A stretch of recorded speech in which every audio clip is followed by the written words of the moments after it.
This is Audible.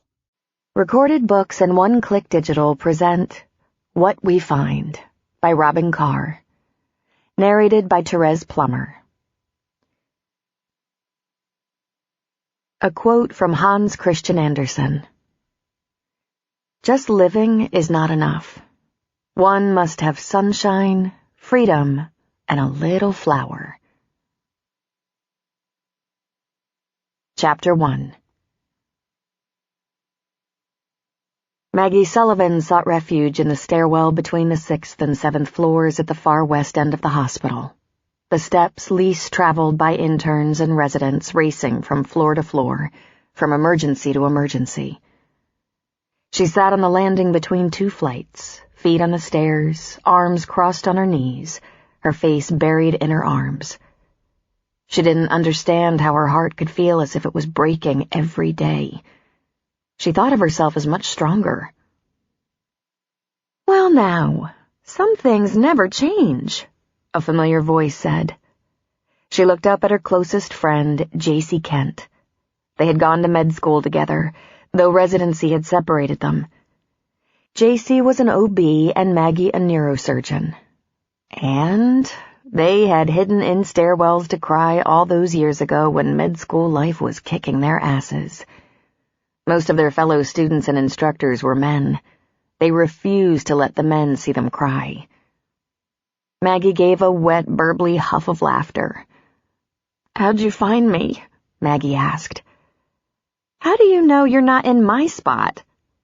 "Because you're happily married and have a beautiful daughter. And my hours suck. I'm sleep-deprived, have as many bad days as good, and—" J.C. sat down beside Maggie. "And at least my hormones are cooperating at the moment." "Maggie, you're just taking call for someone, right? Just to stay ahead of the bills?" "Since the practice shut down," Maggie said. "And since the lawsuit was filed." "You need a break. You're recovering from a miscarriage and your hormones are wonky. You need to get away, especially away from the emergency room. Take some time off. Lick your wounds. Heal." "He dumped me," Maggie said. J.C. was clearly shocked. "What?" "He broke up with me. He said he couldn't take it anymore. My emotional behavior, my many troubles. He suggested professional help." J.C. was quiet. "I'm speechless," she finally said. "What a huge ass." "Well, I was crying all the time," she said, sniffing some more. "If I wasn't with him, I cried when I talked to him on the phone. I thought I was okay with the idea of no children.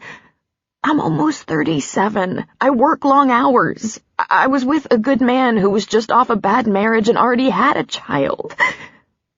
"I'll give you everything but the good man," J.C. said. "He's a doctor, for God's sake. Doesn't he know that all you've been through can take a toll? Remove all the stress and you still had the miscarriage. People tend to treat a miscarriage like a heavy period, but it's a death. You lost your baby. You have to take time to grieve." "Gospel," Maggie said, rummaging for a tissue and giving her nose a hearty blow. "I really felt it on that level. When I found out I was pregnant, it took me about 15 minutes to start seeing the baby, loving her or him. Not to beat a dead horse, but you have some hormone issues playing havoc on your emotions. Listen, shoot out some emails tonight. Tell the ones on the need-to-know list you're taking a week or two off." "No one knows about the pregnancy but you and Andrew." "You don't have to explain. Everyone knows about your practice, your ex-partners, the lawsuit. Frankly, your colleagues are amazed you're still standing.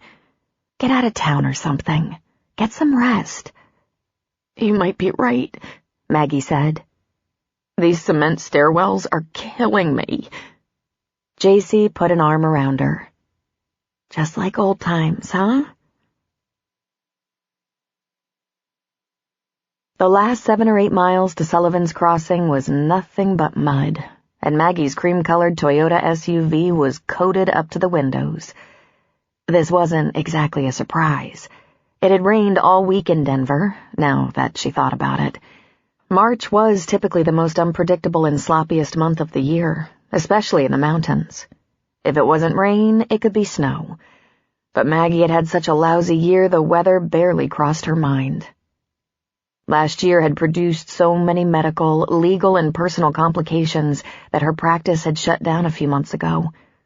She'd been picking up work from other practices, covering for doctors on call here and there, and working ER Level 1 trauma while she tried to figure out how to untangle the mess her life had become. This, on her best friend and doctor's advice, was a much-needed break. After sending a few emails and making a few phone calls, she was driving to her dad's house. She knew she was probably suffering from depression, exhaustion, and general misery. It would stand to reason. Her schedule could be horrific, and the tension had been terrible lately. It was about a year ago that 2 doctors in her practice had been accused of fraud and malpractice and suspended from seeing patients pending an investigation that would very likely lead to a trial. Even though she had no knowledge of the incidents, there was a scandal and it stank on her.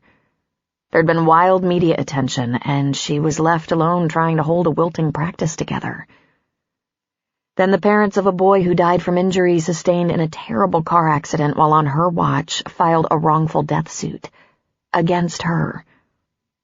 It seemed impossible fate could find one more thing to stack on her already teetering pile of troubles. Never challenge fate. She found out she was pregnant. It was an accident, of course. She'd been seeing Andrew for a couple of years. She lived in Denver, and he in Aurora, since they both had demanding careers, and they saw each other when they could. A night here, a night there. When they could manage a long weekend, it was heaven. She wanted more, but Andrew was an ER doctor and also the divorced father of an 8-year-old daughter. But they had constant phone contact, multiple texts and emails every day. She counted on him. He was her main support. Maggie wasn't sure she'd ever marry and have a family, but she was happy with her surprise. It was the one good thing in a bad year. Andrew, however, wasn't happy. He was still in divorce recovery, though it had been 3 years. He and his ex still fought about support and custody and visits. Maggie didn't understand why. Andrew didn't seem to know what to do with his daughter when he had her.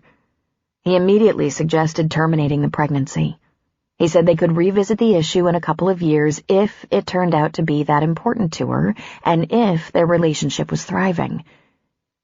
She couldn't imagine terminating. Just because Andrew was hesitant? She was 36. How much time did she have to revisit the issue? Although she hadn't told Andrew, she decided she was going to keep the baby no matter what that meant for their relationship. Then she had a miscarriage.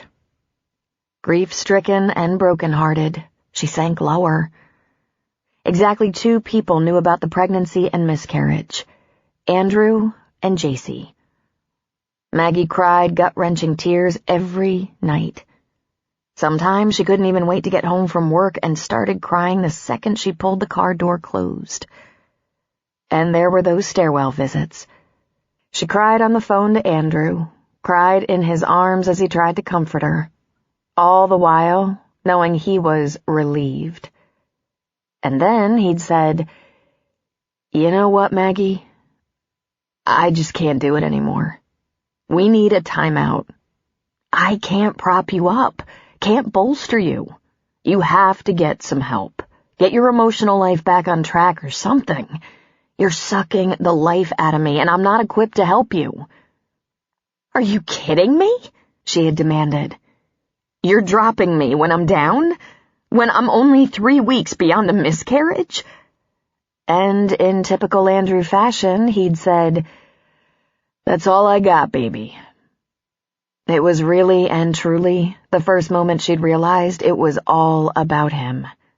And that was pretty much the last straw. She packed a bunch of suitcases. Once she got packing, she couldn't seem to stop. She drove southwest from Denver to her father's house, south of Leadville and Fairplay, and she hadn't called ahead.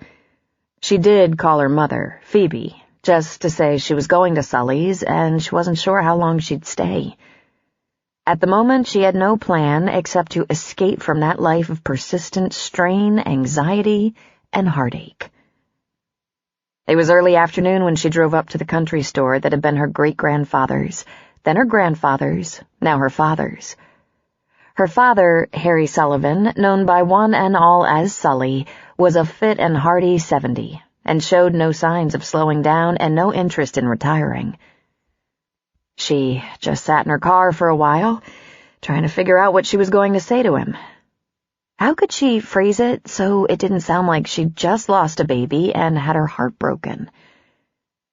Bo, her father's 4-year-old yellow lab, came trotting around the store, saw her car, started running in circles, barking, then put his front paws up on her door, looking at her imploringly.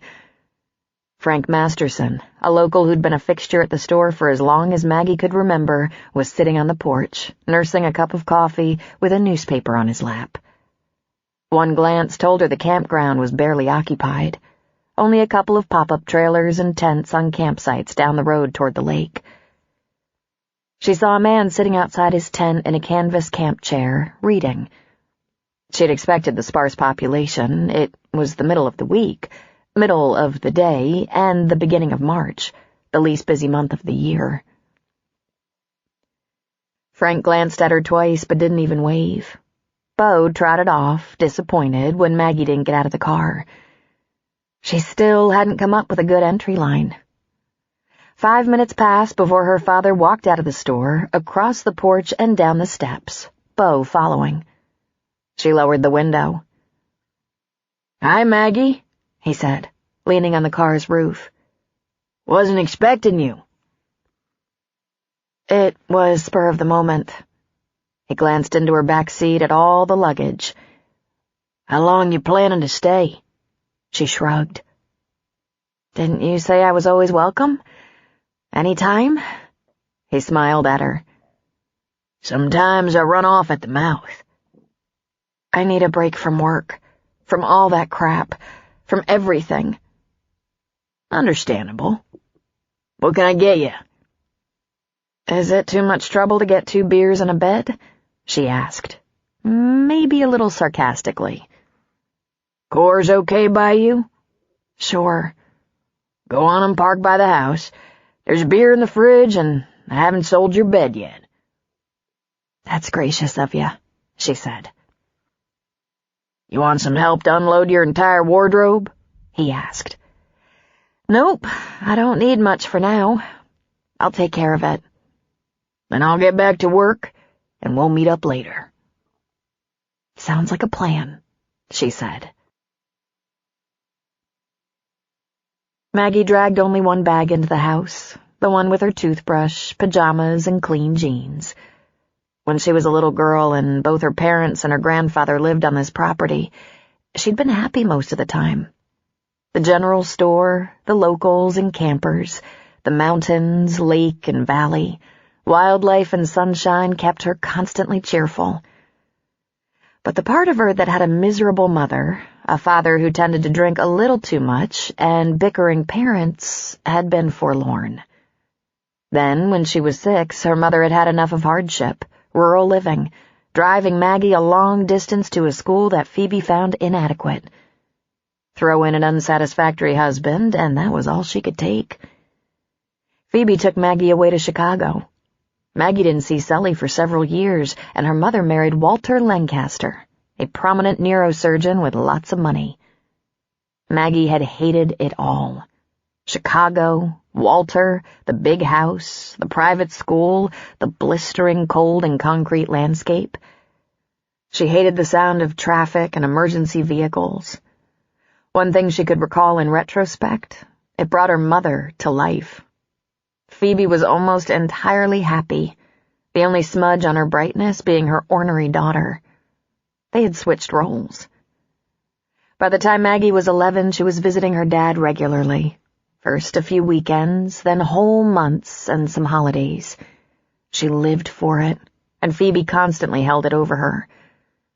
Behave yourself and get good grades, and you'll get to spend the summer at that god-awful camp, eating worms, getting filthy, and risking your life among bears. Why didn't you fight for me? She'd continually asked her father. Oh, honey, Phoebe was right. I wasn't worth a damn as a father, and I just wanted what was best for you. It wasn't always easy, neither, he'd explained. Sometime in junior high, Maggie had made her peace with Walter, but she chose to go to college in Denver, near Sully. Phoebe's desire was that she go to a fancy Ivy League college. Med school and residency were a different story. It was tough getting accepted at all, and you went to the best career school and residency program that would have you. She ended up in Los Angeles. Then she did a fellowship with Walter, even though she hated going back to Chicago. But Walter was simply one of the best. After that, she joined a practice in Denver, close to her dad and the environment she loved. A year later, with Walter finally retired from his practice and enjoying more golf, Phoebe and Walter moved to Golden, Colorado, closer to Maggie. Walter was also 70, like Sully. Phoebe was a vibrant, social 59. Maggie thought she was possibly closer to Walter than to Phoebe, especially as they were both neurosurgeons. She was grateful. After all, he'd sent her to good private schools, even when she did every terrible thing she could to show him how unappreciated his efforts were. She'd been a completely ungrateful brat about it. But Walter turned out to be a kind, classy guy. He'd helped a great many people who proved to be eternally grateful, and Maggie had been impressed by his achievements. Plus, he mentored her in medicine. Loving medicine surprised her as much as anyone. Sully had said, "I think it's a great idea. If I was as smart as you and some old coot like Walter was willing to pick up the tab, I'd do it in a New York minute." Maggie found she loved science, but med school was the hardest thing she'd ever taken on, and most days she wasn't sure she could make it through another week. She could have just quit, done a course correction, or flunked out. But no, she got perfect grades along with anxiety attacks. But the second they put a scalpel in her hand, she'd found her calling. She sat on Sully's couch, drank 2 beers, then lay down and pulled the throw over her. Beau pushed in through his doggy door and lay down beside the couch. The window was open, letting in the crisp, clean March air, and she dropped off to sleep immediately to the rhythmic sound of Sully raking out a trench behind the house. She started fantasizing about summer at the lake, but before she woke, she was dreaming of trying to operate in a crowded emergency room where everyone was yelling. Bloody rags littered the floor. People hated each other, threw instruments at one another, and patients were dying one after another. She woke up panting, her heart hammering. The sun had set and a kitchen light had been turned on, which meant Sully had been to the house to check on her. There was a sandwich covered in plastic wrap on a plate. A note sat beside it. It was written by Enid, Frank's wife. Enid worked mornings in the store, baking and preparing packaged meals from salads to sandwiches for campers and tourists. "Welcome home," the note said. Maggie ate the sandwich, drank a 3rd beer, and went to bed in the room that was hers at her father's house.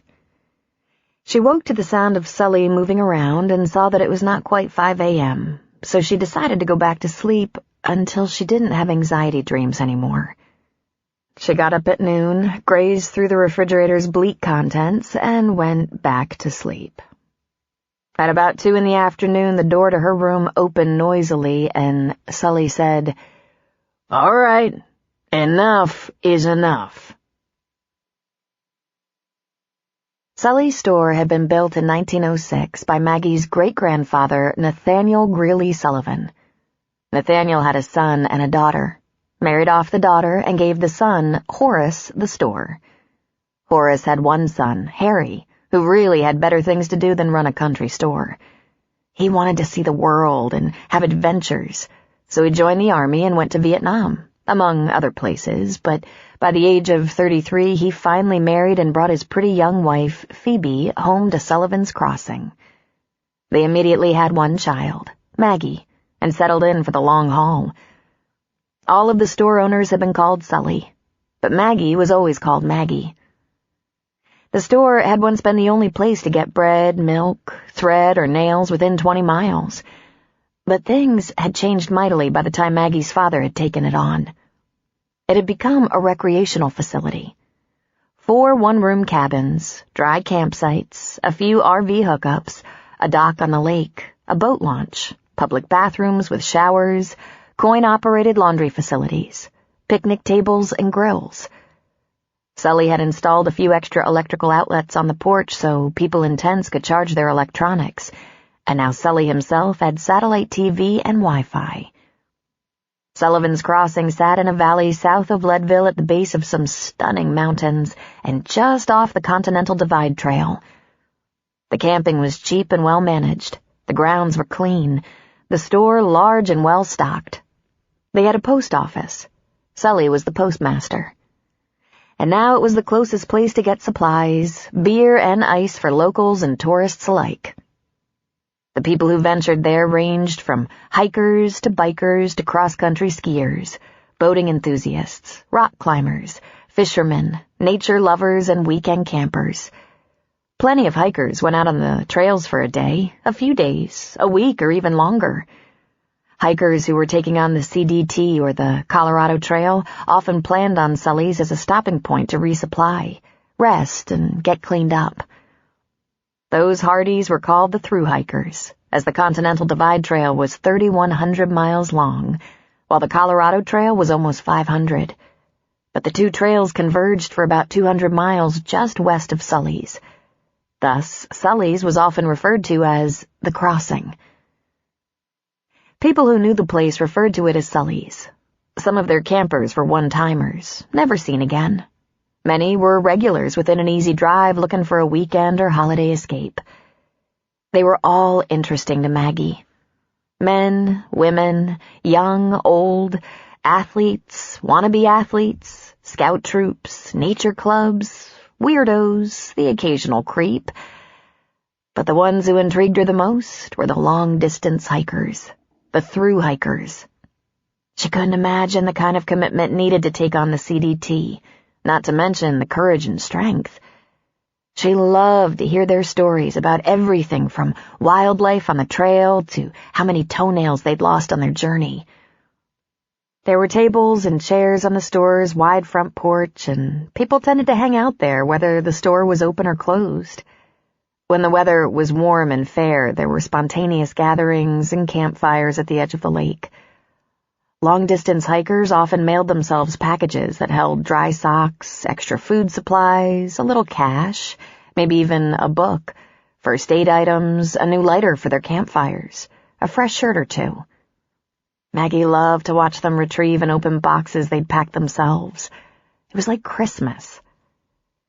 Sully had a great big map of the CDT, Colorado Trail, and other trails on the bulletin board in the front of the store.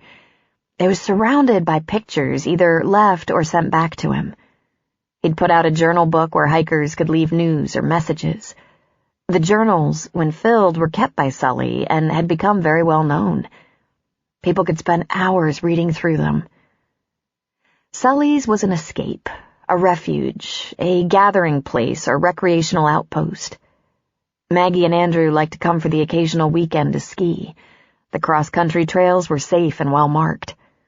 Occupancy was lower during the winter months, so they'd take a cabin, and Sully would never comment on the fact that they were sharing not just a room, but a bed. Before the pregnancy and miscarriage, their routine had been rejuvenating. They'd knock themselves out for a week or even a few weeks in their separate cities, then get together for a weekend or few days, eat wonderful food, screw their brains out, get a little exercise in the outdoors, have long and deep conversations, meet up with friends, then go back to their separate worlds.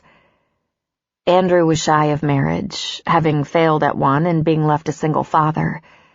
Maggie, too, had had a brief, unsuccessful marriage, but she wasn't afraid of trying again and had always thought Andrew would eventually get over it.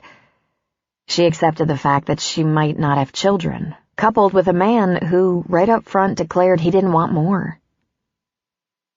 But then there's one on the way, and does he step up? She muttered to herself as she walked into the store through the back door. He complains that I'm too sad for him to deal with. The bastard. "Who's the bastard, darling?" Enid asked from the kitchen. She stuck her head out just as Maggie was climbing onto a stool at the counter and smiled. "It's so good to see you. It's been a while." "I know, I'm sorry about that. It's been harrowing in Denver. I'm sure Dad told you about all that mess with my practice." "He did.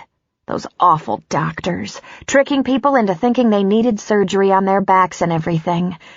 Is one of them the bastard?" "Without a doubt," she answered, though they hadn't been on her mind at all. "And that lawsuit against you," Enid reminded her, tisking. "That'll probably go away," Maggie said hopefully, though there was absolutely no indication it would. At least it was civil. The DA had found no cause to indict her. But really, how much is one girl supposed to take? The event leading to the lawsuit was one of the most horrific nights she'd ever been through in the ER. 5 teenage boys in a catastrophic car wreck, all critical. She'd spent a lot of time in the stairwell after that one. "I'm not worried," she lied. Then she had to concentrate to keep from shuddering. "Good for you. I have soup. I made some for your dad and Frank. Mushroom with cheese toast. There's plenty if you're interested." "Yes, please," she said. "I'll get it." Enid went around the corner to dish it up. The store didn't have a big kitchen, just a little turning-around room. It was in the southwest corner of the store. There was a bar and 4 stools right beside the cash register. On the northwest corner, there was a small bar where they served adult beverages, and again, a bar and 4 stools. No one had ever wanted to attempt a restaurant, but it was a good idea to provide food and drink. Campers and hikers tended to run out of supplies. Sully sold beer, wine, soft drinks, and bottled water in the cooler section of the store, but he didn't sell bottled liquor. For that matter, he wasn't a grocery store, but a general store. Along with foodstuffs, there were t-shirts, socks, and a few other recreational supplies. Rope, clamps, batteries, hats, sunscreen, first aid supplies. For the mother lode, you had to go to Timberlake, Leadville, or maybe Colorado Springs. In addition to tables and chairs on the porch, there were a few comfortable chairs just inside the front door where the pot-bellied stove sat. Maggie remembered when she was a little girl, men sat on beer barrels around the stove. There was a giant ice machine on the back porch. The ice was free. Enid stuck her head out of the little kitchen. She bleached her hair blonde, but it always, for as long as Maggie could remember, had black roots. She was plump and nurturing, while her husband Frank was one of those grizzled, skinny old ranchers. "Is that nice Dr. Matthews coming down on the weekend?" Enid asked. "I broke up with him. Don't ever call him nice again," Maggie said. "He's a turd." "Oh, honey, you broke up?" "He said I was depressing," she said with a pout. "He can kiss my ass." "Well, I should say so. I never liked him very much. Did I mention that?" "No, you didn't. You said you loved him and thought we'd make handsome children together." She winced as she said it. "Obviously, I wasn't thinking," Enid said, withdrawing back into the kitchen. In a moment, she brought out a bowl of soup and a thick slice of cheese toast. Her soup was cream of mushroom, and it was made with real cream. Maggie dipped her spoon into the soup, blew on it, tasted. It was heaven. "Why aren't you my mother?" she asked. "I just didn't have the chance, that's all. But we'll pretend." Maggie and Enid had that little exchange all the time, exactly like that.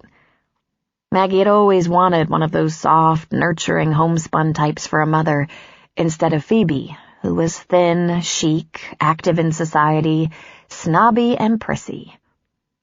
Phoebe was cool, while Enid was warm and cuddly.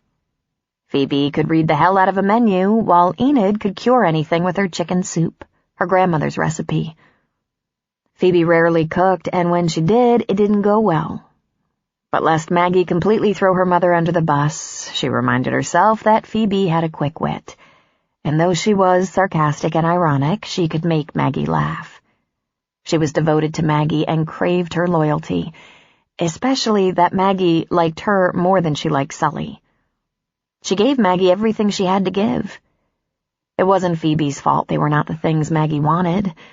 For example, Phoebe sent Maggie to an extremely good college prep boarding school that had worked out on many levels, except that Maggie would have traded it all to live with her father.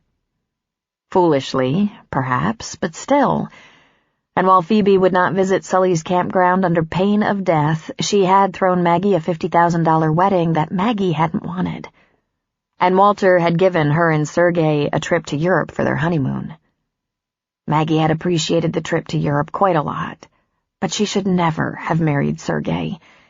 She'd been very busy and distracted, and he was handsome, sexy, especially that accent. They'd look so good together. She took him at face value and failed to look deeper into the man. He was superficial and not trustworthy. Fortunately, or would that be unfortunately, it had been blessedly short. 9 months. "This is so good," Maggie said. "Your soup always puts me right." "How long are you staying, honey?" "I'm not sure. Till I get a better idea. Couple of weeks, maybe?" Enid shook her head. "You shouldn't come in March. You should know better than to come in March." "He's gonna work me like a pack of mules, isn't he?" "No question about it. Only person who isn't afraid to come around in March is Frank. Sully won't put Frank to work." Frank Masterson was one of Sully's cronies. He was about the same age, while Enid was just 55. Frank said he had the foresight to marry a younger woman, thereby assuring himself a good caretaker for his old age. Frank owned a nearby cattle ranch that these days was just about taken over by his 2 sons, which freed up Frank to hang out around Sully's. Sometimes Sully would ask, "Why don't you just come to work with Enid in the morning and save the gas, since all you do is drink my coffee for free and butt into everyone's business?" When the weather was cold, he'd sit inside near the stove. When the weather was decent, he favored the porch. He wandered around, chatted it up with campers or folks who stopped by, occasionally lifted a heavy box for Enid, read the paper a lot. He was a fixture. Enid had a sweet, heart-shaped face to go with her plump body. It attested to her love of baking. Besides making and wrapping sandwiches to keep in the cooler, along with a few other lunchable items, she baked every morning. Sweet rolls, buns, cookies, brownies, that sort of thing. Frank ate a lot of that and apparently never gained an ounce. Maggie could hear Sully scraping out the gutters around the store. 70 and up on a ladder, still working like a farmhand, cleaning the winter detritus away. That was the problem with March. A lot to clean up for the spring and summer. She escaped out to the porch to visit with Frank before Sully saw her sitting around and put her to work. "What are you doing here?" Frank asked. "I'm on vacation," she said. Damn full time of year to take a vacation. Ain't nothing to do now. Dr. Matthews coming?" "No, we're not seeing each other anymore." That why you're here during mud season? Licking your wounds?" "Not at all. I'm happy about it." "Yep. You look happy, all right." I might be better off cleaning gutters, she thought. So she turned the conversation to politics, because she knew Frank had some very strong opinions, and she could listen rather than answer questions. She spotted that guy again, the camper, sitting in his canvas camp chair outside his pop-up tent/trailer under a pull-out awning. His legs were stretched out, and he was reading again. She noticed he had long legs. She was just about to ask Frank how long that guy had been camping there when she noticed someone heading up the trail toward the camp. He had a big backpack and walking stick and something strange on his head. Maggie squinted. A bombardier's leather helmet with ear flaps. "Frank, look at that," she said, leaning forward to stare. The man was old, but old wasn't exactly rare. There were a lot of senior citizens out on the trails, hiking, biking, skiing. In fact, if they were fit at retirement, they had the time and means. As the man got closer, age was only part of the issue. "I best find Sully," Frank said, getting up and going into the store. As the man drew near, it was apparent he wore rolled-up dress slacks, black socks, and black shoes that looked like they'd be shiny church or office wear once the mud was cleaned off. And on his head, a weird World War II aviator's hat. He wore a ski jacket that looked to be drenched, and he was flushed and limping. Sully appeared on the porch, Bo wagging at his side, Frank following. "What the hell?" "Yeah, that's just wrong," Maggie said. "You think?" Sully asked. He went down the steps to approach the man, Maggie close on his heels, Frank bringing up the rear, and Enid on the porch waiting to see what was up. "Well there, buddy," Sully said, his hands in his pockets. "Where you headed?" "Is this Camp Lejeune?" Everyone exchanged glances. That would be in North Carolina, son," Sully said, though the man was clearly older than Sully. "You're a little off track. Come up on the porch and have a cup of coffee. Take off that pack and wet jacket. And that silly hat, for God's sake. We need to make a phone call for you. What are you doing out here, soaking wet in your Sunday shoes?" "Maybe I should wait a while, see if they come," the man said, though he let himself be escorted to the porch. "Who?" Maggie asked. "My parents and older brother," he said. I'm to meet them here." "Bet they have some real funny hats, too," Frank muttered. "Seems like you got a little confused," Sully said. "What's your name, young man?" "That's a problem, isn't it? I'll have to think on that for a while." Maggie noticed the camper had wandered over, curious. Up close, he was distracting. He was tall and handsome, though there was a small bump on the bridge of his nose. But his hips were narrow, his shoulders wide, and his jeans were torn and frayed exactly right. They met glances. She tore her eyes away. "Do you know how you got all wet? Did you walk through last night's rain? Sleep in the rain?" Sully asked. "I fell in a creek," he said. He smiled, though he also shivered. "On account of those shoes," Frank pointed out. "He slipped 'cause he ain't got no tread." "Well, there you go," Maggie said. "Professor Frank has it all figured out. Let's get that wet jacket off and get a blanket. Sully, you better call Stan the man." "Will do." "Anyone need a hand here?" Maggie heard the camper ask. "Can you grab the phone, Cal?" Sully asked. Sully put the man in what had been Maggie's chair and started peeling off his jacket and outer clothes. He leaned the backpack against the porch rail, and within just seconds, Enid was there with a blanket, cup of coffee, and one of her bran muffins. Cal brought the cordless phone to the porch. The gentleman immediately began to devour that muffin as Maggie looked him over. "At least he'll be regular," Frank said, reclaiming his chair. Maggie crouched in front of the man, and while speaking very softly, she asked if she could remove the hat. Before quite getting permission, she pulled it gently off his head to reveal wispy white hair surrounding a bald dome. She gently ran her fingers around his scalp in search of a bump or contusion. Then she pulled him to his feet and ran her hands around his torso and waist. "You must have rolled around in the dirt, sir," she said. "I bet you're ready for a shower." He didn't respond. "Sir? Anything hurt?" she asked him. He just shook his head. "Can you smile for me? Big, wide smile?" she asked, checking for the kind of paralysis caused by a stroke. "Where'd you escape from, young man?" Sully asked him. "Where's your home?" "Wakefield, Illinois," he said. You know it?" "Can't say I do," Sully said, "but I bet it's beautiful. More beautiful than Lejeune for sure." "Can I have cream?" he asked, holding out his cup. Enid took it. "Of course you can, sweetheart," she said. "I'll bring it right back." In a moment the gentleman sat with his coffee with cream, shivering under a blanket, while Sully called Stan Bronosky. There were a number of people Sully could have reached out to. A local ranger, state police, aka highway patrol, even fire and rescue. But Stan was the son of a local rancher and was the police chief in Timberlake, just 20 miles south and near the interchange. It was a small department with a clever deputy who worked the internet like a pro, Officer Paul Castor. Bo gave the old man a good sniffing, then moved down the stairs to Cal, who automatically began petting him. Sully handed the phone to Maggie.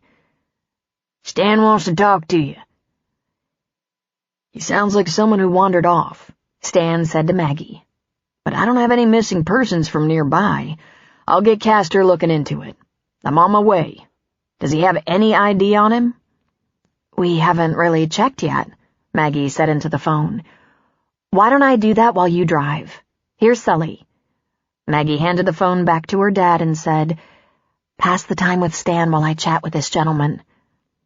Maggie asked the man to stand again and deftly slid a thin wallet out of his back pocket. She urged him to sit and opened it up. "Well now," she said, "Mr. Gunderson. Roy Gunderson?" He said, his eyes lighting up a bit. Sully repeated the name into the phone to Stan. "And so, Roy, did you hurt anything when you fell?" Maggie asked. He shook his head and sipped his coffee. "I fell?" he finally asked.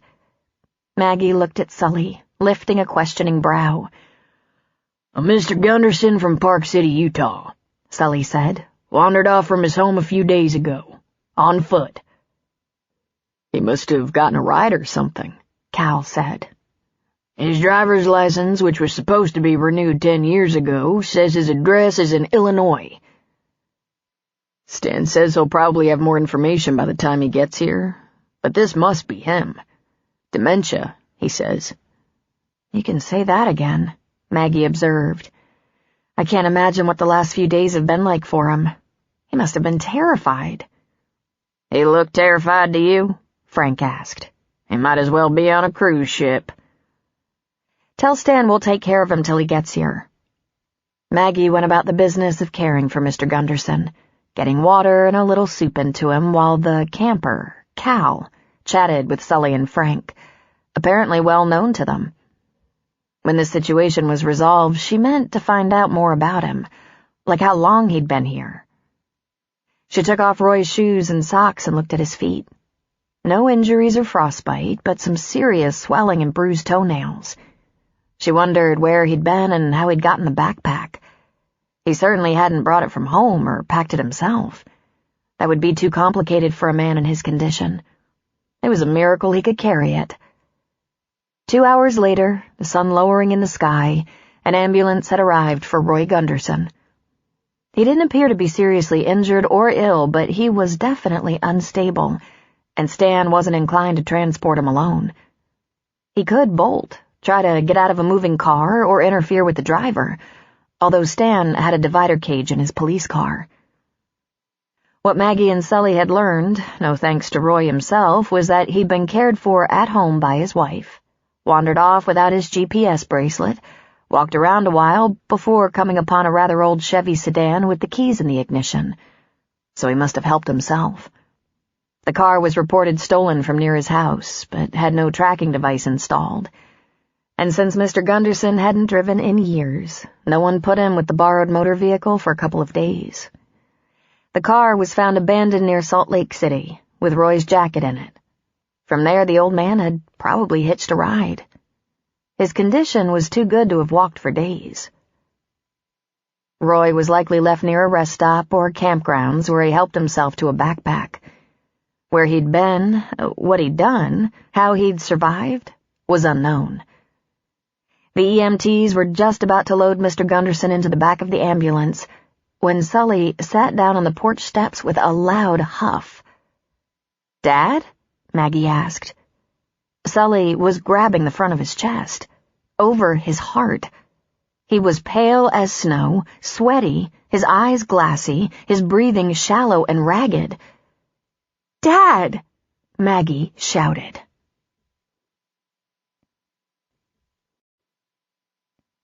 A quote from Mark Twain. If you tell the truth, you don't have to remember anything.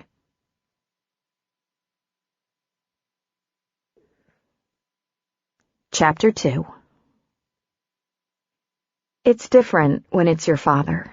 When your father is Sully, the most beloved general store owner in 100 square miles.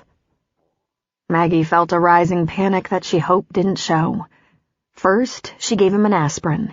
Then she rattled off medication orders to the EMT, though she wasn't the physician in charge, and it would have to be approved via radio. Poor Mr. Gunderson ended up in the back of Stan's squad car, and Sully was put on the gurney. The emergency tech immediately started an EKG, slapping electrodes onto his chest, getting an oxygen mask over his nose and mouth. Maggie was in the ambulance immediately, reading the EKG as it was feeding out. Bo was barking and jumping outside the ambulance door, trying to get inside. "Bo!" Maggie yelled. "No, Bo! Stay!" She heard a whistle, then a disappointed whine, then the door to the ambulance closed and they pulled away. "Maggie," Sully said, pulling the mask away. "See, he didn't follow. I don't leave him very much." Maggie peeked out the back window. "It's okay, Dad. He's in front of the porch with that guy, that camper. Enid will see he's taken care of." The driver was on the radio saying they were en route with a possible coronary. "The lost guy with dementia?" the dispatcher asked. "Negative. We got Sully from the store. Chest pains, diaphoretic, BP 190 over 120, pulse rapid and thready. His daughter is with us, Dr. Maggie Sullivan. She wants us to draw an epi and administer nitro. She stuck an aspirin in his mouth. Is he conscious?" "I'm conscious," Sully whispered. "Maggie, I ain't quite ready." "Easy, Dad, easy. I'm right here for you," Maggie said. "Let's start some ringers, TKO." "Not you," Sully said. "You're shaking." "You want me to do it, Sully?" the young EMT asked. "Better you than her. Look at her." Then he moaned. "We need morphine," Maggie said. "Get an order for the morphine and ask for airlift to Denver. We have to transport to Denver stat. Give me that IV setup." She got the IV started immediately, so fast the EMT said, "Wow." A few years ago, Walter, her stepfather, had suffered a small stroke. Stroke. That was her territory, and she handled him with calm and ease. He was treated immediately, the recovery was swift, his disability minor and addressed in physical therapy in a matter of weeks. A textbook case. This felt entirely different. "Give me your cell phone," she said to the EMT. She didn't have hers, of course, because it was back at Sully's in her purse. The young man handed it over without question, and she called Municipal Hospital. "This is Dr. Maggie Sullivan. I'm in an ambulance with my father en route to you. I don't have my cell. Can you connect me with Dr. Rob Hollis? It's an emergency. Thank you." It took only a moment. "What have we got, Maggie?" her friend Rob asked. "My dad, 70-year-old male," she said, running through his symptoms. "The EMT is running an EKG and we can send it." She looked at the EMT. "We can send it, right?" "Right." "If we get medical airlift from Timberlake, we'll be there in no time. Will you meet me?" "Absolutely," he said. "Try to stay calm." "I'm good," she said. "He's a wreck," Sully muttered. "Airlift. Gonna cost a goddamn fortune." I gave him nitro, oxygen, and morphine. He seems to be comfortable. EKG coming to the ER for you. It was not like this with Walter.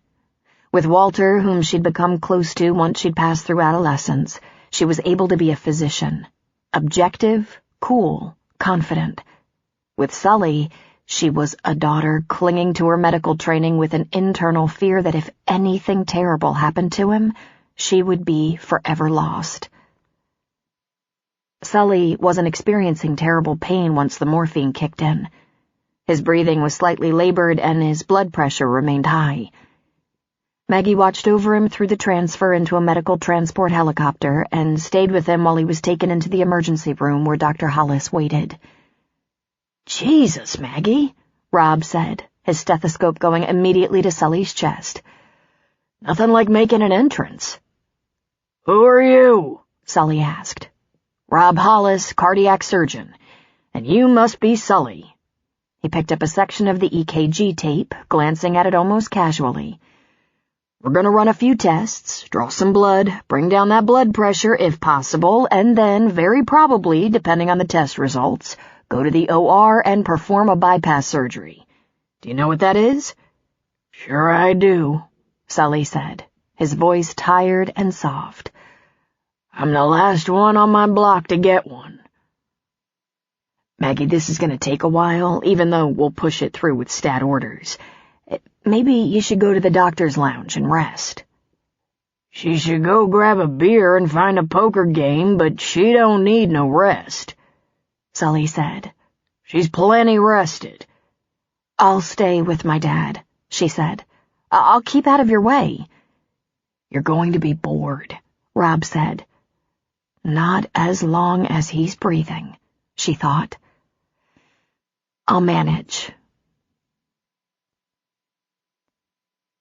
Maggie knew almost everyone in the hospital, in the ER and the OR. Because of her stature as a surgeon, she was given many updates on the tests, the results, the surgery. She even thought to ask one of her friends, an operating room charge nurse, for the loan of her car once Sully was out of recovery, out of danger, and resting comfortably in the coronary care unit. Here she was in Denver with no vehicle, no purse, credit cards, phone, nothing. But there was a spare key to her house under the flower pot on the back patio, and she could write a counter check at her bank for cash. There might even be a duplicate or extra credit or debit card she didn't keep in her purse. In her closet, there would be something to wear. In fact, there were drawers full of scrubs, if it came to that. She wasn't bored, and she'd had plenty of sleep before Sully's medical emergency. But by the time she stood at his bedside in the CCU at 5 a.m, she was so exhausted she could hardly stand up. She had the wiggles from too much caffeine, looked like bloody hell, and hadn't had a shower since leaving Denver for Sullivan's Crossing. It reminded her of some of those days in residency when she stayed at the hospital for over 48 hours with only a cat nap here and there. This time, it was all stress. She went home in her borrowed car to freshen up. She located an old wallet and purse, found a credit card she didn't often use in her file cabinet, and was back at the hospital by 8. By 9, they were rousing Sully. "Maggie, you gotta get me out of here," he rasped. "They won't leave me alone." "There's nothing you can do but be your charming self," she said. "They got some breathing thing they force on me every hour," he complained. "And I'm starving to death. And it feels like they open my chest with a Black & Decker saw." "I'll ask for more pain meds," she offered. She lifted a hand toward the nurse and got a nod in return. "Maggie, you gotta go run the store." "The store is fine. I called Enid an hour ago, gave her a progress report, and checked on them. Frank stayed with her yesterday till closing. They took Beau home with them, and they should be opening up about now. She's going to call Tom Cannaday and see if he has any extra time to help out. It's all taken care of." He just groaned and closed his eyes. "About time Frank worked off some of that coffee he's been freeloading. What about you?" he asked. "What about me? I'm here with you." He opened his eyes. They were not his usual warm or mischievous brown eyes. They were angry. I'm not good with hospitals. I've never been in one before. She thought for a moment because surely he was wrong. Huh, she finally said. Never? That's something, Sully. 70 years old and never spent a night in a hospital. Turns out I knew what I was doing. Look what happens. They have a tube shoved up my... Catheter, she said. Get it out, now! The nurse arrived with a syringe, putting it in the IV. You should feel a lot better in just a few minutes, Mr. Sullivan. How long do I have to stay here? In the care unit? Just a day or two. Then I can go home? That's a good question for the doctor, but it's usually anywhere from 3 to 8 days. I'll do 2, he said without missing a beat. That's all I got. There's recovery time involved after heart surgery, Dad, Maggie said. And what are you gonna do? I'm gonna stay with you, take care of you. He was quiet for a moment. God help me, he whispered. We're going to need a lot more drugs, Maggie thought. A great deal of maneuvering was required for Maggie to get her affairs in order, so to speak.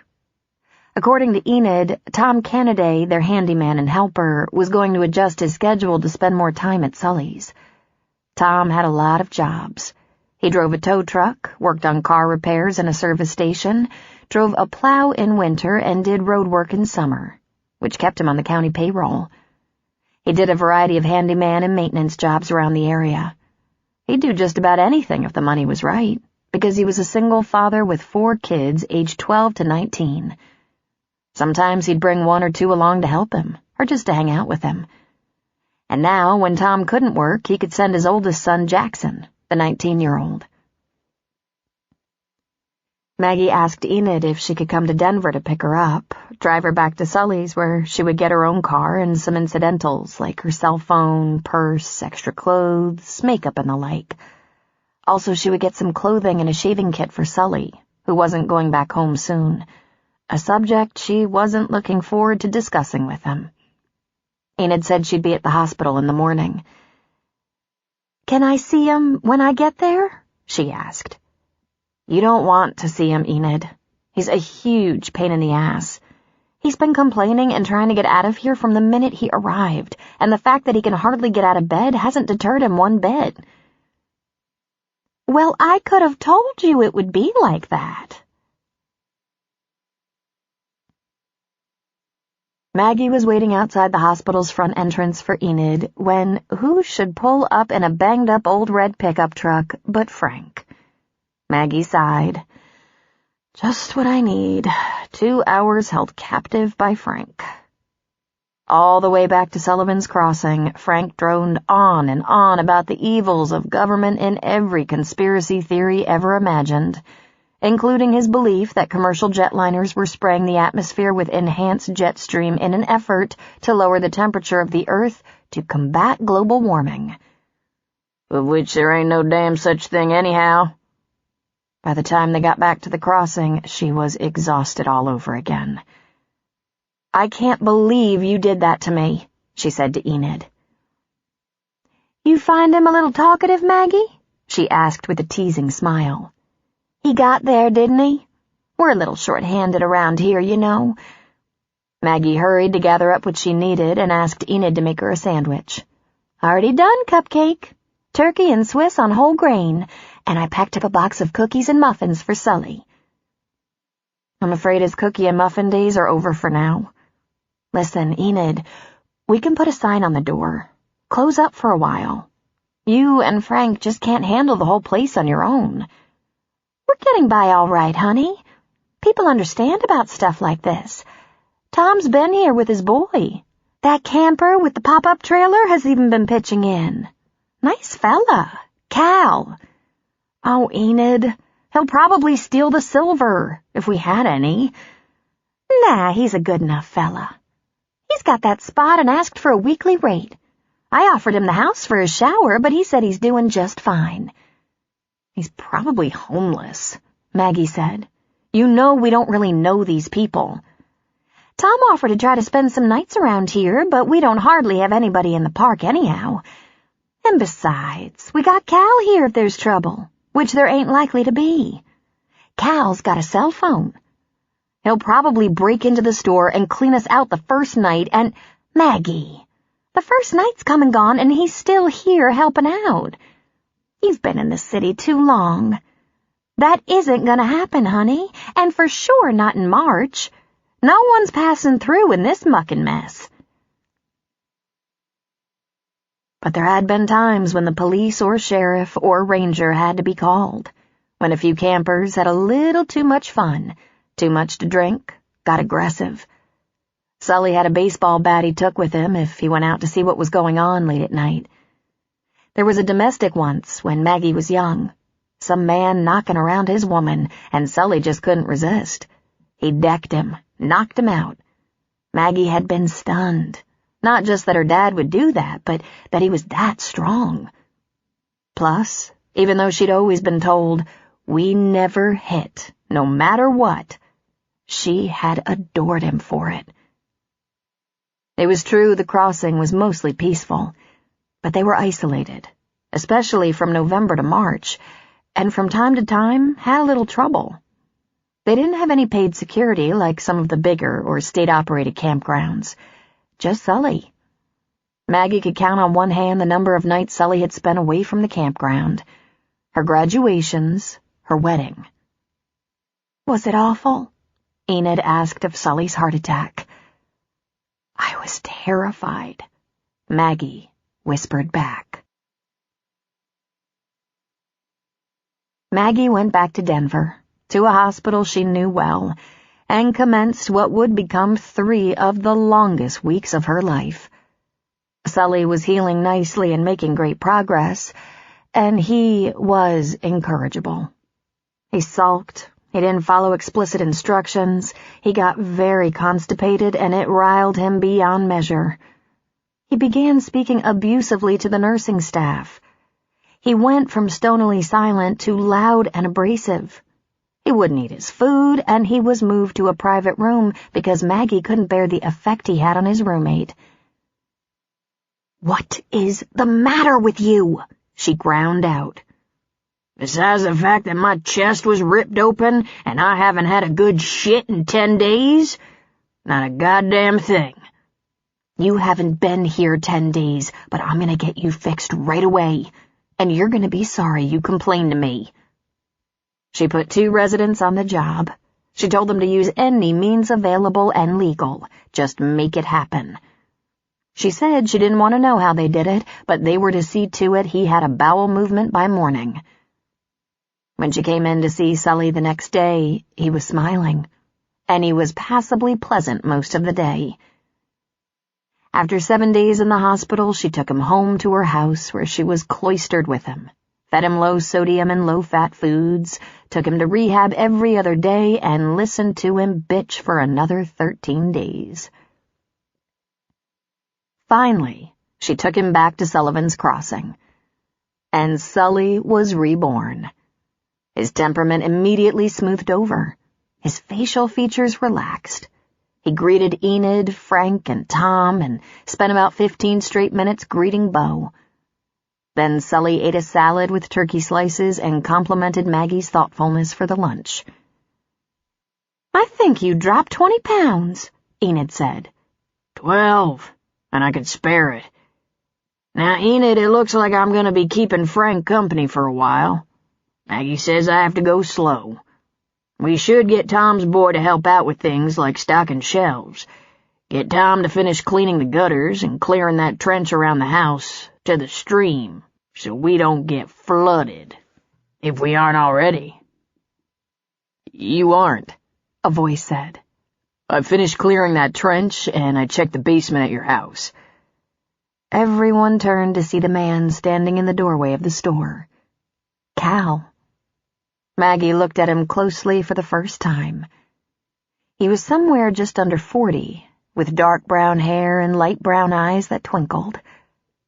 "Cal," Sully said. "You're still here. Good to see you. You been helping out?" Cal stuck out a hand. "Sorry about the heart trouble, Sully. Glad to see you're doing so well. To tell you the truth, you look better than ever." "What the devil you doing here so long?" Sully asked, shaking his hand. "Well, I could say I was here to help out, but that wouldn't be true. I'm waiting for better weather to check out the CDT.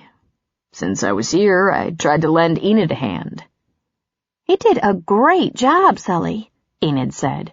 "He's been bringing in the heavy boxes from the storeroom, helped stock shelves, swept up, hauled trash, the kind of stuff that's on your schedule." "That's awful neighborly," Sully said. "We'll cut you a check." The man chuckled and ducked his head with a hint of shyness that Maggie was immediately taken with. "No need, Sully. I didn't mind helping out. It gave me something to do."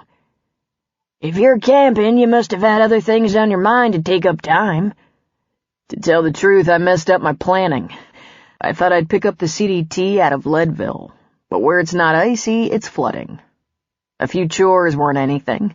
Enid took care of me. I appreciate the hospitality." "Are you planning to leave your vehicle in Leadville?" Sully asked. "That was the plan." "Well, you can leave it here if it suits you, and pick up the trail just over that hill," Sully said, pointing. "Whenever you're ready, and no charge. No charge on the campsite either." "You don't have to do that, but it's appreciated. In fact, this being your first day home, I'll stick around a few days in case you need a hand. I don't have urgent plans." "Are you homeless?" Maggie asked. Everyone stared at her. "I mean, you don't need money, and you're in no hurry, and you're happy to help, and it's unusual. Not that people aren't friendly, but—" He flashed her a beautiful smile. His front teeth were just slightly imperfect, and it gave him a sexy, impish look. "No problem. In fact, I am homeless. I'm on the road, probably till fall. But I have the truck, the camper. I'm always on the lookout for places to charge up the laptop and phone, and I think Enid gave me special treatment. Some of the meals I got here were way better than what's for sale in the cooler. I have what I need for now. And yes, I can pay my way." "Independently wealthy?" Maggie asked. And for someone who didn't mean to be rude, she realized she certainly sounded it. "Trust fund baby?" "Maggie!" Sully reprimanded. "She might be a little cranky, Cal, on account of I turned out not to be the best patient on record." "No problem at all. I'm the suspicious type myself. No, not a trust fund baby, Dr. Sullivan. Just a little savings and a lot of patience." He shifted his gaze to Sully. "Right now, I have time for a game of checkers. Any takers?" "Don't do it, Sully," Frank said. "He's brutal." "That makes it irresistible, now don't it?" That's when Maggie wandered off to the house. Sully's house was over 100 years old. It had been built when Maggie's great-grandfather was a young man, before he and his wife had their first child. The improvements and changes since it was originally built were haphazard at best. When old refrigerators died, new ones appeared, and they never matched the original kitchen color or design. The washer and dryer started in the basement, but eventually made it up to the back porch. The porch was finally closed in, so a person wouldn't freeze doing laundry in winter. Furniture was replaced as it wore out, but never was a whole room remodeled. It was long overdue. But the design was surprisingly modern for a house built in 1906, and Sully himself had re-roofed it. There was a living room, dining room, and a kitchen with nook on the main floor. There had been 3 bedrooms and a bath, but Sully had installed a master bath attached to the largest bedroom. He'd burrowed into the 3rd bedroom for the space, which left a smaller than usual room, so it became his office. Over time, he'd finished off the attic into a cozy loft bedroom, but Maggie had no idea why. He didn't marry again. It wasn't like there were offspring wrestling for space. He'd recently remodeled the basement into what he called a rumpus room. For the grandchildren I guess I'll never get, he said. No pressure. It's not really too late, Maggie said. If I ever find the time, and the right man. There wasn't that much to do in winter, so I worked on the house a little bit, was all he said. She loved the house, though it was in serious need of a facelift. She spent the afternoon settling their belongings into their rooms. Sully didn't make an appearance. It crossed her mind to check on him, to make sure he wasn't doing too much, but she trusted Enid to keep an eye on him. She came back across the yard to the store a little after 4 and found Sully sitting by the stove with only Bo for company. Tired? She asked him. I never been the nap kind of man, but I'm starting to see the merits, he said. Did you send Enid and Frank home? Nothing going on around here. No need for them to stay. We can close up early, after we have a little nip. He lifted his bushy, salt-and-pepper brows in her direction. Your friend, the doctor, he said that's all right. Did he now? You wouldn't lie about that, would you? I would if need be, but he did indeed say that. Sully got up, a bit slower than he used to, and walked through the store to the little bar. He went behind while she grabbed a stool. What's your pleasure? He asked. Is there a cold white wine back there with the cork out? She asked. No, but it would be my pleasure to uncork this really nice La Crema and let you steal it. You can take it back to the house with you. That sounds like a plan. Now, I'd like you to do something for me, Maggie. What's that, Dad? I'd like you to go out to the porch, where that nice Cal Jones just sat down, and invite him to join us. Right after you apologize for being such an ass. Dad? You think I'm kidding around? Really?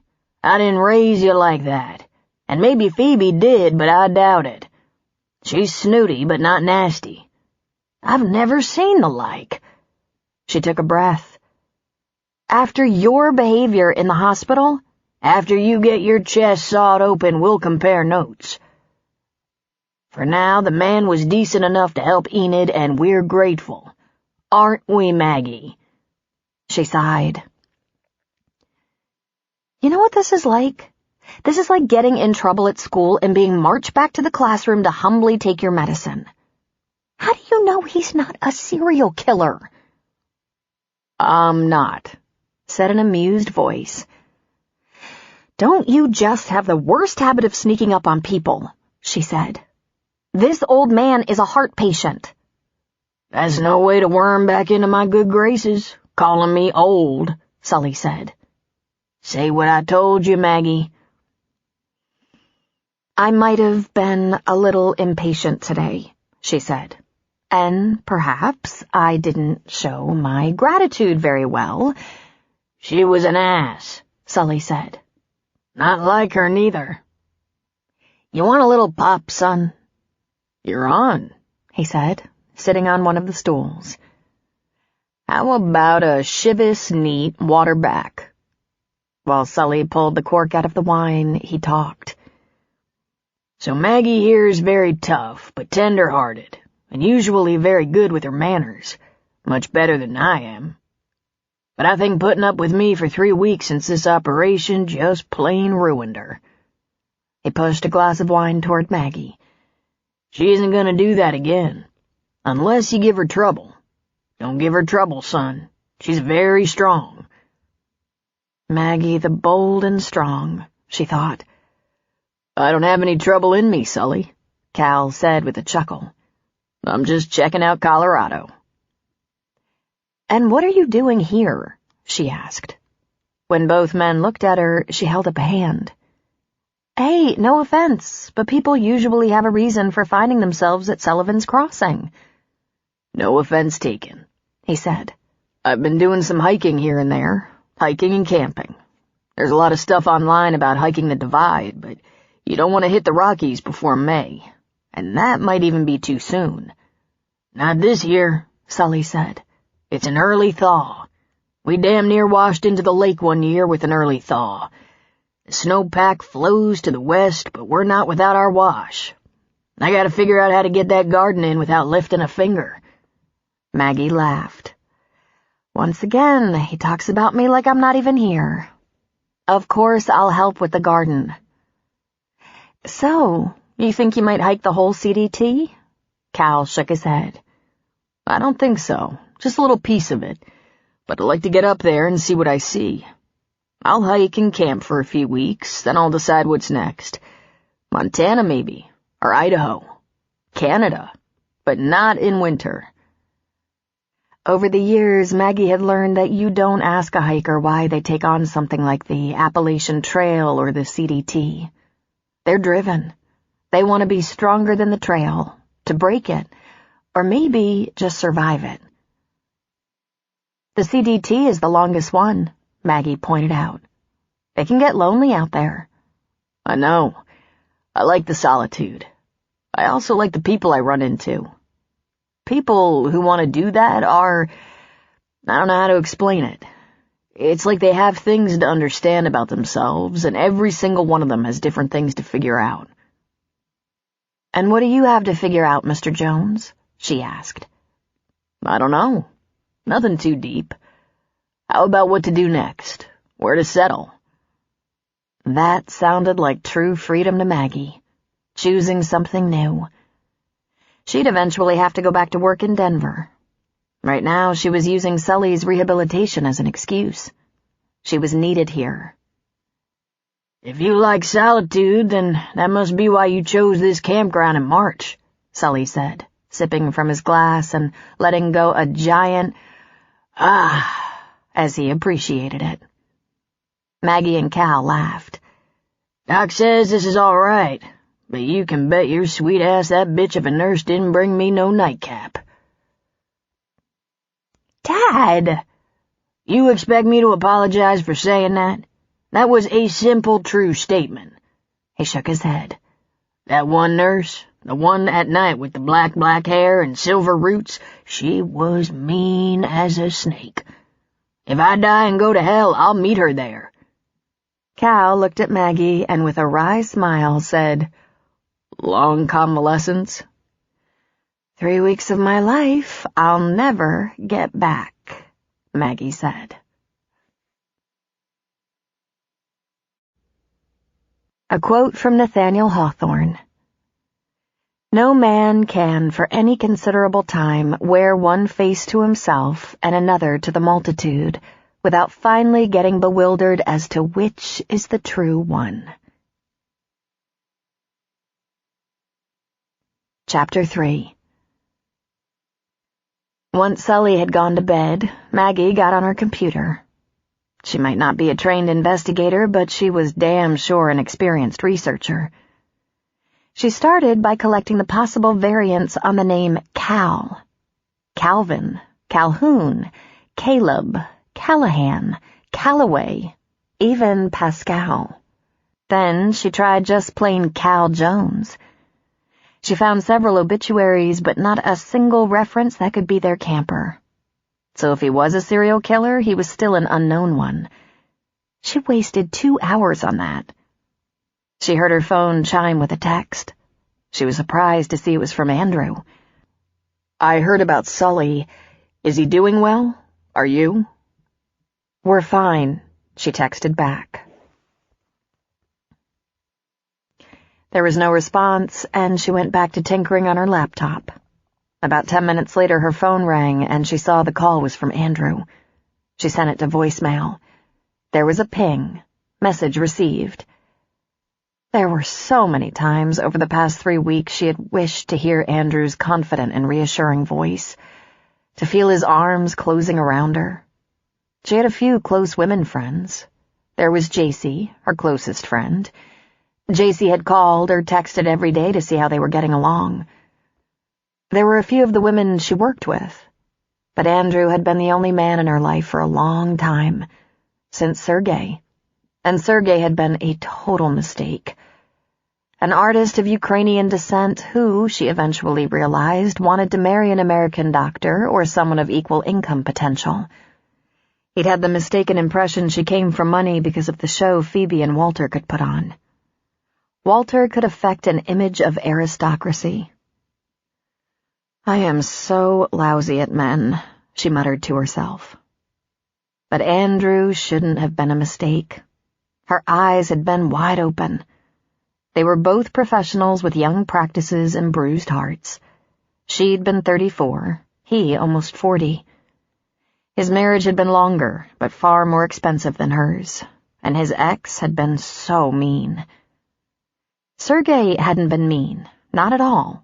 In fact, he'd been charming, sweet, and after 9 months of marriage expected a house, a car, and 50% of her income for the next 20 years. It turned out she'd had good instincts about lawyers. Thank God. She didn't listen to Andrew's message, but she saved it. There would probably be a time soon when she'd crave that soothing voice.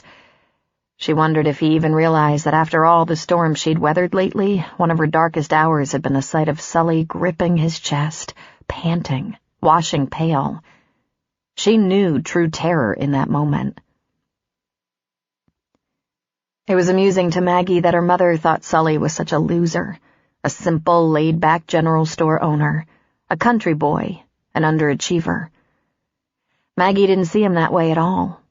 Sully was her rock. In fact, he was a rock for a lot of people. He had a strong moral compass, for one thing. He worked hard, but he wasn't a slave to his work. He saw the merits to a balanced life. He was possessed of a country wisdom attained through many years of watching people and learning about human nature. And he was true. He was the most loyal individual on earth. Sully thought Maggie was smart to strive to be as successful as Walter, but Maggie wished she could be more like Sully. She settled back on the couch and decided to listen to Andrew's message. "Maggie, listen, babe, I'm sorry about your crisis with Sully. Is he there with you in Denver? When I get a day, I can come up and check on you both." "I don't want to be checked on," she said to the phone. "It's been pretty crazy here, or I might have heard sooner. I just heard about the bypass a couple of days ago, but I was told he was doing great and you were with him, so I didn't jump on the phone." "Yeah, why would you do that?" "And what's this? I hear you took a vacation? Of indefinite duration? I hope that doesn't have anything to do with our disagreement. I know you're probably upset with me. I know that. Honey, I just want what's best for you, and I could tell I wasn't helping anything. Maybe I made the wrong call, but I thought it was probably best if you looked further than me to get support right now. I don't know anyone who could cope with all you've been through any better than you have, but I just felt so helpless, and that wasn't good for you. I sucked the life out of you, remember? Call me, please, or email me or something. Let me know what I can do, when we can talk. You know how much I care about you and Sully." "Actually, I'm a little murky on that." "Maggie," Sully said from the hall. "Who the devil are you talking to?" She jumped in surprise. He was wearing his pajamas, his white hair mussed and spiking. The television?" "The TV isn't on," he said. "Okay, I was talking back to a message from Andrew. You don't dump someone and then leave a kind and caring message. Too little, too late." He said, thinking on that for a moment. "I guess I need a fresh start," she informed him. "I'd like to go back to 8th grade and redo everything." "I think this heart attack business is taking a toll on you," he said. "I'm sorry about that." "It wasn't exactly your fault," she said. "Aside from your genetics, you've been in good health. Your father and grandfather probably had health issues they didn't even know about. At least yours is resolved." "I understand all that, but there's one thing you're going to have to make peace with one way or another. I'm 70. I'm gonna die before you do." "That takes a toll," she informed him. "Remember you said you weren't quite ready? You remember saying that? In the ambulance." "If God takes me home in March, it's only because he means to punish everyone I hold dear. From the folks who help run this little place to all the folks who pass through. I wasn't done with the cleanup. That's all I meant by that. Now will you take one of them anxiety pills that are so popular and get some sleep? Unless you want to bitch at Andrew's message some more, of course." "I thought coming back here would help me get perspective," she said. "We've been in Denver, Maggie. We haven't been back 2 full days. Even God needed 7 to get it together. Jesus." He ran a hand over his head and wandered back to his bedroom. "I've always had kind of high expectations of myself," she yelled at his back. "No shit," he returned. Maggie woke up at first light and walked into the kitchen. There were no signs of life, and Sully's bedroom door stood open. He'd made his bed and was gone. This was typical of life here. He rarely put on a pot of coffee at the house, only in the worst of winter when venturing to the store was a useless chore. In spring, summer, and fall, he dressed and trudged over to the store where he'd start the big pot for Enid. Before she even got up the steps to the back porch, she spied Sully. He was down at Cal Jones's campsite, sitting on a small camp stool, holding a mug of coffee on his knee, petting Bo with the other hand. Cal, on the other hand, was crouched before a small grill, sitting on the heel of his boot, stirring something in a frying pan. She caught the unmistakable aroma of bacon. When Bo saw her, he got up, started wagging his tail, and ran to her as though he hadn't seen her in weeks. "Good morning, gentlemen. Something smells good." Cal cracked 2 eggs on top of his bacon and covered the pan. "I'd be happy to make you breakfast," he said. "That's very nice of you. I'll get some in the store in a minute. Dad, I was hoping you'd sleep in." "And here I was hoping you would," Sully said. "I can't stay in bed, Maggie. I get all creaky, and it takes too long to work out the kinks. Besides, this is the best time of day." "It is a beautiful morning," she agreed. She wanted to discuss the coffee. Just 1 cup, please. And activity today, nothing strenuous. Diet, they could talk about diet, and it wouldn't include bacon, but Cal distracted her by popping open a camp stool for her to join them. "Thanks," she said. She watched as Cal put 2 pieces of bread he'd toasted on the grill onto a plate. Then he lifted his bacon and eggs out of the pan. He sat across the grill from Sully, plate on his knees, and worked away at his breakfast. "That bacon smells every bit as good as I recall," Sully said. "If you stay away from the wrong foods, you'll live longer," Maggie reminded him. "I probably won't, but it'll damn sure seem longer." Cal laughed. "What's Cal short for?" Maggie asked. He swallowed and looked at her. "You've been Googling me." "I have not," she said. "Is that what you were doing on the computer half the night?" Sully asked. She scowled at him. "I'm just curious. Calvin? Caleb?" "Why? Does one of those guys have a record?" Cal asked. "How would I know?" she returned, but she colored a little. She'd always been a terrible liar. He laughed at her. "I just go by Cal," he said. "You won't tell me." "I think this is more fun." A car pulled into the grounds, followed by Frank's beat-up red truck. "There's Enid and Frank. I take it you started the coffee?" Maggie asked. "I did, and ate a bowl of that instant mush," Sully said. "What have you got to do today, Sully?" Cal asked. "What can you use help with?" "Just the regular stuff. I can probably handle it with Maggie's help. You know, shelf stocking, cleaning up, inventory. Hardly any campers yet, so we're not too far behind. But they're coming. We have spring break coming up. I'm gonna have Tom and 2 of his kids to help this weekend, and we'll get that garden in. Once it's in, I can handle it. Plus, the doctor said I should be back in the swing of things in a couple of weeks." "No, he didn't," Maggie pointed out. "He said you'd probably be moving slow for 6 weeks, and in a few months you'd be in good shape. But no lifting anything over 10 pounds for at least 6 weeks, preferably 10.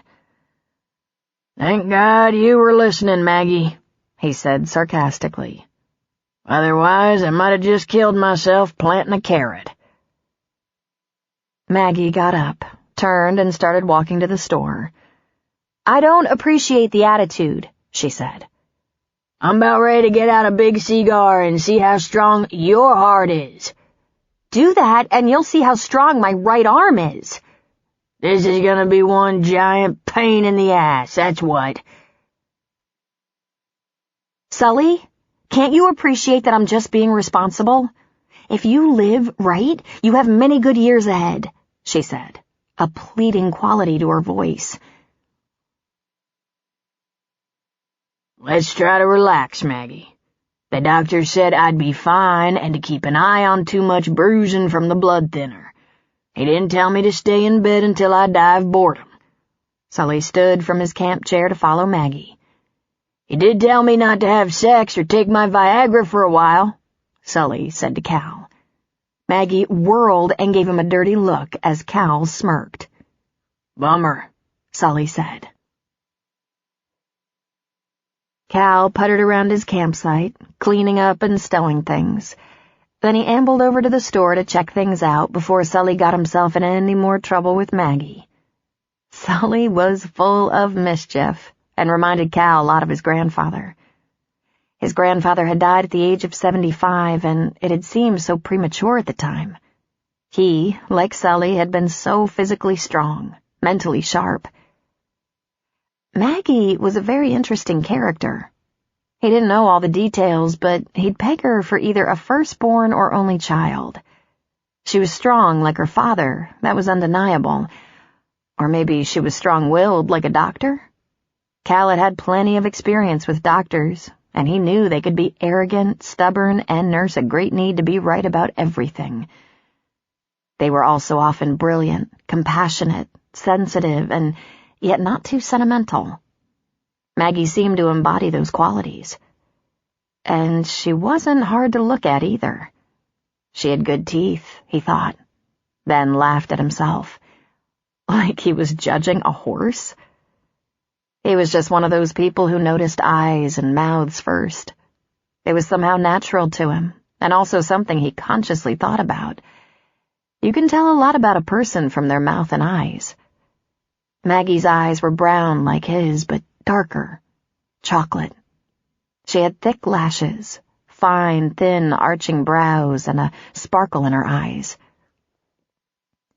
They reflected humor, anger, curiosity, and embarrassment. He'd caught her. It was written all over her face. She'd been trying to research him, probably because he was hanging around the campground so long, even during inclement weather. And not just hanging around the grounds, but also the store. She was naturally protective of her father and his property. He said good morning to Frank, who sat by Sully near the stove. Sully had another cup of coffee, and Cal guessed he must have gotten rid of Maggie somehow to score another cup. Who knew how many he'd had before walking with his steaming mug over to Cal's campsite? Cal wasn't sure whether Sully was hard to manage or he just enjoyed watching Maggie's attempts. He was extremely curious about their family history. Where was Maggie's mother? "Would you like me to get out of that storeroom for you, Sully?" "Oh, I don't want to work you, Cal. I don't feel put upon at all.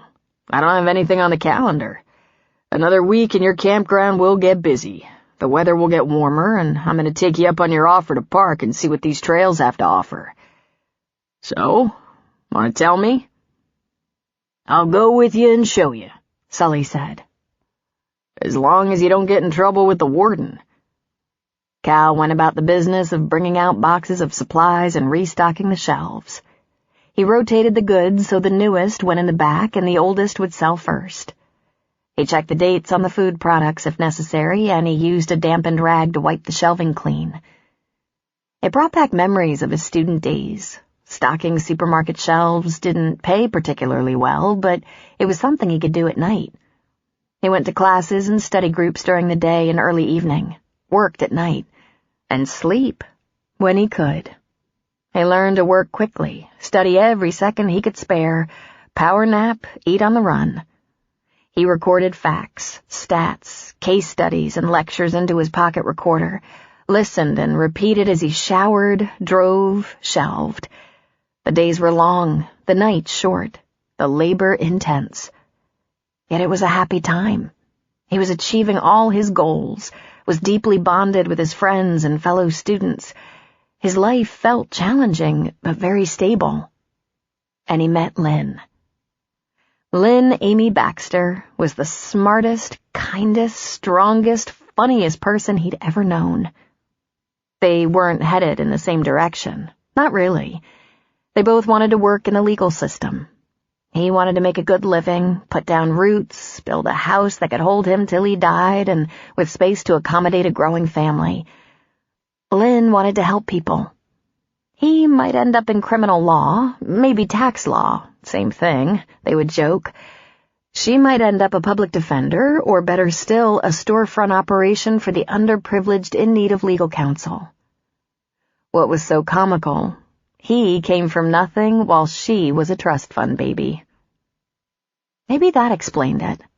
He longed for security. She wanted to shed the excesses of her life. "You're better at this than I am," Sully said behind him. He turned around with a grin. "I've done this before. I'll say it again. I just don't pay you enough. And listen, Maggie's gone over to town to pick up my seeds and starters and maybe to get away from me. Want to join me for a hot dog?" Cal smiled. "You eat a hot dog, you're gonna pay. That's for sure." "You thinking I'll get caught?" Sully asked. "Someone's bound to talk," Cal said. "But I was thinking more along the lines of indigestion. You've been on a pretty bland diet, haven't you? I'd work up to a hot dog if I were you. And then there's the high sodium, fat, etc. That mean you don't want one?" "Oh, I want one," Cal said. "You should have something a little more easy on the stomach, if you ever want to have sex again in your life." "Hell, I gave up on that a long time ago. Don't tell Maggie. I'd like to think of her having nightmares about it." When he was done with the shelf stocking and his hot dog, Cal went to the area Sully had mentioned was his garden. It was easily identifiable. It was behind the house, kind of hidden from the campgrounds. Cal wondered if that was sometimes an issue, a thriving garden being tempting to campers. Did they occasionally help themselves to the tomatoes? It wasn't too big, maybe 16 by 16 feet. He could see the rows from last year. He went to the shed that stood back from the property, tucked in the trees. There was a lot of equipment, from snow blower to plow attachment, lawn grooming equipment, riding mower, wheelbarrow, and gardening supplies. Snow blower. He kept reminding himself to head south, maybe southwest. It was just all that smog and sand and those hot rocks they called mountains. He'd gone to school in Michigan, the state that invented winter. He was from everywhere, usually moderate climates, while Lynn was from New York, Westchester to be exact. He chose the wheelbarrow, spade, shovel, and rake and started clearing away the winter debris. He hadn't asked what Sully meant to do with the stuff, so he made 2 piles, one of fallen leaves that could constitute fertilizer, and the other rocks, winter trash, and weeds. You wouldn't want to use weeds in mulch. That would just invite them back. He'd been at it a couple of hours when he heard her approach. He knew she'd get around to it. He leaned on his spade and waited. "You let my father eat a hot dog? Does that sound heart-healthy to you?" He just shook his head. "You know he's a liar and he's having fun with your close medical scrutiny. What do you think?" He got me, didn't he? He ate a sandwich. Lean turkey, tomato, lettuce on wheat bread. He asked for doughy white bread and lost out to Enid, who obviously knows him better than you do. He wanted chips. He got slaw, made with vinegar, not mayo. Really, Maggie? He laughed and shook his head. He's antagonizing me. Is that what you're saying? Over and over. But you can stop pressing the panic button. He's doing great. Have you seen his incision? She asked. Oh, about 10 times. I offered to sell tickets for him. He's running out of people to show. But no worries. He tells me the camp is going to attract people like crazy any second now. Spring break, then weekends, then summer. I just hope he doesn't scare the children. She thought about that for a moment. It's impolite to act like you know more about my closest relative than I do. And yet, that's usually the case. You're too bound up by baggage, expectation, and things you need for yourself. Like a father who lives much longer. He pulled a rag out of his back pocket to wipe off his brow. Stop letting him bait you. He's very conscious of the doctor's orders. He's taking it one step at a time. Did he pay you to say this, or are you Dr. Phil on vacation? Cal laughed. You two have quite a dynamic going. You could be a married couple. Married about 40 years, I'd say. Remind you of your parents?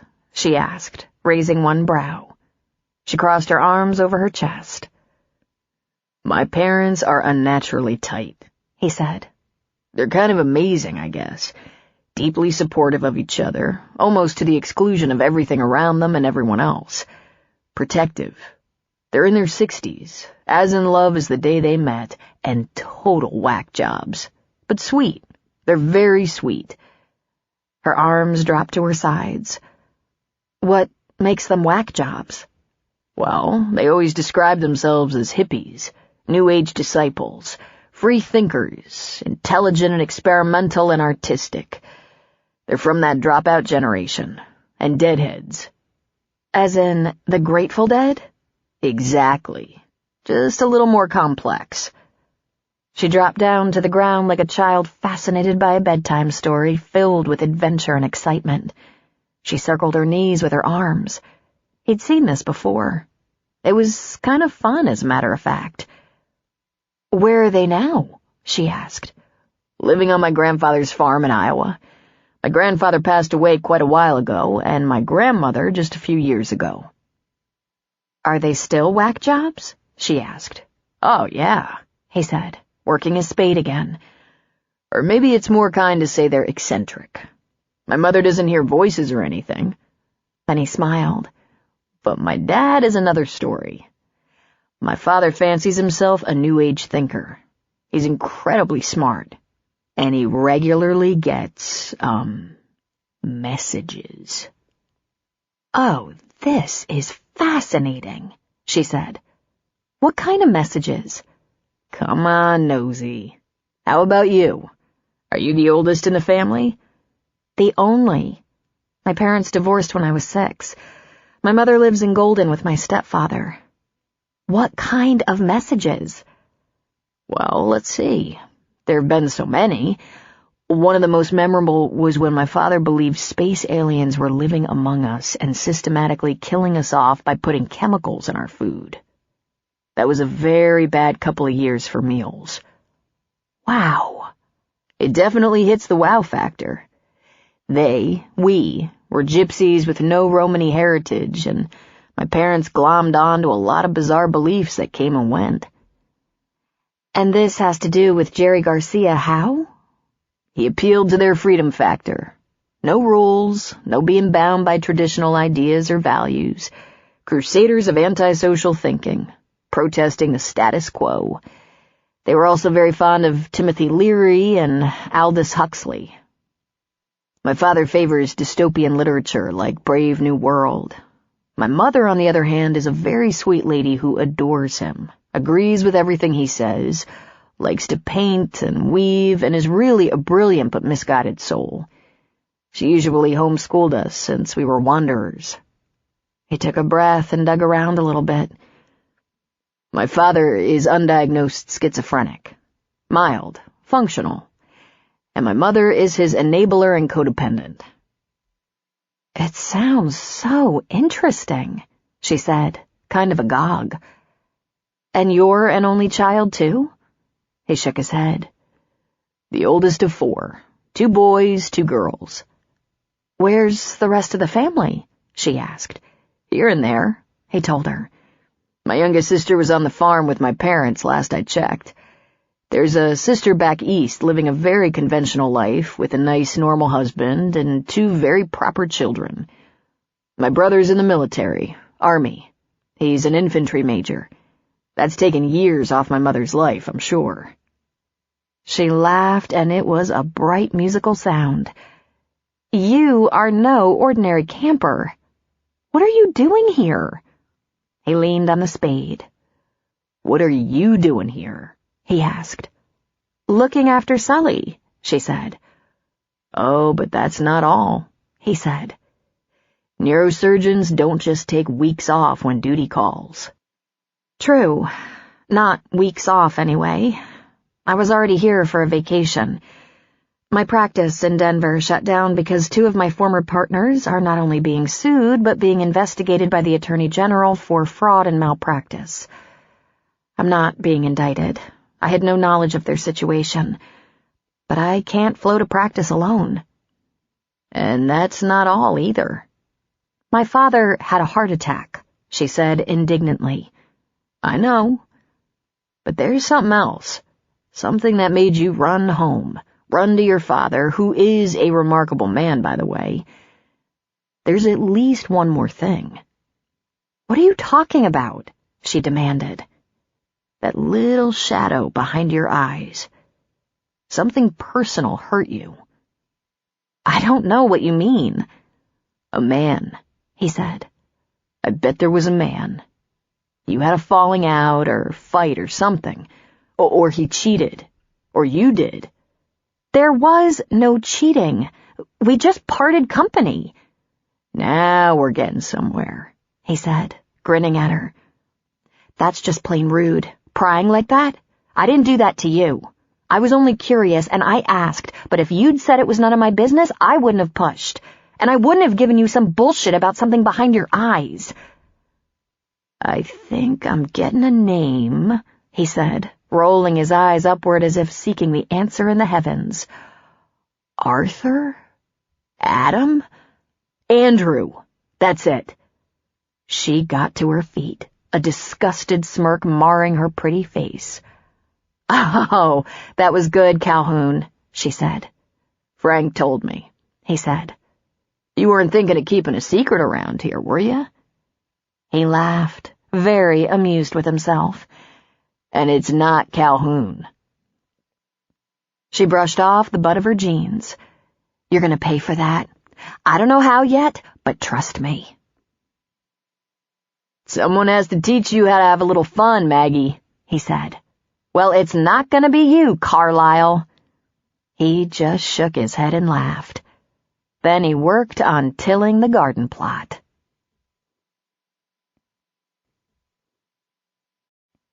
A quote from Socrates. To find yourself, think for yourself. Chapter 4. The days were getting just a little longer, a little warmer. Flowers were starting to sprout along roadsides and trails. It was turning beautiful in and around Sullivan's Crossing. Sully wasn't able to plant his bulbs around the house, but Maggie did it for him, with his relentless supervision. Maggie and Sully had been back for 5 days, and she'd driven to Timber Lake as many times. First for some fresh vegetables and salmon, then for seedlings for Sully's garden along with fertilizer, then for some fish and chicken breasts. She went ahead and stocked up on frozen shrimp and ground turkey, and she spent a lot of time on her laptop looking up heart-healthy meals. This wasn't how Maggie envisioned her escape from reality. She'd been hoping to relax and empty her brain of all those disappointments and worries. But this? She was working her tail off. She wasn't used to cooking, for one thing. When she was working, she typically ate hospital food, which, paradoxically, was not the healthiest. It was so starchy, cafeteria quality. It wasn't the food they serve patients either. If not eating at the hospital, she'd grab something on the way home. Something light. There was a conveniently located grocer and deli that sold prepared meals for one. And then there were the times she went out with friends or some of the staff for a meal, and they were partial to either sushi or Italian. But now she was working hard at feeding Sully delicious things to at least intrigue him rather than bore him to death. Before, when Maggie was at the campground, they'd decide what they were having for dinner and meet at about 7. Throw a steak, burgers, or maybe some chicken breasts on the grill, and they'd eat their meat with fries or potato chips. She was already tired of this new routine. She also watched while Cal got the garden ready. This was not his first garden. He created neat, straight rows of slightly raised dirt ready for planting. There were 2 fishermen in the campground and one older couple in an RV. The couple was interested in getting pictures of the wildflowers that were springing up all over, some even popping through the snow at the higher elevations. Because there was still so little traffic, there was a sign on the front door of the store. Winter hours, 8 to 5. After dinner one evening, she walked over to the store to pilfer a beer, and she saw there was a campfire on the beach. One lone man enjoying the mild evening. She grabbed 2 beers and walked down to the lake. He was sitting on top of a picnic table, feet on the bench, his elbows on his knees. His short brown hair was wet, as was the collar of his sweatshirt. He'd had a shower and shave. "Evening, Caldwell," she said. He turned toward her in surprise, and she handed him a beer. "Caldwell?" he asked. "You're getting desperate." "That's true, but not about your name. I'm getting a little restless." "Maybe it's time to go back to work," he said. He toasted her, clinking the neck of her beer with his. "I do a lot of chores around this place. Sully has always been a tough taskmaster. I've always had to haul stock, sweep, clean, chop wood, dig out trenches, clean gutters, clean that damn bathroom and shower, work in the store, but never what I've been doing this time. Cleaning house, cooking dinner. I'm already bored with my little housewifely duties, and I'm getting cabin fever. I'm sick of heart-healthy food. If I see one more hunk of fish, I'm gonna gag. Sully said he's growing fins." Cal laughed. "You think it's funny? I can smell your bacon before I smell coffee in the morning.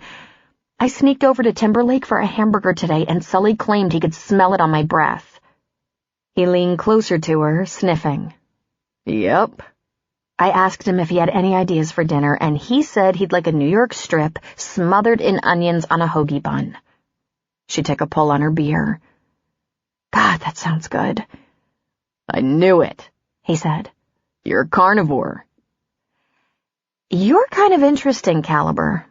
You shower and shave while you're camping." "I wash my clothes and change the lining in the sleeping bag, too. I'm a very clean fellow." "Are you ever going to go back to work and leave Sully alone?" "Give me a break. I haven't relaxed a day yet," she said. "Are you?" "Sure. I just left a job about 6 weeks ago. I work. I'm just not working now. Except for you." "Well, not me, exactly," she said. "You work for Sully. Have I said how much we appreciate all the free labor? It's very nice of you to pitch in." "I have time on my hands," he said. "What was your last job?" "I was an assistant to an assistant in human resources in a theme park. It basically meant driving a golf cart around, checking on people, helping them fill out forms, or taking complaints. Or sometimes it meant catching them screwing around on the job and reporting them to my supervisor. As little of that as possible." "Really? A theme park?" she said, fascinated again. "Which one?" "The big one." "Really? Was it fun?" "It really was. I applied to the ground crew, but there wasn't anything, and they offered me the job in HR. I met all the actors. It was cool." "And you quit?" she asked. No, I got fired. I was checking someone's human resources very closely. Not in public, of course. Not on the job. It was consensual and private, but word got out. Apparently even adults have to refrain from that. There are rules if you want to work there. Strict rules. More for some than others. They can't do that, she said. That's discrimination. Not for everyone. Princesses are not allowed to do some things, even on their own time. You were doing a princess? Which one? Get out of here. I'm not telling you. You're too old for those princesses. Oh, she was a lot older than she looked. Plus, she was an animal. So not only was it a bad decision, you didn't like it? I never said that, he said. He grinned lasciviously. You're lying, she said. I don't believe one word of that. Okay, he said. He took a drink of his beer. It's true, though. A very embarrassing situation. We both got fired. I lost a pretty fun job, and I think she lost her lifetime dream. I was planning to take a few months off to camp, but I wasn't planning to start until April or May. I hate being cold. However, Callahan, I think you're a liar, con man, and maybe a predator. He just laughed at her. Seriously, you ever going back to work? I told you, the practice shut down, she said. We both know there are things you could do. I was picking up work here and there from colleagues. I just came to Sully's for a badly needed break. I packed up a bunch of stuff, left the disposition of the office in the hands of a broker who can be sure the equipment, furniture, and supplies are sold or stored, emailed all my colleagues that I was taking a leave of absence. I was burned out, bloody well sick of all the controversy my partners had stirred up, and I was exhausted. I was only home for 24 hours when Sully crashed. That's almost 4 weeks ago. I haven't thought about anything but Sully since. You can let go of that pretty soon. Aside from being a little ornery and sick of salmon and chicken, he's doing great. I know, but I don't know if I want to go back to that grind. Check with me after I've actually had some time to think. But one thing I'm not crazy about is being a caretaker the rest of my life. Maybe another residency? A different specialty? He asked. She shook her head. I don't think so. Right now, I just want to escape. Have you ever felt like that? He chuckled. I've been in your campground for 5 weeks, through rain and mud and heart attacks. What do you think? You're traumatized by the aftershock of screwing a princess? It takes a lot more than that to traumatize me, he said. He put an arm around her shoulders. It's okay to take a break, Maggie. I'm not sure it's good for you to obsess about Sully, though. It might be misplaced anxiety. Really, he's going to be fine. You didn't see what I saw, she said. No one saw what you saw, honey, he said very sweetly. I was right there when they loaded him into the ambulance. You saw your father slipping away. Everyone else saw a cardiac episode. I think you're a little terrified. Yeah, she said. Guilty. I'm not very close to my mother, and I have no siblings. And it was Sully. Maybe it's because I always felt deprived of him when I was growing up. My mother and stepfather lived in Chicago, and it wasn't easy to see Sully. Or it could be that he's as special as I think he is. You don't know him that well yet. He's one of the most remarkable men I've ever known. If you were going to be around here longer, like through summer, you'd see. Tell me, he said. Oh, hell. Where to start? I've seen him break up fights, rescue drowning kids and dogs. You didn't think a dog could drown, did you? He was tangled in fishing line. He's given refuge to the lost, tracked and killed a bad cat, a mountain lion who attacked a hiker. That almost never happens, and Sully got in so much trouble. Took him forever to work through that. But maybe the most important thing he does? He creates relationships with people. Unforgettable relationships. They write him, send him pictures, mention him in their writing, their blogs, long after they've gone. They hang out at the store and he listens to their tales from the trails. He gives them tips, does little favors, lets them charge up their phones and stuff so they can make contact with friends and family. He tells jokes, encourages people, praises them, and most of that without anyone knowing that's what he's doing. He lets kids' organizations come out and camp for free. He's partial to the autistic kids. Sully relates to a lot of them, and I have no idea why. He doesn't know why either. He plows in winter, he clears our road, and then he goes out to the neighbors who are snowed in and clears theirs. He's the third generation. His grandfather built the store, and Sully didn't get a son to run it. All he's got is me. What's going to happen to this place when Sully can't run it anymore? Will the next owner carry on that legacy? You have no idea how much Sully is loved, needed. It was still and quiet for a moment. The sound of night birds and crickets and the occasional splash of a fish was all she heard. He tightened his arm slightly, pulling her a bit closer. "What a lucky man," he said softly.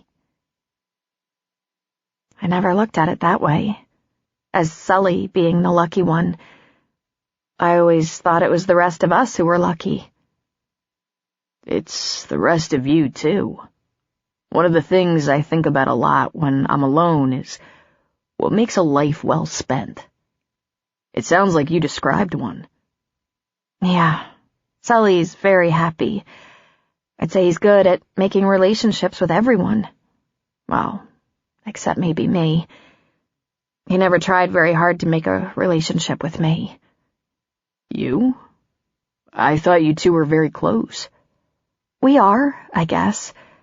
Except my mother took me away from him. And of course, he never came after me. He said I was better off. She shrugged. I guess I should get over it by now, huh? He gave her shoulders another squeeze. Some things stay with us a long time, he said. No one knows that better than me. The boy raised on the road by Jed Looney Tunes Jones.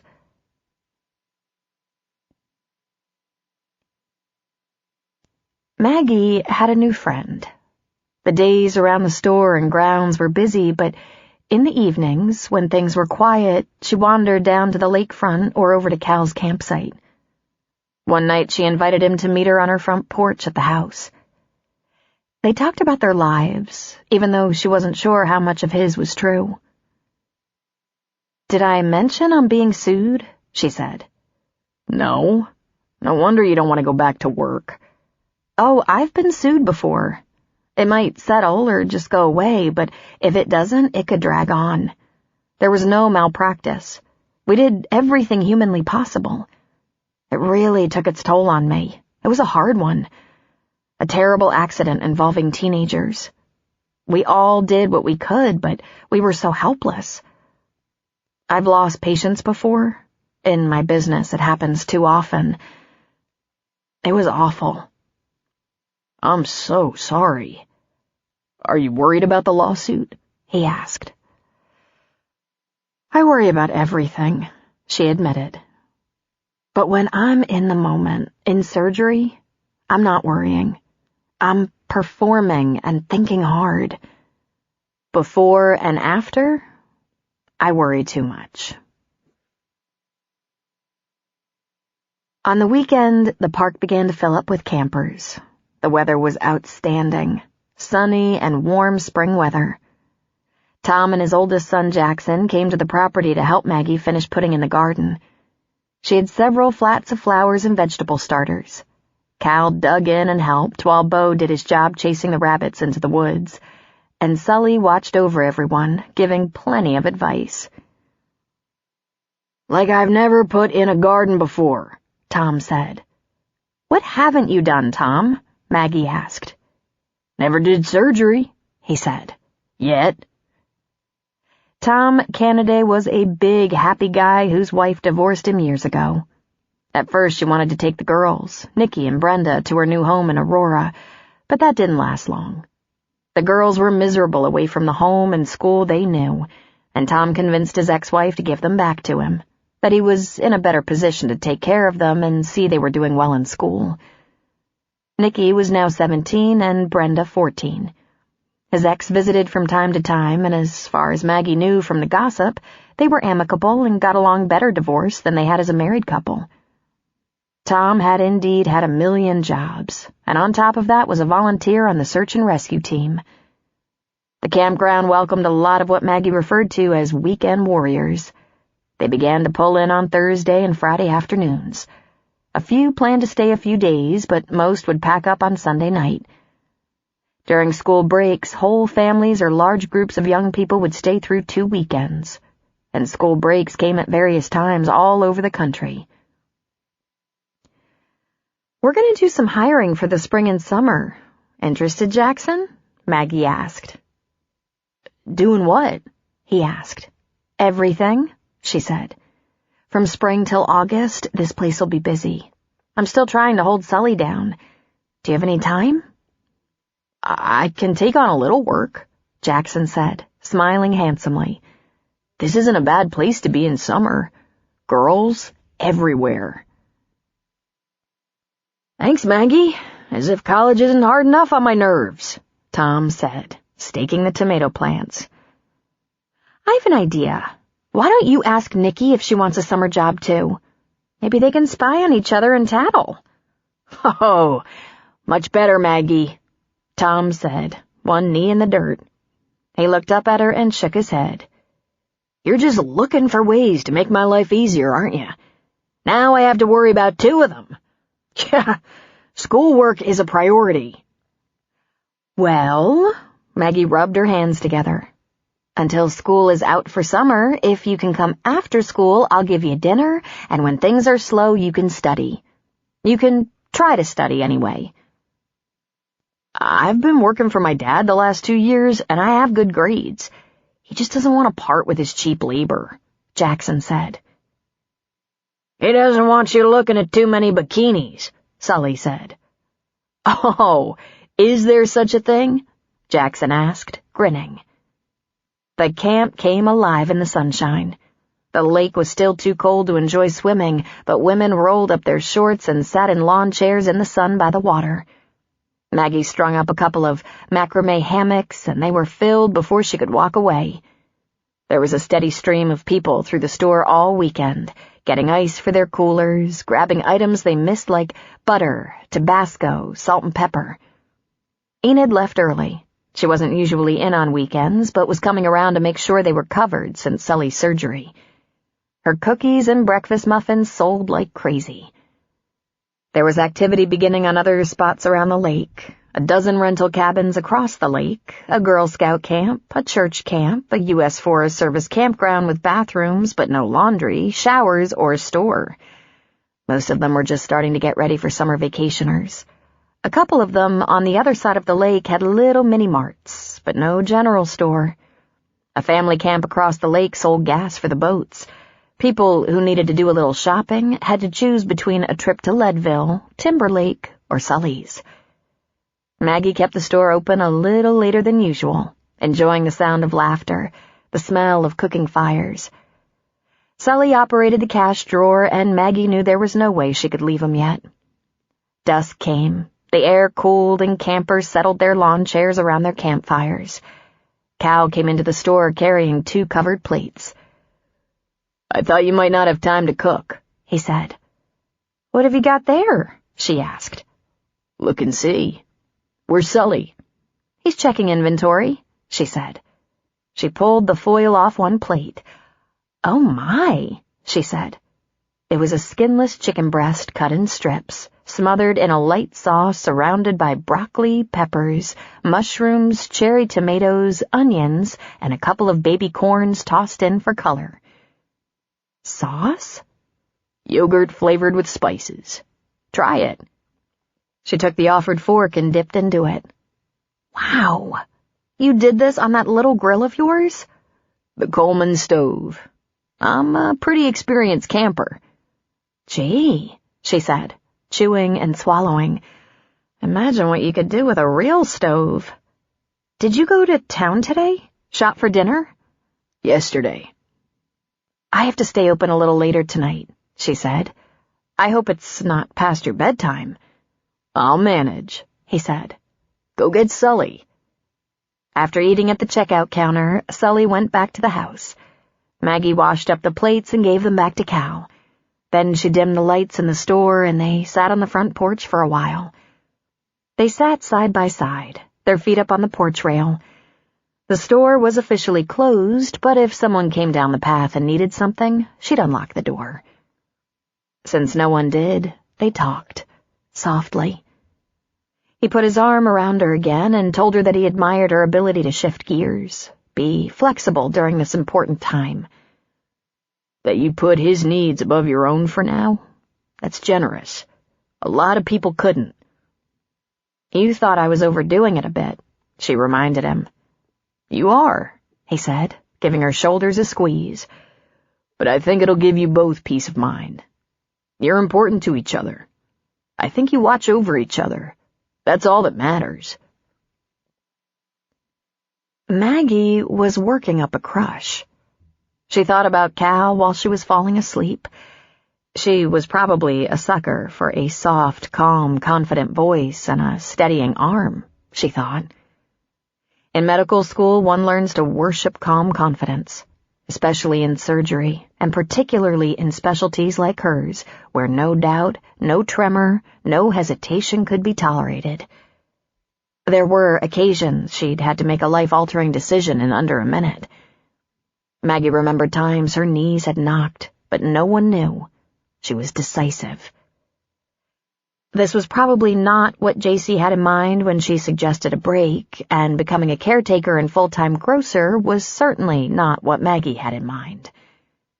But Cal was a welcome distraction. Vacations, camping trips, and campgrounds like this were ripe for romance, and it was no different if he were the proprietor. There was something about the temporary quality, the way one was removed from real life for a time. Having spent many a weekend and vacation here with Sully during high school and college, Maggie had been vulnerable to that vacation dalliance a time or two. And it had been fun. When she was younger, the reality that the young man didn't follow through, didn't write or phone or email, stung. But that didn't last. Now she knew it for what it was. The sexy Cal Jones, probably not even his real name, would be no different. Her common sense told her it shouldn't be. He was lovely and wonderful the way he helped her dad, but he was just marking time and would be on to his next adventure soon. But her attraction to him was real. One of these evenings, their twilight beer by the lake or on the porch would go a little further. She hoped. She couldn't help that. She hadn't been in the arms of a loving man in a while, after all. Sunday at the camp was active. People were trying to squeeze in the last of their weekend fun, then pack up their tents and campers. The store was busy. Campers ran out of things to get through their last days. Beer, soft drinks, snacks, sandwich fixings. Maggie was ringing up, bagging things, laughing with the customers, telling them she hoped they had a good time, looking forward to dusk when the activity would slow down. A lovely 14-year-old girl and her 10-year-old brother came in for eggs. They were staying one more night and then backpacking farther up the trail with their parents. They were beautiful, blonde-haired, blue-eyed angels and the sweetest kids. Apparently their spring break had started, and the family, mom and dad both teachers, loved hiking and camping, and it was their dream to one day hike the whole CDT as a family. "We're getting up early tomorrow, eating breakfast, and heading out," Chelsea Smith told Maggie. "We'll probably get in 100 miles during break." "I hope you're planning to get into really good shape for the CDT," Maggie said. "It's a 6-month commitment." "I think I could do it now," Chelsea told her. "So could I," her brother Remy insisted. "I hope when you do, I'm here to cheer you on," Maggie said, giving the girl her change. "Good luck tomorrow." "Maggie?" She looked up into the beautiful blue eyes of the man next in line, eyes she knew so well. "Andrew, what are you doing here?" "I took Mindy home a little early and hoped I could catch you. Rob Hollis told me you were here with your dad. You might have let me know." "Why? We're fine. Better than fine," she said, bagging up the eggs for the Smith kids. "I hope you had a good time here and have a safe hike," she said.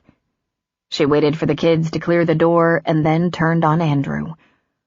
"Little busy here. You should have called." "Maggie, what the hell are you doing?" he asked, frowning.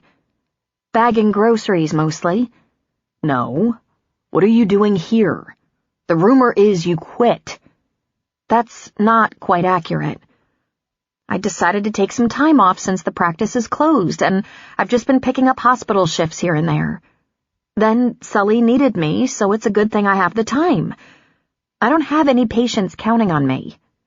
"When are you going back?" he asked. "That's really not your concern now, is it?" she said. "You've lost your mind. Is that it? You're a surgeon, a gifted surgeon. You can't stay here." "I don't want to talk about it with you. You really should have called. I could have saved you a trip." "You're ignoring my calls." "Well, there's a reason for that. We're not seeing each other anymore." "We're not enemies, I hope." "Come on, Maggie. Can we talk? Please? We have things to talk about." "This is a bad time," she said. Sully came from behind her, from the kitchen or storeroom. For 70 and in recovery from heart surgery, apparently his hearing was perfect. "Hello, Andrew," he said. "Have you been?" "Sully! Damn, it's good to see you," Andrew said, grabbing Sully's hand and pumping it. "You look great. Are you feeling all right?" "I'm doing fine. Not crazy about the new diet, but I'll live." Andrew laughed. "You have really good color." "I was told I'd come out of it looking better than when I went in. I have freshly widened arteries to float my oxygen through. As a beauty treatment, I don't recommend it." "Can't say I blame you," Andrew said with a laugh. "What a relief to see you. Did Maggie say I called, just to see how you were?" "She might have mentioned it. Thanks. But we're doing fine." "Maggie, are you going back to Denver anytime soon?" Andrew asked. "I haven't made any plans." "Can you break away for a few minutes? I won't keep you long." "Sure. Meet you out front in a few." She watched him walk away, leave the store as a couple of guys walked in. "I'll get this, Sully," she said. "Nah, go deal with him. I'll live through a checkout or two." "You're sure?" she asked. "Stop pampering me. I'm doing a damn sight better after heart surgery than he did after his knee surgery. You think he delivered a baby elephant or something. And don't you dare use me as an excuse for not going back to work. Go on now. Get rid of him." That made Maggie laugh a little, though she was in no mood to laugh over Andrew. It was true, though. What a lot of complaining he'd done after a knee scope. It was his first experience on that side of the knife. Poor baby. "I won't be long," she said. "Be as long as you want," he said. "Just make sure you don't invite him to dinner." Oh, Sully wasn't happy with Andrew, and he didn't even know the half of what Andrew had put her through. It was so rare for Sully to get out of sorts with someone, and Maggie hadn't even explained all that went on between them. But then Sully usually guessed right. Andrew was leaning up against his car, texting or reading his email. He straightened when she walked out of the store and down the porch steps. He really was so good-looking. She remembered the first time he suggested dinner. She'd been so surprised. He wanted to date her? He was one of those classically handsome men, chiseled cheekbones and chin, tall with dark blonde hair, striking blue eyes, enviable physique. And he was so nice. But he was an ER doc. They had to have certain gifts, had to know how to deal with frightened, hurting people, had to be swift and skilled. Andrew could put patients and their families at ease and get the job done quickly. "Maggie," he said, "you're looking good." "Thank you. Listen, we don't have anything to do here. You said you were done. Let's go with that." "Come on, Maggie." "That wasn't exactly it," he argued, reaching for her hand. "No, that was exactly it. Before I came back here, before Sully's heart attack, you said I was too depressed for you, that you couldn't deal with it anymore. Of course, my practice was shutting down. I was thinking about filing for bankruptcy. I was being sued by the family of a 16-year-old I lost on the table, and I was trying to stay ahead of the bills by picking up call for other doctors, mostly nights and weekends, so I could give interviews and depositions all week. Oh, and did I mention I just lost my baby? The baby I wanted, but you didn't? I'm so sorry I wasn't more cheerful, but there you have it." She shrugged. "Sorry, babe. That's all I've got," she said, mimicking him. "It turned out Sully needed me. That's all I have to say, Andrew." "Look, I want us to be friends," he said. I want to lend support if I can." She laughed a little. "You want us to be friends?" she asked, aghast. "I've never been treated more cruelly by anyone in my life, Andrew. You asked me to abort a baby because it wasn't convenient for you. Then you bitched because I grieved. Andrew, hear this, please. I don't want to be friends. I spent a couple of years as your friend. That meant taking vacation to look after you when you got a meniscus tear repaired, listening to your rants over your crazy ex-wife and hearing a million complaints about the working conditions in your ER. Being your friend appears to mean that I should be there for you, be perpetually happy no matter what's going on. But when I need you, you're unavailable. That's not good enough for me. Please, just go." "Maggie," he said in that calm, deep, lovely voice. "You're crying." "Shit," she said, wiping at her cheeks. "We're done. It's non-negotiable. I wouldn't take you back if you begged me. I can't be with a man as selfish as you." "That's not fair," he said. "Would you have wanted me to lie?" "When you told me you were pregnant, I told you the truth. I have a daughter and a crazy ex-wife, and no, I wasn't planning to have more children. It was one of the first issues we talked about when we started seeing each other. You said you understood completely. I wasn't pregnant then. Be reasonable. It wasn't planned," he said. "Just go." She turned and walked around to the back of the store and in the back door. She ducked into the bathroom beside the storeroom and looked in the mirror. Sure enough, she was crying. Again. In medicine, everyone worships stoicism, thus her hiding in stairwells. She once sneaked into a bathroom and sobbed her brains out when she lost a young woman and her unborn child, even though saving them had been a long shot. GSW. Gunshot wound. So tragic. Then there was a mass shooting at a high school. Several victims, and they pulled them through, all of them, and it had almost the same effect on her. She cried until she was sick to her stomach. That was back when she was in Chicago doing her fellowship with Walter. The sheer violence and cruelty of a school shooting had nearly gutted her. By the time she was practicing, she'd figured out how to hide it, the overpowering emotion. But she hadn't cried over a man since she was 16. Not the man, she reminded herself. The relationship and the baby. Andrew, the sensitive ER doctor, left her because she was having trouble coping with her loss. She really and truly had not known he was that inflexible, that cold. There must be a lesson in there somewhere, and she was damn sure going to find it. She splashed cold water on her face, dried it, went back into the store. And, of course, who was standing beside Sully wearing a look of concern but Cal. "Well, Calistoga, You're just everywhere, aren't you?" "You okay, Maggie?" he asked. "I got a little pissed, that's all. Ex-boyfriend." "Gotcha," Cal said. He looked at his watch. "Why don't you go home and see what you can find for dinner for you and Sully? I'll hang out here till closing." She sniffed. "Would you like to join us?" she asked.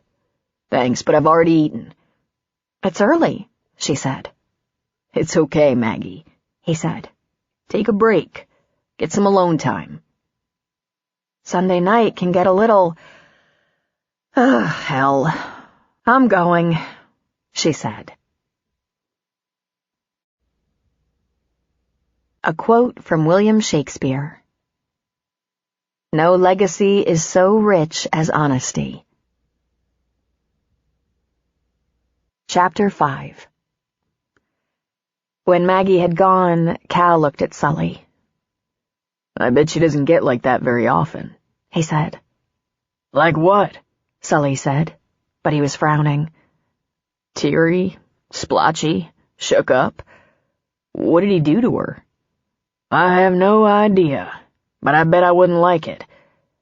"How long was he the boyfriend?" "Couple of years. I didn't think he was that much of a boyfriend." "Did you ever mention that to Maggie?" Sully laughed, but not with humor. "Maggie look like the kind of person anyone tells what to do? She's contrary sometimes. I try to stay out of her business. She doesn't return the favor either." There was a lot of cleaning up, putting away, sweeping and organizing to do after the last of the weekend campers pulled out. Those who were leaving had settled up and were on the road by 6 at the latest. There were 5 campsites and 1 cabin still engaged, and according to Sully, all of them were planning to stay longer. "Should we restock?" Cal asked. "Let's not do it tonight," Sully said. "I bet you don't ordinarily leave the store until it's ready for morning," Cal said.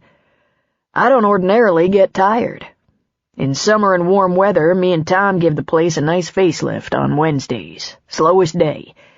When Enid's in the store, I spend more time on the garden and grounds, but weekends find me right here, ready for anyone. Nights I patrol a little before I go to bed, but hardly get any trouble. A year ago, I got laid up with the pneumonia. Things got pretty sloppy round here, but we were running real low on weirdos or drunks, so it was at least quiet. Don't know why I'd get the pneumonia when the weather finally gets warm, but I never ran high on good luck, except for Maggie. Maggie's about the luckiest thing a man could get, and I wasn't even trying. Imagine what I could do if I was trying." Cal smiled. The pneumonia made him grin. If you didn't pay close attention to someone like Sully, you would think he wasn't terribly smart. But Cal did pay attention. Sully was sharp as a tack, and had that enviable insight into people so few possessed. "Where's your wife, Sully?" he asked boldly. "Phoebe? She's in Golden, married to someone who deserves her." "Are you still, do you miss her sometimes?" "Miss Phoebe? Oh, Jesus, boy, hell no, I don't miss Phoebe. She's the biggest pain in the ass I ever met. She's everyone's pain in the ass. Poor Maggie, that's all I have to say. She tries to take care of her mother. Phoebe." He laughed and shook his head. "I don't know what I was thinking. I must have been drunk." Cal laughed with him. "Well, what do you suppose it was?" Cal asked. "No man gets that drunk. She must have been beautiful, or sweet, something. Oh, I could put a dent in the keg back then. But that Phoebe, she was mighty pretty. And funny and sweet, but God is my witness, it sure didn't last long. I shouldn't have brought her here. It was a bad match. She found fault with every breath I took. She was difficult, miserable, unhappy." "What do you think was wrong?" he asked. Sully thought for a moment. "Well, son, it's mostly my fault. I'm sure of that. I'd been to Vietnam, and it didn't leave me right, if you know what I mean. I had settling to do, in my head and other places, and I just hadn't taken the time. I hadn't stopped making noise enough to listen to that inside voice. I was listening to the voice in the bottle sometimes. Phoebe would bitch that I was drinking and I'd just drink more. And Phoebe, she's one of those people who's always hungry, if you know what I mean." Cal frowned. "Hungry?" He shook his head. "She couldn't be satisfied. I believe she tried, but she couldn't. I didn't understand until she left and took Maggie with her. Then I understood what that felt like. It's a miserable feeling, wanting something you can't have." He put a hand on Cal's shoulder. "You go on, Cal. It's a nice evening. Cool but clear. There could be rain ahead, so enjoy it now while you can. If you need any help, you know where to find me." Cal watched Sully put the close sign on the door and went to his camper. He had the impression that Sully had just confided more in him than he had in his daughter, whose absence a long time ago had filled him with an aching hunger. He believed Sully might never have told Maggie she was the greatest thing he'd ever done. It wasn't a facial expression or inflection in his voice. "It's the way we don't tell the most important people in our lives the most important things." It was how men tended to be. He made his fire by the lake in a brick fire pit that had been there a long time. He couldn't be more obvious if he'd made his fire in front of the porch. Yet she didn't come. I should have kissed her, he thought. For the past several nights she'd found him after dark, and they'd talked by the fire. Sometimes they had a beer together, sometimes just the dark and conversation. She had no idea what she was revealing. Her admiration for Sully, her concern, her annoyance with all things as though she felt completely out of place. But he hadn't suspected a broken heart. I should have kissed her before he came back and made her realize she'd felt so lonely. He loved the anger that made her skin mottle. He was guessing, but he bet anger made her cry as often as sadness. He wished Lynn had had more fight in her. Maybe she had at first, but it was soon reduced to helplessness. He loved Maggie's sturdiness. He laughed as he thought that. What woman wanted to be admired for something like that? It crossed his mind that a smart man would move on before things got complicated, but it was already too late for that. The minute she'd confided she was being sued, he'd submitted an application to the Colorado Bar for license to practice here. Colorado had reciprocity with Michigan. He wouldn't have to take the bar in this state to be licensed, but he did have to apply, which she'd done without saying anything to anyone. He gave one reference in Colorado, Sully. They might not even ask him. A part of him thought it might bring Maggie peace of mind to learn he wasn't just a homeless bum, but a professional legal mind. Yet he hadn't shared. Not yet. He wasn't quite ready to tell everything. Some of it was still too private. He sat by his fire, thinking. It gave her some time to find him. He didn't feed the fire. He let it burn out. Then he went prowling, looking for her. If he had to, he'd knock on the door and call her out. Their routine had made him happy. He didn't know if he was finally working through his issues or if it was something about the crossing, the spot where the continental divide separated the east from the west, where everything felt balanced. It was probably just that he'd been looking for a deeper understanding, for self-discovery, for a couple of years now, and he was finally stumbling upon it. Pure accident. She was sitting on her back porch steps in the dark. No fire. Her view? The garden, which was all dirt so far. "There you are," he said. "Hiding." "It's not a good night, Calvin," she said. "All right, I get that. I was waiting down by the lake. You shouldn't do that, you know. Bring me a beer at night, cozy up, and talk in the dark, and then shut down. I won't know how to act tomorrow." "Don't act," she advised. "Just try to be normal. Just be a guy. You didn't see anything, you didn't hear anything. Just be a regular, blissfully ignorant man." "I'm not that guy." "Famous last words," she said. "He hurt you," Cal said. "I thought you might want to talk about it." "Are you some kind of counselor? What's with all this understanding and sensitivity? Because the men I know are not like you. They don't care about how a woman feels. They're scared of women's feelings. And they won't admit to having feelings of their own, but boy, do they work at protecting them, defending them. Well, damn, I'm honored. You think I'm not like the men you know? He sat on the step beside her. Were you in love with him? She shrugged. Probably not. You're pouting a lot for nothing, then. He just hurt my feelings, that's all. Maybe he was right. I doubt it. If he was right, Sully would like him. He doesn't like him. He never told me that, Maggie said. Because he's just a guy, Cal said with a laugh. He put an arm around her shoulders. I should have kissed you last night or the night before. I should have done that before some useless old ex showed up and made you feel like you were missing something.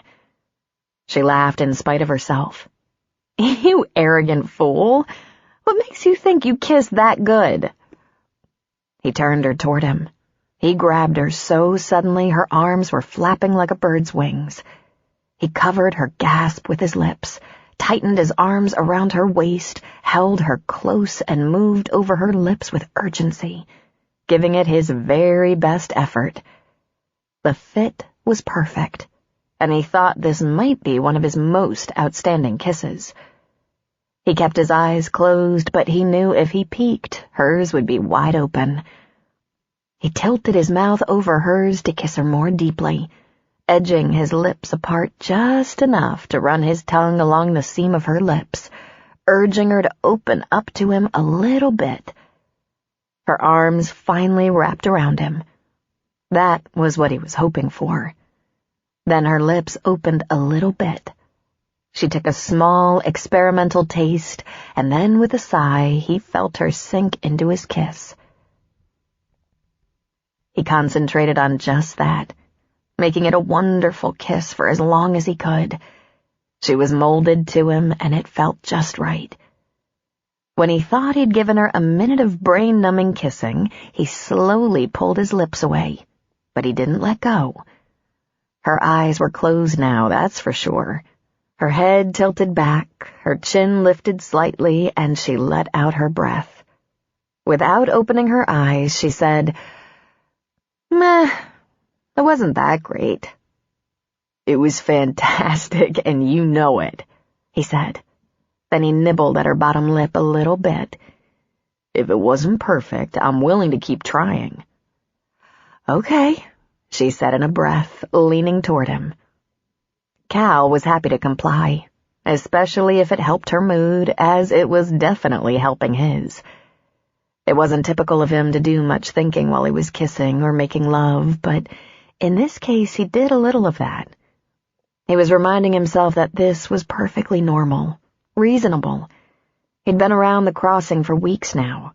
He'd gotten a little attached to it. He liked helping with the store, liked the locals who stopped by.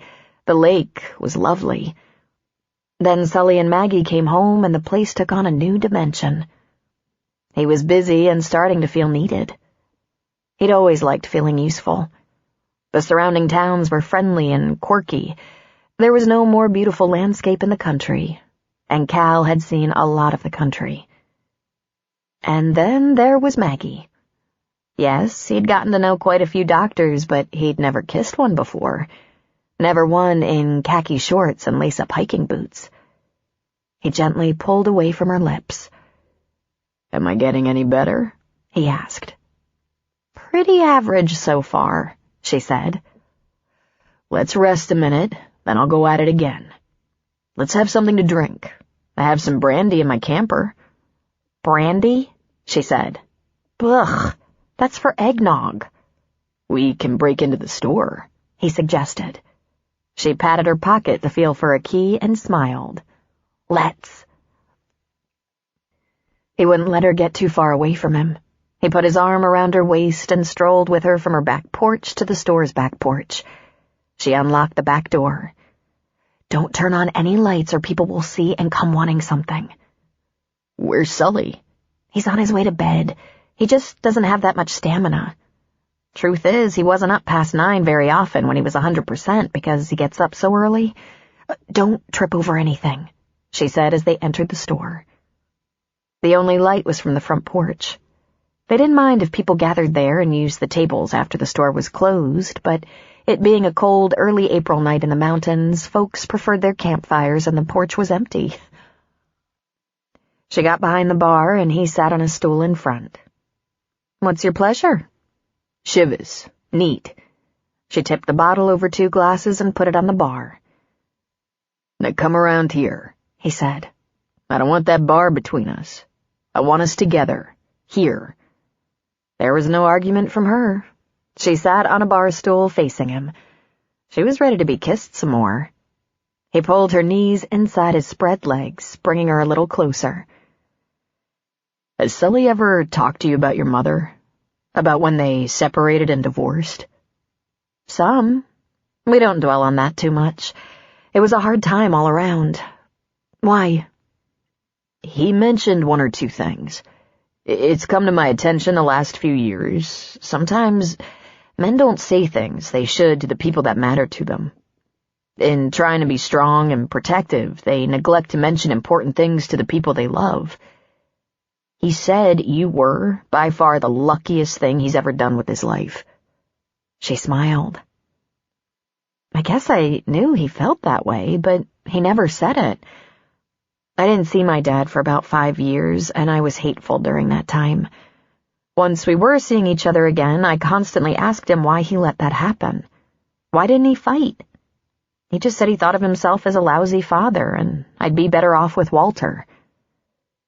"Did he ever mention war issues, like maybe some PTSD? "Huh?" "He said Vietnam had him pretty messed up.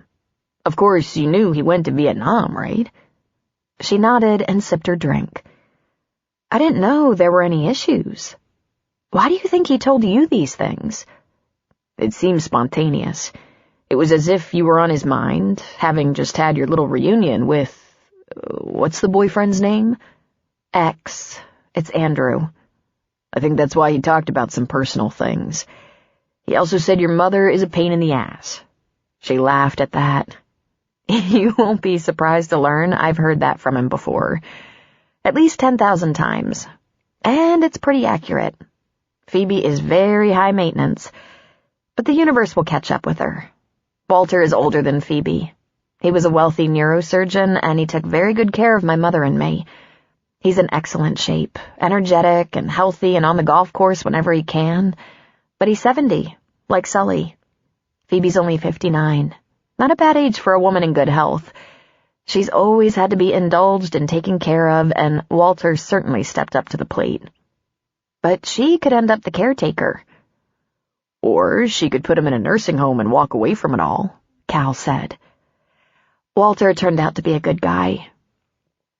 If you haven't guessed, Phoebe has been twice a trophy wife, though I'm sure Sully didn't realize it. To Sully, I think she was just a pretty little thing. I'm sure he never thought she'd be a lot of work. I think she loves Walter, and I know Walter loves her. "You know, sometimes age has hardly anything to do with it. Phoebe's health could fail before his.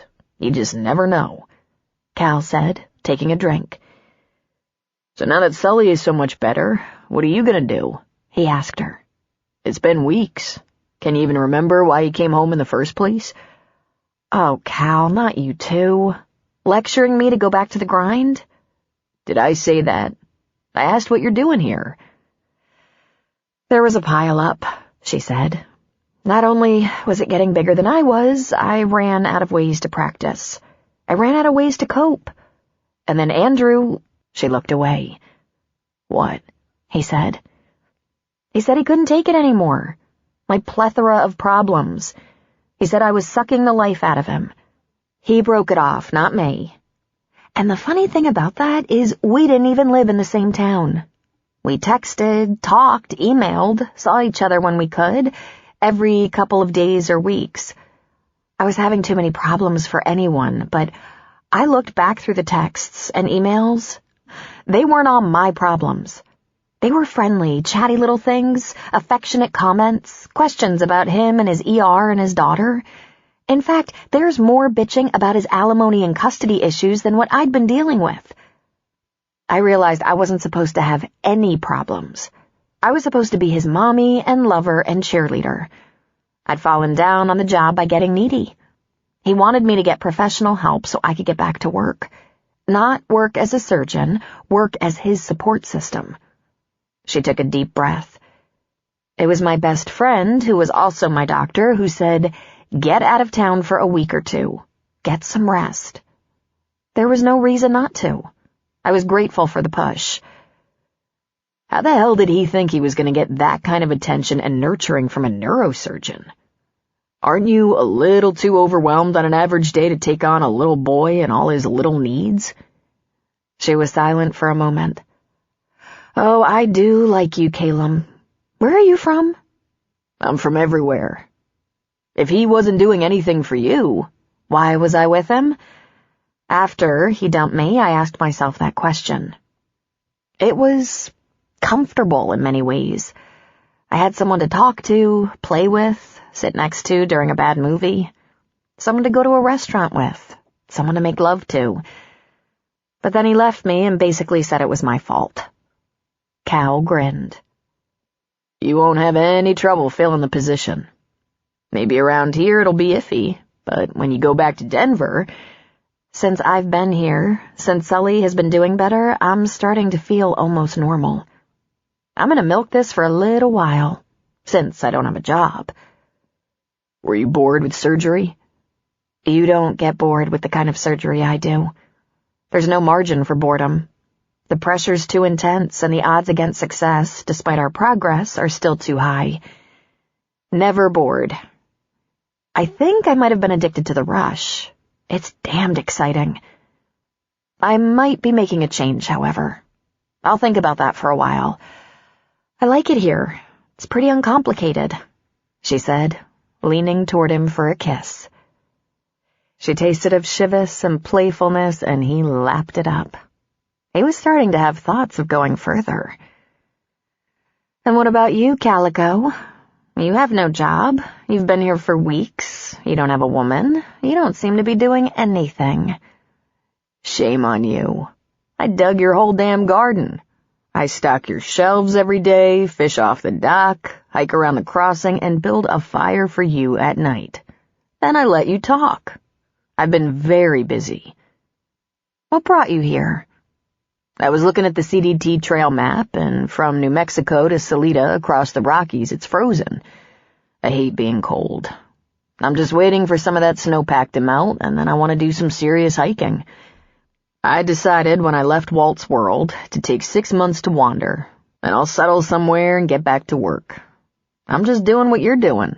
I'm just taking a break. Thinking. Did you graduate from high school? Yes, he said, laughing.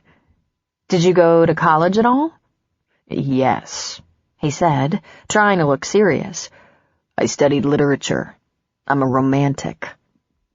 And then went on to get a counseling degree, she offered. I'm afraid not. You should never take my advice or tell me your dreams unless they're harmless. Did you want to teach? She asked. I did teach for a while.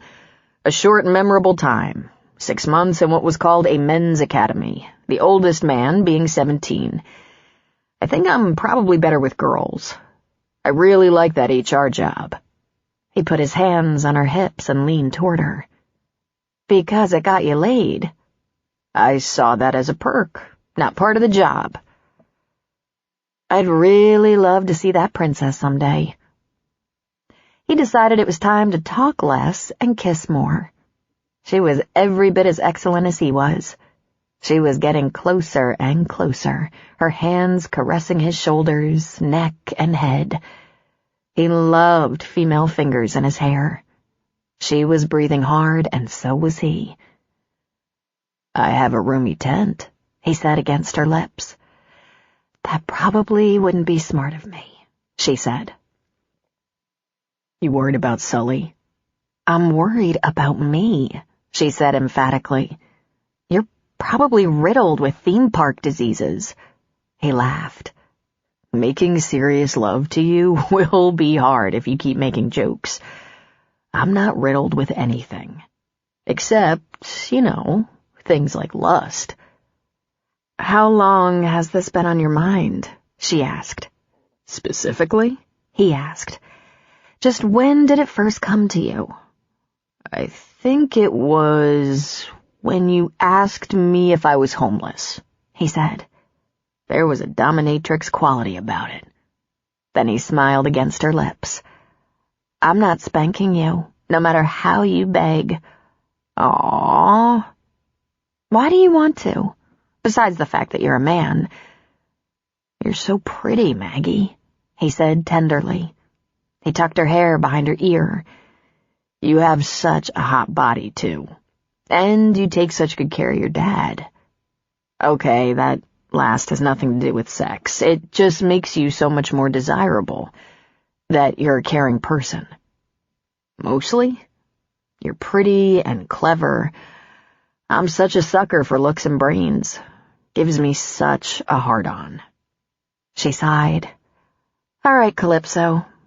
But if you leave me in the morning, I might hunt you down and punish you.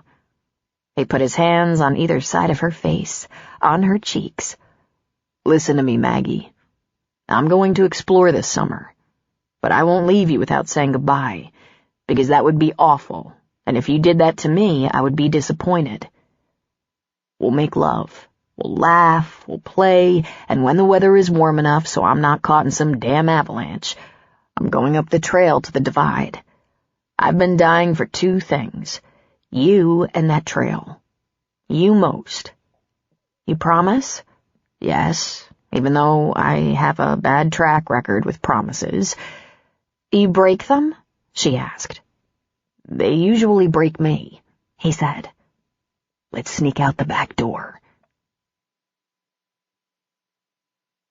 Maggie held his hand and they walked to his little pop-up trailer. It was a tent, really, but it opened up out of a small flat trailer that he pulled behind his truck. The base was metal, the top was canvas. It was spacious for a tent.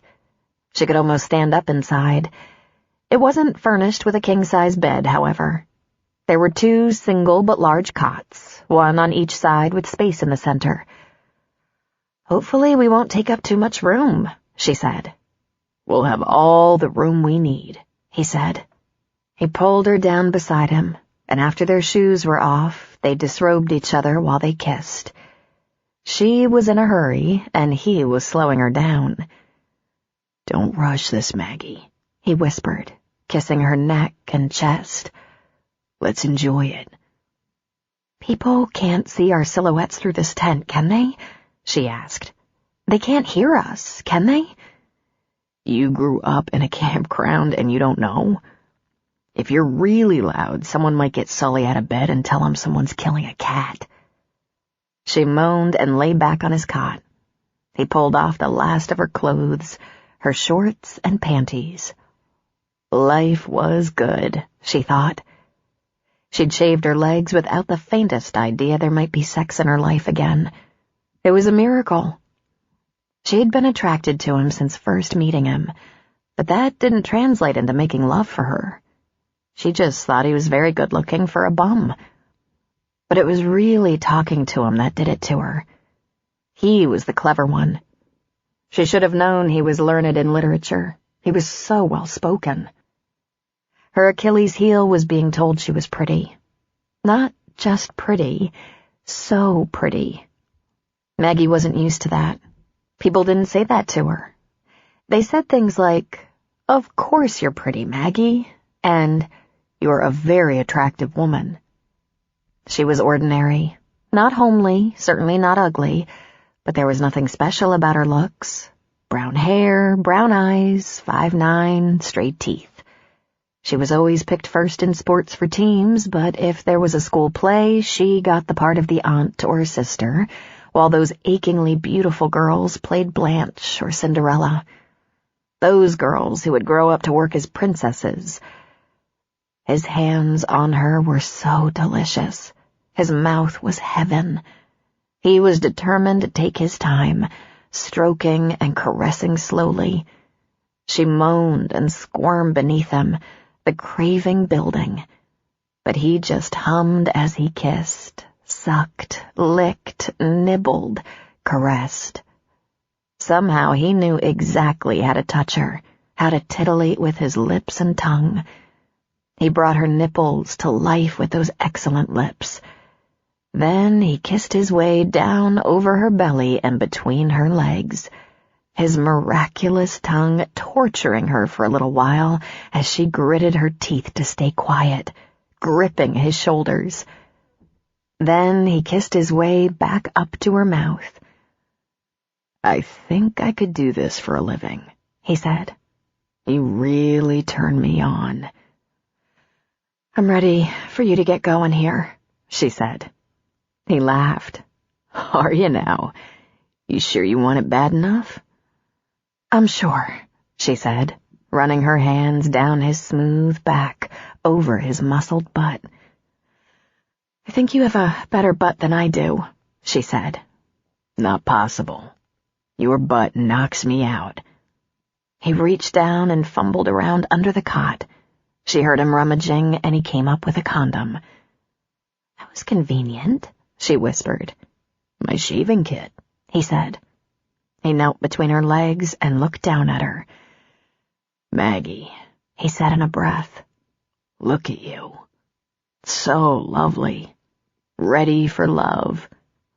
He ran one finger from the hollow at the base of her throat, down her body, over her breastbone, over her navel, over her pubis.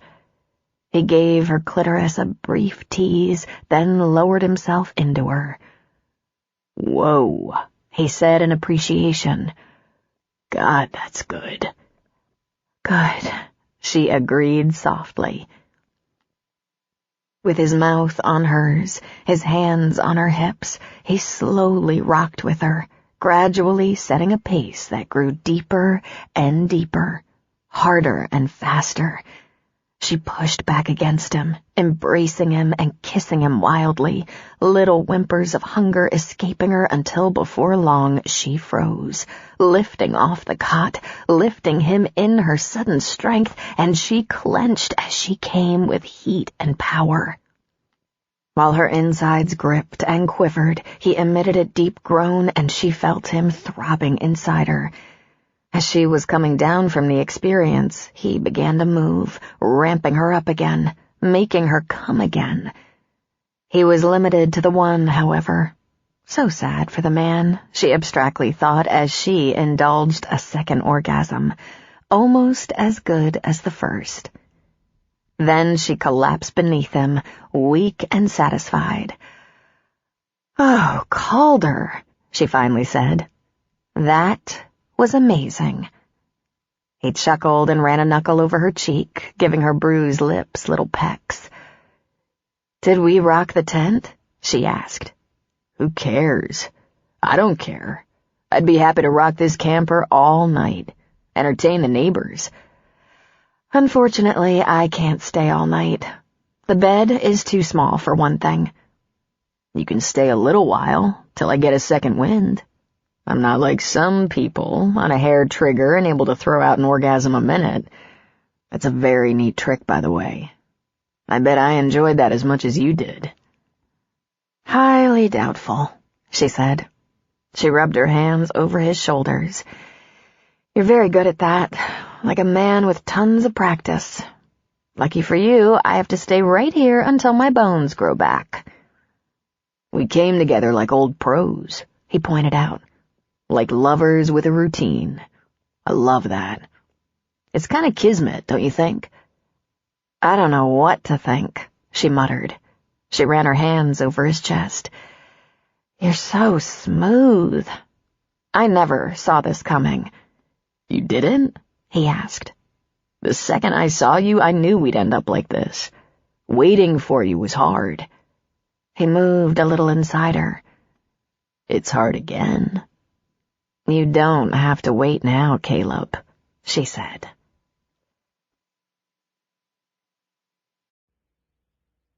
A quote from John Locke. "Every man has a property in his own person. This nobody has a right to but himself." Chapter 6. Maggie had no idea how long Sully had been up when she finally rolled out of bed at 7:30, on about 4 hours of sleep. She stumbled to the bathroom and purposely didn't look in the mirror, a little afraid she'd see Cal's brand on her. She started the shower and got in while it was still cold. Holy mother of pearl, what a night that was. He was an amazing lover. But also, he was such a sweet, smart, funny man. Of course, he had to be some strange duck who was taking 6 months off to do odd jobs in camp. He couldn't be some ordinary, stable, reliable person like a truck driver or forest ranger. But then what type of man did she think she could have a comfortable fit with? Sergei, the Ukrainian artist, had been a disaster. Andrew, the doctor, should have worked. They had so many things in common. And it had been a worse disaster. Even running her own hands over her body as she sudsed up in the shower brought delicious tinglings from the night before, little shudders of aftershocks. When she was out of the shower, she braved it, looked in the mirror. Her cheeks were either flushed or chafed from Cal's beard. Her lips were rosy from hours of kissing, sometimes so wildly she could hardly catch her breath. She lost control more times than she could count, and she was pretty sure she bit him once. His fault, really. He could drive her so far into ecstasy she lost her bearings and became nothing more than a writhing body responding to a powerful force and lost all sense. She wondered if she just rocked and wailed in that little pop-up all the damn night. For all she knew, the other campers brought their folding chairs over to Cal's site and created an audience. At least it had been Sunday night, the weekend warriors gone, the population down. She put lotion on her face and some lip gloss, blew out her hair, and got dressed. She was going to have to think of what to say to Sully. She'd never faced that before. Worry over explaining to her father. She'd had a fling, or 6, at the crossing, and there was Andrew. She'd never explained him. She'd just said they were seeing each other and they'd be staying in one of the cabins. Something about this was different. It was probably because he'd had a heart attack, she thought. Or it could be because she hardly knew Calvert, the handsome, good-natured bum and princess molester. Better go easy on Sully. Funny, this had never been an issue. Until she was out of pre-med, age 22, she'd been very careful with her behavior around Sully. He was so proud of her, she hadn't wanted to disappoint him. Then that summer before med school, self-designated as an independent adult, she had a little summer romance at the crossing. He was a biology teacher on summer break, living in his RV for several weeks, studying the flora in the Rockies. And she flirted with him. He flirted with her. They were drawn by common interests and lust, and she stayed out all night a few times, cozy in his RV. Sully had said nothing. Nothing at all. It was as if they'd come to the mutual understanding that it was time for her to lead her own adult life, take responsibility for her actions without his guidance or interference. Silent acceptance. She found him on the porch with Frank, having coffee and a not very heart-healthy pastry. But she'd been out most of the night and had therefore relinquished the right to comment on his diet choice. She got a cup of coffee and sat down. "How'd you sleep, Sully?" "Slept like a rock. Didn't even hear you come in at 3:30. "That was subtle," she said. Like she really needed Frank in on this. "Mail run yesterday brought in 4 packages, Sully said. "They're for through hikers, so it's starting. Cal's in the storeroom moving things around and getting ready for some restocking, making room for the packages that are going to start coming in now. Hikers on the trail are moving this way now that the snowpack is melting." "Oh," she sipped her coffee. "I'd be in there working, but I'm taking it one step at a time. Some of those boxes weigh 40 pounds. "I'm glad you're not doing that." "You know more about the post office end of things than Cal. Can you go and check and see if he's making sense of the storeroom? Looked like he was doing okay, but—" "When did he get here?" "Around 6:30, I think." Show off, she thought. "You give him a raise or something?" she asked. "Funny. Jackson is starting this afternoon. I'm going to use him Saturday, Monday, Tuesday, and then his sister Nikki Friday, Sunday, and Thursday. No extra help on Wednesdays. Sounds decent, doesn't it? Doesn't Tom usually show up on Wednesdays? For cleanup around the grounds, Sully said. That's going to get more important as spring ripens. Few more weeks and I'll be doing it mostly on my own. She wasn't so sure he'd ever be as active as he once was. It wasn't just the surgery. It was the surgery plus being 70. I'll go check on Cal, she said, taking her coffee with her to the storeroom. When hikers plan to take on one of the long trails like the Colorado or Continental Divide Trail, meticulous planning was required. They couldn't carry a lot of water with them. Water's heavy. They had to know precisely where they could get fresh water along the trail, and they had to try to plan strategic stopping points. They could camp along the trail for 4 to as many as 10 nights if there was plentiful water along the way, but they couldn't carry enough nourishment or changes of clothing for longer than that. They would plot their trek by towns and campgrounds like the Crossing. At the Crossing, they could get showers, wash clothes, pick up parcels they'd mailed ahead, as well as packages sent to them by friends or family. They'd meet with other hikers, share news, drink a few beers, grill some burgers, and load up on protein. They'd charge their phones, check their email. They exchanged more than news. Sometimes they'd trade off equipment or supplies to both lighten their load and pick up items they needed. They often exchanged books. Sully had a shelf set aside for that. Long-distance hikers didn't carry more than 1 book at a time. They'd also do some shopping for anything they'd used up, lost, or forgotten. Batteries, first aid items, lighters for campfires, protein snacks, water purification kits.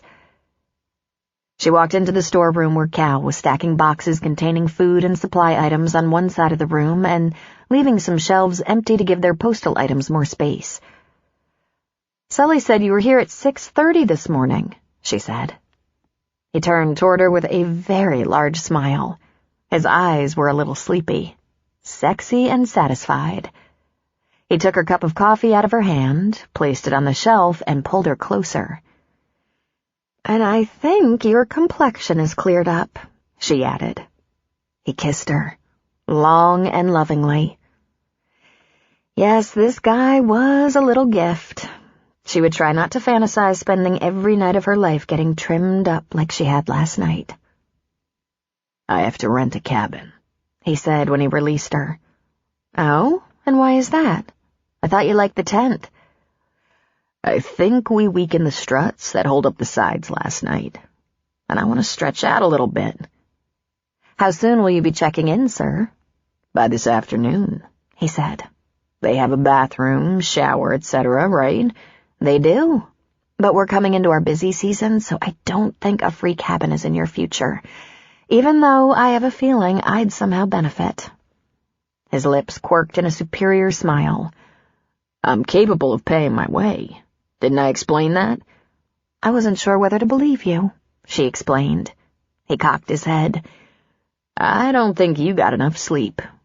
You could thank me for melting your bones last night, but never mind. Let me play the gentleman. I'll thank you. I see your talent extends far beyond the operating room. You are a riot in bed. Thank you. I've never felt better." He laughed. "God, you're blushing." "I think it's whisker burn," she said. "Even better," he said, laughing. "Now, can you get me a cabin, or do I have to go through the boss?" "Oh, please don't," she begged. Bad enough that he heard me stumble to my room at 3:30. "I need some time off after I finish in the storeroom and stocking shelves. I have a few errands. But since I'm going to town, want me to cook for you and Sully tonight? I'd like to." "That would be very neighborly. Would you like to borrow a kitchen?" "Nah, I'll make do. But tell me about these hikers." "On their way, it seems. When the parcels start coming, we know they're marching up the divide. They don't like to hit the Colorado border before the 1st of May, but they start sending stuff before they begin." "Are there big groups of them?" She shook her head. "Very rarely. There might be a couple or few together, but mostly individuals. Sometimes they meet along the way and begin to watch for each other. How many? He asked. How many hikers? Hundreds, but they're not all long-distance hikers. The number that will spend 6 months on the CDT are relatively few, but they all plot their own course. They might hike for a few days or a few weeks or maybe just through Colorado. Some get on the CDT on the Mexican border and head north. Some hit the trail as far away as Banff to head south, and there's every possibility in between. All through summer you'll see them. They get off the trail at different points. We have about 5 foot and cattle paths and a north-south road all converging here. They usually get off the trail just 5 miles north or south and march up the road. Every once in a while, some crazy fool comes down that footpath behind the house from the Hallelujah Trail straight down from the Rockies. Hallelujah? He asked. It's a demanding trip around and down the peaks. It used to be called Dead Man's Trail, but that was bad for business. Then she smiled. Rock climbers love that area. I bet people get in trouble out there, he said. For the most part, it's inexperienced people. People who haven't prepared, who run into trouble. But there's always the random accident or illness. It's very isolated. Sometimes they sit for a long time until another hiker can get word to first responders, rangers, or fire and rescue. Occasionally, someone gets lost and search and rescue goes out. There's a lot of federal land out here. Fire stations, Forest Service, public land that's remote. Then there's wildfires, avalanches, floods, and the odd wildlife issues. I'm gonna have to get out there pretty soon, he said. As soon as I'm sure I'll be warm. You've said that all along, she said.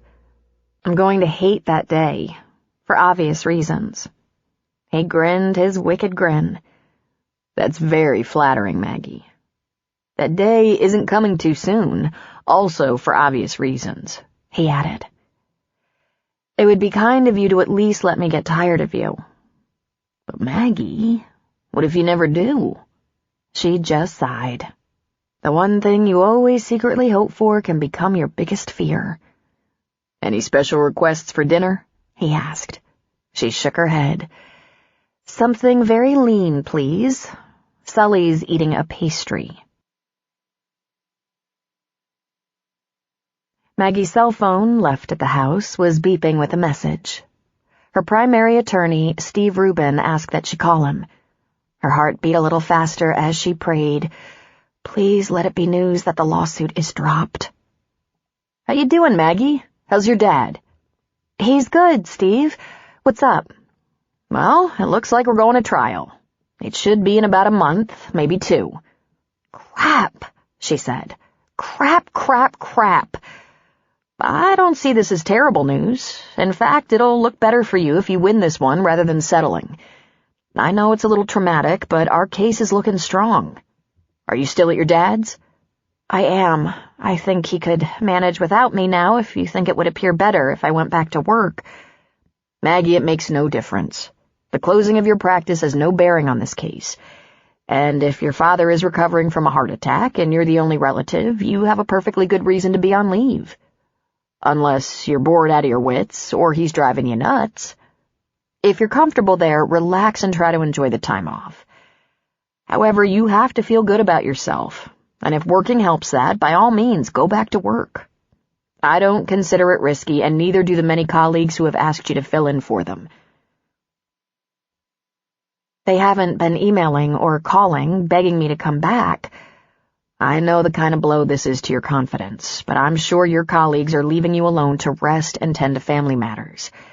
With any luck, we'll have this behind us at about the same time you feel comfortable leaving your dad. Just do what keeps you sane for right now. I'm not entirely sure I know what that is, she said. But she was thinking she could stand a couple more weeks near Cal. One day at a time, Maggie, he said. I'm going to need some of your time as we get ready for a trial. I'll need pre-trial conferences. I'm sure the plaintiffs will want to depose you, and I'll want to prep you before the trial begins.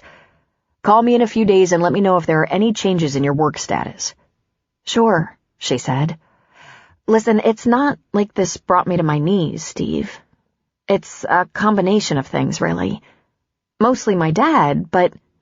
Maggie, go a little easier on yourself. This kind of thing brings everyone to their knees, even those big badass surgeons who didn't have a single additional stressor in their lives. Believe me, I know. I've worked with a great many of them. She sighed. My dad says I have high expectations of myself, she said, when in fact it was she who carried those expectations. Yes, I know. Uncomfortable, I know. And that's exactly what it takes to make a good surgeon. We'll talk soon. She sat at her dad's kitchen table for a half hour. When she went back to the store, she didn't mention the call to anyone. Cal settled into his cabin, the farthest one from the house, and Maggie was with him after their usual fire, then sneaked into her own bed in the middle of the night. The next night she got to bed a little earlier. But one of these days, soon, she was going to steal a whole night with Cal and not even blush about it. Cal's truck and compact pop-up trailer sat behind the cabin he rented, for which Sully would not take money. Since the days were a bit longer, the store was staying open a little later. Come summer, their hours would be sun-up to sundown. On Wednesday, Tom Canada came to the grounds early to help with cleanup, groundskeeping, grass and shrub trimming, and trash hauling. Cal spent most of the day helping with that, while Maggie put in her time at the store, restocking and cleaning. Sully was back and forth between the store and the grounds, giving advice, trying his damnedest not to tote and lift, getting grumpier by the hour. With warmer weather, the crossing was expecting a surge starting the next day, Thursday afternoon, and extending for 10 days. They were getting ready. Even Frank was smart enough to be scarce on Wednesdays, knowing he could be put to work. Yard work done, Enid gone home to her husband and Tom to his kids, Cal grilled fish fillets and an aluminum foil packet full of green veggies, and the three of them ate at a table on the porch so they could mind the store if any of the few campers who were still around needed something. When dinner was finished, Cal went off to his cabin to shower, while Sully headed for the house with Bo to catch a little of the news on TV. Maggie stayed at the store until closing, which she'd do as soon as cleanup was complete. The sun was beginning to set, casting long shadows across the lake, when Maggie was on the front porch wiping off the tables. An old mud-splattered, rusty black pickup was parked down the road near the lake. It looked like 3 people sat in the cab. She leaned on her rag on the table and peered in its direction. 2 men flanking a small blonde woman. Not campers, not locals. She hadn't seen the truck before. 2 big men and a small woman made shivers go up her spine. The truck began to slowly inch toward the store, and when it neared, she saw the 2 men were scruffy-looking strangers to her. But between them, wearing a frightened expression, sat Chelsea Smith. Where was her family? Had they sent her to get help for some reason? The driver parked at the side of the store, and Maggie tried to concentrate on her wiping up. She wouldn't give away her concern in case something was wrong. Wrong, wrong, wrong. The men talked for a moment, and then the passenger got out of the truck. All she knew for sure was that the men looked creepy and Chelsea looked scared. The man who approached the front porch was dirty and unkempt, not a strange look around a campground. Locally, there were fishermen, hunters, ranchers, also frequently messy and disheveled. His pants were baggy and dirty, his boots had seen better days, and his beard was scraggly. But it was the look in his dark eyes and the rather large hunting knife holstered in leather at his belt that cautioned her. So she smiled. "How you doing?" she asked with a friendly smile. How long is Cal's damn shower gonna take? She thought to herself. "Yeah, you got beer?" She nodded. "Draft or 6-pack? She glanced at the truck out of the corner of her eye, and the fact that Chelsea hadn't moved over near the passenger door once the first man got out told Maggie all she needed to know. 6'll do. "Right in the cooler," she said, standing back so he could enter the store. He was waiting right inside the door. He looked at her over his shoulder. "Over there," she said, pointing. He smelled, but not of ranching or fishing. He smelled of body odor, greasy food, gasoline, and smoke. Not wood smoke, but probably tobacco smoke. And the way he looked at her, it was the most threatened she'd felt in a long time. They'd had a patient go postal in the ER once, and that had scared her enough to pee her pants, but security got him under control quickly. There was no security team here. She went behind the counter by the cash register, wondering if he was going to rob her and cut her up into little pieces. The broom was within her reach if he got too close or pulled out that knife. But he put the six-pack on the counter and took out a wallet he kept on a chain. Then he looked over at the bar. "Give me one of them bottles," he commanded. "Whiskey." "We don't sell—" She stopped herself. What was she thinking? "We don't usually sell by the bottle, but you're probably my last customer for the day. I'm closing up in 10. She went across the aisle to grab a bottle of Jack Daniels from under the bar and took it back to the cash register. She had a thought. It might be a stupid thought, but Maggie usually assessed and made decisions quickly, and it was the only thought she had. She knew he was wrong, and she didn't want him wandering back into the vast wilderness and doing harm to Chelsea. She began ringing up the purchase. "You passing through?" "More or less," he said. "I got 2 empty cabins if you want it to be less," she said. "Fact is, middle of the week, hardly anyone's around, so we lower the price if it's one night. $12. I can't do that for more than one night. Can't do that on weekends. You know, we stay full on weekends, in good weather." Stop chattering, she told herself. Her knees felt liquid. If Cal would just walk through the back door, maybe she'd come up with a better idea. "You can park around the back of the cabin if you want it." He looked at her suspiciously. It looked like he was on to her. He turned from the counter as if to leave, but instead he brought back an armload of snack food. Chips, pretzels, jerky, nuts. He piled it all on the counter. "Add it up. Give me the key on that cabin." She rang everything up, gave him the total, and he handed her a credit card. The credit card belonged to Gilbert Anthony Smith. Wrong, wrong, wrong. She ran it, and it showed approved on the machine. She turned and grabbed the key, slapped it on the counter, and said, "You don't need a receipt, do you?" "Why?" "Most people don't," she said with a shrug. "You can't deduct supplies unless you're on business." He sneered at her. Like he was on business? She bagged up his things, and he left the store. Maggie sank behind the counter, her knees useless. She heard the truck start and motor slowly around the store along the drive that led to the cabins. No one had reported Mr. Smith's card stolen, or the machine wouldn't have approved it. That was a good sign, wasn't it? Or maybe the card was taken off his body. Or were they tracking it? Oh, God, how long had that child been with those two? Shaking, she reached for the phone to call 911. She identified herself to the dispatcher and tried to calmly explain. 2 creeps in their 30s just checked into one of my cabins with a 14-year-old girl I know was here with her family last week. They were camping here. Her name is Chelsea Smith, and I believe she may have been abducted. Was the girl in distress, ma'am? The dispatcher asked. She looked terrified. Never mind, I'll call Stan. She disconnected and dialed Stan's cell phone. Hello, he said thickly, like his mouth was full of dinner. Stan, there's a kidnapped juvenile and 2 creeps have her, and I gave them a cabin. Need help fast. He coughed and spit. Jesus, Maggie, the Smith girl? Yes, I just called 911 and the dispatcher asked me if the girl was in distress. You know about this? Where is her family? The family reported her missing. The bulletin went out a few hours ago, earlier today. They're searching for her. She walked away from the group to answer nature and didn't come back.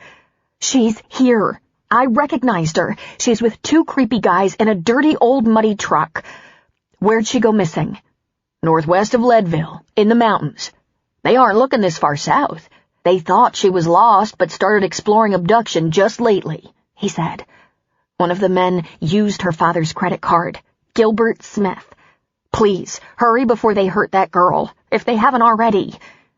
She heard the sound of Stan's movement, running, car door opening, huffing and puffing like he was either at home for dinner or at a diner in town. "Where are you?" he shouted to Maggie. "I'm in the store. I'm alone. Dad's in the house, hardly any campers. I've got this shotgun." "Maggie, no," he shouted. "Don't you do anything. You lock yourself in the store and wait for me." Then she heard the car door slam, engine start, and Stan flipped on his siren to be en route fast. She listened while he radioed a variety of case numbers and emergency calls to everyone and their brother. She heard him call out, "In progress," and "Sullivan's Crossing." "Maggie," he said a little breathlessly. "They armed?" "Gun in the rack and big hunting knife strapped on a belt. And Stan, they're big. She's just a little girl." "Stay in the store. We're on the way." Then he tossed his phone, probably onto the seat next to him. She could hear him on the radio in the background, so he hadn't disconnected. She overheard key words like SWAT, abduction, negotiation team, air support, dogs, armed and dangerous. She went to the storeroom for the shotgun. She loaded it. It held 4 rounds of small pellets, and she knew how to use it. It was loud, scary, and depending on where it was aimed, potentially deadly. But more to the point, it was probably not deadly. Probably being the operative word.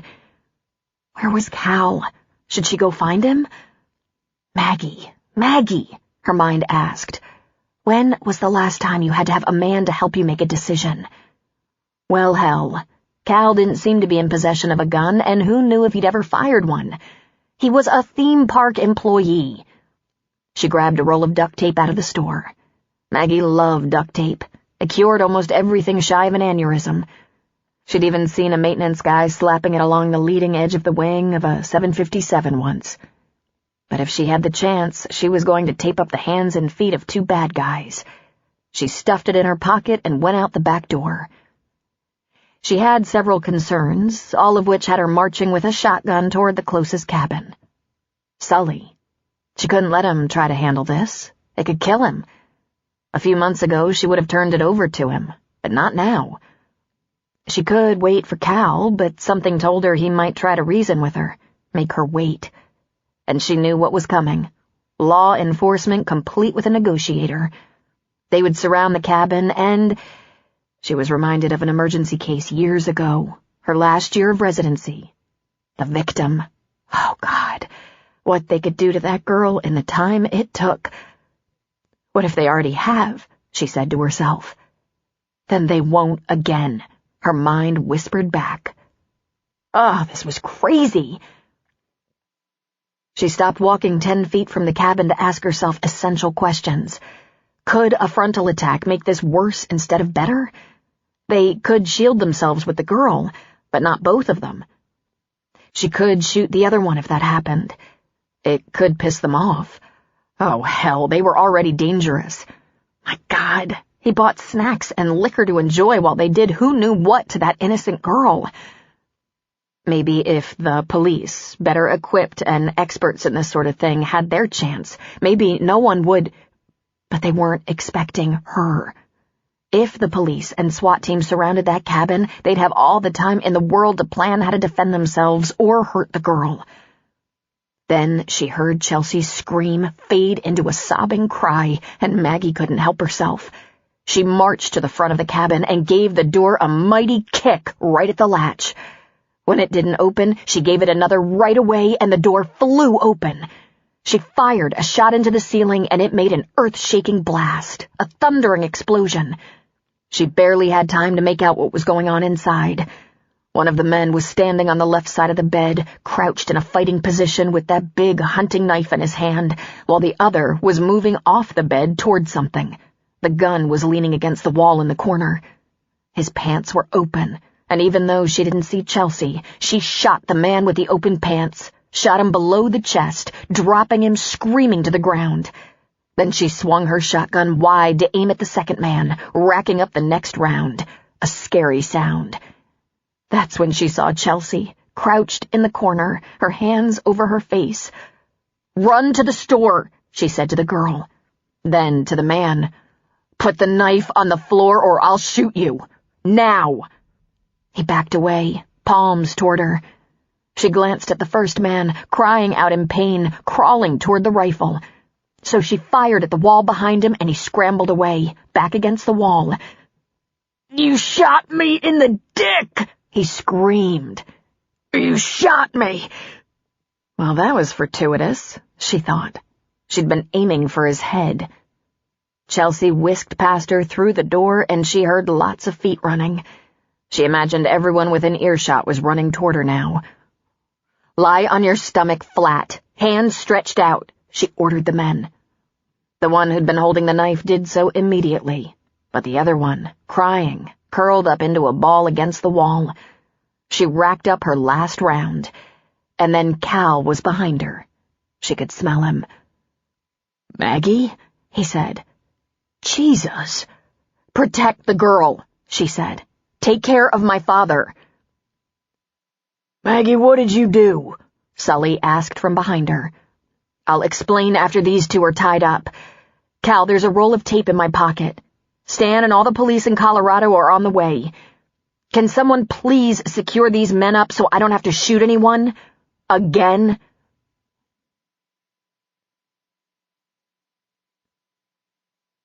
For a while there was the sound of grunting, heavy breathing, and whimpering in that little cabin.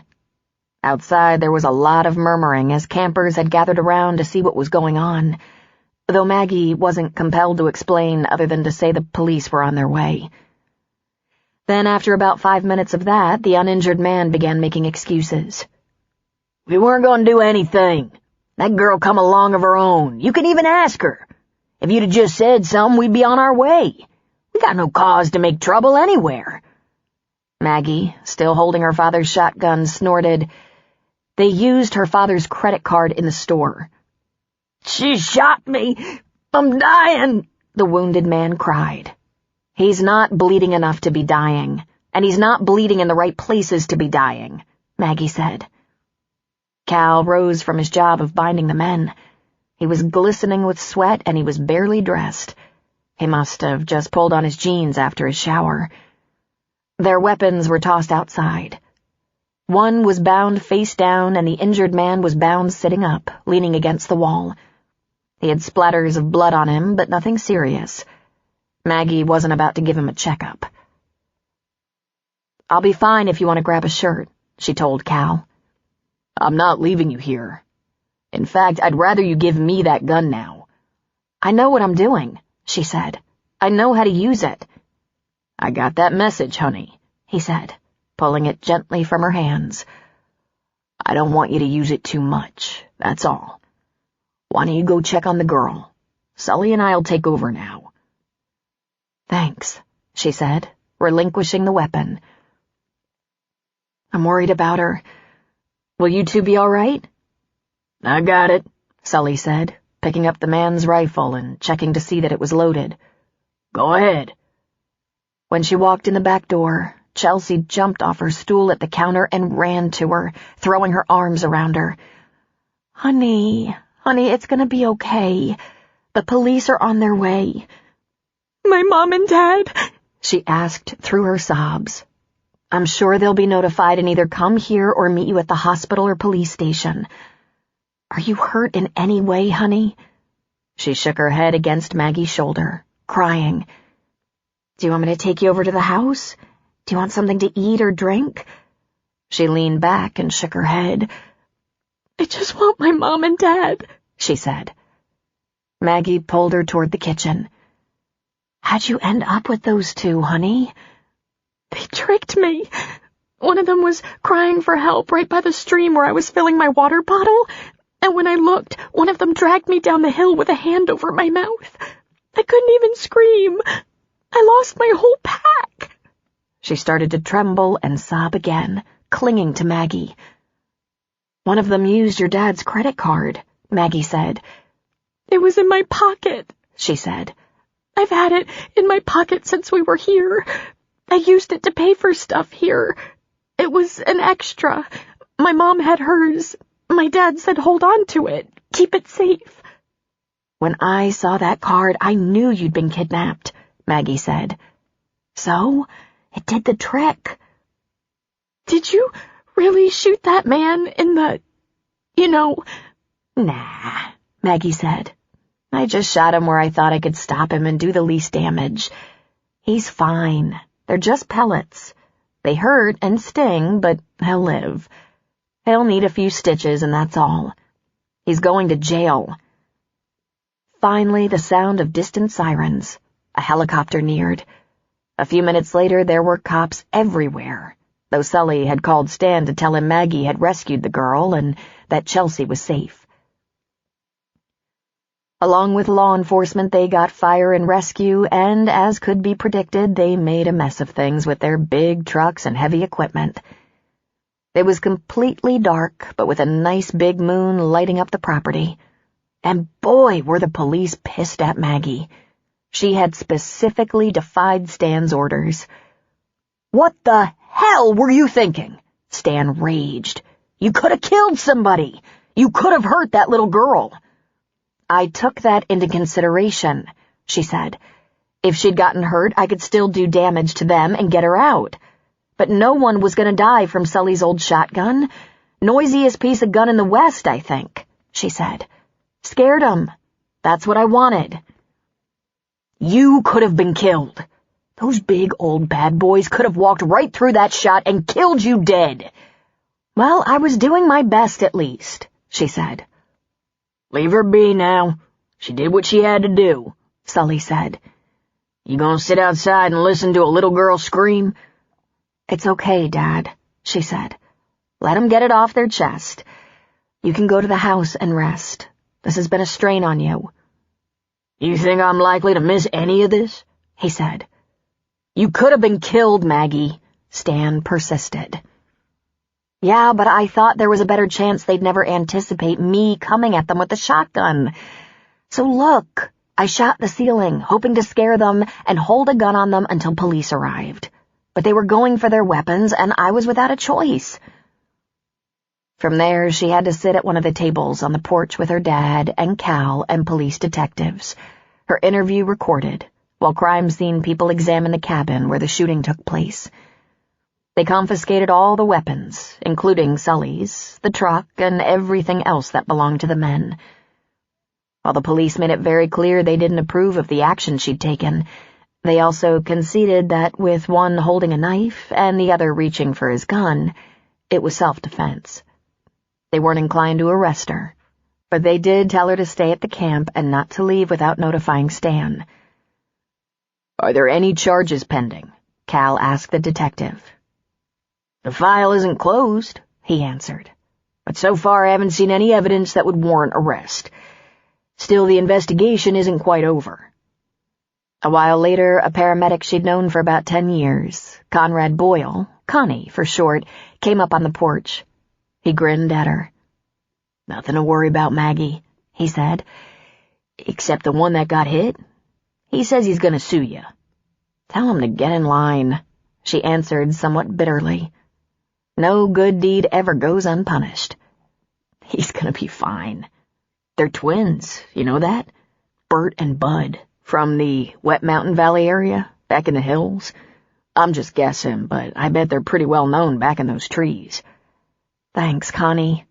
You need anything before we haul out of here? Got a Valium? She asked. I'll have to check you, call ER, write it up. You don't have one? Forget it, Connie, she said.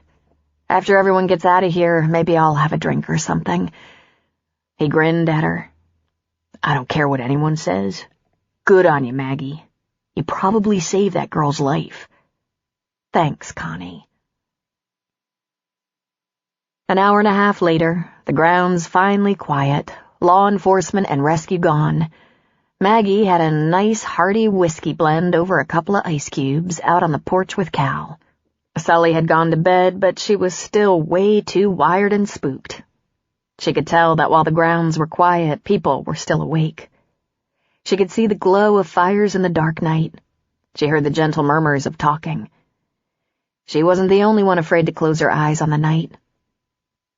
"Just one question," Cal said. "What made you storm that cabin? Without help, without backup of any kind?" She took a sip of her drink. There was an emergency case, I remembered. Years ago, when I was a senior resident in trauma. It was a victim the police couldn't get to. The apartment was surrounded by SWAT, uniforms, dogs, negotiators, and medical. There was only one entry, and it took hours while the suspect held the victim with a gun. After hours of trying, in an act of life-threatening heroism, one officer breached the apartment through a hole in the wall and eliminated the suspect. He was a young SWAT officer with a family who braved death to save an innocent. And he was too late. Not only had the victim been assaulted for hours, she was critical from a gunshot wound to the head when they finally got in. She was pregnant. It was a tragedy of huge proportions, and we couldn't save her. I thought, maybe stupidly, that I had a chance in this case.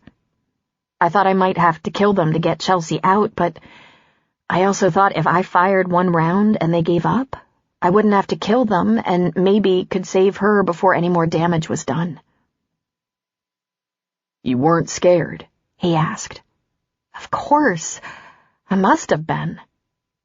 "Don't you even know?" he asked. She smiled contritely. If I let being scared stop me from doing what I think I have to do, I wouldn't get far, would I? He shook his head and laughed. "You were lucky," he said. "You might be an ace in the operating room, but in this, you were lucky. Let's not do that again, all right?" I hope to never do that again, she said. God, I must have gone mad. I don't put the bullets in. I take them out.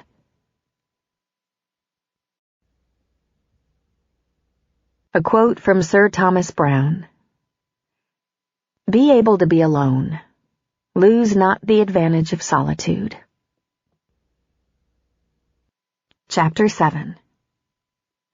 Maggie became a legend. Word spread around the county in about 30 minutes. Phones must have rung through the night because Enid and Frank showed up at 6 a.m. and Tom Cannaday wasn't far behind them. There were others from near Sullivan's Crossing, a couple of members of the search and rescue team, one of the deputies from Timberlake, the county postal delivery men. For the love of God! Maggie was amused that they made her out to be some fierce avenging angel who swooped down on two giant armed men who were holding a little girl against her will.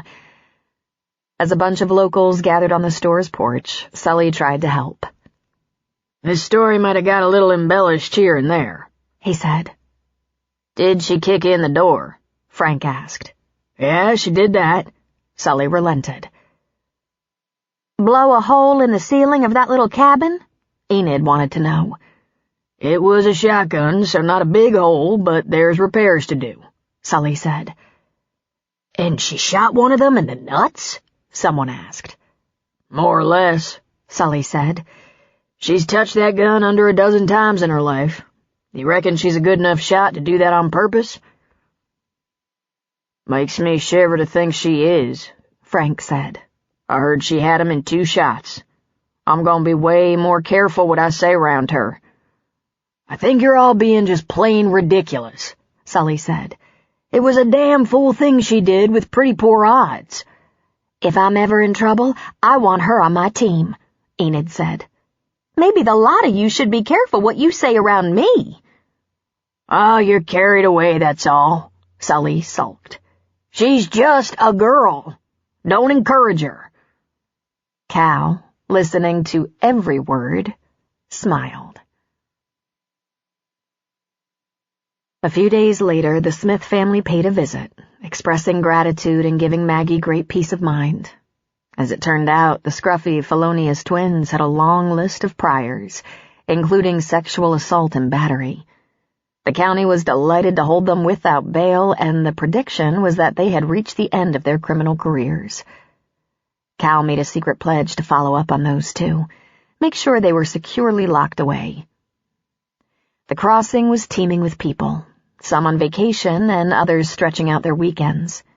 Maggie and Cal had to insist that Sully go easy, knock off early. He was inclined to do too much. The garden showed the first sprouts of summer vegetables. Wildflowers bloomed along roads and trails, and Cal became a well-known fixture. He still maintained he was just helping out while Sully got back on his feet, yet his hours had become long and duties varied. In addition to working in and around the store, he also took plenty of time to sit on the porch or hang around the counter inside the store because warmer weather brought out the locals as well as campers. Neighboring ranchers or their wives paid visits, even though they rarely needed supplies of any kind. There was a lot of hanging around the back counter or bulletin board. Gavin, the local ranger with the U.S. Forest Service, dropped by a couple of times for a beer after work. The volunteer search and rescue unit had exercises nearby, and most of the crew stopped at Sully's on the way home. Tom was part of that team, and Tom managed to drop by most days, either in the morning for a cup of coffee to start his day, or in the afternoon to check on Jackson or Nikki at the end of their day. Tom and Cal seemed to spend more and more time together, talking and laughing like old friends. Cal was friendly with the campers, and when they asked him if he owned the store, he said, "No, it belongs to Sully. I'm just cheap help. But if there's anything you need, just let me know." Maggie took Sully to Denver to see the doctor for his checkups. Sully wanted to drive himself there and home, but Maggie wasn't having it. She wanted to hear everything the doctor said. Rob Hollis gave Sully an A+. "You're cleared to lift 25 to 35 pounds, and stretching and bending is approved, as tolerated. Walking is good, as much as desired. Meds stay the same. See you in a month." Sully peered at Maggie. "Bet that just drives you crazy, hearing that I'm fine." "I'm delighted," she said. "You don't have to stay to take care of me anymore," he said. "Can I stay if I want to?" she asked, a bit sarcastically. "Long as you want, Maggie. But don't you miss the hustle and bustle of the operating room?" In fact, she did. The cases, especially the most challenging, she missed them. The related complications, not so much.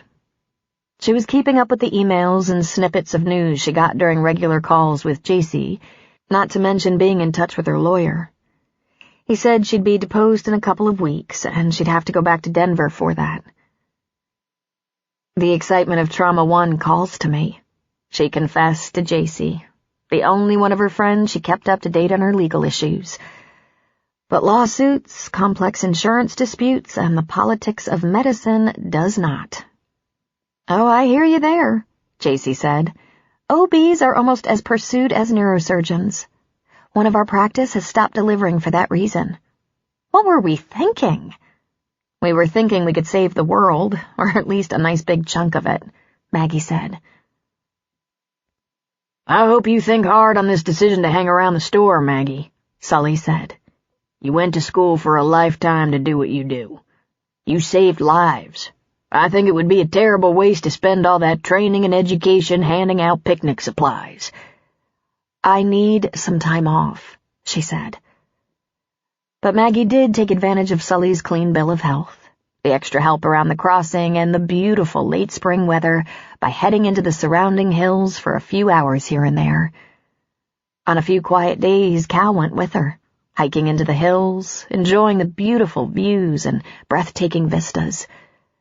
Instead of tents, they'd carry a blanket and lunch and be back at the crossing in time for a shower and dinner. Maggie was happy. And she had someone to sleep with at night. Not that much sleeping was involved.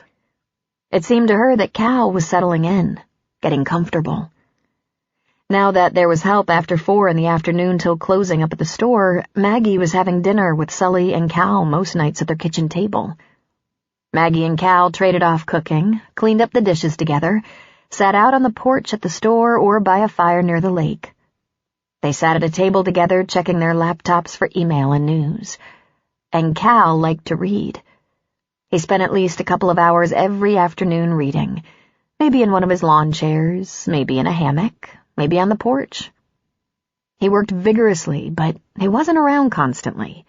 He certainly wasn't underfoot. He drove out a few times a week, checking out the surrounding area, bringing home groceries and incidentals. He'd been to Leadville, Timberlake, Fairplay, and a few other little specks of towns.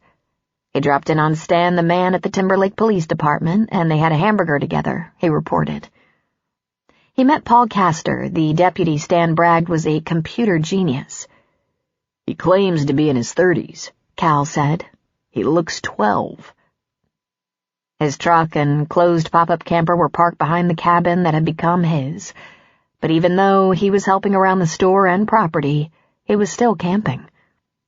Sometimes he got out the fishing pole, sometimes fired up the Coleman stove to make his own breakfast or fry a fish he'd caught, even though he had access to the small kitchen in the store or Sully's kitchen in the house. We lived off the grid a lot when I was a kid. As in camping? We lived in a lot of odd places. There was a commune near Big Sur. That was kind of cool. There were lots of kids to play with.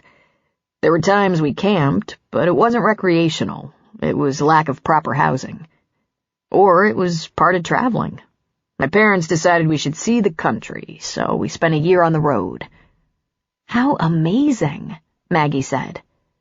In retrospect, my father might have been on the run from his delusions. We were essentially homeless, living in a very old converted bus. But we did have a lot of unique and interesting experiences. And every couple of years my grandparents would snag us away from my mom and dad and keep us on the farm for a while. 6 months or a year. I guess it's just in your blood, she said. In a way. If you're interested in hiking and hate being cold, why aren't you on the Appalachian Trail? She asked. I experienced a lot of that trail as a kid, he said. We spent a little over a year in Tennessee. Doing what? She asked. Not much, he said. In summer we picked vegetables. The whole family? She asked. The whole family. We picked up a lot of temporary work here and there. My favorite place to pick vegetables was California, around Fresno, the Central Valley. I learned some Spanish. You've had a remarkable life, she said. That's a nice positive spin, he said. Maggie took that to mean it had been a hard life.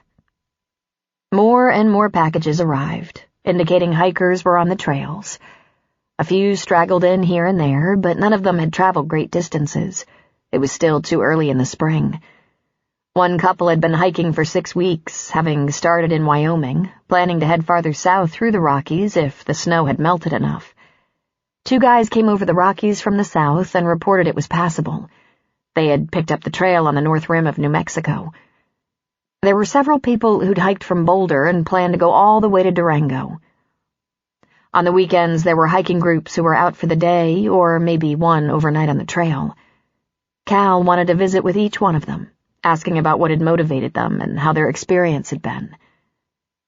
Then it happened, right at the end of April.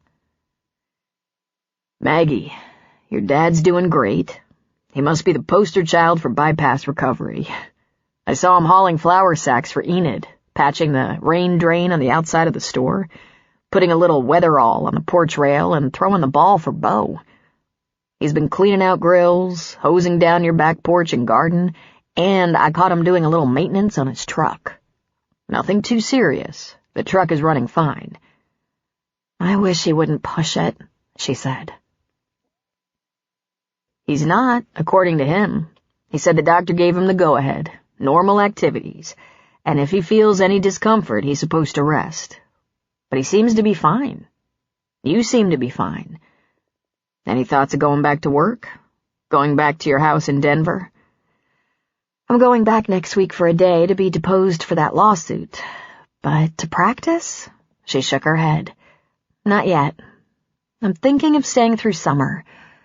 Poor Sully. I can tell he wishes I'd go. My mother's been calling a lot. She's appalled by my defection. Not just that I'm not practicing at the moment, but even worse for her, I'm spending my time here. I've been here 7 weeks, and by the texts and emails, people are surprised I've stretched it out this long. For now, I'm staying. Do you think I'm crazy too? Because neurosurgeons just don't do this? Cal laughed and shook his head. Listen, life's too short to choose unhappiness. Until you figure out how to live on your own terms, you do whatever you have to do. When I figure out what that means, I'll be happy to share. For me, for now, I have a little exploring to do. Many times growing up, we didn't have a house anywhere, and you've got 2. I think you'll be okay. You won't get any judgment from me. Well, this is Sully's place, really. At some point, I'll have to work. I can't expect my father to support me forever. He took a deep breath. He took her hands in his. I'm gonna go away for a little while, he said. The time is perfect. I'm acclimated to the altitude, the forecast is good, and I want some of that trail experience. Why don't you just make this your base camp and go out for a day here and there, like we've been doing? She asked hopefully. I want to go north from here, camp along the way, watch summer hit Colorado, maybe go through Wyoming. That's a long hike, she said. Not nearly as long as some. It's what I came here to do. I have thinking to do, like where I'm going to settle, what I'm going to do for work. I'm 37 and at loose ends. I had this crazy idea the Continental Divide would level me out, give me a sense of balance, make the answers come easier. I think the solitude on the trail might be good for me. She felt a panic in her gut. I'm never going to see you again, am I? She did not state it as a question. I'll come back, Maggie. I don't know that I'll stay here, but I'll come back. When? I have no idea. I don't know if I'll get enough of that trail in 3 days or 3 months. It'll do me good. I think you need time to think too. You're leaving your truck and camper? He shook his head. There's a place to park it in Leadville, and I'll get on the trail from there. Leadville's not too far away, and I don't want it to be in your way here. It wouldn't be in the way. Sully offered. I'm leaving it in Leadville. In the morning. Crap, she said, getting misty-eyed, her nose immediately plugged up. Can't you leave in a few days? Give a girl a little time to get used to the idea? This is better, honey. I told you from the day we met, I want to do this. I need to get out on the trail alone, just me and the inside of my head. You're leaving your truck in Leadville, so you won't have to come back here to get it in case you decide you're done with this place. With me. Not true. I will come back. I will see you again. But I don't want you hanging on to a piece of me with expectations. I don't want you looking at the truck and being reminded every day. I want you to be free to get on with your life.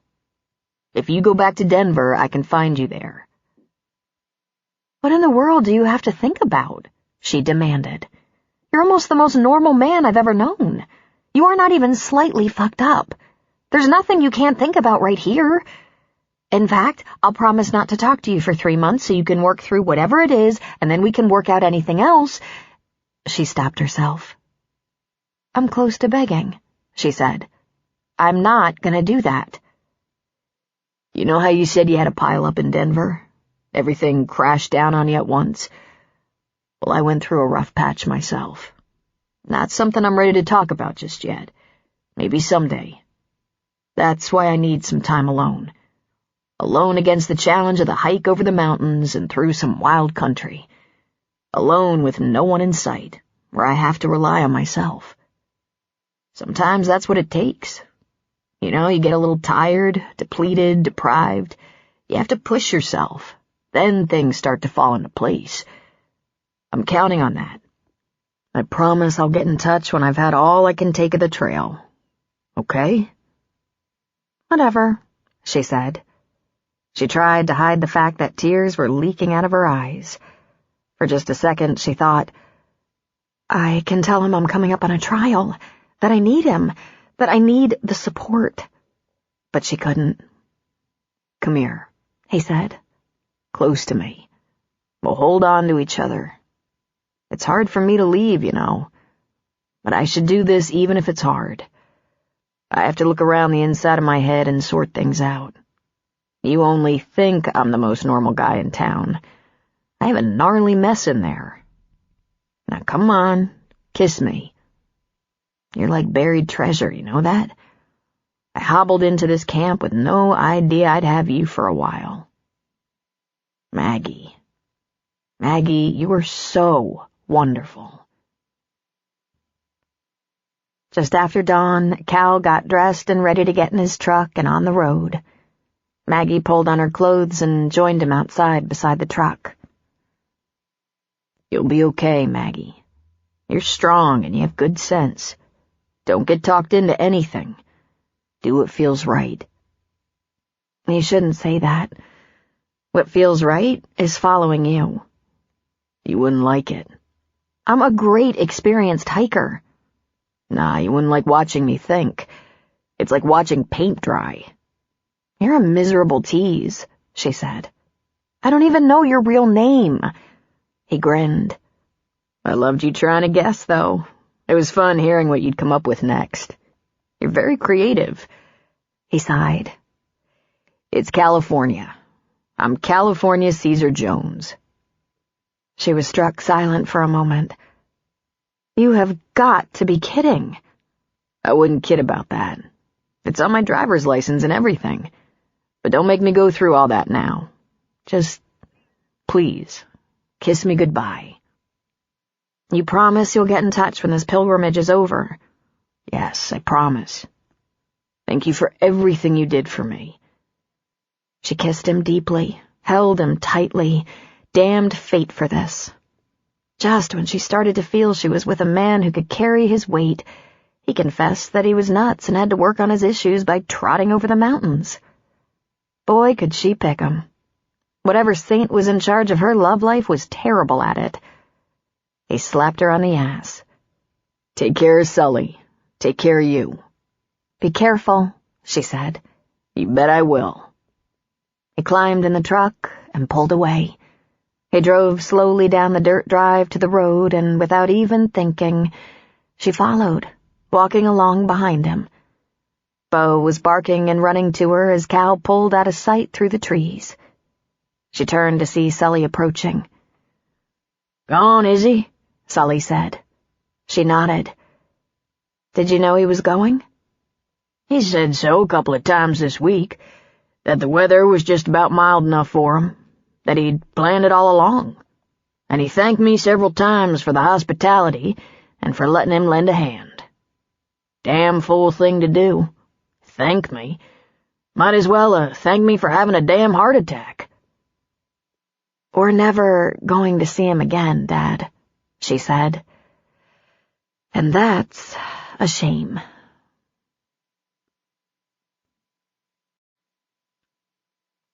A quote from Henry David Thoreau. Heaven is under our feet as well as over our heads. Chapter 8. On the fourth day out on the trail, west of Boulder and north of Vail in the mountains, just north of Rocky Mountain National Park, where the air was pristine and the sky a beautiful blue, where he could see for miles and great magnificent mountains rose and fell all along the horizon, Cal set up his little tent and dug a trench around a small fire. It was the end of the day. The sun was descending behind the Rockies. This looks like as good a place as any. What do you think? He said aloud. Of course, there was no answer. It was 2 years and 2 months since Lynn Amy Baxter Jones had taken her last breath. It was approximately the same time of day, but on the 1st of March it had been so cold and dark. They talked about the end for a long time, for months. In the beginning, they'd been so happy, so oblivious to the things that could go wrong. Cal had started out by working in the public defender's office, passed the bar, and got a lot of great job offers.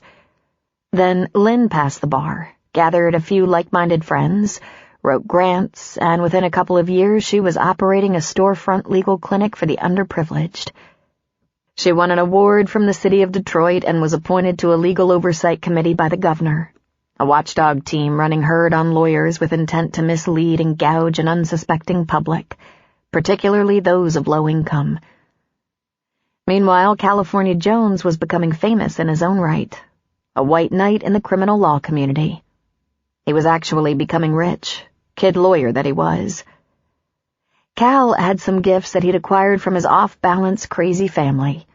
One was an incredible memory. His father had taught the kids how to memorize, and since they rarely attended school, it became imperative. Otherwise, when they did have a chance to go to school, they'd be humiliated by how little they knew. Or, given what their mother taught them, they might know all the wrong things. Cal could recite almost the entire novel, To Kill a Mockingbird. He grew up wanting to be Atticus Finch. While Lynn took great pride in accepting very little compensation, Cal was enjoying a terrific income for the first time in his life. They married and bought a sprawling house in Grosse Pointe. Lynn thought it was so funny. Cal and his solid house, big enough for an army. "You just don't know how much trouble a big house can be," she lectured. "That's right," he said, "and I want to know." They talked about the children they would have because they both wanted at least 2. Cal still wasn't sure if things would be better or worse if they'd gotten right on that and had a child or 2. Like Atticus Finch, he'd be a solemn widower lawyer, bringing up his children alone, filling them with pride and accountability. But they hadn't done it, and now he was completely alone. As soon as they started trying for a baby, the nightmare of scleroderma invaded their lives. The painful disease of the connective tissue presents as a hardness and inflexibility of the skin, and in Lynn's case, internal organs. At first they were optimistic and researched the disease, hoping that she'd be one of the lucky ones and get 20 years, or even a cure. It was not to be. The disease worsened rapidly, and she was admitted into a research program. Again, she was not one of the lucky ones. The disease progressed quickly, and Lynn spent 2 years battling the pain and immobility, not to mention disfigurement of her face and arms. That's when she asked him, "I know we're on the same page here, Cal. If my kidneys shut down or my heart gives out, so be it. No resuscitation. But if it takes too long, please don't let me suffer in pain. I wouldn't let you. I swear to God. It's not like there's any hope." He promised. She fought hard for as long as she could, and they both prepared for what they knew would happen. Ultimately, she said, "It's time. Please. I love you so much, but I can't do this anymore." And Cal slid the needle into her IV, injected the morphine slowly, then crawled onto the bed, took his beautiful wife in his arms, held her, and told her how she meant everything to him, kissing the tears from her face as she passed into the next world. He looked up into the rapidly darkening sky streaked with wispy clouds. "Do you still think it was a good idea, Lynn?" He wished he knew if, wherever she was, in whatever form or realm, she was still okay with her choice, that it hadn't been even 1 hour too soon. Because there were so many days when he thought about what he would trade for another hour with her. He'd gladly have given 10 years of his own life for one of hers. As per her wishes, there was no funeral. There was a celebration of life, standing room only. There were poor people, rich people, common criminals mixed up with wealthy family and friends from back east. There were politicians, illegals, lawyers, and well-known thugs. Between Lynn and Cal, their clients had been of every stripe. The governor delivered a few words. Doctors and nurses who'd fallen in love with her during her illness were present. She was beloved to so many. She had been so courageous. He reached into his backpack and pulled out a leather satchel. The mortuary had transferred her ashes from the urn for him because you don't take an urn on a long hike. The pouch was soft and solid. He held it to his heart briefly. Then he poured the ashes in a little mound on the ground. The breeze stole a little off the top right away. He remembered her last wishes. "Here's what I want from you, California Jones. I want to be cremated. No funeral. I hate funerals. If you have to have some kind of party, you go ahead, do whatever gets you through it. Then I want you to find a beautiful place and dump my ashes on the ground. Let the wind take me away, Cal. And then I want you to let go of me. The only way you can honor my memory is with your happiness." Cal stayed for 3 days in the spot where he'd let go of Lynn's ashes. Water was readily available from a nearby stream. He suspected he was sharing the water with open-range cattle and wildlife, but it was good, clear water, and he had a great water filter. He drank it and washed in it, and it was cold as bloody hell, shocking him into awareness. He spent his time ruminating on his life with Lynn and tried to come to terms with the hard parts. The end of her life. He spent the days and nights focused on her because he was going to have to leave it behind eventually. It wasn't as though he'd forget her, but he hoped the time had finally come for moving on.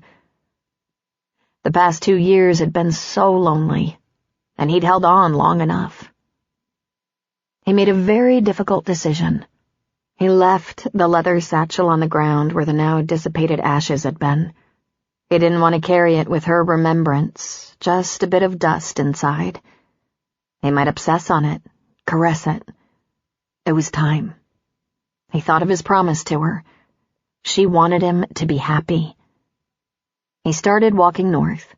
He carried a couple of maps for the Colorado and Wyoming CDT and had highlighted water access, campsites, towns, and sections of road. He walked for days and got so damn tired and dry.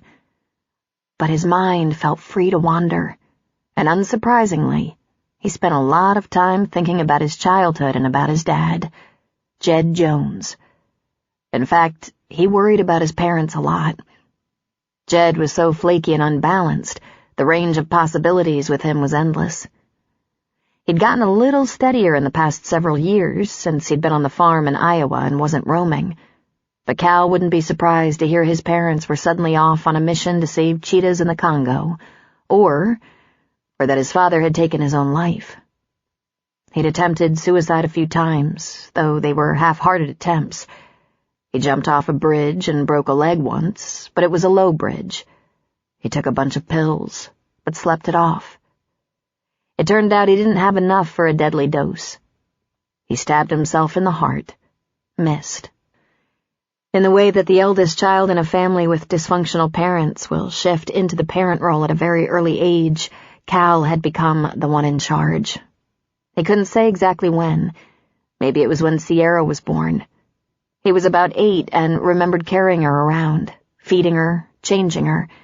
His mother had usually been preoccupied with their father, making sure he was happy and as secure as possible, so Cal tended to look after the children and watch over his parents. His mother said Jed was a genius and needed a lot of room to think, and, of course, Cal believed it. He still believed it.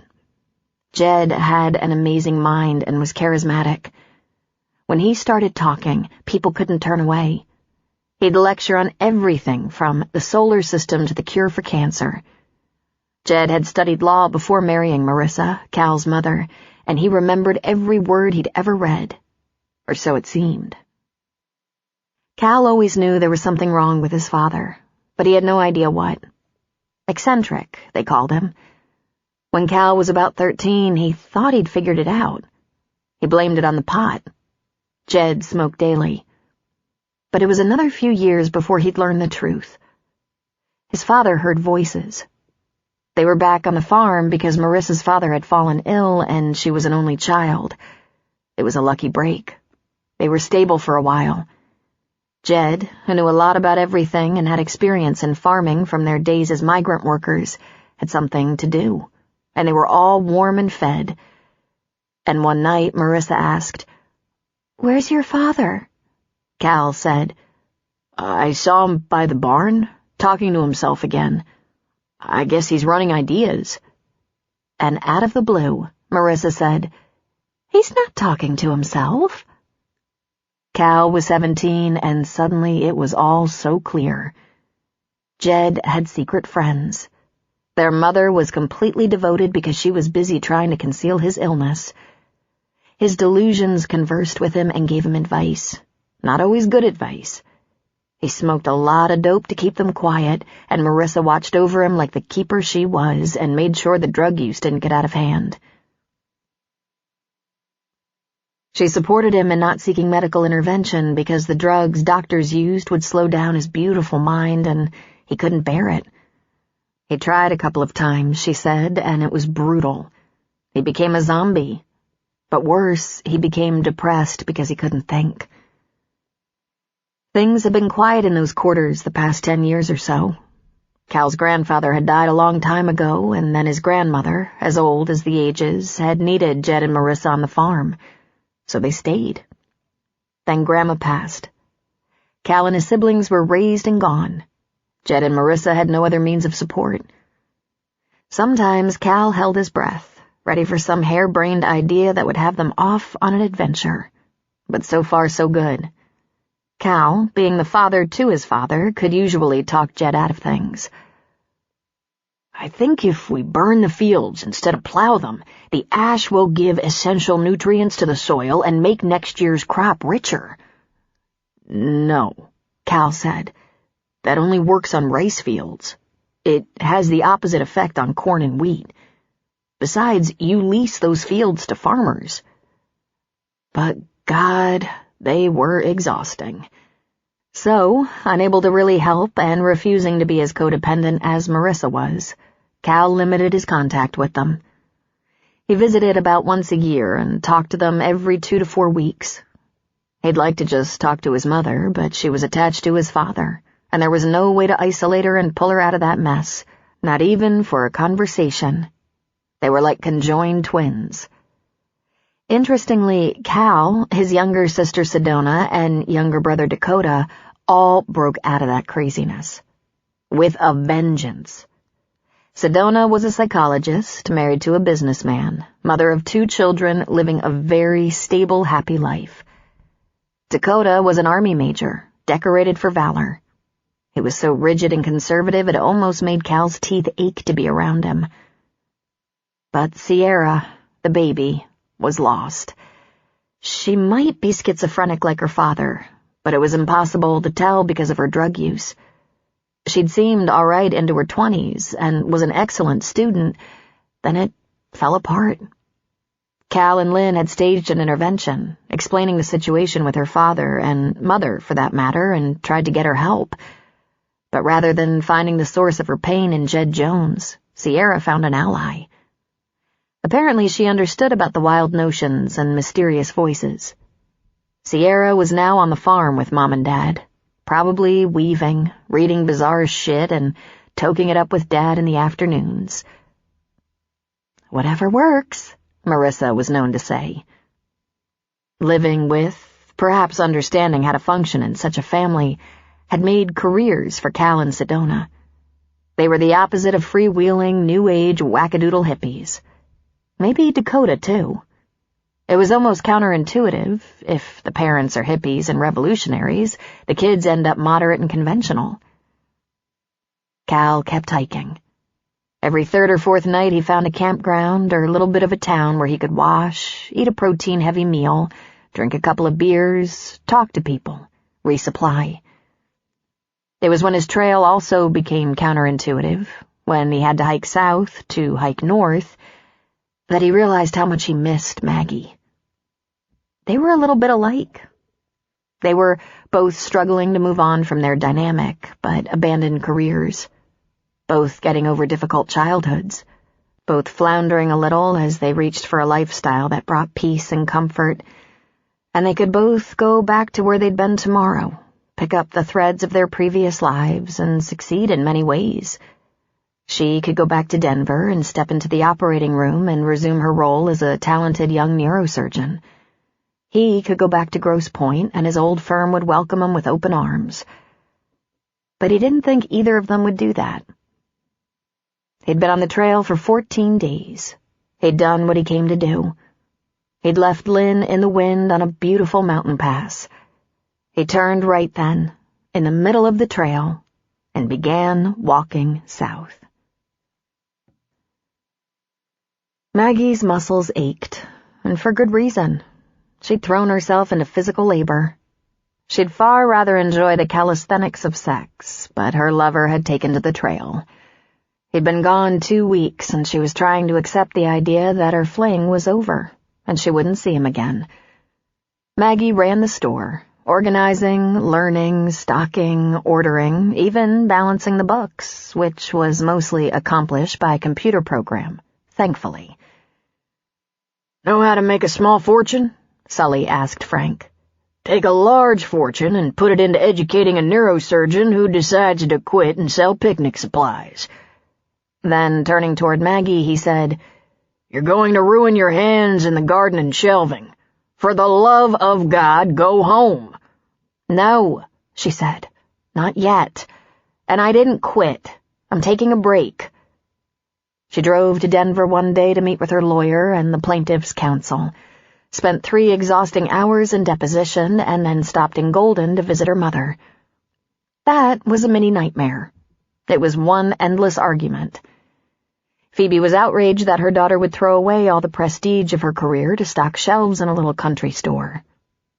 I also garden, hike, do a little rock climbing, and I'm thinking of going out on the trail for a couple of overnights. Dear God, what if you run into trouble? Phoebe asked. I have bear repellent and won't hesitate to use it on any animal that threatens me. And by that she meant human or animal. Phoebe didn't seem to know about the predator Maggie had shot, thank God.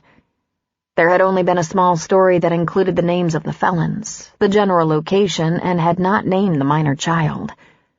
Maggie had been described as the local proprietor of a family-style campground. She drove back to Sully's the same day. When she got to Leadville, she drove all around the town looking for Cal's truck with its camping trailer. She didn't see it anywhere. Clearly, he'd gone, lied to her, and left her with a promise he wasn't about to keep. Going out on the trail overnight was just an experiment, a way to simulate what Cal was doing, how he was feeling wrapped in his solitude. He had to think, he said. About what? She wondered. When Maggie let herself think too much, she saw all the carnage of the emergency room on one of the worst days of her life. A bunch of teenage boys in a terrible accident, 3 head injuries, 1 neurosurgeon. It just wasn't worth the exercise. Instead of camping in the wild, she hauled stock, weeded, cleaned the public bathrooms and showers, raked, scrubbed Sully's house from top to bottom, and rearranged furniture. Damn near broke a leg in the night just trying to go to the John. You about got it out of your system yet? Sully asked while they had their morning coffee on the porch at the store. What? Cal, that's what. I guess you think I'm just stupid. Look, I admit I wish he hadn't gone, but it's probably for the best. He's just some jobless loser living in a tent who couldn't tell the truth about anything even if it bit him in the ass. Sully leveled a stare at her. You catch him in a lie, Maggie? That doesn't mean he wasn't lying. Sully scowled at her. I think they need you in Denver, he finally said. I think I need you in Denver. I have too much invested in you to leave now, she said. God help me. One day a letter came for Cal from the Colorado State Supreme Court. Dad? She said. She held it out to him. What the hell could this mean? Sully took the envelope and held it for a second. Reckon it means he's coming back. Unless he sends me a request to forward it. I don't see how it could mean that, she said. Clearly he's on the run. Don't be ridiculous, Sully said. From what? Well, this isn't a jury summons. He's not a resident. Maybe he is. You don't know everything. I don't know anything. He's probably wanted. Indeed, Sully said sarcastically. What is it then? It's a man's private mail, and as postmaster I swore an oath, and part of that oath is to keep my nosy daughter from picking through the mail. You better keep this to yourself, Maggie. Don't you agree it's pretty suspicious? I agree it's pretty personal and none of your business. Well, geez, she said. Not like he's here to question now, is it? You heard me, Sully returned emphatically. When Cal had been gone 3 weeks, Maggie wasn't sure how long she could continue to drive him from her mind with hard work and outdoor activities like hiking. She began to slow down, but just to reassure her the universe was not yet on her side, she saw a familiar black Lincoln move slowly up the drive toward the store. She looked skyward. Really? She asked God. Like this wasn't enough. Then she hollered, Dad? Her father came running out of the store, a hunk of his turkey sandwich still hanging out of his mouth. He stuffed it back in before he could speak. What the hell, Maggie? She pointed a shaking finger at the car. Phoebe and Walter. Sully chewed and swallowed. Well, that took 'em longer than I thought it would. Brace yourself, Maggie. They're here to do war. How do you know? She asked. Phoebe hasn't been near this place since she left and took you with her 30 years ago. Hell just froze over. Walter parked the big car beside the store and got out. He walked toward the porch, alone. Where's Mother? Maggie asked. I decided to come on my own. Don't you think she must have run out of things to say by now? Highly doubtful, Maggie said. Hey there, Walter, Sully said. Want lunch? That sounds great, Sully. Ham or turkey? He asked. Turkey, thanks.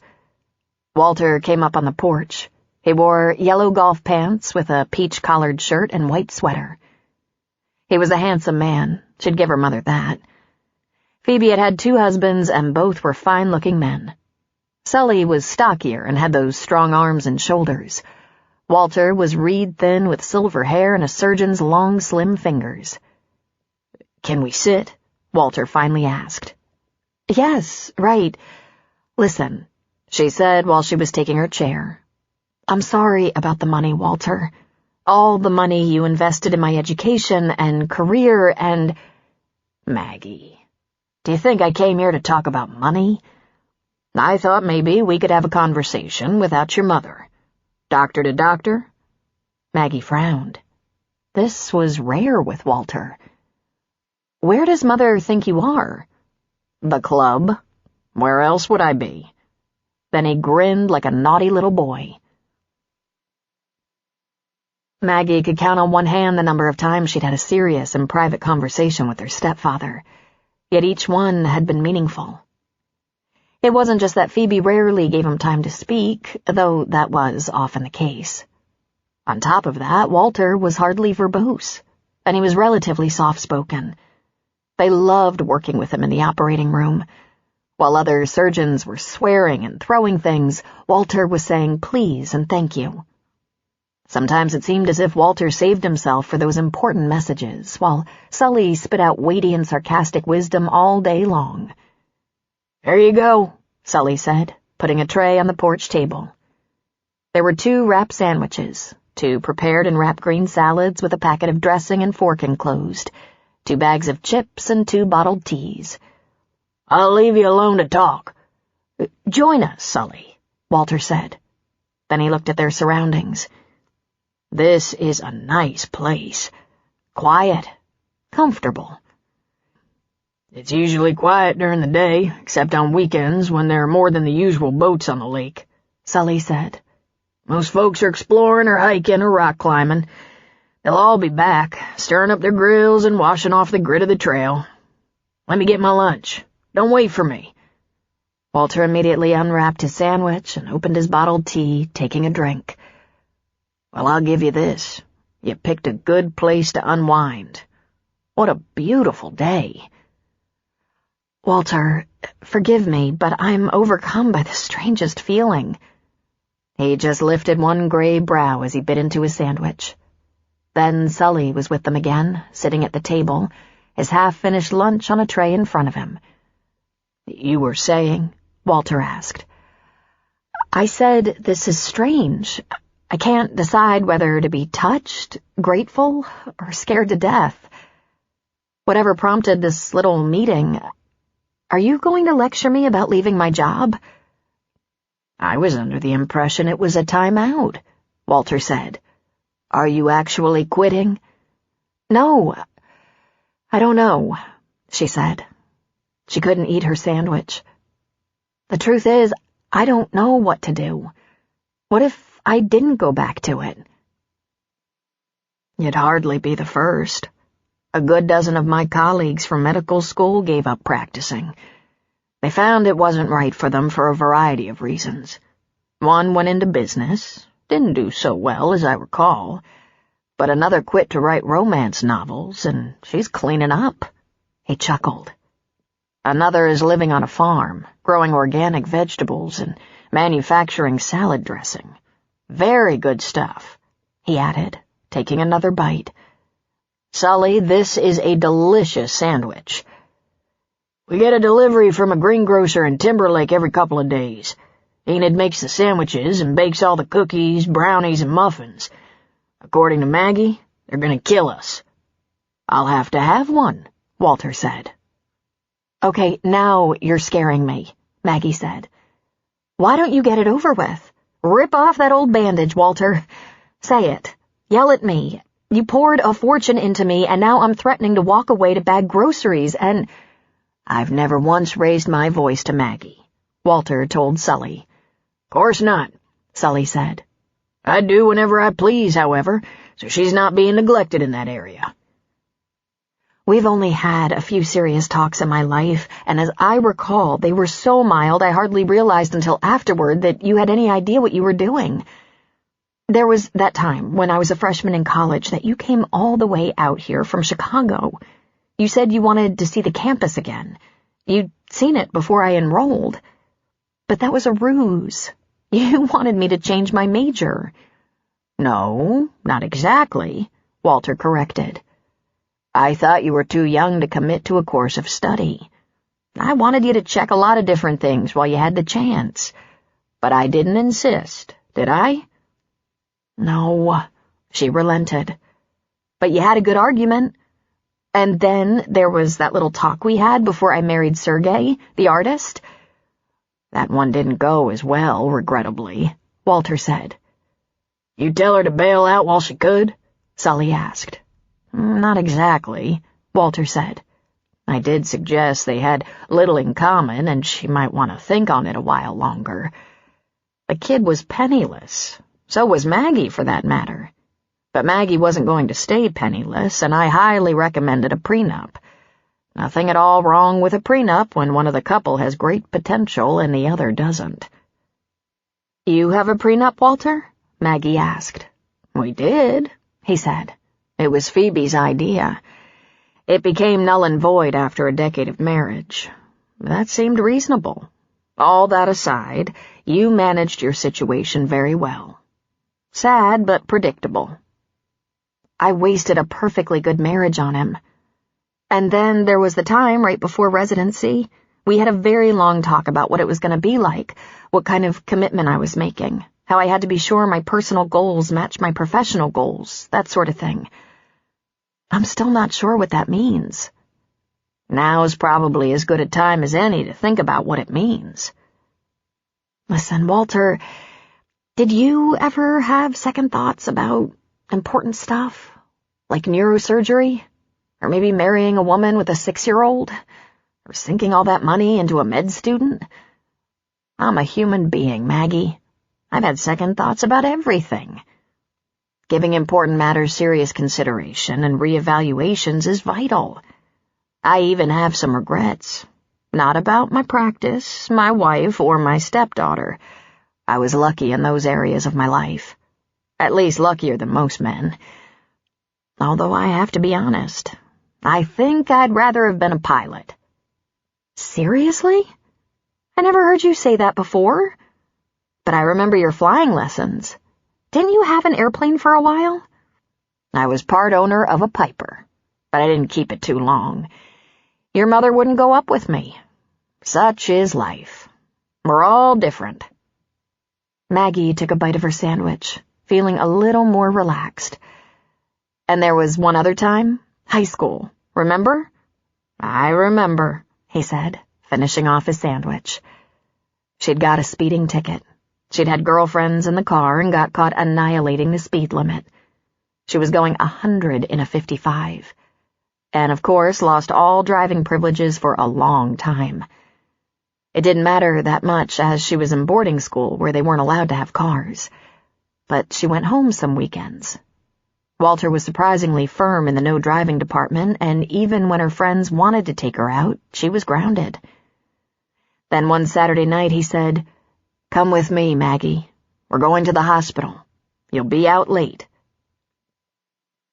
There was an accident, and it involved teenagers. Walter was called to the emergency room, and Maggie followed him wearing a lab coat so she looked like she belonged. There were terrible injuries. The police were at the hospital. Alcohol was involved. Frantic parents came running. The waiting room was a circus. Walter was one of several doctors who then went to the operating room from ER. "Stay with me, Maggie."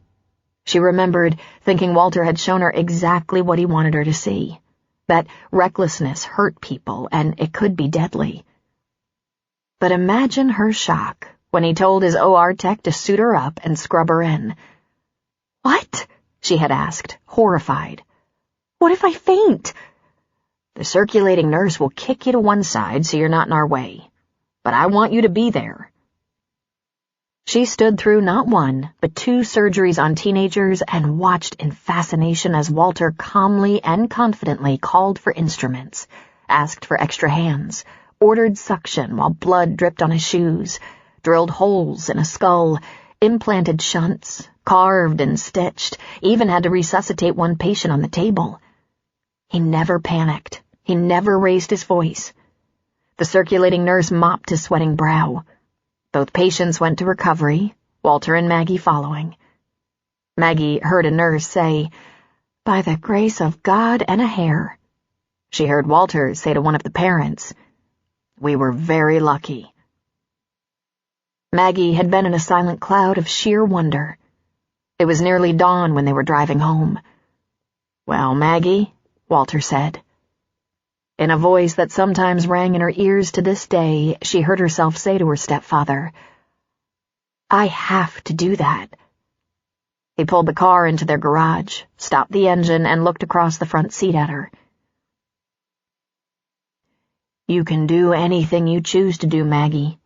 But if you want to live to do it, you will not drink and drive, and you will never exceed the speed limit again. Is that clear?" "Absolutely. So how long does it take to become a neurosurgeon?" He was quiet a second, and then said, "Forever." Maggie smiled and shook her head.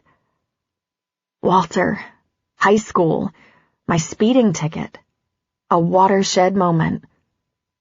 "Seems so," he agreed. "I couldn't have planned that, of course. I admit I wanted to scare you, but it had a much bigger impact than that." "You didn't think I'd be impressed with emergency surgery?" "At that time in your life, I was betting on a career in cheerleading." She gave a hollow little laugh. She thought for a moment. "Would you two mind if I'd like to take a short walk down by the lake before we continue this conversation. If you have the time, Walter. If you can spare me, Sully."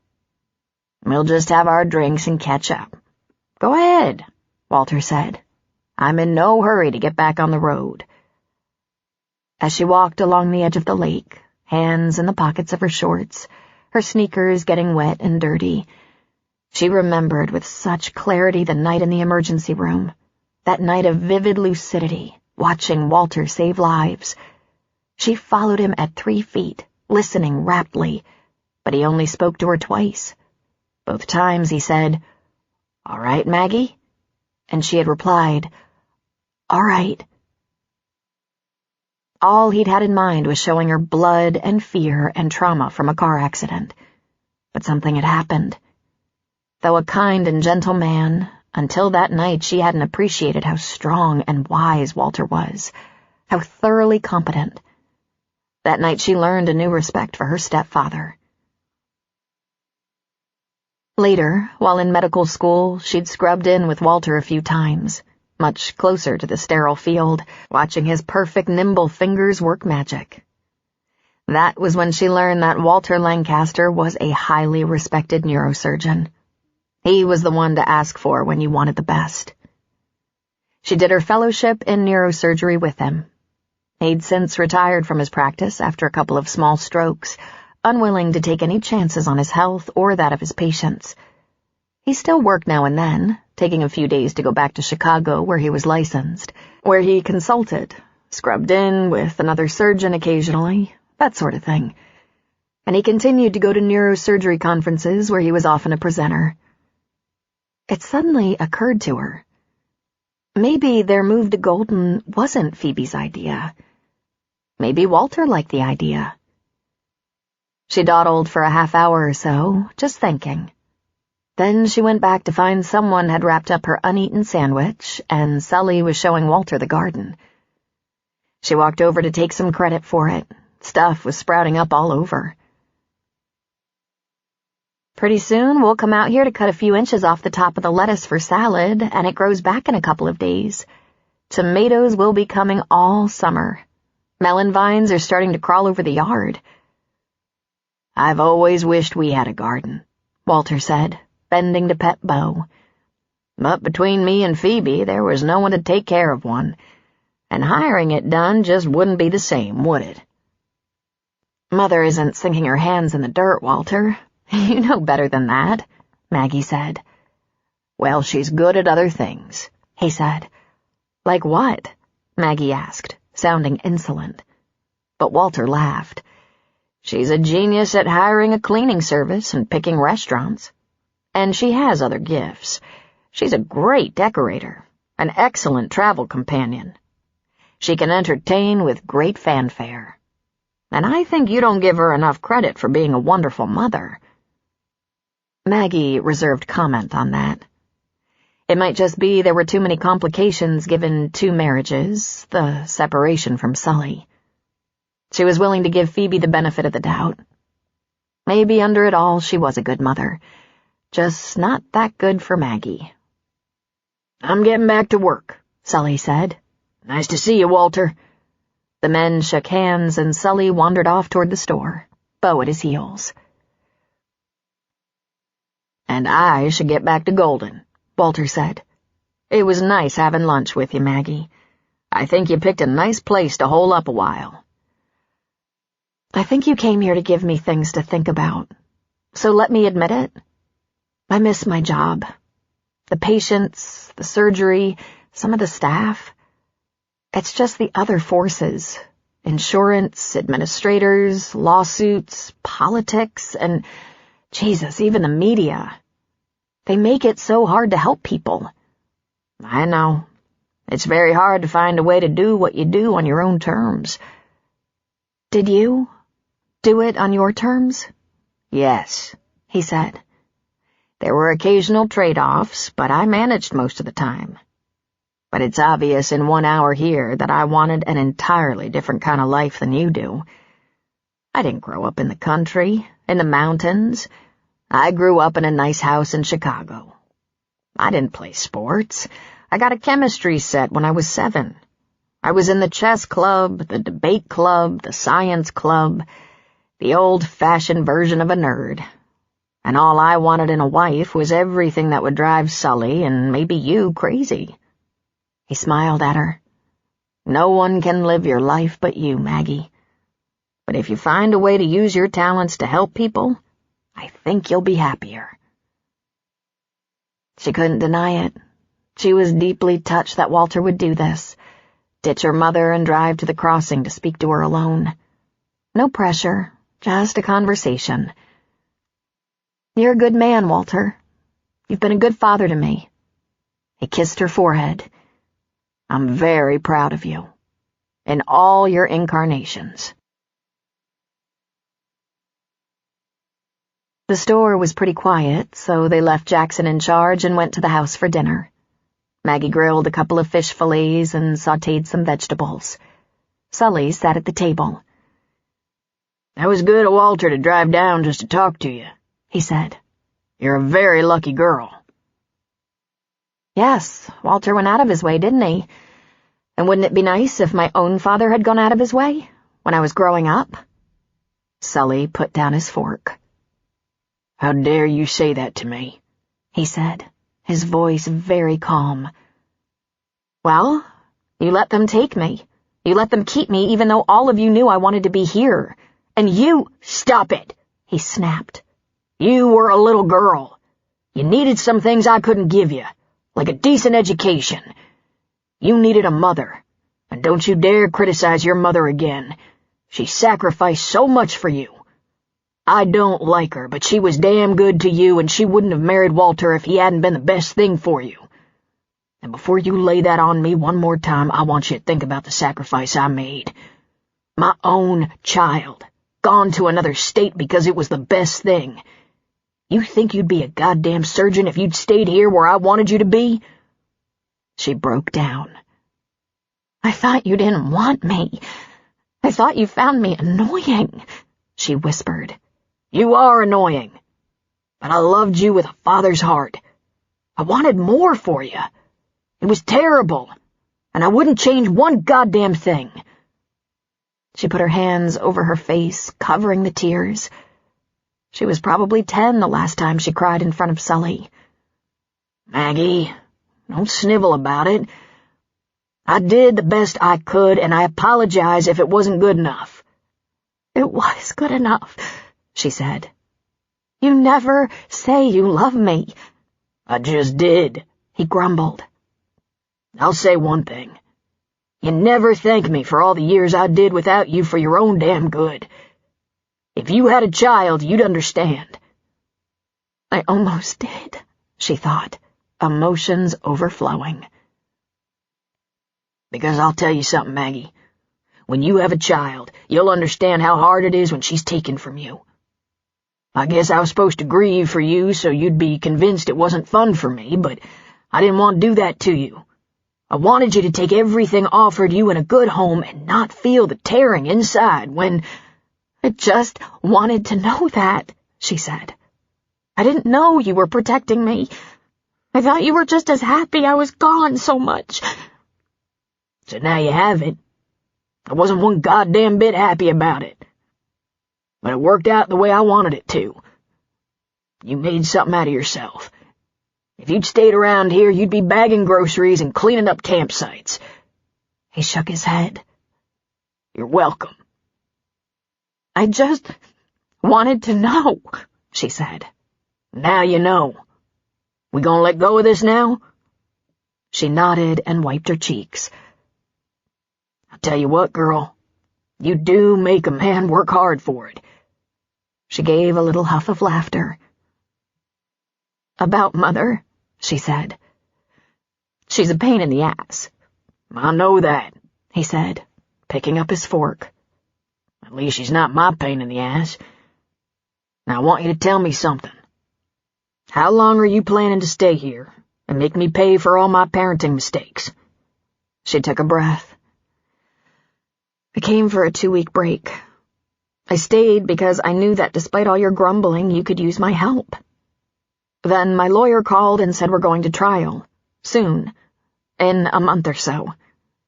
He said it was perfectly reasonable for me to wait it out here." Sully lifted his bushy brows. "Trial?" "Trial," she said.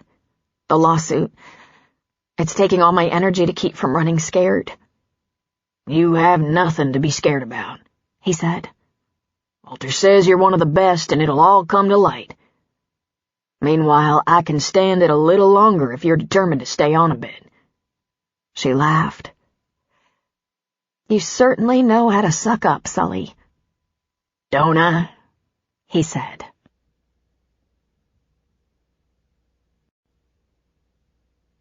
A Dutch proverb. He who is outside the door has already a good part of his journey behind him. Chapter 9. Maggie was at peace. She knew her father loved her, but what she really wanted was to know that he had missed her, that her absence had been hard for him. And now that it was laid to rest, she'd think about showing gratitude. Sully had done his best by her, and it hadn't been easy. And of course, Maggie thought about Walter's visit. She'd begun to ask herself if there was any compromise in her situation. Maybe there was a free clinic somewhere that needed her. Or maybe she should just take a year to travel with a medical team to perform badly needed surgeries in places that didn't have readily available resources. One of those big hospital boats, maybe. She had to admit, the very thought of returning to her field of expertise purely for the joy of operating, especially if people were trying to make it easier instead of harder at every turn, was enticing. She started looking at websites for volunteer medical teams, everything from the Red Cross to Doctors Without Borders. The days passed more peacefully. She began to fantasize. She'd be in her best physical shape from a summer at the crossing, tighten up those belly muscles, strengthen her legs, study all those medical journals she'd been meaning to go through, even read some of those classic novels Cal seemed so fond of. Not that she was thinking about him. Not at all. When the lawsuit was won or settled or, please God, thrown out, she'd join a hospital ship for a year, traveling the world, saving lives where no one else could be bothered. She'd be operating again. She'd meet new people. They wouldn't work every second, though they would be in great demand. There would still be time to see the wonders of the world, exotic and romantic places. She'd meet a man, a fascinating and brilliant man, a sexy man, but more reliable than that California Jones, wherever he was. Yes, it would be exciting, fulfilling. The last week of May approached, promising summer vacation just days away when school let out. Sully announced they had lots of reservations. Many packages and letters had arrived for hikers. The busy season was upon them. All this, combined with her fantasies, took Cal, who'd obviously left them, further from her mind. Soon her heart would catch up. She hadn't heard from him at all, and hadn't located his truck in Leadville, no matter how many times she'd tried. It was only late in the night, in the dark, that she remembered with longing how special their time together had been. She'd loved talking to him, loved making love even more. But alas, he hadn't promised anything but that he'd say goodbye. And he said promises broke him. Well, he had said goodbye. There was another crack in her heart. After a very long day of work, just as people around the campgrounds were starting to fire up their grills, Maggie sat on the porch with Sully, Tom, and Frank. Tom and Sully had spent the day refreshing the grounds and rounding up trash. Maggie was having a beer, feet up on the porch rail. A hiker came into view from the north. He'd obviously been on the trail a while. He was dirty and sporting a beard. His cheeks above the beard were apple red. He had a walking stick that looked like something fashioned out of a knotty branch.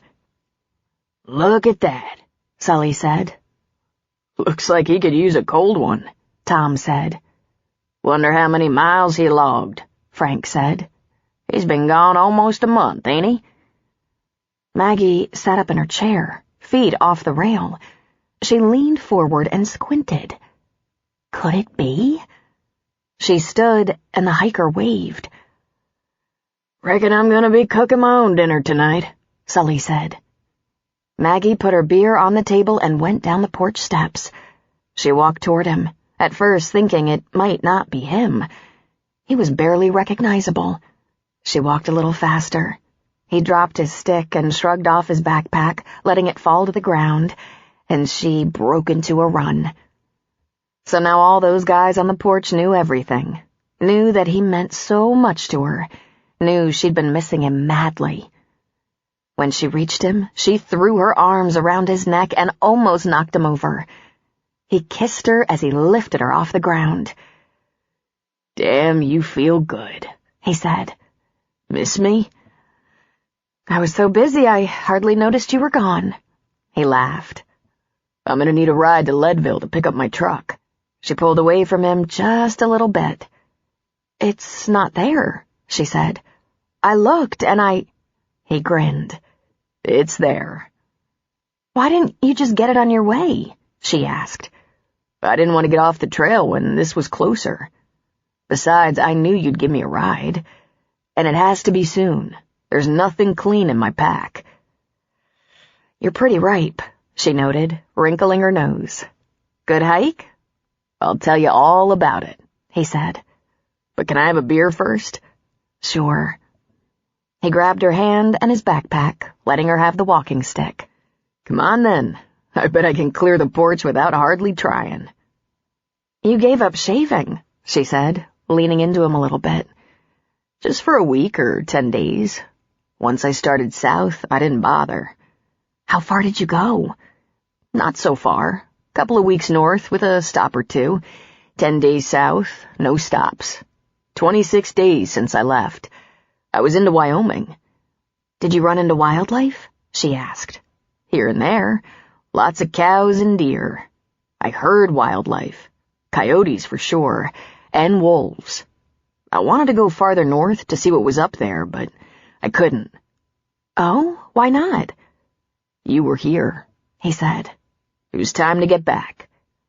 I wondered if maybe I'd just get a postcard. If that... You've been let down a lot, I think. Well, join the club. Let's get that beer and I'll treat the boys on the porch to some high-test body odor. Really, you've been working on it for a while. I think I'll borrow Sully's truck to go to Leadville. I like the way the inside of my car smells. You looked for my truck in Leadville, did you? Not really, she said. I might have glanced around. I was working on changing my life while you were gone. I have big plans.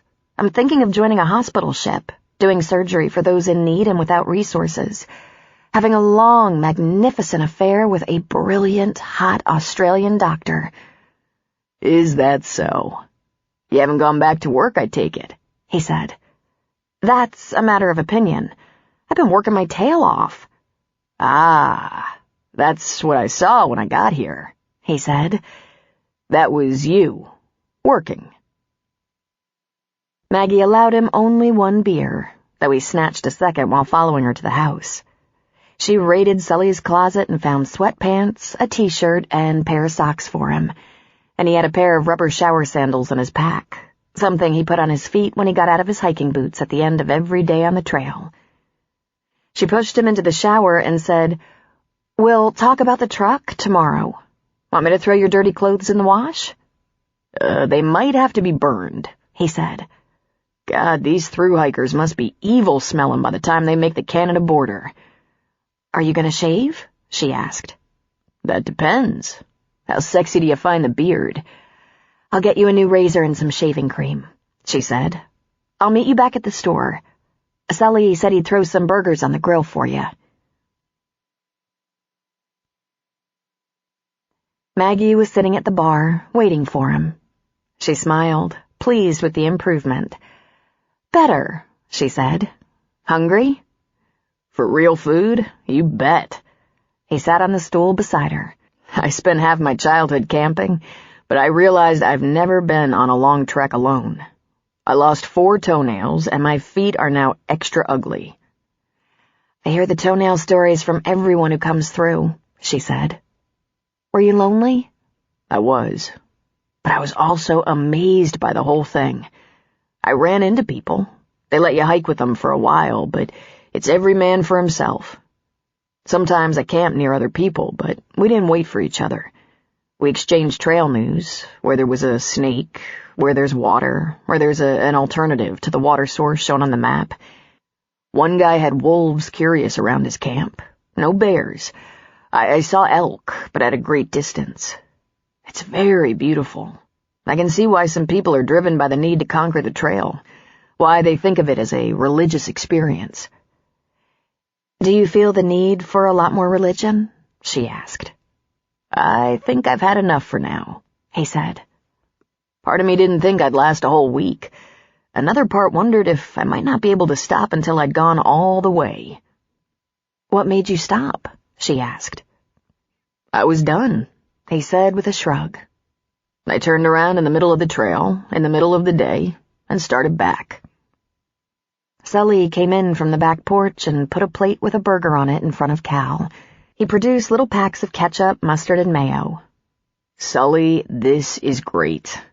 I promise after I eat and get a little rest, you won't wait on me again. By the way, is there a cabin free? Maggie's holding my truck and camper hostage. There's room in the house, he said. Maggie, you want a burger? Thanks, Dad, she said. I'd be happy to share my fish and broccoli with you, Sully said. Normally I'd jump right on that, but since Cal just got back, I'll have a burger with him. Then she smiled sweetly. Maggie, I shouldn't impose. I can pitch my tent. It's all right. I'll take the couch tonight, she said. She smiled at him. You need your rest. He said, biting into the burger, unable to wait. He craved solid, meaty food. He was thinking he might need her even more. Hungry and depleted as he was, he'd trade the burger and the beer just to crawl into bed next to her. Sully gave Maggie her burger, then stomped out with a huff of displeasure. He'd always been a red meat man, so he told Cal. Lots of red meat, daily, not to mention potatoes slathered in butter, and he loved vegetables, with plenty of salt. This new heart-healthy diet was taking its toll on his mood. Cal, forgetting he hadn't spoken aloud while he was thinking of all he'd trade for a naked romp with Maggie, spoke. I'm commando, you know. I assume so, since I didn't provide any of Sully's tighty-whities. God, he said, putting down the burger for a second. I think I'm delirious. I was thinking about how I'd trade the burger and beer for a night up against you. Relax, Cal. Enjoy your burger. After we close up here, we'll watch a little TV. Remember TV? She asked, lifting a slimly arched brow. Vaguely, he said. You're beautiful, Maggie. It's a mirage, she said, laughing. No, I'm seeing you. I told you about my hike. Tell me what you did while I was gone. Besides the usual? My stepfather showed up here one day, out of the blue, alone. I wish he'd been here. He was so sweet. He sneaked down here without telling my mother because she never lets us have a conversation. When you're rested, I'll tell you stories about Walter. He's an interesting guy. The opposite of Sully, yet he had a major influence on my life, my education. Cal stuffed himself. Sully came in with his own plate, which she ate at the bar. A couple of campers stopped in for milk and eggs, and Maggie jumped up to take their money. The ice maker on the back porch rattled and clunked. The front door was propped open, and laughter could be heard as the sun slowly became lost behind the mountains.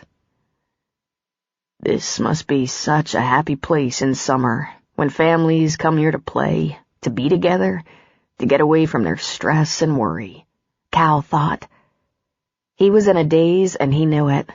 He was vaguely aware that Maggie and Sully were talking to customers, putting things away. Maggie was sweeping behind the counter. He got up and took his plate to the kitchen. Maggie leaned her broom up against the counter and took his plate. Just go over to the house, she said. Turn on the TV and put your feet up. You're a basket case. I'll be over in a while. I'm sorry, Maggie. I've pushed it kind of hard the past couple of days. You should just give me a blanket and I'll sleep in the... I think Sully would be disappointed if he didn't accept. He's missed you. She pushed him out the back door. Try not to get lost. Bo was lying on the back porch. I'm gonna lie down, Cal said to the dog.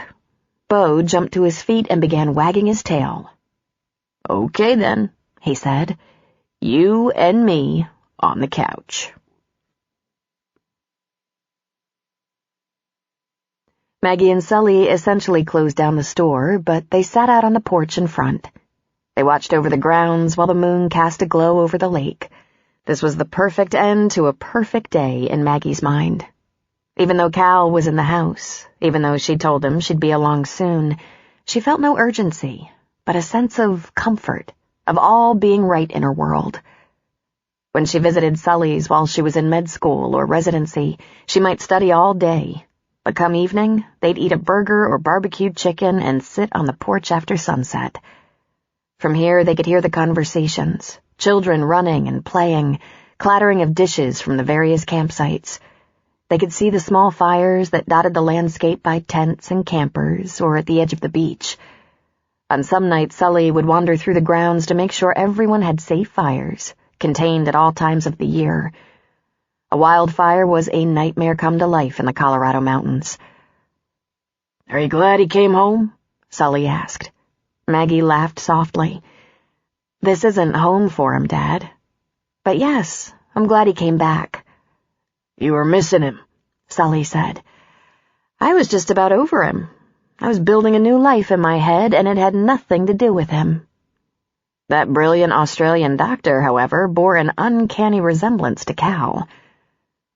"I was a little worried sometimes," she went on. "People can get lost, sick, hurt, have conflicts with unfriendly wildlife, have problems with unfriendly people. He was gone a long time. I assumed he'd moved on. He admitted he's been a wanderer." "Nah, I don't think so. I think he's looking for something, that's all. He's respectful. He won't just take off without an explanation." "He did once," she said. "So far," Sully said. "He said from the start he was planning a long hike once the weather warmed. You like him a lot, don't you?" "I think you know," she said. "I might have been a little obvious when I saw him come down the road." "That's okay, you know. You can like him. I admit, I got a little attached to him," Sully said. "But we gotta talk. I don't want him working like he did, for free and all." "Maybe he's just visiting, Dad. Maybe he's here for a few days, and then will be on his way again." "You get that impression?" Sully asked. Maggie was afraid to answer. No, she hadn't thought, by anything he said or did, that he was dropping in to get laid and then would be moving on. "He wasn't very specific about his plans, Dad. However, he had said he was coming back to her."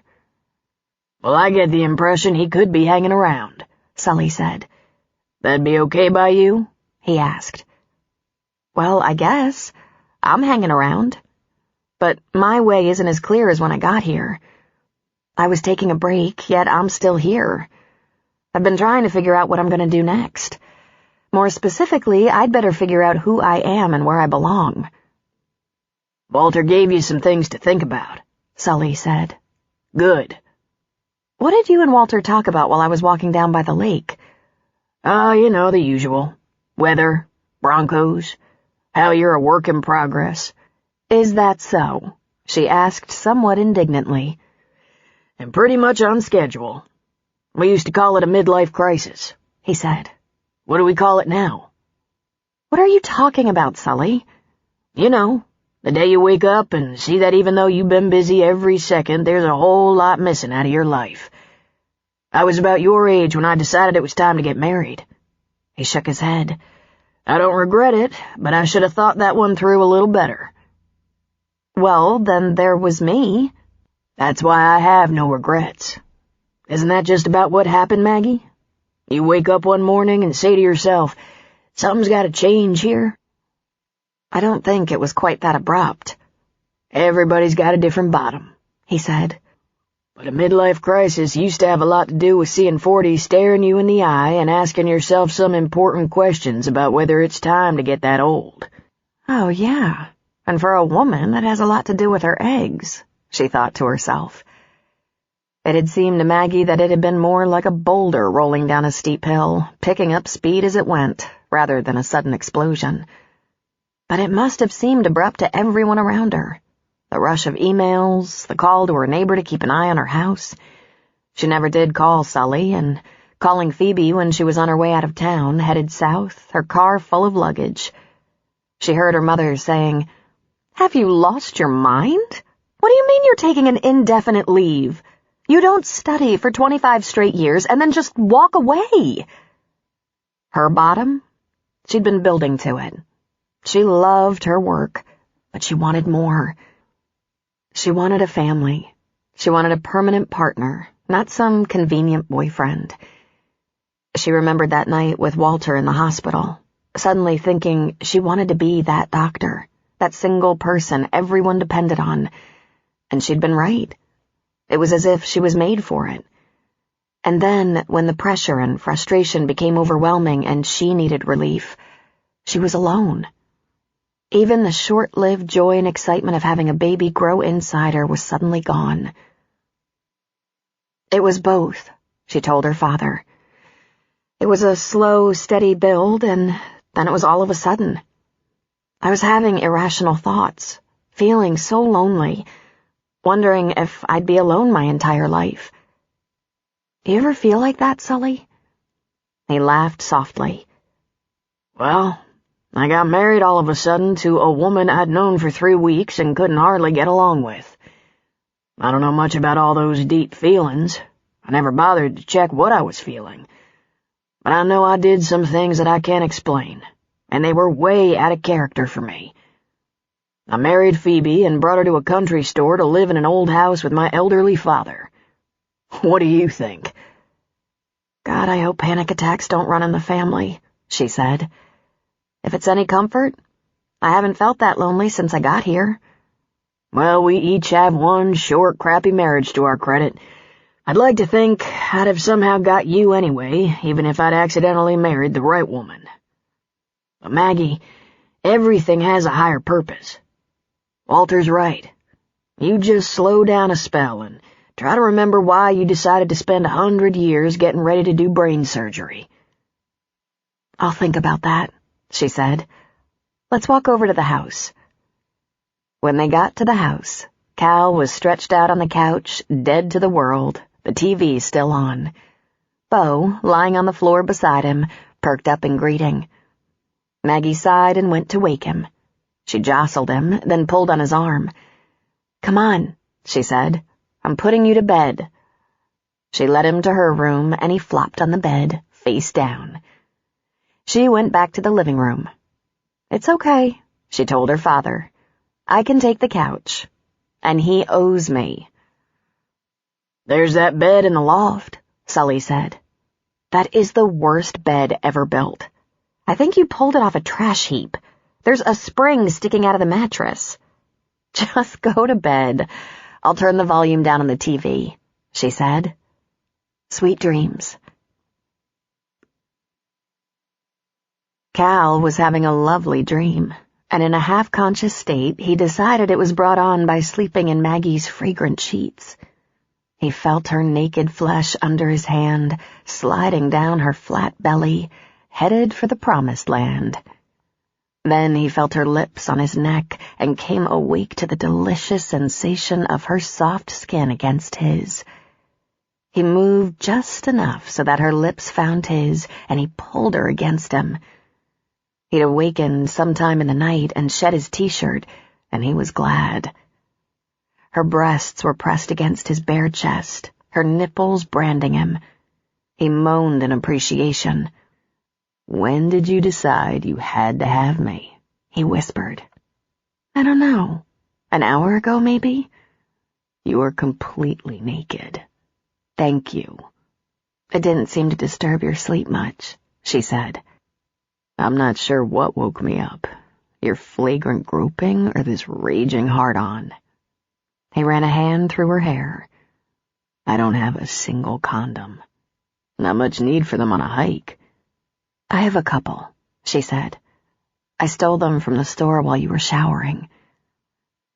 That had the effect of making him harder, if possible. He covered her mouth in a searing kiss and brought her over him, grabbing her butt with his hands and pressing her against him. "I must have balls of cast iron," he whispered. "I'm gonna do a girl in her daddy's house." "If you're shy," Don't even think about it, he said. There's no stopping this now. Do you know how long I've waited for this? Almost to the minute. Assuming you've been faithful. You spoiled me, Maggie. I couldn't think about anything but you all the way back. I can't wait for you to wrap those long legs around me. We should get you out of these sweats, then. She lifted just a bit, and he slid them over his hips and off. Oh, boy, Maggie said, giving him a stroke. We better take care of this. She rolled away to get a condom, and while she was fussing with the package, his hands were exploring. His fingers were stroking her, sliding into her. Beautiful, he said, feeling her deeply. I'm not the only one in a bad way. You need me to take care of you, too. Give me that thing, he said, taking the condom from her and rolling it on. God, I hope Sully is a sound sleeper. Shh, she said, and then she laughed. I had to get a giggler. He rolled her onto her back, spread her knees, and found the way home. God, that's sweet. And it's gonna be fast, she said. Think you can keep up? He gave a couple of deep thrusts and felt her instantly tighten around him. He buried his face in her neck, ground his teeth, and held on, letting her come. When he felt her begin to relax beneath him, he found her nipple with his mouth and teased it with his tongue. Then he drew it into his mouth to suck. His fingers inched down to work her a little bit, and he knew exactly what to do. He stroked, sucked, pumped, and she froze, clenching again. He let it go, pulsing until his brain was empty. The orgasm washed over him in a warm haze, and he glazed over. A moment later, he lifted his head and looked into her glassy eyes, saw her slight smile. That was easy, he said with a smile. Feel better? For now, she said. Have I mentioned how much I enjoy that little trick you have there? He asked. 2 for the price of 1. Do you have any idea how good that feels? She smiled. I believe I do. Could the princess do that? Don't talk about my previous exploits while we're naked and satisfied. Let me just say she gets an A for effort, but that was predictable. We didn't really mean anything to each other. The difference is always obvious. That sounds suspiciously like you're saying you care about me, she ventured. Maggie, it's not a secret, not in the least. And you care about me. Oh, yes, and damn, it's scary. I want to ask you a question right now, while you're compromised, while I have you captive, because I know you can't lie to me. Are you going to be leaving me a lot? Coming back sometimes to get laid? He ran his fingers through her hair. He shook his head. I don't think that'll be enough for me. I kind of like your idea of keeping me captive. A quote from Coco Chanel. Hard times arouse an instinctive desire for authenticity. Chapter 10. It was interesting to Cal that after all he'd been through in life, he should face Sully with a case of nerves and a boyish blush. He should be well beyond such self-consciousness. Life was a little short for that. Relax, Sully said after taking one look at him. This might come as a shock, but you're not her first boyfriend. His blush deepened. I have to get you on the payroll, Sully said. How long are you staying? How cold does it get here in winter? Son, the average elevation in this county is over 5,000 feet. Leadville sits at over 9,000 with the highest airport in the world, or at least the U.S. That mountain behind us there is 14,500. The best skiing in the country surrounds us. It's cold, and in case you haven't ever been here in winter, it's beautiful. The lake freezes and folks go ice sailing. It's so fast your head'll spin. And things aren't too busy. No tents at all, just full cabins, campers, maybe a couple of RVs. Cross-country skiing mainly. I hate being cold, Cal said. He cleared his throat. I care about Maggie. And if I heard correctly, you'd like to help out around here. Stay busy? Sully, how about a cabin? So I can have some privacy. And again his neck felt warm. He ducked his head and muttered, Jesus. He was a man who had defended hardened criminals at trial, and he never broke a sweat. He felt ridiculous. I guess you think I was never your age. My cabins are pretty much booked. With just a day here and there, we have an empty one. No chance for you to settle in one this summer. But I got a little behind around here. Stuff I usually get done in March before it all starts still needs doing. There's things that Tom and his kids don't have the time for or can't handle, and I'm just getting back in my swing. Stuff I'm talking about takes a little muscle. We'll get it all done, Sully. But if there's no cabin, don't worry about it. I never even heard you last night. Starting around 3. He grinned. You're a nice guy. Maggie's a grown woman. I make no judgment. Besides, after what I saw her do with that shotgun, she doesn't need me to run interference for her.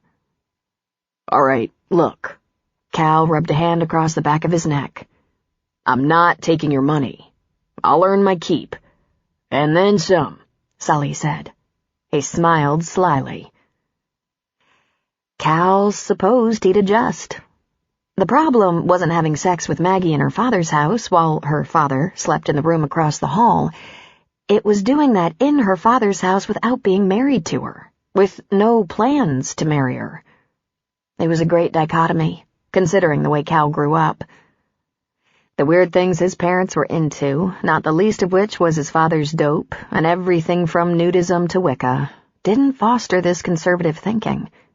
Of course, none of their interests were as challenging as those long stretches of time Jed thought the government was monitoring his thoughts, or, more fun yet, thinking he had been personally chosen by Jesus to be the next savior of the world. But conservative worries about whether or not a person was married? It never came up. How I ever got out of that nut house with a working brain is a miracle, he thought. There's one thing, Sully said. Sit tight. He went into the back room and came back with an envelope. This came for you. Cal looked at the return address of the Colorado Supreme Court. He smiled. Thanks, Sully. I've had an eye out for this. It was nice to know if it came while I was on the trail, you'd hold it for me. You in some kind of trouble? Trouble? He laughed. Oh, no, Sully. Just a little legal business. Never mind the Supreme Court envelope. This came from a clerk. Sully, when you're in trouble, they send the police in handcuffs, not a letter. This is a license. For the truck? He asked. No, Cal said. No, I've worked in the court system. Been a while now, but if I need a job in Colorado, it can't happen without registering and getting permission. The courts don't readily trust out-of-towners. You mean like a court reporter or paralegal or something like that? Something like that. I told you I've had a lot of jobs, from stocking shelves and picking vegetables to putting on a tie and shuffling paperwork. But you're hanging around here. That okay by you? Cal asked. I like the pace, and I like Maggie. You gonna give a better explanation about that license to her? Absolutely. But it's not urgent. I'm planning to work for you now. Listen, she doesn't need anyone to protect her, but I'm her father. I'd hate to have to ask Tom to beat you up. He rubbed his chest with his knuckles. If I have to do it, I'll just shoot you. Cal laughed, folded the unopened letter, and stuffed it in his back pocket. Sully, I don't want her feelings hurt any more than you do. You know she's gonna go back to work, right? She talking about that? Not yet, he said. But it's early. She just needs a little time to get her perspective. Her business was kicking her ass. She needs a breather. This seems like a great place for that. Maybe you should worry about my feelings getting hurt. Who's gonna hurt your feelings? Maggie said as she came through the back door. Hopefully no one. Want to take me to get my truck? Sully's got a long honey-do list for me. Sure. You ready to go? How about a couple of coffees for the road? Cal asked Sully. Oh, and thanks for the pants and shirt. Cal thought about explaining more of his history to Maggie on the ride to Leadville. It was complicated. Being a lawyer was certainly nothing to be ashamed of, at least in most circles. The fact was, he hadn't had any intention of petitioning for a Colorado license, at least not until Maggie said she had legal troubles. A lawyer in his position, licensed in Michigan, couldn't even give advice or answer questions in Colorado without being liable for practicing law without a license. Sully could tell his daughter she ought to get a better lawyer, and it was perfectly all right. Cal could tell her the same thing and be fined, or worse. In fact, he couldn't even say, I might be able to help you with this problem. His only reason for extending his license to Colorado was so she could discuss her case with him if she chose to. And, of course, there was other stuff that went hand in hand with being a lawyer. His marriage, his wife's illness and death, his role in her death. He was an officer of the court. He would not be caught in a lie. No one had ever asked him for the details of Lynn's death, and he didn't volunteer any information. Before he confided to anyone, there would have to be a vital reason and a lot more trust. He wouldn't, for example, marry again without full disclosure. And although he was crazy about Maggie, he wasn't seeing a second marriage. He'd get around to telling her more about his recent past, but not just yet. Not until there was a compelling reason. What were you and Sully talking about? It sounded like two men talking about feelings, Maggie asked. He warned me, very nicely, not to hurt you. I said I was as serious about your feelings as he was. He threatened to shoot me. But I assume Sully is mostly talk? Mostly, she said, flashing him a grin. Cal retrieved his truck and pop-up camper, put the camper behind the storage shed, and parked the truck next to Maggie's car. He started working through Sully's list. He hadn't been kidding about getting a little behind. Cal scraped out old grout in the public showers, bathroom, and laundry room, regrouted, painted the building inside and out, scoured the whole thing until it was like new. He painted and covered the porches and stairs on both the store and house with rain repellent. He graded the driveway and parking areas, cleaned out grills, collected trash, raked campsites, cleaned cabins, changed and washed the linens, tended the garden, and helped in the store. It crossed his mind Sully was trying to wear him out so he'd be too damn tired to have sex with Maggie. Ha! No such luck, Sully, he thought to himself. Maggie was irresistible, and he felt like a teenager again, always ready. Maggie was also always ready. You're killing me, he whispered to her deep in the night. You'll be fine, she whispered back. Sully gives me shit about my nights in his house, Cal said. Subtle innuendo. He thinks he's very clever. But the miracle is that I can still get it up after a day of doing chores for him and letting him needle me. And you do so very adequately. I know about these things. I'm a doctor. When Cal had been back at Sullivan's Crossing for about a week, Maggie took off for the day to meet with her lawyers in Denver. It was a long day, so she planned to stay overnight. She met JC for sushi, something they used to do regularly. Then she had a nostalgic visit with her house.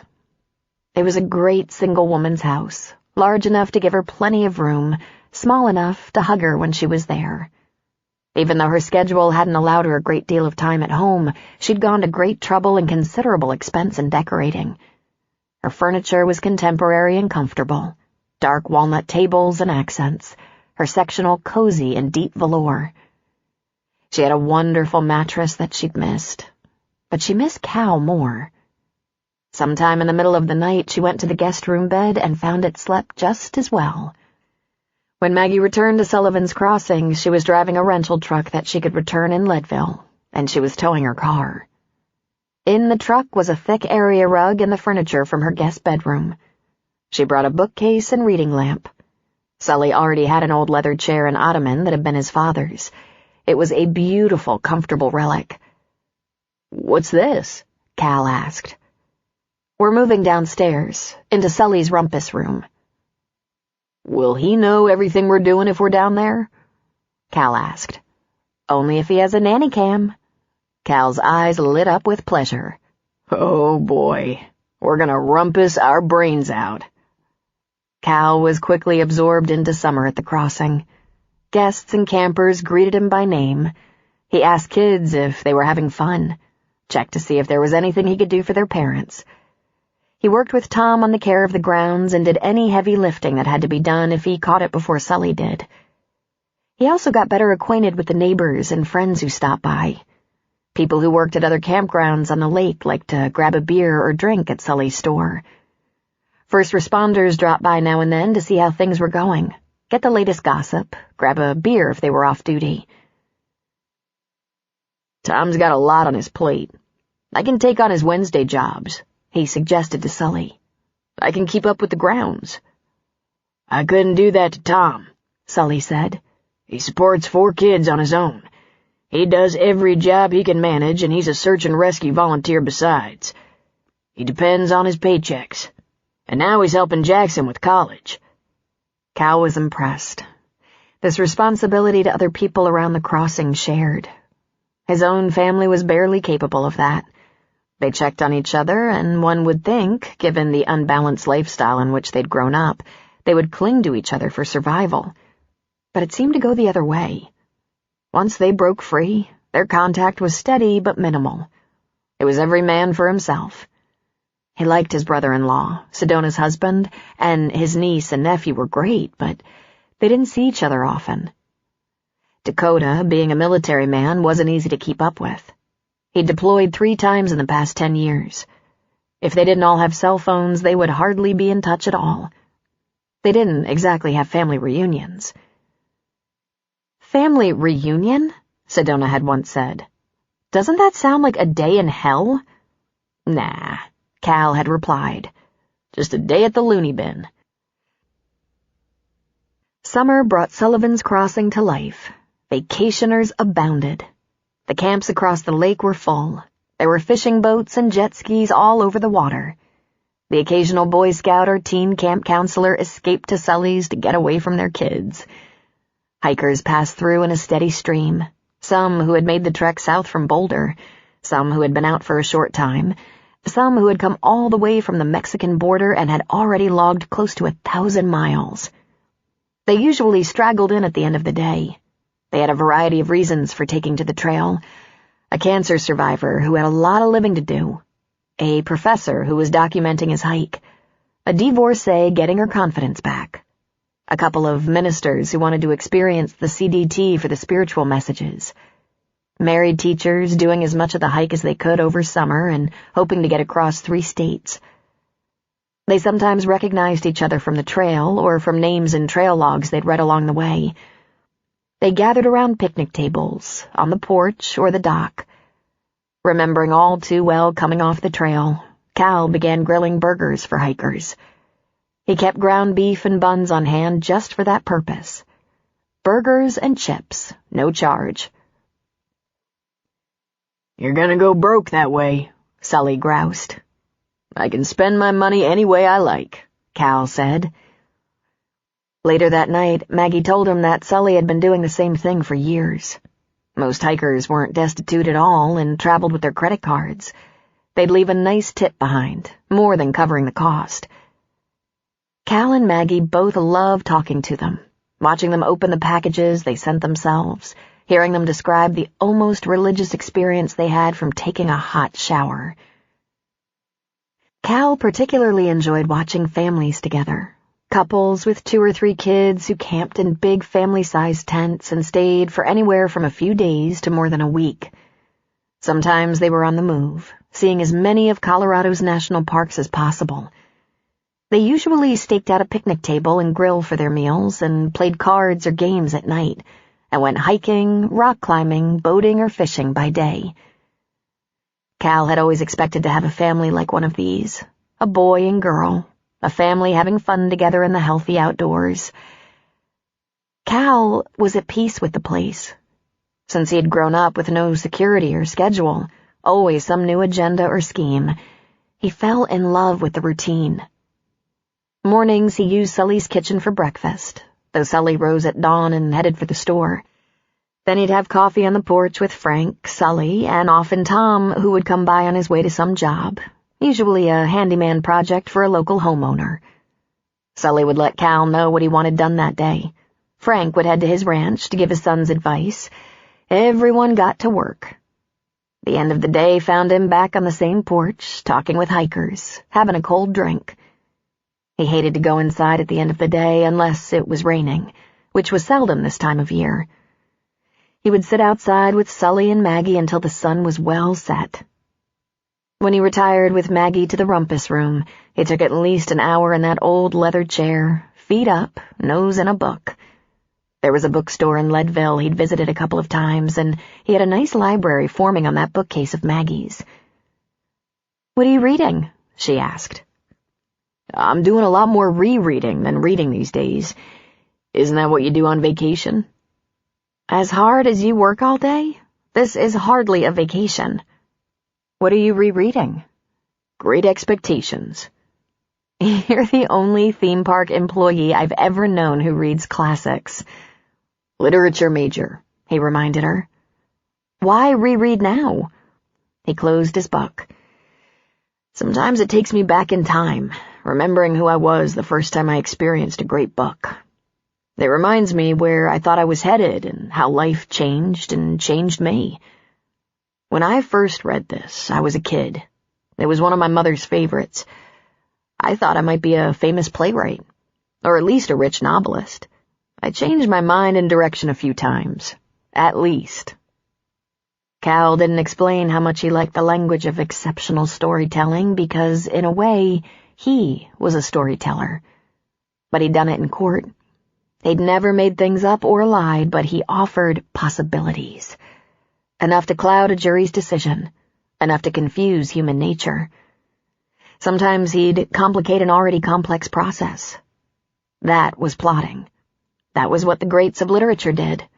They got their characters up a tree and threw rocks at them. He thought again about explaining things to her, who he was, what baggage he was bringing to the relationship. After all, they were playing house in Sully's basement. Every time he thought about it, it felt a little bit heavier. Eventually, he'd unload it. But tonight was not the best night. Maggie was getting ready for bed, and other things came to his mind.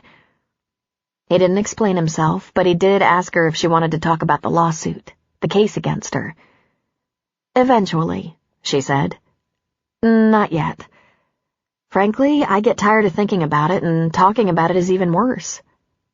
Thanks for offering." Wednesday brought Tom for groundskeeping. Cal stocked shelves before getting out the rake and edger to help. Maggie, he noticed, was in the garden, which was beginning to flourish. They were already getting their salads from the backyard, and the first tomatoes were coming in. At lunchtime, he was headed with Tom back to the store. Maggie was on the porch with a bottled water and a lot of mud on her shoes and knees. She wore a bald cap with a short ponytail pulled through the back, and just to look at her, all a mess from gardening, created carnal thoughts he looked forward to acting out later. "You've been farming," he said. "How could you tell?" "Hey, Tom," she added. "We're gonna get some lunch," Cal said. "You want anything?" "Yes, exactly. Anything. And a green tea?" "Coming up." Tom and Cal returned immediately, cradling wrap sandwiches, a bag of chips, pickles, hard-boiled eggs, drinks.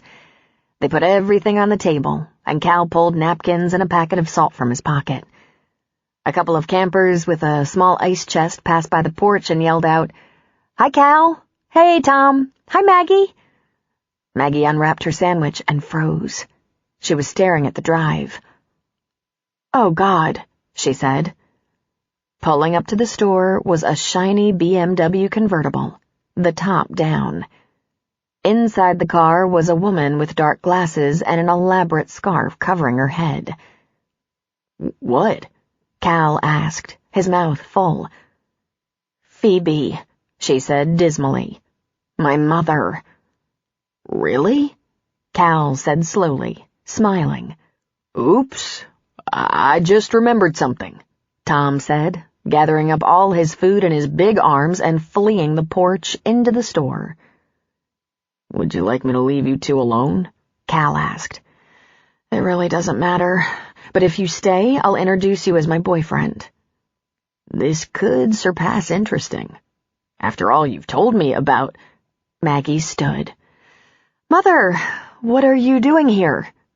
Cal also stood, and although he'd just given his hands a good washing in the kitchen, he wiped them on his khaki shorts. Phoebe proceeded up the steps to the porch. Is it enough that I've hardly seen you in 3 months? I saw you a couple of weeks ago and called you almost every day. I'm not in Denver. It's quite a drive. I managed quite nicely, except that last bit. Messy, rotten road, slow. Then she looked pointedly at Cal, waiting. She was probably 5'2" and slight. She was attractive. Her scarf pushed back revealed red hair and a beautiful, youthful face. 59, Maggie had said. Dressed pretty well for a road trip. Designer slacks and jacket. Pumps to a campground? She was spit-shined, polished, her jewelry tasteful and expensive. Just her watch was worth a month's salary. A month of his old salary. He lost his nerve. She scared him to death. He couldn't help with this. How do you do, Mrs. Lancaster, she supplied. And you are? I'm Cal Jones. I work here. I work for Sully. I'll leave you and Maggie. Can I get you anything? How about lunch? Thank you, that would be fine. Is there something like a salad? Undressed, of course. If it's dressed, skip it and get me fruit. And a San Pellegrino? Glass, if you please. I'll check, he said, gathering up his food. Oh, and boy, a rag to wipe the table? Cal kept his eyes downcast. He couldn't meet her gaze. His lips twitched. She called a 37-year-old criminal defense attorney of some moderate fame and sterling reputation boy. He disappeared as quickly as possible. Maggie sat and left Phoebe to choose a chair. Very nice, Mother. His name is Cal, not Boy. Where were you raised? And the table is perfectly clean. I wiped it myself before I sat down. Now, what is it that brings you here, given you haven't been here in how long? 30 years? I kept hoping you'd visit soon because I have something to ask you that I didn't want to ask over the phone. But you don't seem to have the time to... Oh, my dear God, your hands! Maggie splayed her fingers and examined her hands. Kind of a mess. Chipped nails, calluses, damaged cuticles. Garden hands, she explained. And what have you done with your hair? Actually, nothing at all. In 3 months? Phoebe asked, clearly astonished. A little more when you get down to it. She picked up her sandwich and took a bite. I'm so amazed you're here. Well, Walter said it was quite a nice place and that you were doing very well. So he told you he was here? Of course. Really, Maggie, not exactly the lap of luxury, now is it? How can you relax in a place like this? Maggie laughed and wiped her mouth with her napkin. This may be difficult for you to understand, Mother, but this is slightly more relaxing than standing in surgery for 7 hours, up to my elbows in brains. Now, ask what you came to ask. Phoebe sighed.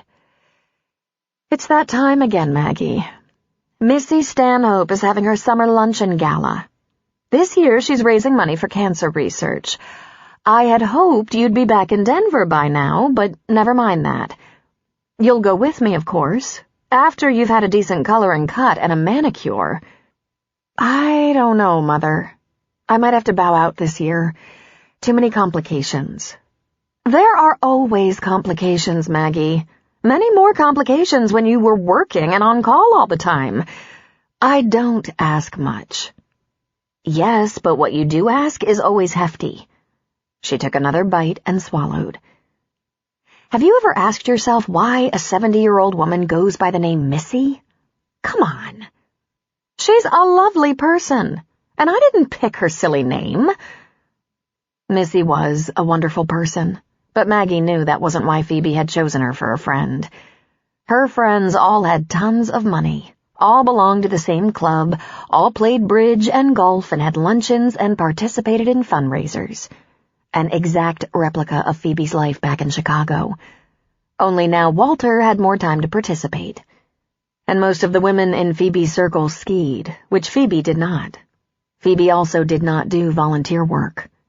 She found it depressed her. "You're looking good, Mother. Is that a new color?" Maggie asked, touching her own head to indicate Phoebe's hair. "A little darker on the red. What do you think?" "I think it's very attractive. Listen, I'm gonna have to think about this luncheon. I like some of your friends, but right now it's awkward.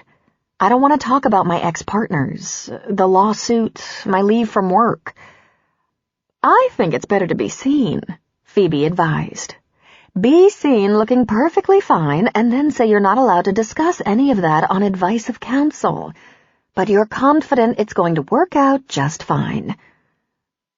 "I'm not confident of that, as a matter of fact," Maggie said. "Say so anyway, and if you're worried, you should talk to Walter." "Mother, I have talked to Walter. He's given me all the advice he can and helped me choose an excellent lawyer. But it's very messy. I'd rather not." "Please, Maggie. My friends are starting to miss you, too. I look forward to these events you attend with me. You're my best friend." Phoebe should raise her standards for best friends, Maggie thought. She'd attended about a half-dozen of these mucky-muck affairs with her mother because it was so important to Phoebe, but she didn't enjoy them much. There were some nice women involved in these events and fundraisers, but none Maggie would choose as friends. Phoebe was only involved because she thought these women were elite and important, and she wanted to be a part of a group like that. She had a hard time being around the base-born, though she came from nothing. Maggie sighed. Sully came onto the porch with a small tray bearing a salad in a plastic container, a packet of ranch dressing, a bottled water, glass, and a beer. He put the tray down in front of his ex-wife. "This'll have to do," he said, completely ignoring any greeting. Then he took a seat across from her. "How've you been, Phoebe?" he asked, taking the beer from the tray for himself. "I'm well," she said. "Thank you for asking." "Did you want to ask Sully how he's doing since heart surgery, Mother?" Maggie needled. "I believe I'm up to date on everything, Maggie, since you and I talk regularly." She looked at Sully as she struggled to open her plastic salad. "I hope you're well, Harry." She was the only person on earth who called him by his given name.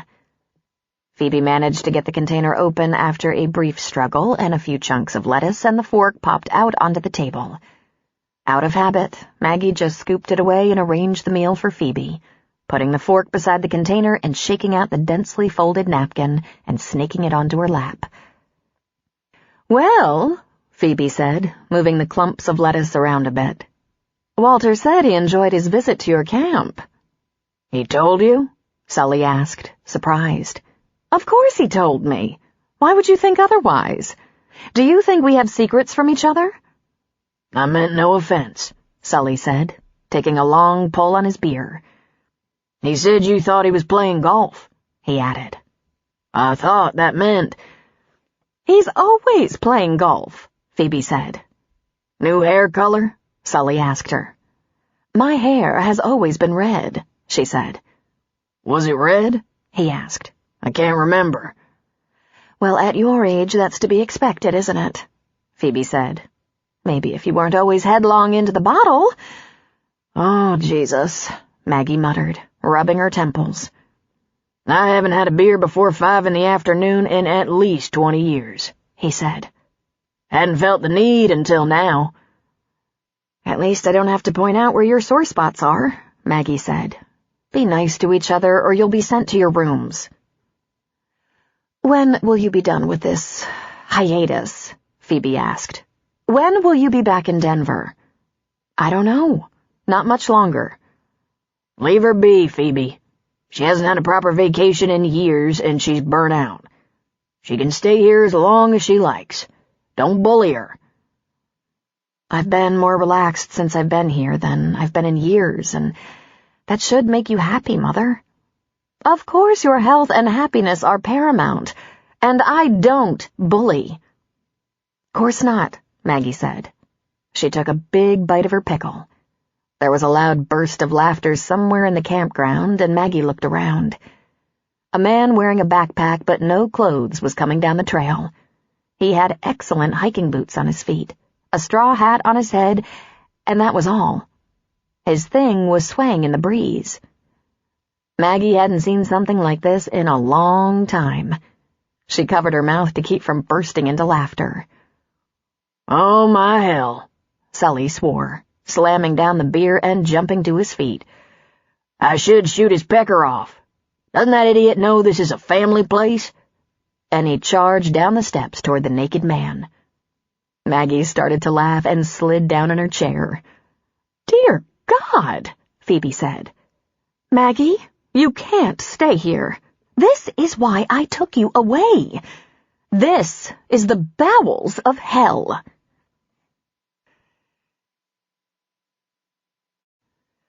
A quote from Hubert Humphrey.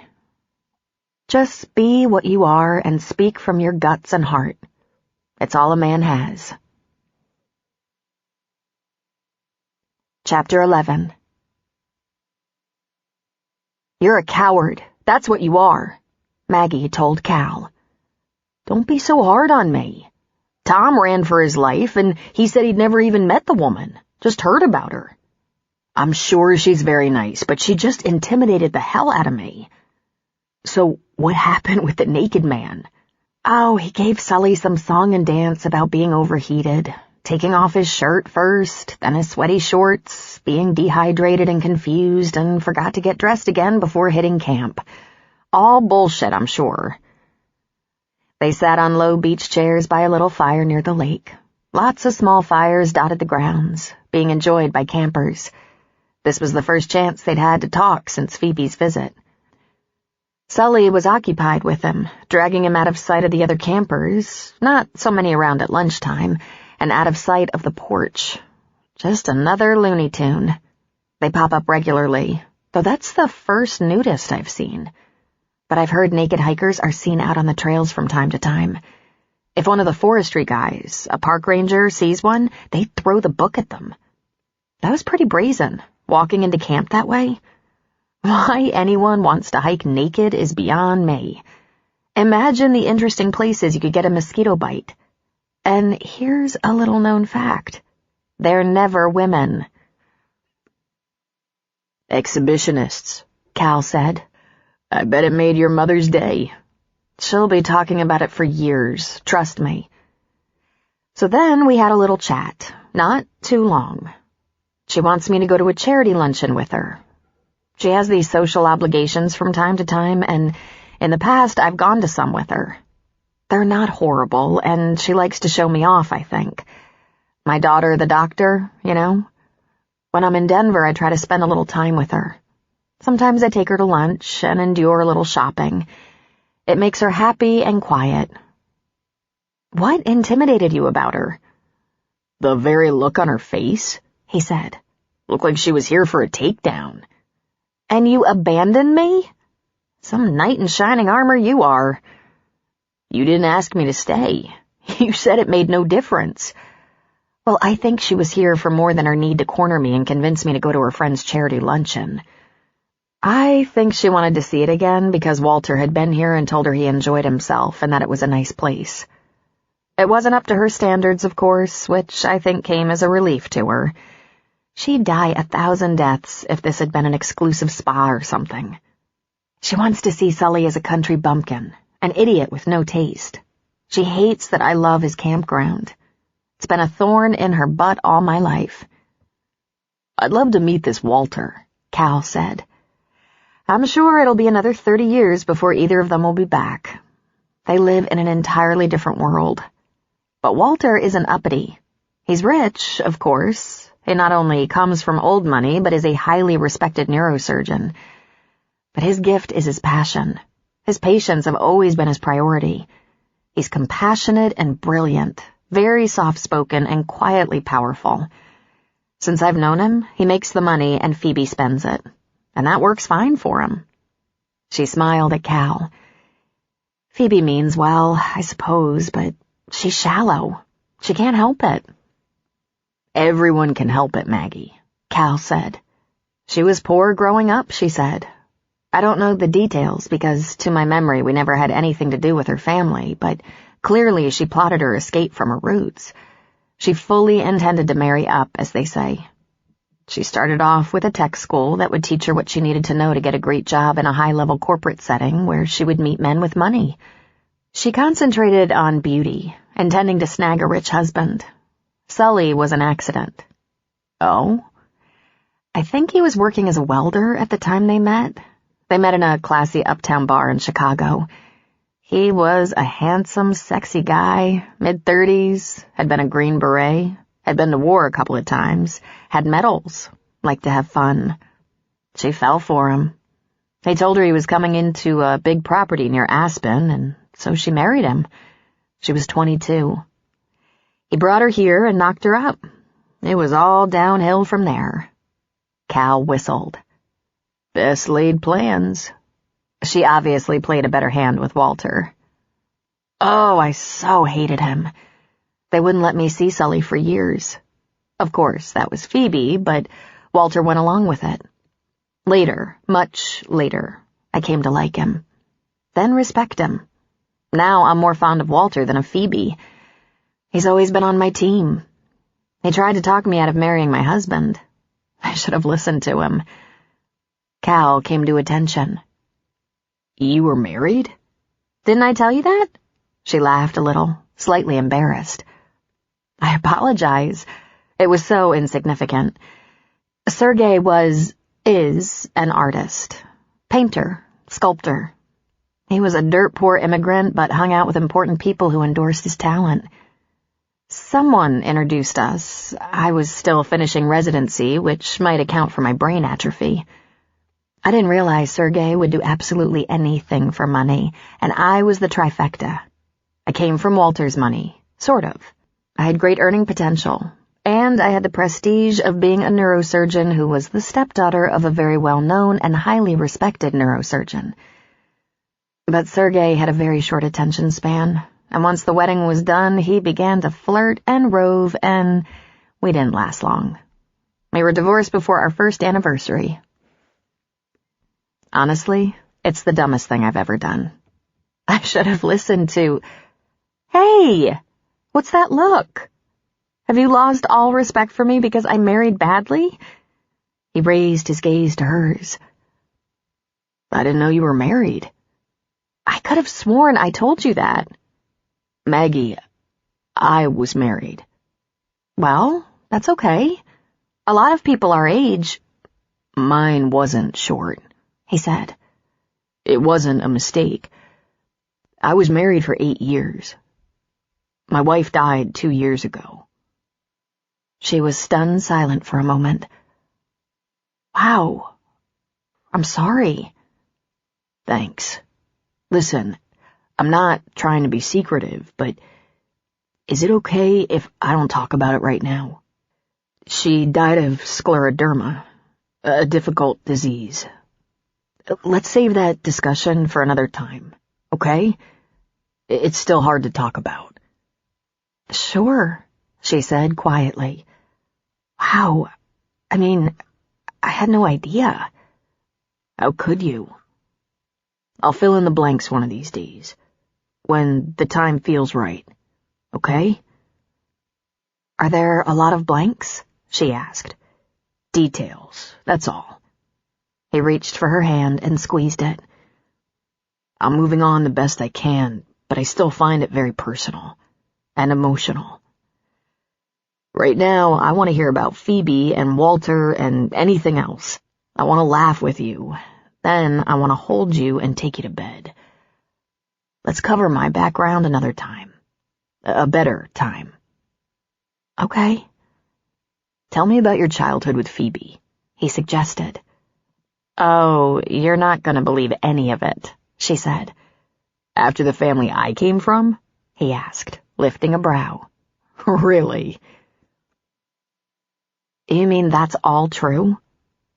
Maggie, I may be guilty of withholding, not being ready to talk about some things, but I've never lied to you. How can you manage that? She asked. Force a habit, I guess. Tell me stuff. Well, Phoebe had it hard, Maggie said. She rescued me from this shithole, as she called it, and took me to Chicago, where she somehow managed to get a very nice apartment. I have no idea how she did it. Sully swears she never asked him for any money. She got herself a very good job in a posh restaurant, and although I seemed to spend most of my time with the next-door neighbor lady, Phoebe only worked or looked after me. When she got home in the middle of the night, her feet were swollen and her head ached. After about a year, she brought Walter home. She met him in the restaurant. She must have picked him on sight. And I hated him because I knew what he meant. Walter getting together with Phoebe meant I'd never see Sully again. I was horrible to him, and to Phoebe, for that matter. They even had me sitting with a psychologist for a while. I ran away several times, but I only made it a couple of blocks. I got bad grades, had temper tantrums, wouldn't eat, or so they thought. I was a growing girl. I sneaked food. And then when I was 8, Walter said to me, "I think you should visit your father. But if you'd like to do that, this is no way to go about it." When I tried to explain that Phoebe would never let me, he just said, "Let me work on that. Try to be patient. And for God's sake, try to behave. You and I both know what you're doing." It wasn't just the fact that he had me nailed that made a difference, but that he spoke to me as if I were an adult. "And he won you over," Cal said. "Not yet, but he was getting closer. You have to remember, Walter was a busy surgeon. We didn't spend a great deal of time together." "He must have loved Phoebe very much to put up with you," Cal said. "I don't know that Walter cares that much about love, though clearly he cares about Phoebe. I asked him once why the devil he married her, and you know what he said? He said she was uncomplicated. How's that for an assessment?" He pulled her chair closer to him, put his arm around her and drew her in. Lips hovering over hers, he asked, "And what are you looking for, Miss Maggie?" "Well, obviously, I like 'em real complicated, California." Maggie made Cal laugh with stories of being a grave disappointment to Phoebe her entire youth. She wouldn't take tap and ballet, but played soccer and volleyball, forcing Phoebe to sit in the hot sun or smelly gymnasium.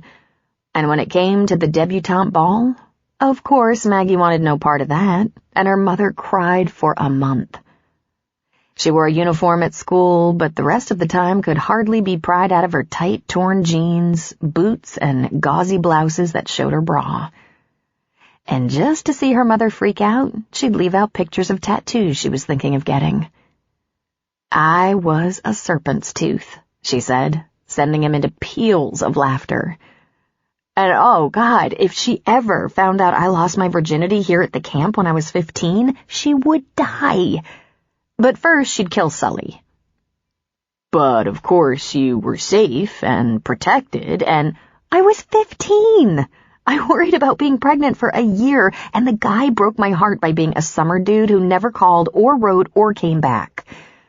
But all things considered, I'd rather go through that than put on a white formal gown and dance a waltz."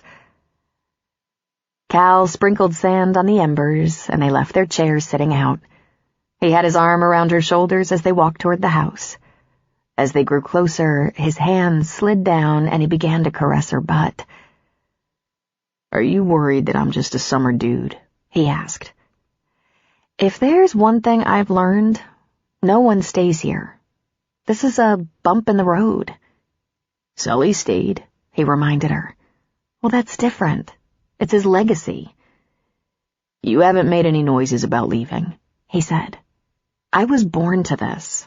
I might be different, like Sully, but mostly this is a place people escape to. Most of our guests are getting out of the city or away from work. Some think better in the solitude and serenity of the trail.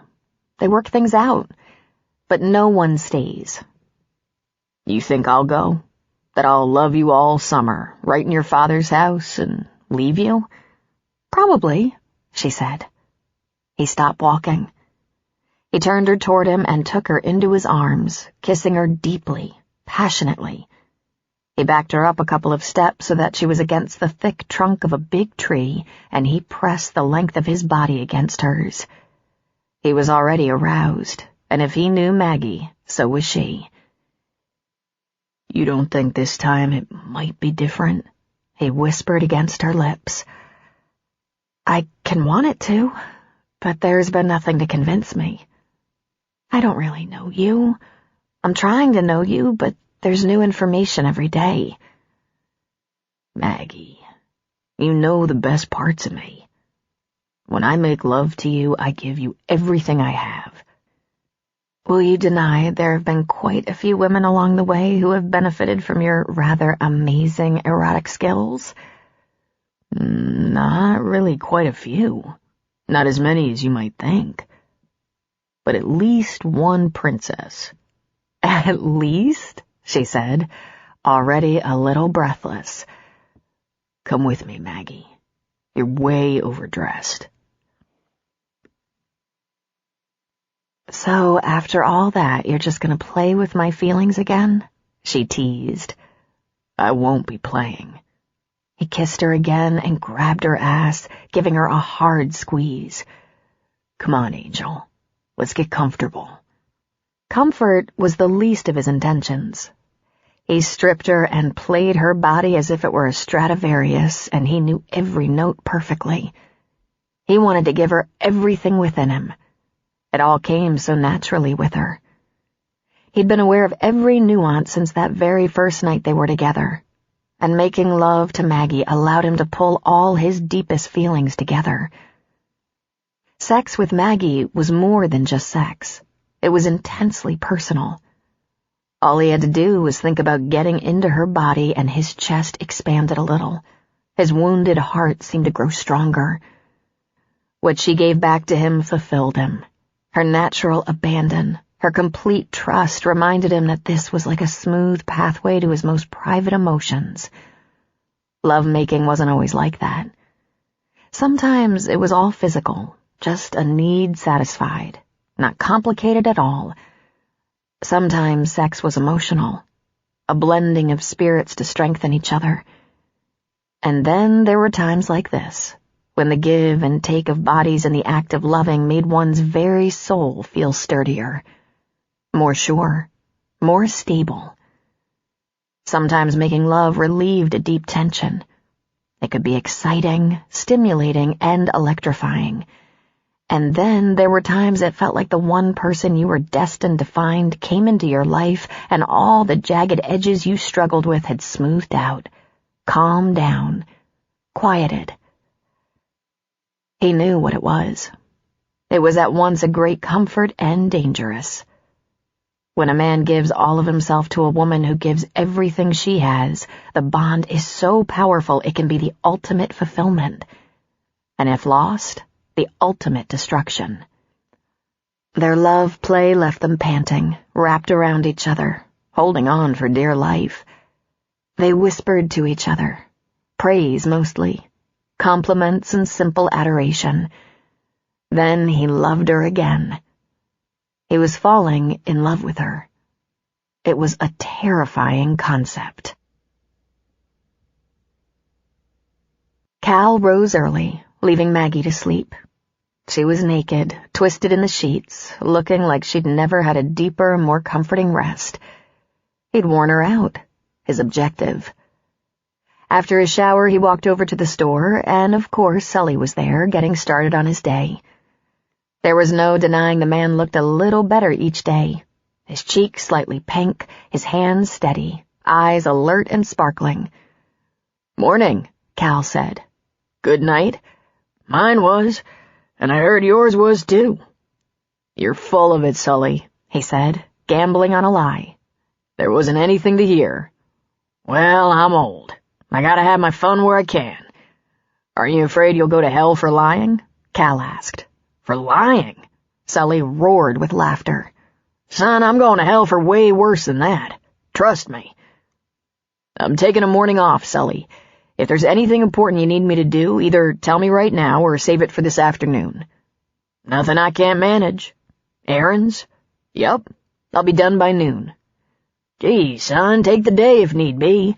I'm not exactly an invalid, you know." "Not even slightly. I'll check in a little later." Cal walked around the end of the lake, 5 miles, and it took over an hour.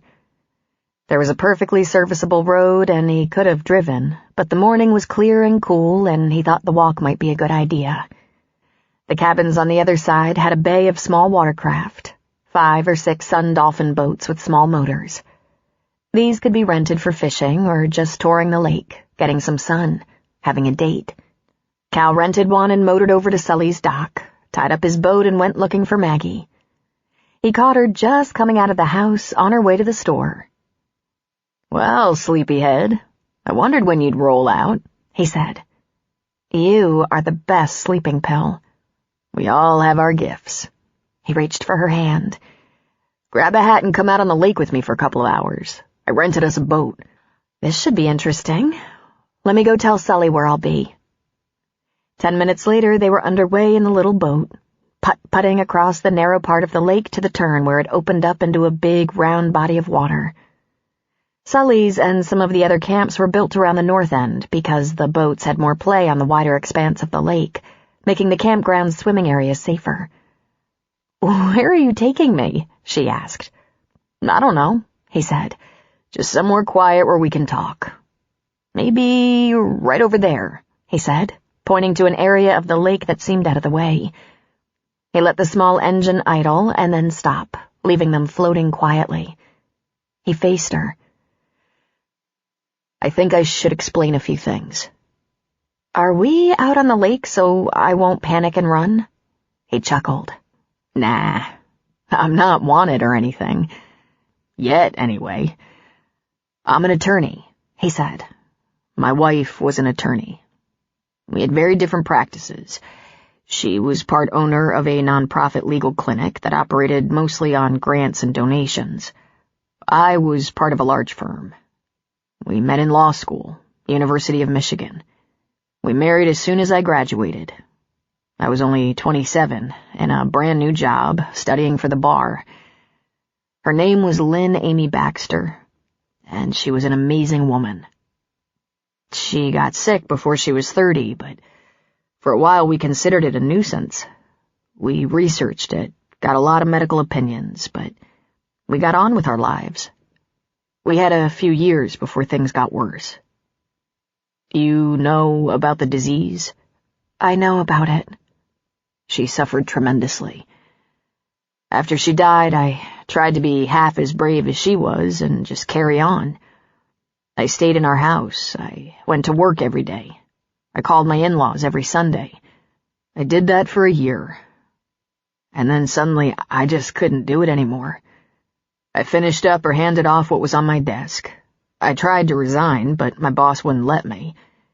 He insisted it could only be an indefinite leave of absence and that my position would be waiting for me when I was ready."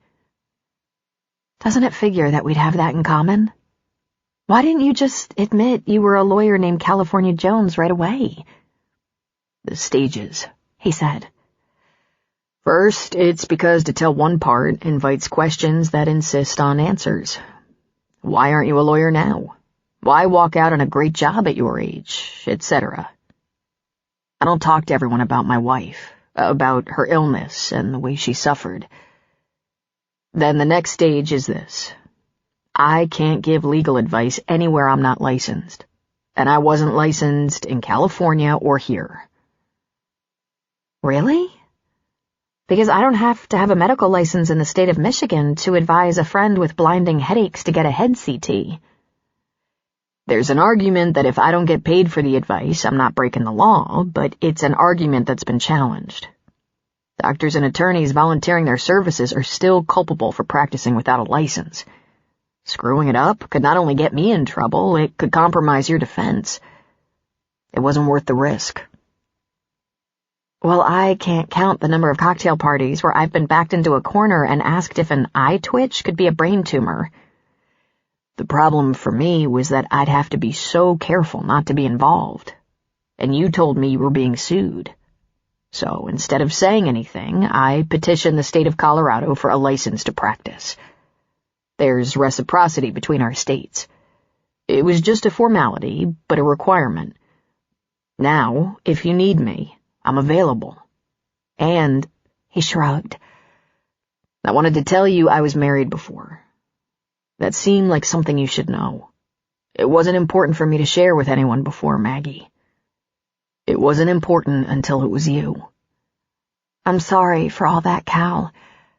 I must have been so terrible.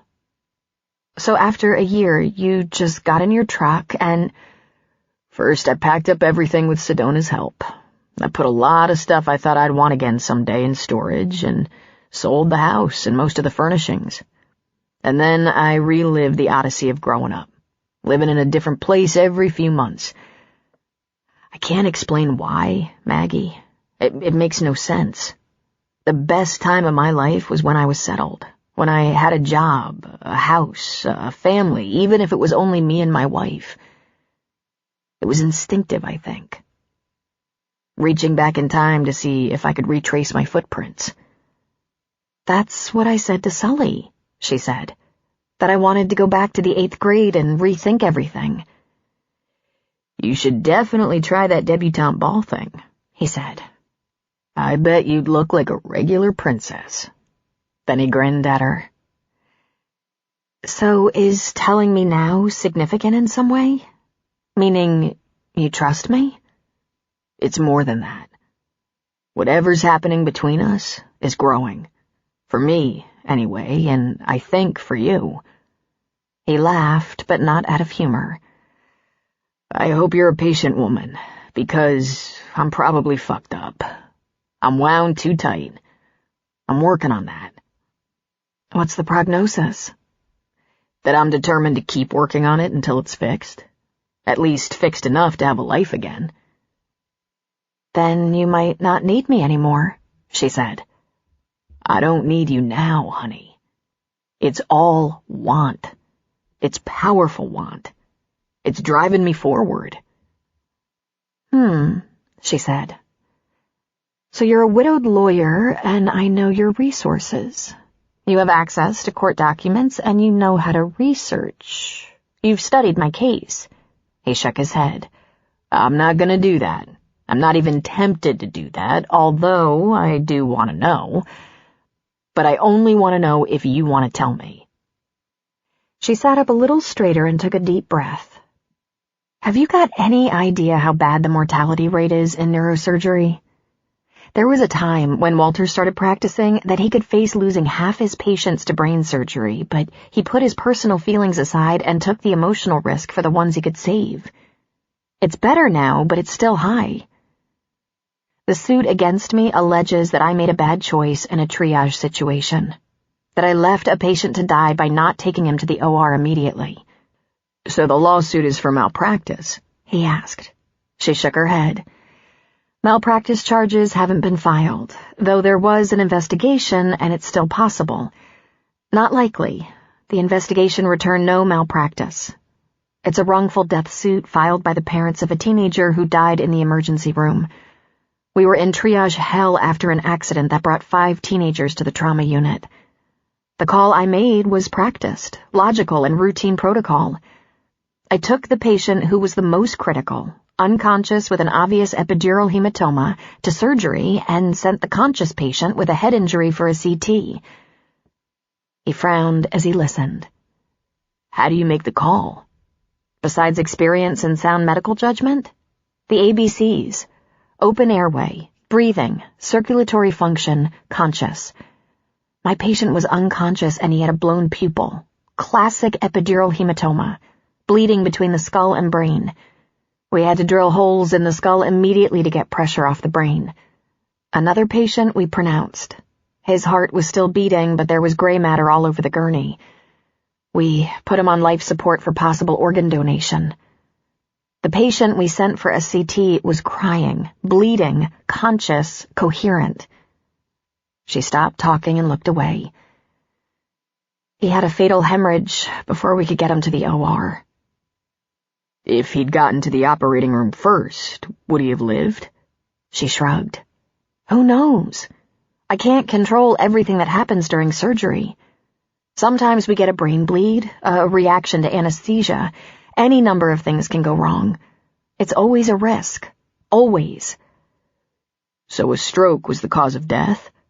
The cause of death was 5 teenagers in a car traveling at a high rate of speed, lubricated by alcohol, hitting a guardrail and then a semi, she said, almost defensively. She took a breath. Yes, stroke, with circumstances. At least you got one to surgery. She sighed. We lost him too. He was the more critical. He was touch and go. 3 teenage boys died that night. 2 more were critical. It was devastating.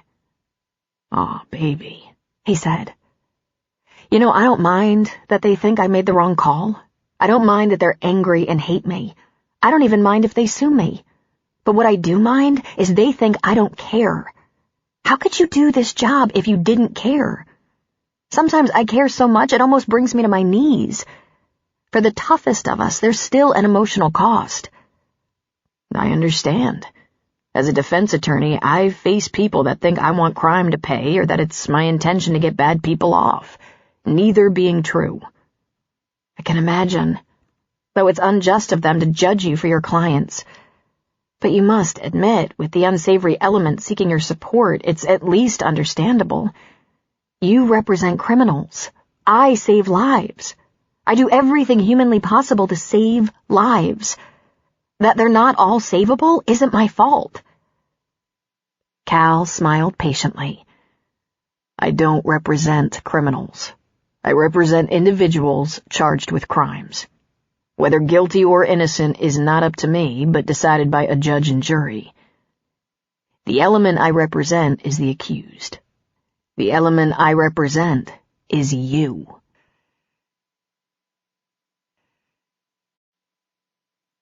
A quote from Henry David Thoreau. Rather than love, than money, than fame, give me truth. Chapter 12. Cal listened while Maggie explained. This wasn't the first time she'd been sued. She'd been sued before, and even though she'd never lost a suit, never even gone to trial, once the insurance carrier settled, that alone had caused her malpractice insurance rates to skyrocket. They were endless, time-consuming interviews and depositions before a judge just threw out the lawsuit. Even with a lawyer provided by the insurance carrier, on the advice of Walter, Maggie hired her own counsel, and the hours invested cost her money, cost the hospital money. The absence of a surgeon was expensive. This was her 3rd suit in 4 years. And while anyone can sue anyone for anything, it was still more than the average neurosurgeon faced in such a short period of time. The first went nowhere. The second settled early, in the pre-trial motions, because the plaintiffs took the first offer from the insurance company. This one had legs. Because so many of her colleagues would be deposed or subpoenaed, they were cool toward her. Maybe angry, maybe frightened, maybe just sick of the inconvenience. All of it left her in a toxic work environment. She was weary, discouraged, lonely, and broke.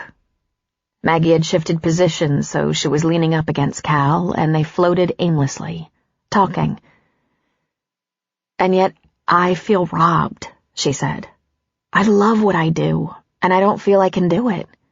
Every day it's swimming against the current. You might feel a lot better about that once you're through this lawsuit. I feel so guilty, walking away like I did. I meant to take a couple of weeks off. Then I had Sully on my mind, and it stretched out. I don't mean to paint myself as some kind of savior, but what if people died because I couldn't step up? After all the years and all the educational funds, I should be more committed. But I ran out of gas. It's okay to get tired, Maggie. Life's too short to live with unnecessary pain and frustration. I ran away too. I plan to testify, to defend myself, she said. If I were your lawyer, I would strongly advise against it. Why? I'd tell the absolute truth. I have nothing to hide. The plaintiff's attorney will hand you your ass. In trial, we never ask a question we don't know the answer to, and we never make a statement that can be convoluted into an exaggeration or change the direction of the case. If I were suing you and you told your side of things, I'd draw attention to your many lawsuits. Not that many, and they were frivolous. Even though the insurance company settled one, I never admitted to any guilt. No guilt was ever proven. I would never let you get to that explanation. I'd have the jury believing you're sued every other week, that you're incompetent and lack good judgment. But why? What sense would that make? I want to save everyone. As the plaintiff's attorney, I would convince the jury you shouldn't practice, and that you should be punished by a big settlement. But if you don't speak, if you don't open the door, I wouldn't be able to lead you down that destructive path. Let your lawyer defend you. It's outrageous, she said. I can't defend myself. I can't say anything. I'm paying a fortune for representation, and when I win, I can't sue the plaintiffs for putting me through it. They're barely existing as it is. They have nothing. The only thing that allows them to bring a suit is a contingency attorney who will either draw a large percentage of their settlement or take nothing as payment. I'm probably going to have to declare bankruptcy, and they're going to walk out of the courtroom with the same assets they brought in. They can afford to sue, and I can't. It is not a level playing field. It is if you don't hand them anything that can be used against you.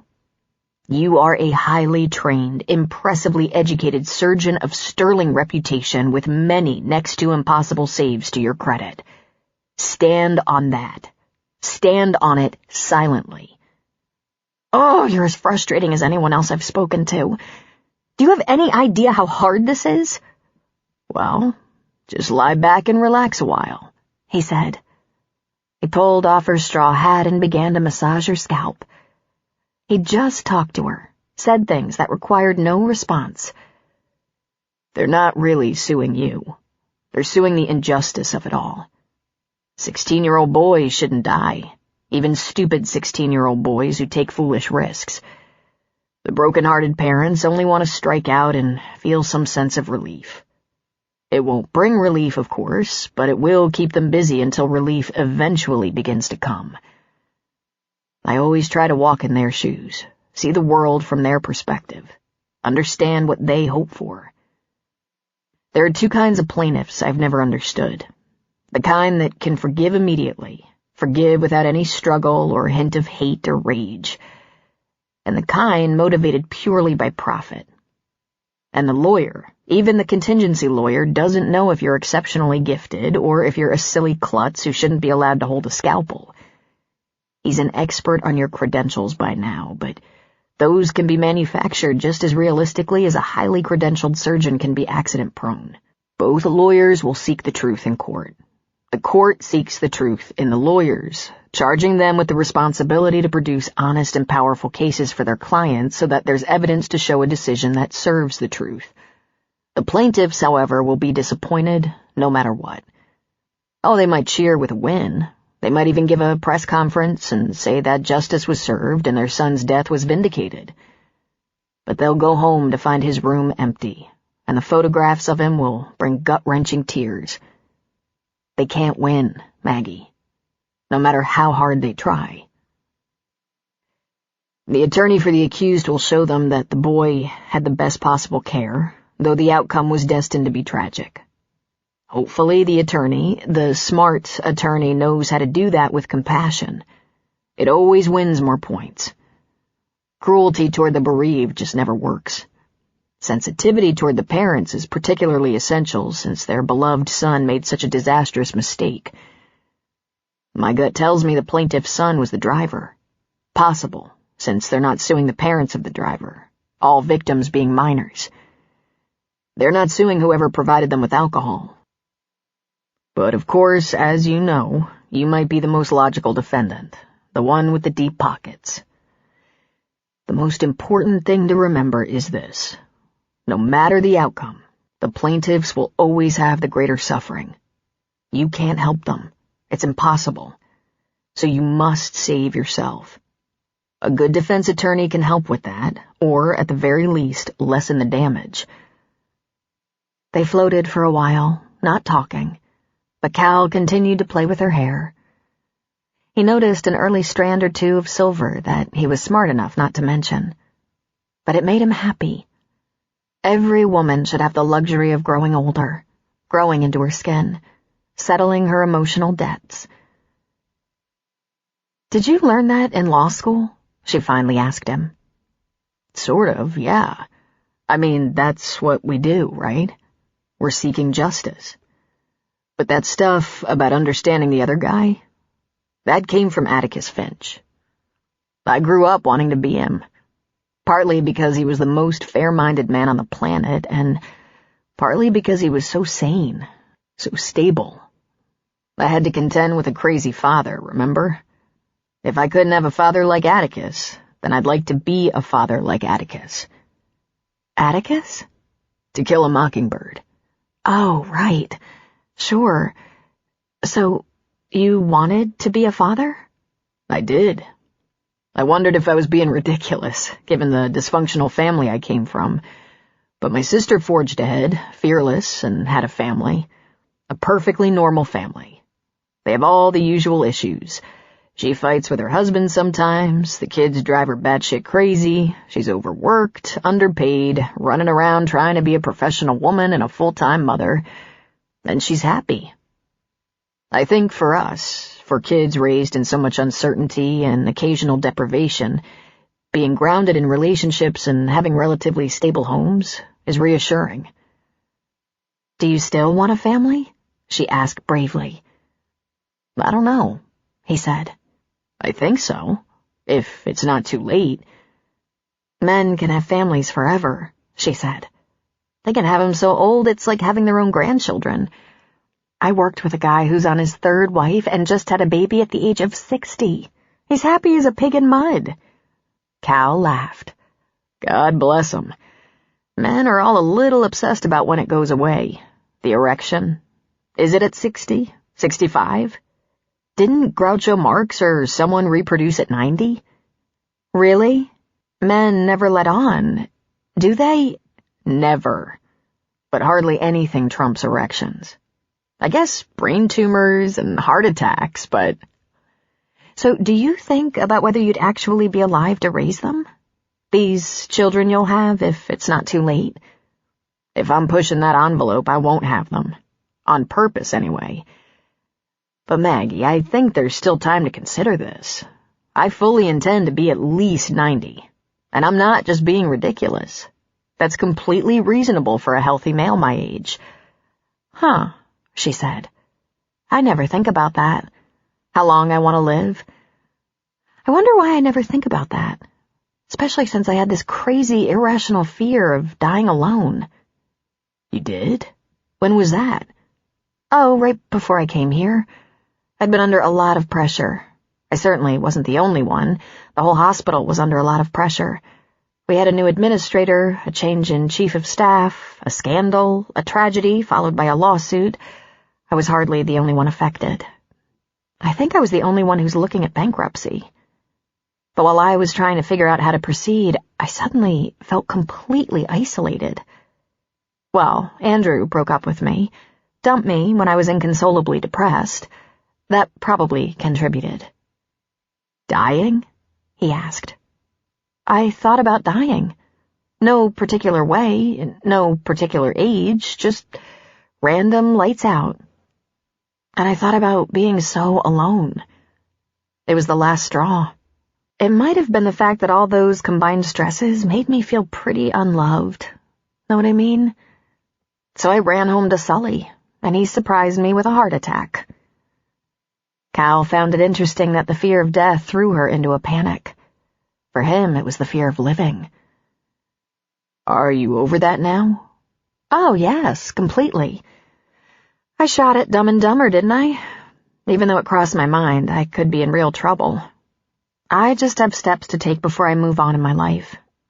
Step 1, get beyond this suit. Then I have to figure out if I can ever make those life or death decisions again. Simple, no? Lawsuits can take years, he said. We're having a preliminary hearing in a week. The judge is going to hear the lawyers, has all the pretrial motions, we'll get a list of evidence and witnesses from both. They'll decide on judge or jury resolution. Mediation might be suggested, but doubtful. It's my dream that the judge looks at the lawsuit and says, "Get out of here." My dream, too, he agreed. I can go with you, he said. I can find a suit to wear. Thanks, but I want to go alone. I'm going to stay over, go visit Phoebe and Walter on my way home. If you change your mind at the last minute, I have a white shirt and a pair of dress pants. She was still leaning against him, not looking at him. I'd like to ask you a personal question. If you can't talk about it, just say so, and I'll ask again later. How did you meet your wife? He chuckled softly. I saw her sitting in a coffee shop, studying. She was so pretty. She looked so intense. She'd get a line between her eyebrows when she concentrated. I approached her and said, "Excuse me, can I buy you a cup of coffee?" And she said, "As you can see, I have coffee, and I'm too busy to be picked up." She was on to you. Oh, from the start. So I waited outside for her to come out. I waited forever. She finally came out, and I asked her if she had time to be picked up now. She laughed at me and said that, as a matter of fact, she hadn't been picked up in a while, so what the hell? We went back into the coffee shop, had more coffee, and I asked her a million questions. She said she felt like she was being grilled, and asked me if I'd been stalking her. I could tell she didn't believe that I had just seen her for the first time. Against her better judgment, she agreed to meet me again, same place. I was an hour late for work. That's how gone I was. I didn't think she'd keep our date, so I went to the coffee shop 2 hours early. I figured I'd catch her escaping. But she was already there, eating a muffin, drinking coffee, book open. So I went right to her and said hi. And she said, "You're 2 hours early, and I'm busy. Go walk around or accost some other girl until it's time." And I did. "Oh, I like her," Maggie said. Yeah, she was fierce and soft. She was so soft. She was a law student, and she could be so powerful. I loved watching her. You fell in love with her instantly. I think so, yes, he said. But in the end, she asked me to marry her. I marked that as one of the greatest victories of my life. Was it good then, being married? She asked. I liked marriage. At first, we were so busy trying to settle into our lives, it was insane. We both had to pass the bar, get on our career track, find the work-life balance so we could actually be a couple. It wasn't simple, but it was still fun. We took different paths. I wanted the big, powerful firm. She wanted the small legal clinic. We both chose right. We were happy. I'm sorry, Cal. Sorry you didn't have a 50-year marriage. I have no regrets. That's the only important thing now, right? You'll never get over her, she said. I'm not supposed to get over her, Maggie. I'm supposed to treasure what was good and move on. That's a tall enough order. He took a breath, doubting his own wisdom, yet knowing what he had to do. There's one more thing. It'll be obvious to you why I've never talked about it before, why it's a closely guarded piece of information. It's hard to tell you, of all people. You might find it unforgivable, dedicated as you are to saving lives. See, I made the ultimate commitment to my wife. She was dying of a painful disease. She asked me to give my word I wouldn't let her suffer, to promise that I would help her let go. She asked me to help her die. And I did. Time stood still. Not even the water moved. It was actual minutes before Maggie moved, turning around in the little boat and kneeling to face him. She had tears on her cheeks. She put the palms of her hands against his cheeks. "Of course you did," she whispered. "Of course."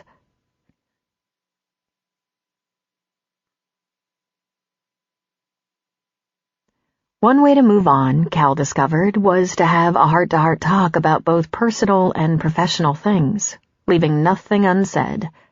He unburdened all of it. And then they made out like long-lost lovers reunited for an hour or so, rocking the little boat until they were wet and laughing. When they got to the point where they either had to try to find a way to make love or at least get satisfied somehow, they gave it up. Cal took her back to the dock at the crossing and motored across the lake to return the boat. Although he told her he'd be happy with a long walk home, she drove over to the camp and picked him up. They didn't have any more of those serious, deep conversations again, at least through the following week. In fact, Maggie grew very quiet. Cal suspected she was worried about the hearing. There were questions he could taste on her tongue that she didn't ask, and it could only be because she was afraid of the answers. Questions like, "Can you ever love like that again?" And, "How long will you stay here?" And, "How do I fit into your life, your plans?" He hoped that was what was causing her silence and not anything else. He did have some answers stowed away in the privacy of his heart. "Yes, I can love again, but like that? Maybe it will be a different kind of love, but equal." And he wanted to stay there as long as staying there worked for everyone, including Maggie. And how did Maggie fit? He wasn't sure, except that he couldn't imagine letting her go. The caveat was, could she truly accept him as he was? Because he already knew he wouldn't be going back to that other life. A partner in a big firm in a big city. He had no regrets about leaving all that either. It was almost the middle of July when Maggie's court date came around. Cal was sitting out on the porch of the store in the morning having coffee with Tom Cannaday and listening to his tales of the weekend with his family. He had a complicated list of activities, from work to chores to commitments the kids had that required juggling schedules and transportation. "At least with Jackson and Nikki driving now, I get a little help with chauffeuring," he said. "Problem is, not enough cars. How you manage all your jobs and still get those kids to everything they signed on for must take some interesting logistics. I start with one workable solution. If I'm available to them from 4 to 7, we can manage almost anything else. They're old enough to get themselves up in the morning and get their own breakfast. I start my jobs early most days.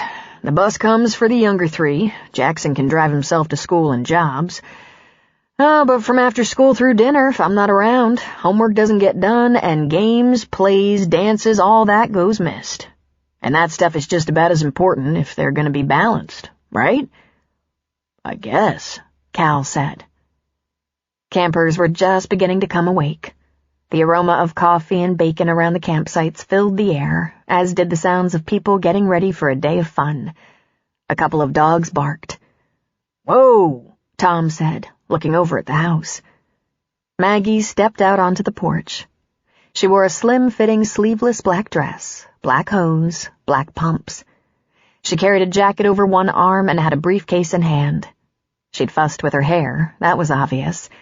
It was smoothly turned under at her collar, but still had that lift in it, moving with her.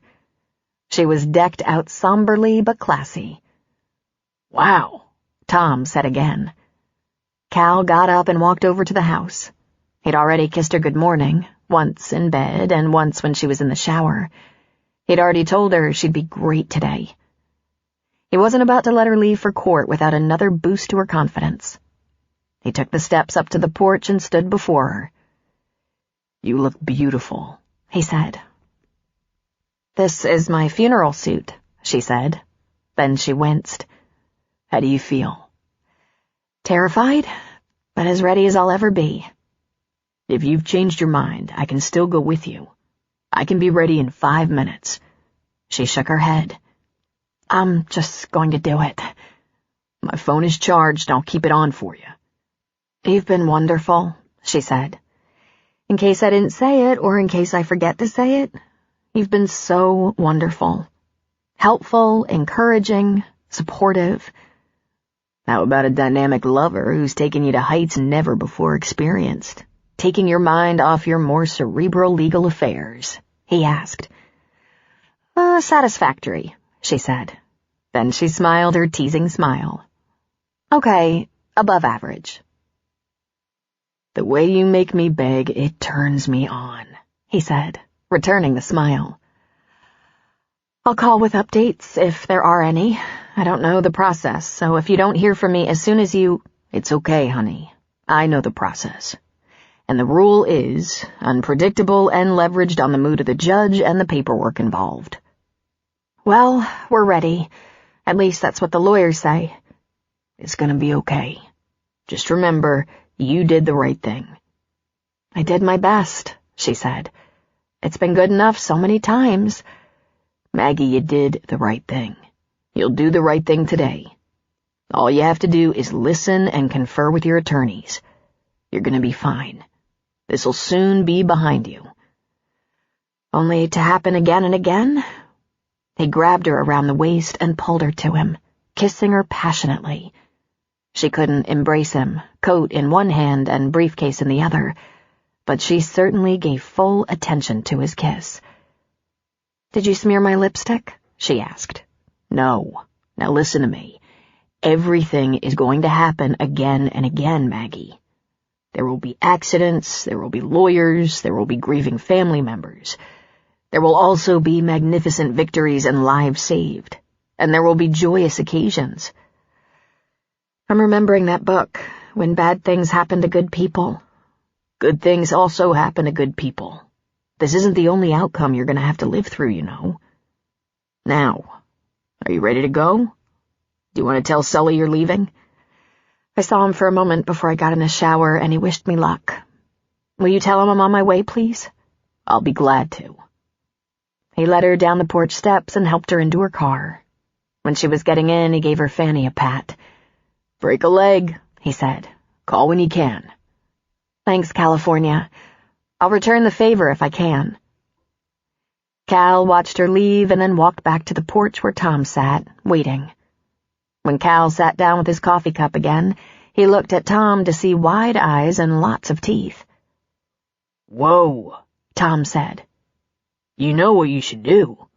You should lock that down right away, he said, giving a nod toward the house, toward Maggie. Seriously, right away. Cal laughed. And what makes you think Maggie's ready to get locked down? Are you kidding me? You need my advice? You a novice? Pretty much. What's your best advice? Well, at least you're an adult. I fell for my girl when I was a kid. Tom launched into the story of his marriage, family, and divorce. It was both complicated and predictable. He fell in love at 16, knocked up his girlfriend at 17, married her, went to work before finishing high school, had 4 kids. Then the girl grew up and wanted more of a life, but she felt suffocated by a husband and 4 kids. So, Cal was only half listening. He was thinking about how beautiful Maggie looked and how brave she was. Not for facing a lawsuit in court, although that took guts. Every time she clocked into her role as a neurosurgeon, she was facing the unknown and laying her reputation and, indeed, her future on the line. Making those life-and-death decisions in seconds took great skill and incredible confidence. She amazed him. Amazing women, it seemed, were his lot in life.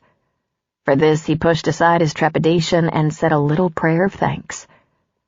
Complaining of finding not only 1, but 2 of these remarkable females should not be condoned. Time to give thanks. As Maggie drove, something Cal had said came slinking into her mind. Good things happen to good people, too. Had she been properly mindful of the good things? Every time she held that cranial bone flap in her hand, she was performing a small miracle.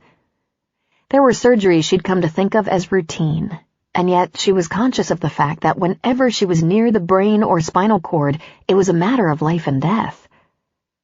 There were some procedures and surgeries that were more memorable than others.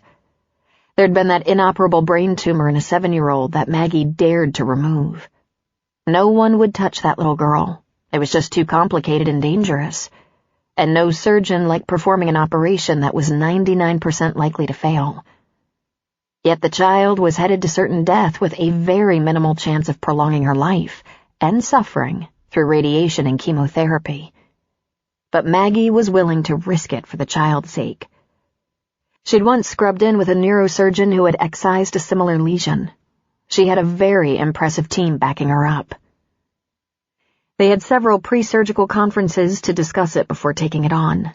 There was doubt all around her, but it had worked. That little girl not only survived, she was now perfectly healthy. It was a total success. The surgeon who'd scrubbed in to assist was an older man, and he said, "You have the most beautiful hands I've ever encountered." There was a cyclist thrown over the hood of a fast-moving truck, paralyzed from the neck down. Maggie took him into surgery and performed a partial cervical laminectomy and repair. And when he woke up, he could wiggle his toes. A month later, he walked out of the hospital. She was not by any means a religious person. She could count on one hand the number of times she'd been inside a church in the past 4 years. She did have a deep spiritual core, and every time she went into the operating room, she had a mantra. God, still my hand and clear my head. And when she came out, she said, "Thank you, God." She'd always scheduled her surgical cases for Tuesday and Thursday. She saw patients on Monday and Wednesday. She tried to take a couple of 3 or 4 day weekends a month just to fill the well, catch up on her reading, organize her office and her head, but she was on call a couple nights a week. Blessedly, she wasn't always called into the hospital, and the occasions of being called to a major catastrophe like the MVA that had taken the lives of 3 youths were rare. They tried to prepare her in residency for the toll her specialty would take, yet it was more devastating than she had imagined. She had to fight the disappointment when things went poorly. Sometimes the emotion had driven her to the stairwell, and yet she met each new case with renewed vigor and enthusiasm. How? She hoped the lawyer was going to talk about her good results, for she had them. Fantastic results, really. She was one of the best spinal surgeons in the area. Many of her patients who were experiencing chronic pain realized complete relief and full mobility after surgery. It was not in her nature to be negative. Why had she failed to remember all the victories?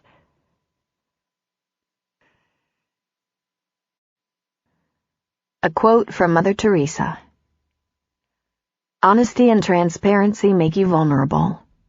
Be honest and transparent anyway. Chapter 13. Maggie had an early lunch with her primary lawyer, Steve Rubin. For once, it was just the two of them, not the whole legal team plus a rep from the insurance carrier. They'd be before the judge at 1 o'clock, and he warned her it might be a long afternoon. Both attorneys had already submitted all their paperwork, motions, witness lists, anything pertinent to this hearing. The judge would use all this information to determine the approximate length of the trial. Could the judge just throw it out today? She asked hopefully. Very unlikely, he said. We've been in this process for 1.5 years, and if he were so inclined, that might have happened already. Will you at least be able to bring up my exemplary record as a neurosurgeon? Not until or if we get to closing arguments. Then, certainly. But I want to stay away from statistics if possible. I have expert testimony ready if necessary, but once we start talking about your saves, we open the door to discuss your failures. She grimaced. I'm sorry to put it that way, Maggie. That's not a very accurate conclusion. It's just that the numbers in this specialty are bleak, especially when it comes to emergency neurosurgery. Try very hard not to take this personally, he said, and then launched into a short speech about motives and strategies and presentation, saying almost the same things Cal had said, that we mustn't blame the plaintiffs for doing what they have to do. We might suggest there is no blame here while there is access to considerable financial gain. But we'll treat that with care. Judges and juries don't like the implication that we intend to hammer the grieving plaintiffs. On the other hand, he said, your malpractice carrier has not offered or agreed to a settlement. So without saying a word, we imply we're in for a fight. And I want you to be prepared. The judge we drew is not known to be sympathetic toward doctors. His record shows he decides most of these suits in favor of the plaintiffs. Swell, she muttered. He didn't speak quite as eloquently as Cal had. Oh, how she wished he were here. Just the soothing sound of his voice brought her such a serene feeling even when talking about this debacle. But she'd been afraid.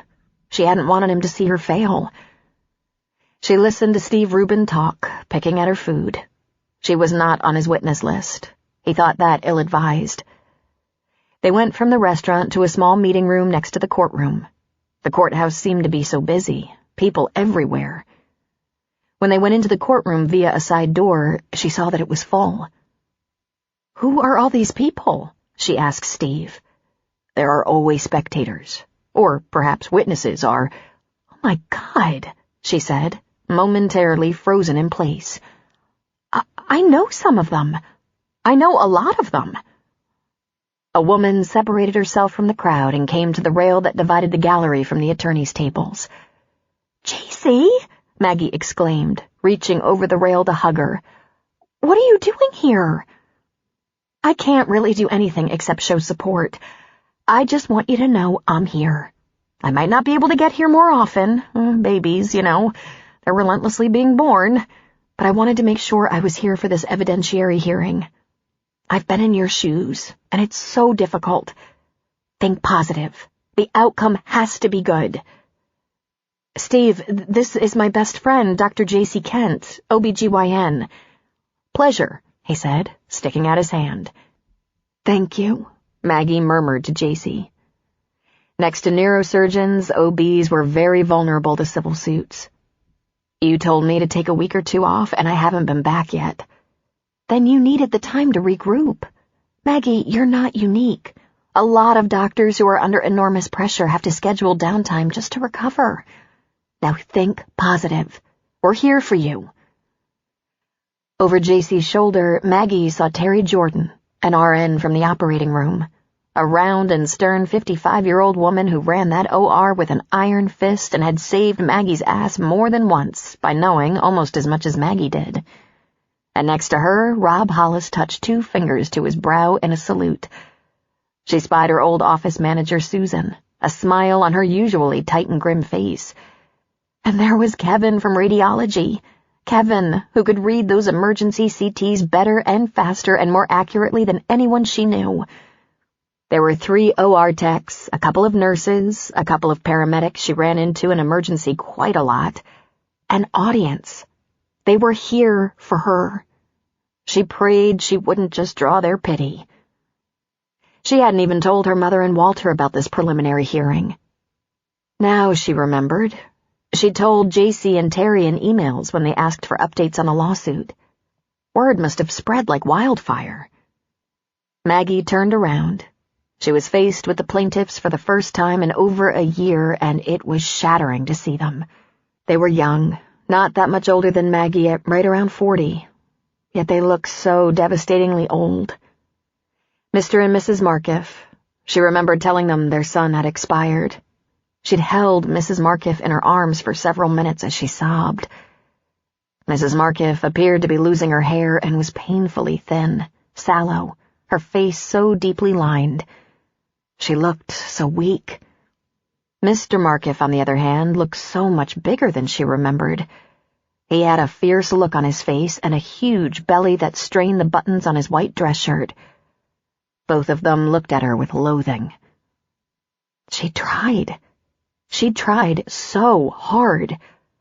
Losing those kids was horrible. And yet it was her work, and she didn't have time to second-guess split-second decisions or pause to reconsider. All rise. The Honorable John Bestover White presiding. The judge entered. The entire courtroom rose, and Maggie studied him. He looked very big in his robes, but she thought, given the perspective of him passing the bailiff, he was actually a small, chunky man with a large, intimidating mustache and a ring of white hair around his otherwise bald head. And he was scowling. He was efficient. They began going through the paperwork. First the complaint of wrongful death, then the motions. Each one was read, and had Maggie's attorney not explained them all, she would be lost. There was the complaint, which was the plaintiff's case. There was the counterclaim, which was essentially her side of the story, and as close as she'd ever get to testifying, which she probably would never get to do. With the help of her lawyer and depositions, they had reconstructed the emergency in a timeline with supporting facts. There was the reply to the counterclaim in which the plaintiff alleged it should be obvious to any certified and experienced neurosurgeon that the patient to take to surgery was their son, and not the unconscious boy. They alleged she had mismanaged triage. Then there was the statute of limitations, forcing the trial in a timely manner. She found that laughable a year and a half after the event.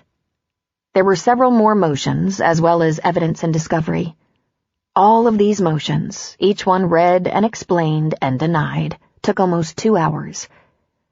Denied to the defense team was the district attorney's report, in which he declined to prosecute any malpractice.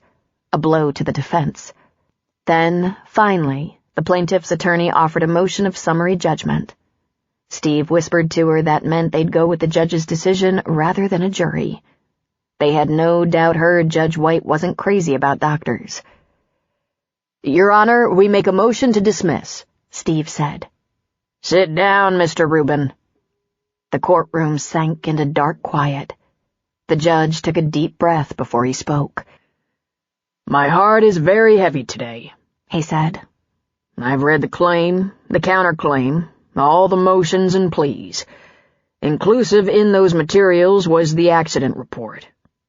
In the plaintiff's claim, the focus is on 2 16-year-old boys, but in fact there were 5. It was a catastrophic event, all arriving in the emergency room critical, one of them beyond help upon arrival. I preside over many civil malpractice and wrongful death suits. Many of them emerge from emergency rooms and emergency operating rooms. There is not only a reconstructed timeline provided by the defendant, but notes from paramedics, RNs, attending physicians, and ER physicians, not to mention the OR staff. From the time the first of the injured arrived in the emergency room until the 5th patient arrived, only 6 minutes had elapsed. From the time triage was complete until the first patient was anesthetized and the surgeon at the ready, 4 more minutes. From the time patient Markiff was assessed and sent to radiology for his head CT, 2.5 minutes. There were also other decisions and designations made within this time frame. One boy sent to surgery for splenectomy, while yet another was put into the care of an orthopedic surgeon and on to surgery to deal with 2 life-threatening broken femurs, and yet another put on life support for possible organ harvest. If anyone had trouble following that, the time from the very first of 5 injured arriving in the emergency room until Dr. Sullivan entered the OR suite, 10 minutes. If you could break it down, she probably had less than 30 seconds to make a decision. Her notes are written by the attending physician and verbally recorded. I not only looked at the accident reports, police, paramedic, fire and rescue, but the post-mortem reports. And I must tell you, the entire scene must have been horrific. And yet the record isn't only flawless, it is flawlessly consistent. The only report lacking in this vast collection of documentation is a blood test done on the emergency room and operating room staff to measure drug or alcohol use. It wasn't done because there was no indication. 15 emergency room and operating room employees were deposed and under oath stated that the physicians in question appeared rested, sober, and efficient. I pored over all of this detailed information. And yet the most telling and crucial fact came down to a single number: the time of death. Rory Bush in the operating room and Carl Markiff in radiology for a CT both expired 10 minutes after arriving in the emergency room at the exact same time. Well, resuscitation began on both patients at exactly the same time and continued for several minutes. Their injuries and cause of death were nearly identical as well. Both died of head injuries that led to massive brain hemorrhage. This fact alone made it physically impossible for Dr. Sullivan to make either choice work, although the testimony of the staff establishes that her decision to take the unconscious lad to surgery first is indeed protocol. But let me say this. I believe it needs to be said. For any doctor to enter a melee such as that emergency room, filled with critical teenagers, make a sound decision, move to intervention in the midst of chaos, and try to save a patient under such dismal circumstances and against such overpowering odds, is nothing short of heroic. Because we have access to the many reports and depositions, I don't feel anything further can be gained by reading or reciting them aloud in this courtroom.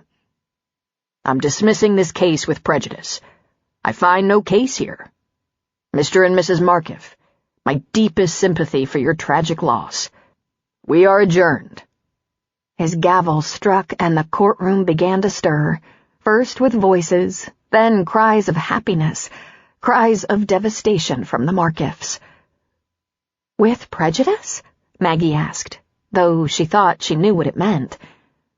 Steve Rubin was looking at her, smiling somewhat sadly as he wiped the tears off her cheeks with his thumb.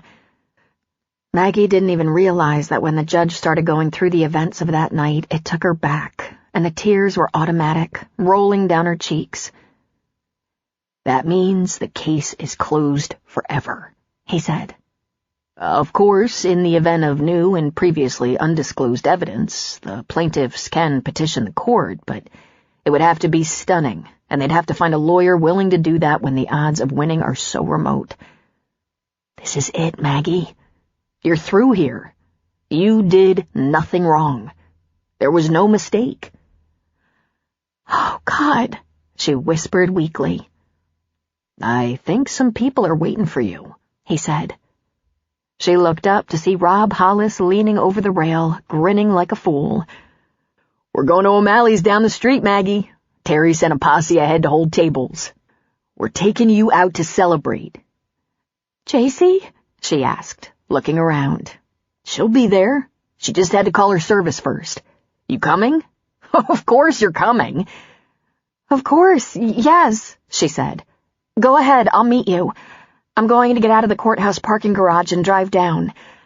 And thanks, she said. She turned to Steve. Will you join us? She asked. I'm going to pass, he said, laughing. I wish I could, but there's always work to finish. Not for you, though. Your work here is done. She hugged him. We were lucky, weren't we? You were in the right all along. But there's no such thing as a slam dunk in this business. Now go enjoy your friends and get a good night's sleep. Thank you, Steve, she smiled. Pleasure doing business with you. Hardly anyone is actually pleased when they have to do business with me. Then we have that in common, she said. She grabbed her purse and briefcase and headed out the door. She wanted to be alone. She wanted to be away from people. She saw a ladies' room sign at the end of a long, deserted hallway far away from the courtroom in the opposite direction from where the crowd seemed to be heading. She walked that way and ducked in. There was only one occupied stall, so she washed her hands and checked her appearance. A little blotchy, but not bad. The toilet flushed and a uniformed female security officer came out, smiled hello, busied herself at the sink for a moment, and departed. Maggie pulled out her phone. She dialed Cal's cell phone number and mentally prepared a message. Since he'd been at the crossing, he hadn't carried his phone during the day. He sometimes took it with him when he ran errands and checked it once or at most twice a day. He was free of encumbrances and seemed happy about that. Maggie? He said. Cal, you're there? Right here, baby, he said. Where are you right now? I'm at space number 11, cleaning out the grill, raking up the site. And you have your phone with you? she asked, though she immediately thought it was such a foolish question. He answered, after all. I told you I would. I knew you were in court, Maggie. I wanted to be able to answer if you called. She started to sob. She backed against the cold tiles of the bathroom wall and slowly slid down until she was sitting on her heels. Sitting on the heels of those dressy business pumps. Honey, you okay? Need me to come? I'm okay, she whimpered. It's over, Cal. It's over. Tell me, he said. Dismissed with prejudice. The judge made a fantastic speech. I wonder if it's possible to get a copy. He said the doctors were heroic. We'll get a copy, he said. I know how to get a copy. There were friends there, she said, still crying and gasping a little. I thought they mostly hated me. They were all listed as witnesses, deposed, subpoenaed. I didn't tell them, but they came. Honey, where are you? Oh, I'm in the bathroom. Why? He laughed. There's an echo. I'm falling apart. They're having a celebration at a pub down the street, and I'm in the bathroom, falling apart. You're just unloading the tension of a long ordeal. You're not gonna fall apart. You need me to drive up there and sleep with you tonight? No, I'm okay. I'm gonna visit my mother and Walter on the way home tomorrow. But then, she stopped and sniffed. Then I'm coming home and I have nothing to do but you. Do you get that, California? I have no more court case, no job, no stress, no nothing. Nothing but you. I have to get something started or finished or figured out with you. Do you now? He asked, laughter in his voice.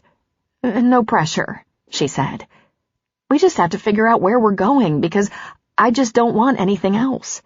I want you in my life. While you're missing me tonight, figure out what I have to do to get that, will ya? Sure, Maggie, he said, and his voice was, if possible, smoldering. I think I'm falling in love with you, damn it.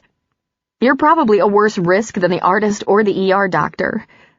I didn't do this on purpose. I had no intention. Please, don't make me wait, Calhoun. You're a smart lawyer. Come up with a statement of intent and a plan because I don't want to be strung along or crushed. Go have a glass of wine, Maggie, he said. Everything is going to be fine. Don't drink and drive. All right, then. But you better think about it. She cried a little more. I'll be back tomorrow. You'll be okay after a little cry and a few deep breaths, he said. Oh my God, I told you I love you on the phone in a courthouse bathroom, crying. You probably don't believe me, but I don't cry that much. Just over huge ordeals, which in my life... Are you going to try to take it back now? He asked. This is why no one ever casts someone like me in a chick flick, because I don't even know how to stage words of love. Do you think I'm socially handicapped? Maybe a little bit, he said. Oh, stop it. Well, it's probably true. You miss a lot of social training when you want pre-med. And when you refuse debutante balls. I hear there's tons of social training for debutantes. She laughed and slowly rose. This must be so hard for you, she said. Here you have experience with princesses and find yourself with a debutante reject. Only one princess, he reminded her. And fooling around with me cost her the crown. So maybe you should be careful. Have you called Sully? I'm going to do that right now, as soon as we hang up. I'll see you tomorrow, Calvin. Be prepared. I'm coming back with emotions blazing. I can't wait. Now go have fun. You've earned it. Maybe I'll call you tonight and interrupt your reading time. That'd be okay. Just call Sully. I'm not good at keeping secrets, and he's been a little anxious today. They said goodbye, and Maggie tucked away her phone, deciding she could call Sully before going into O'Malley's. She occupied a stall briefly, and when she came out, she was facing Mrs. Markiff. The woman was waiting right outside the stall, a fierce look on her face. "Mrs. Markiff," she said, startled. "I hope you're proud of yourself," she said bitterly. "You let my boy die, and you got away with it." "I did everything I could," Maggie said pleadingly. "I'm so sorry for your loss, but I did the best I could. There just wasn't anything more I could do." "A person could try. You didn't try." Then she whirled around and stormed out. So there, Maggie thought. Just in case I needed to be reminded that I'm not allowed even the briefest periods of happiness without a dark cloud passing over. She left the ladies' room to call Sully, forcing any melancholy from her voice for his sake. When Maggie walked into the pub, there were cheers. There were more people there from the hospital, those who hadn't made it to the courthouse but had been called with the news the case was dismissed. She was pulled into a party of at least 20 that grew as the hour got a little later and the day shift at the hospital ended. Doctors, nurses, and techs showed up in jeans or scrubs to congratulate her, to show their support. At first, overwhelmed by all the tension of the day and the presence of so many people who appreciated her, all she could do was nod and smile. After a glass of wine, she began to laugh as jokes and gossip were traded. People came and went as though it was an open house. At 5 o'clock, food appeared. "It's going to be fine now," Terry, the RN from the operating room, said. "Have another glass of wine. I'm driving you home in your car." "But how will you get home?" "I came over with Rob Hollis from the hospital, and my husband Jake is coming." She shrugged and smiled. "Free food." "Who put this together?" Maggie asked. "I don't know. Everyone, more or less. Once the word got out that the first day of your suit started with the hearing, we all wanted to be here. The ones who had to work are just getting here a little later, that's all." "Maggie, it's over." "Mrs. Markiff met me in the bathroom to let me know how bitterly she hates me." "You were the only chance her boy had. We go through this, Maggie. We go through it because who will they have if we don't?" "I think I'm used up," she said. "I hope to God not," Terry said. "We need you. What are you finding at Sully's we can't give you here?" She gave a short huff of laughter. "I shot a guy who had abducted a 14-year-old girl." "That was you? At Sully's?" she asked, surprised. The news was pretty good at keeping the identity of the girl, the woman, and the exact location of the incident quiet, but they did say it was a campground on a lake near Timberlake. "I should have known." She laughed and clapped a hand on Maggie's shoulder. "You're a tough broad, Maggie." "I always wanted to be something else," she said. "One of those frail, pretty girls who men felt they had to protect. Maybe I should have let my mother dress me up and send me to dance lessons." "Yuck," Terry said. "I played touch football, with some tackling." "My mother almost died of heartbreak." "Thank God you've never had an ounce of compromise in you," Terry said. "Listen, it's understandable if you need a break, but will you come up one of these days and have dinner at my house with Jake and maybe my daughter and her family? I miss you. I boss around those residents, and I swear they pee their pants. When you're not around, there's hardly any muscle in the operating room. It's sad. It's pathetic." Maggie was so touched, she sighed. "I miss you. I miss the OR." "I like to hear that." "I have a boyfriend," she said. "Oh? Dr. Matthews, right?" She shook her head. "We've been off a few months now. A new boyfriend. I met him at the crossing, and he just won't go away. He's a lawyer." Terry laughed. "Well, that'll probably come in handy." At 8 o'clock, Maggie said goodbye to JC, Rob, and her other friends. Terry drove Maggie to her house, her husband following. She pulled into the drive behind a truck. "Who's that?" Terry asked. Maggie smiled. The boyfriend. Want to meet him? Bring him when you come to dinner. We'll get to know each other then. Maggie got out of the car. Cal got out of the truck, and they met in the drive. Why are you here? She asked. Just in case. If you need to be quiet and alone, I brought a good book. But I wanted to see you. I wanted to get my arms around a free woman. They had a celebration for me. That's my OR nurse, she said, turning. But Terry was moving toward the waiting car. She waved and yelled, Bring him to dinner so we can look him over. Then she jumped in her husband's car and off they went. Very outgoing, isn't she? Cal said.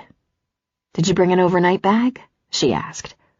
Always the optimist, he said with a nod. Have you eaten? Ate, drank, laughed, she said. I wish I hadn't told you I wanted to do it alone, Cal. I wish you'd been with me tonight. I have some very good friends, it turns out.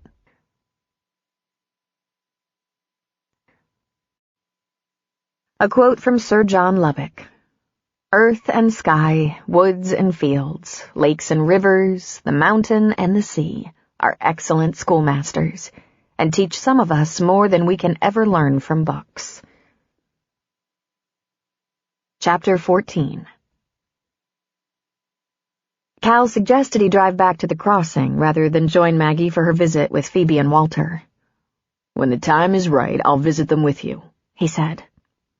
I can't wait to see what makes the time right, she said, but she let him off the hook. This was a new experience for Cal, this kind of courtship. When he'd met Lynn, he knew the second he saw her that she was the one. Crazy as it was, he'd felt it reaching way down inside him. There was something about her that signaled stability, sense of purpose, commitment, the things he desperately needed at the time. It didn't hurt that she was beautiful, sexy, and fun. Maggie wasn't really so different. It had just taken him longer to see it.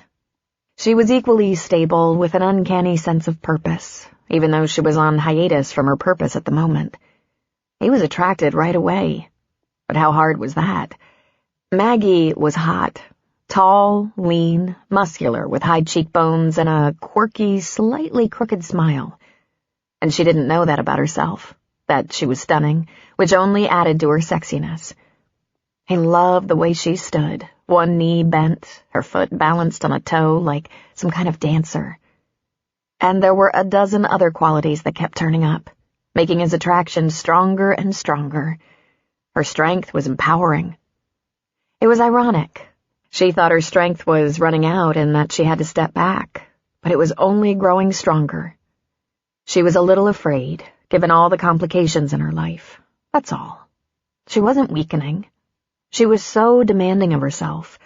She was demanding of others, too, but fair. He thought watching her with Sully was a premonition of what was to come when her future husband became old and infirm. She might not know it yet, but she was going to be just like Sully toward her children when she was old and creaky. She loved hard, but with compassion. She was fearless. Because she heard over things that had happened to her professionally, she thought she was running out of courage, but it was the opposite. She was afraid her fast action and fearlessness was going to keep giving her trouble over and over. She was partly right. At some point, you have to decide if you can take the heat. More specifically, you have to decide if what you do is worth the trouble. She was asking herself that question right now. He bet on her finding the answer soon. Cal had certainly been down that road. His profession was no easier. Stress management was almost a hobby for him. The rush he got from winning kept him going back for more. Then things changed. It wasn't just losing Lynn, though that was huge. It was the fact that those things he'd done to protect himself and his wife hadn't worked. He'd gotten himself a great education and then a big reputation for success. They said he had stars in his pockets, that he was destined for greatness. He bought a large, sturdy house, exactly the kind of house he thought people who knew what they were doing and where they were going would live in, large enough to hold a family and a future. They put down roots, got enmeshed in the community, poured themselves into each other and work. They even dealt very admirably and intelligently with Lynn's condition. Then one day, she was sick and in pain. The next couple of days were okay, then bad days followed, then a few good.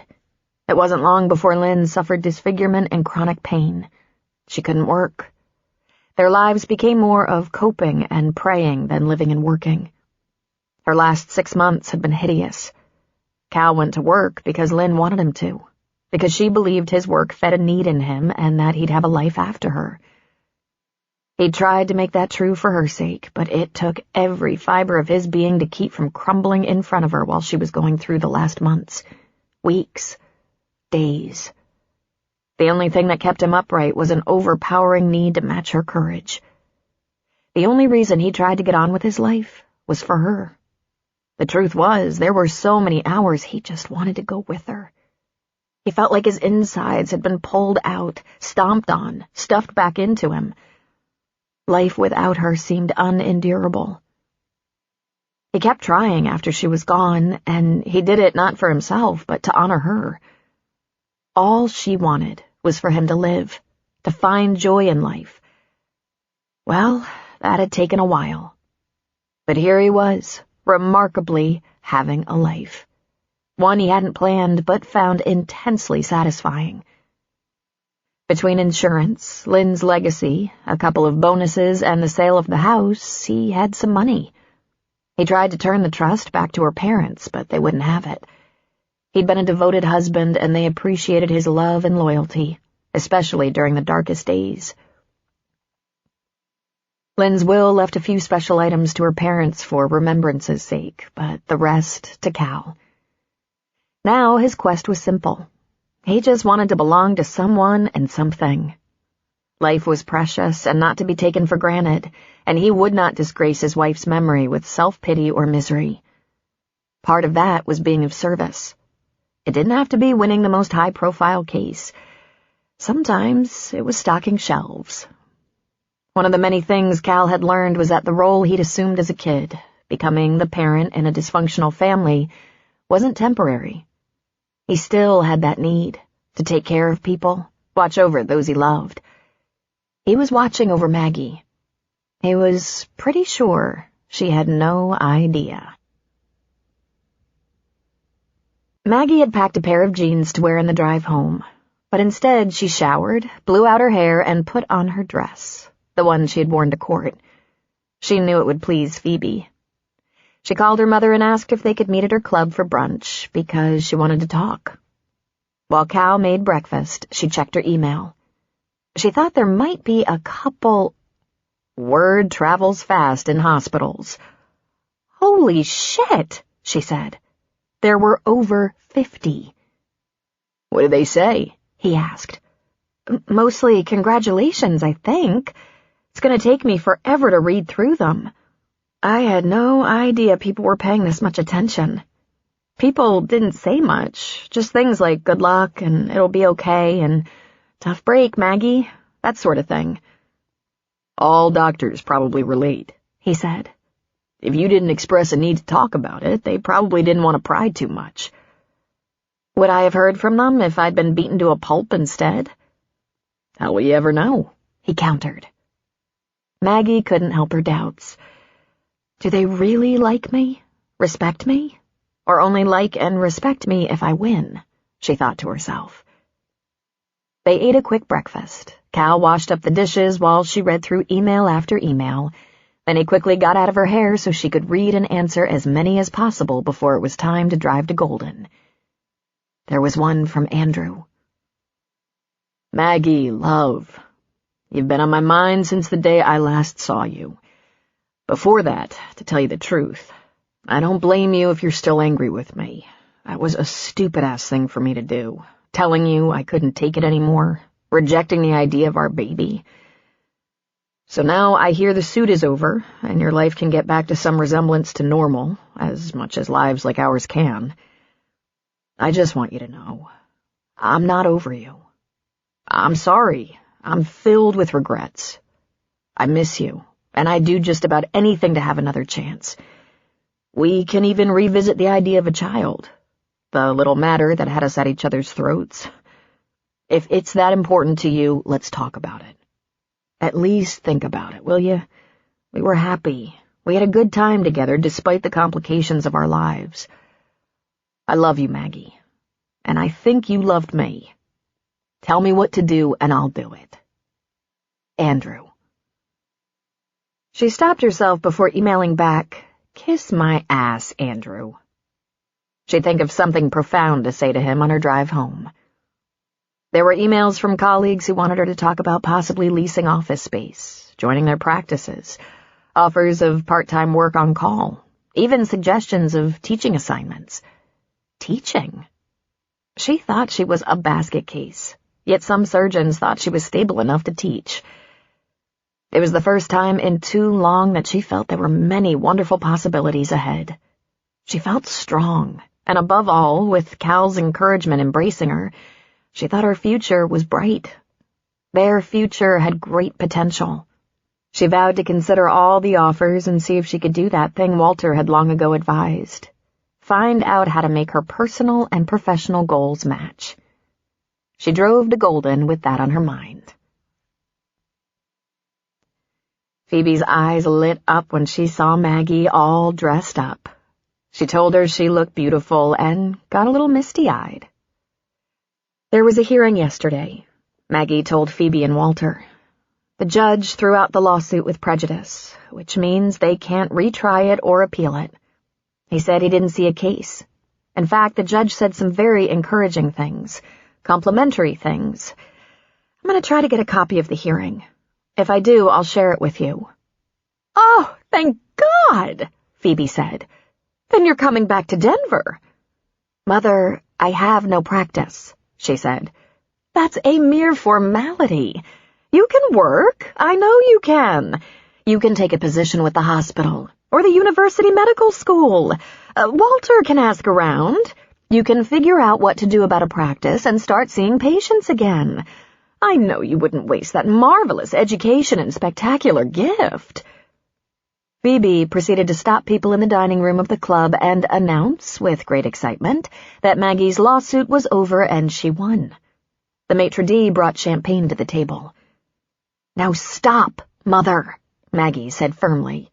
I didn't actually win. I failed to lose. So now you'll go back to work, correct? Phoebe said. I don't have everything all sorted out just yet, she said. What on earth is there to sort out? She asked. Maggie lifted her glass and took a sip of champagne. She put down the glass and looked at her mother. Remember way back when you were a young woman with a child living at the crossing? Remember you hated it and one day you decided that wasn't enough of a life for you? One day? Maggie, I started planning to leave the second I got there. I put aside money for at least a year, and I'd really rather not talk about that right now, if you please. It's a very unpleasant memory. A year, she said. Huh. Well, that explains a few things, like how you had enough money to get us to Chicago and rent a very nice downtown apartment. You were skimming money, weren't you? Be civil, Phoebe hissed. I took a brief leave of absence from my practice when I was 40, Walter said. I think it was 3 months, maybe 4. I traveled some. I went to Tibet. I was in search of something. Those monks, he smiled. Not a lot of serenity in neurosurgery, Walter, Maggie said. Problem was, I was already too serene. Even neurosurgery couldn't beat it out of me. I wasn't bothered by the risk or the critics or my envious colleagues. My problem wasn't burnout.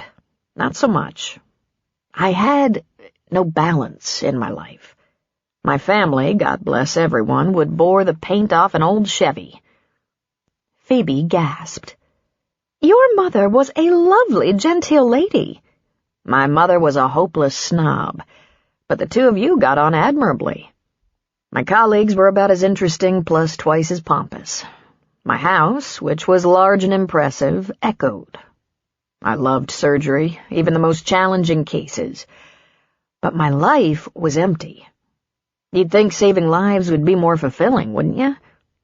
Walter, Maggie said, why didn't you ever tell me this? Well, that was all before I met your mother. And there didn't seem to be any need to. Didn't you have what you wanted? She wasn't quite ready to face that. Back to you. So you went to Tibet to find balance.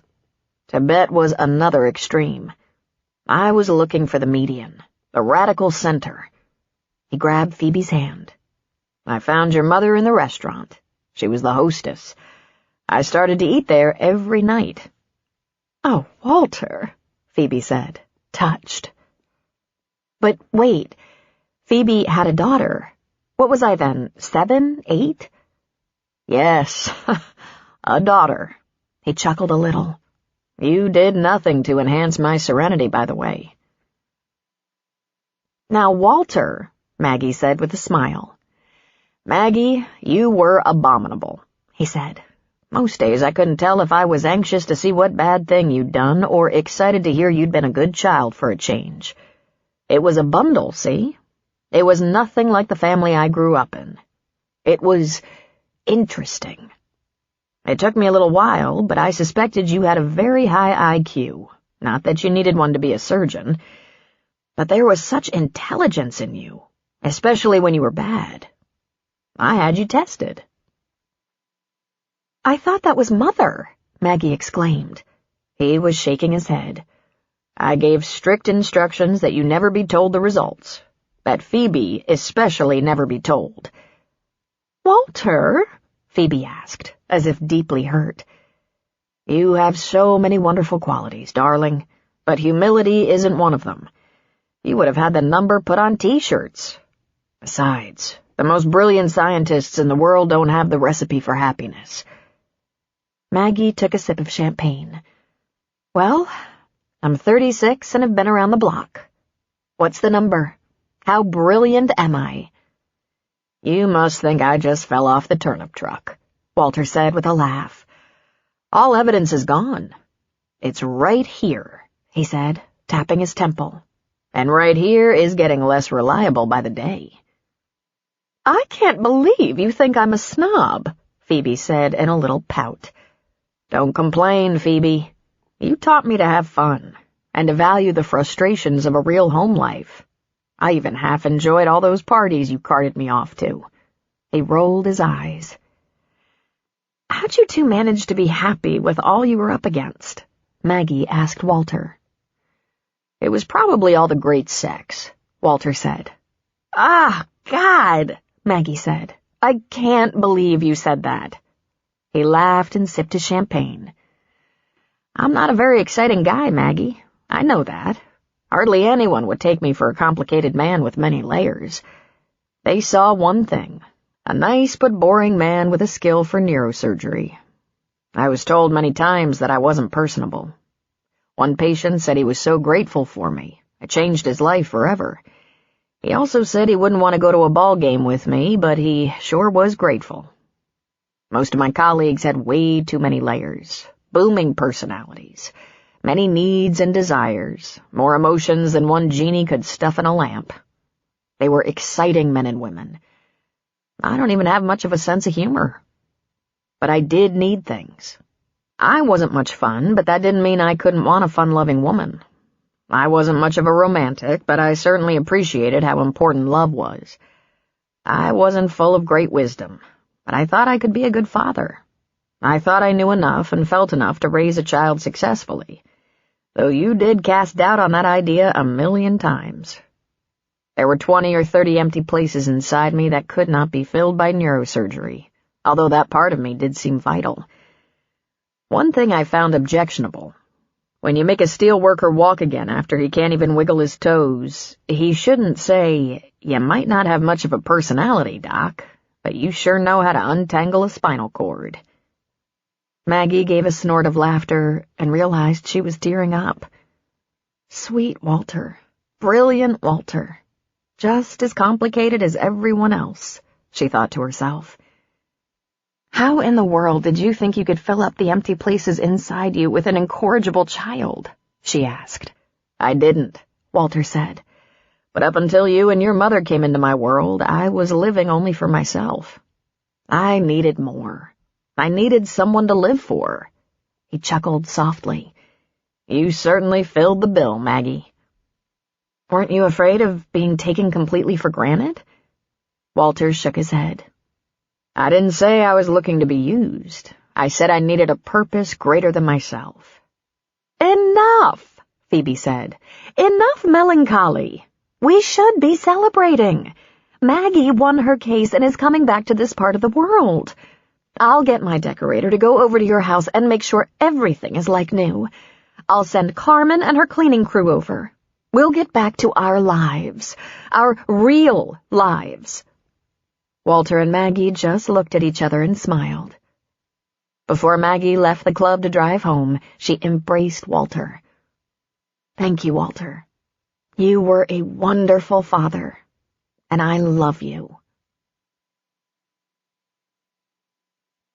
Since Cal was driving through Leadville on his way back to the crossing, he stopped at that little hole-in-the-wall bookstore he liked. The bookstore was one of the places he was reminded of things he wouldn't willingly change. He liked the old classics. He liked maps. He liked paper. He had an electronic reader, and he used it sometimes, but he liked holding the book, smelling it. Books equaled freedom to Cal, the freedom to keep a few books of his choice, for one thing. You don't store much of a library in a converted bus, the family's favorite home on wheels. It was a little like hiking, like stocking the backpack. If you wanted several books, you had to sacrifice a few other items, like jeans and shoes. For Cal, those choices weren't hard. He loved his books. Then it was the freedom of thought. Finally, the freedom learning presented, the ability to achieve, to move forward. Once he was in the bookstore, he was in no great hurry. He'd choose with care. He took a few books off the shelf and sat in a leather chair, carefully looking at the cover, copy, binding, first pages. Someone on the other side of the shelf was fanning pages, sighing and grunting a lot. It sounded like a man who couldn't get comfortable. But there was something a little familiar about the sounds. Cal left his short stack of books on the table beside his chair and walked around the double-wide shelf. Sitting in the corner, a couple of thick, oversized softcover reference books on his lap, Tom Canaday groaned again and rubbed his head. Cal chuckled. "One of the kids forget to do a report or something?" Tom looked up. "They're all out of school, man. Well, Zach's got some summer school because he won't pay attention, and he gets behind." He looked down at the books in his lap. One was about lawsuits, and the other, Colorado laws. "I got issues. Need a hand?" Tom had a pained expression on his face. "I can't talk about it," he said. "The kids don't know anything about this, and I can't tell them." "Okay." "My folks don't know anything about this. No one knows anything. No one can know." Cal sat on the thick table in front of Tom and lifted a book. "Legal issues, Tom?" He sighed heavily. He looked like maybe he was going to cry. "Maybe I can help." "I don't think so, Cal.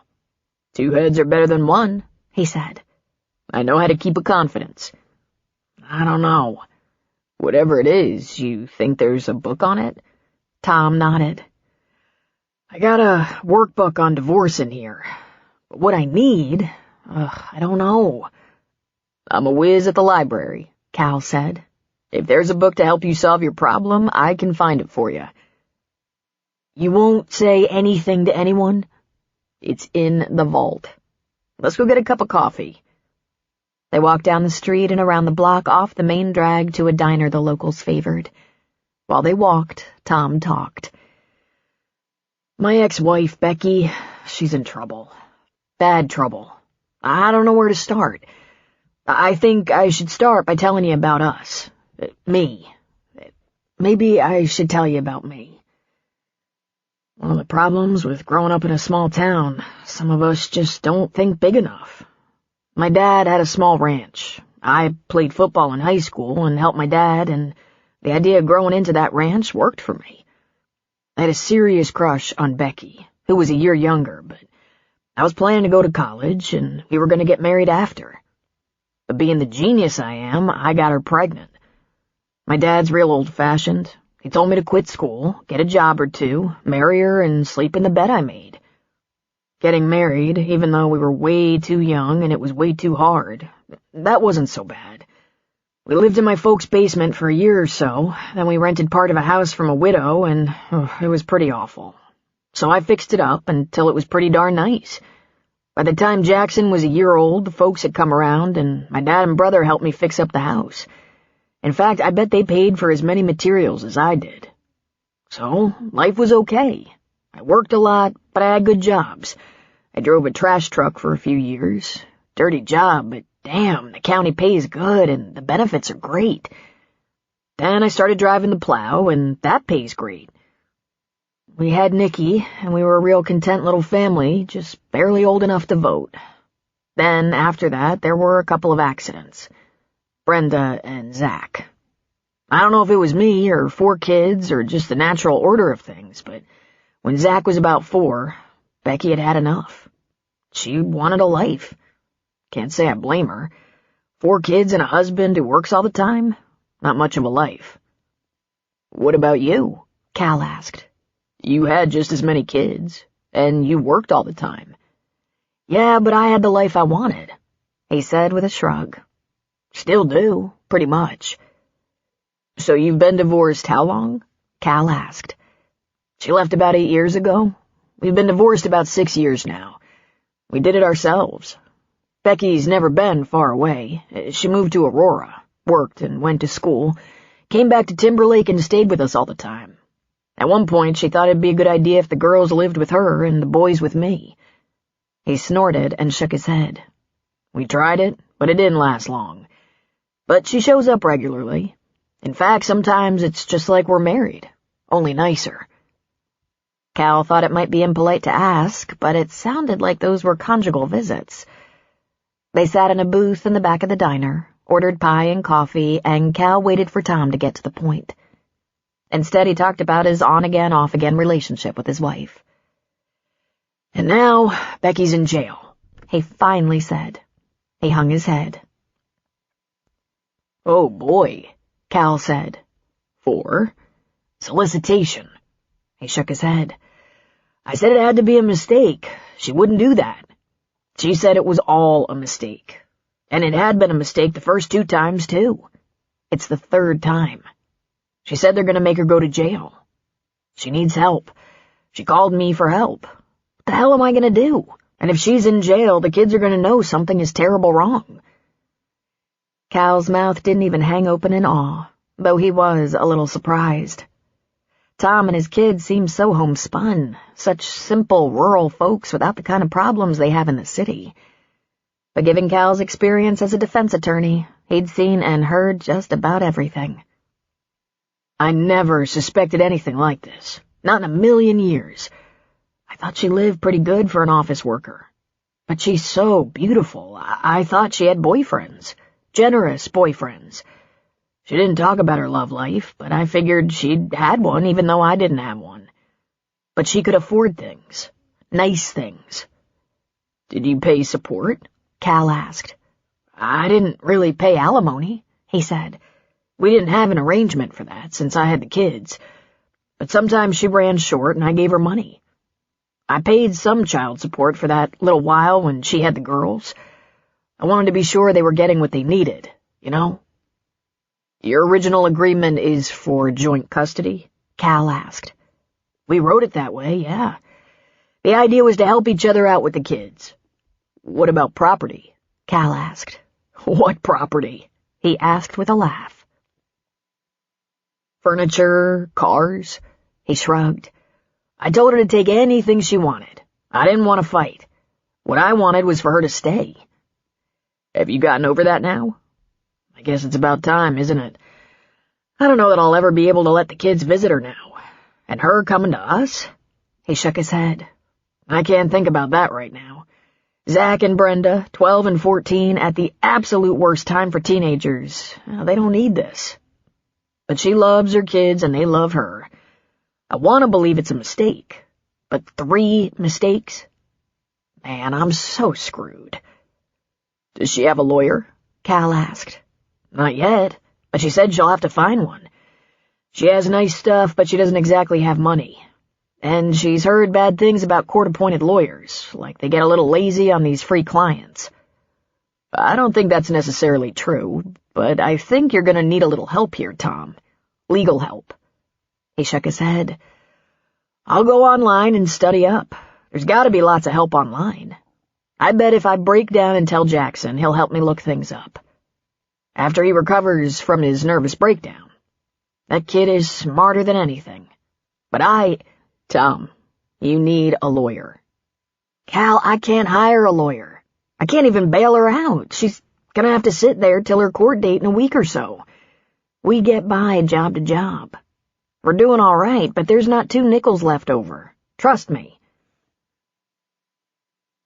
You have options. There's gotta be a legal clinic around here somewhere.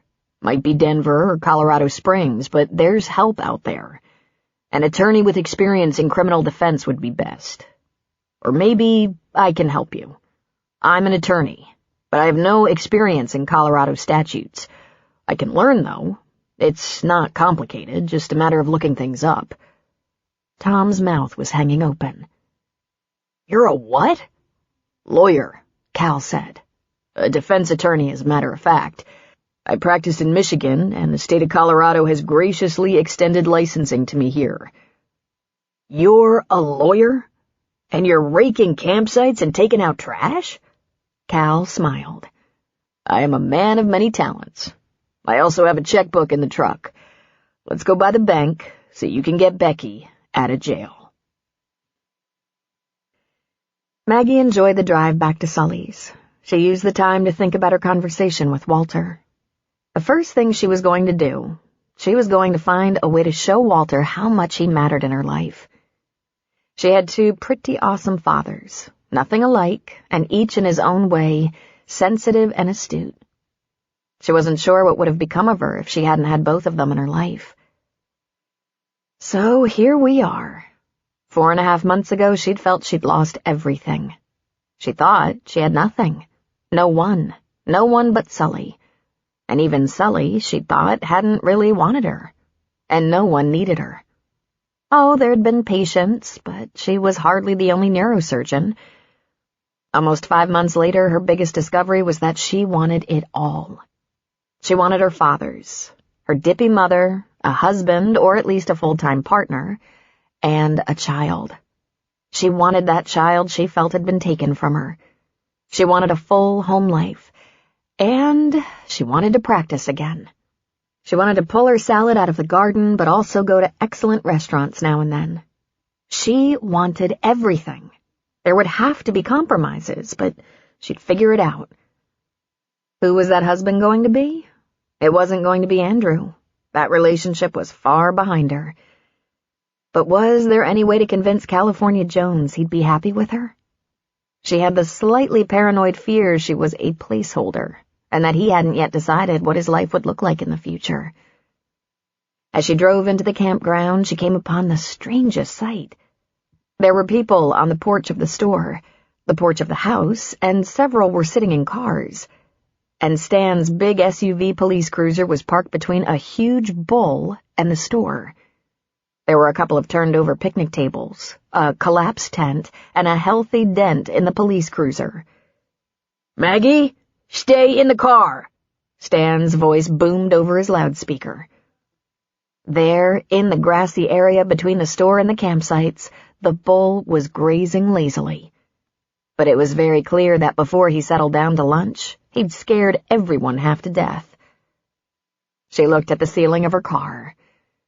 When I said all, I wasn't counting on this.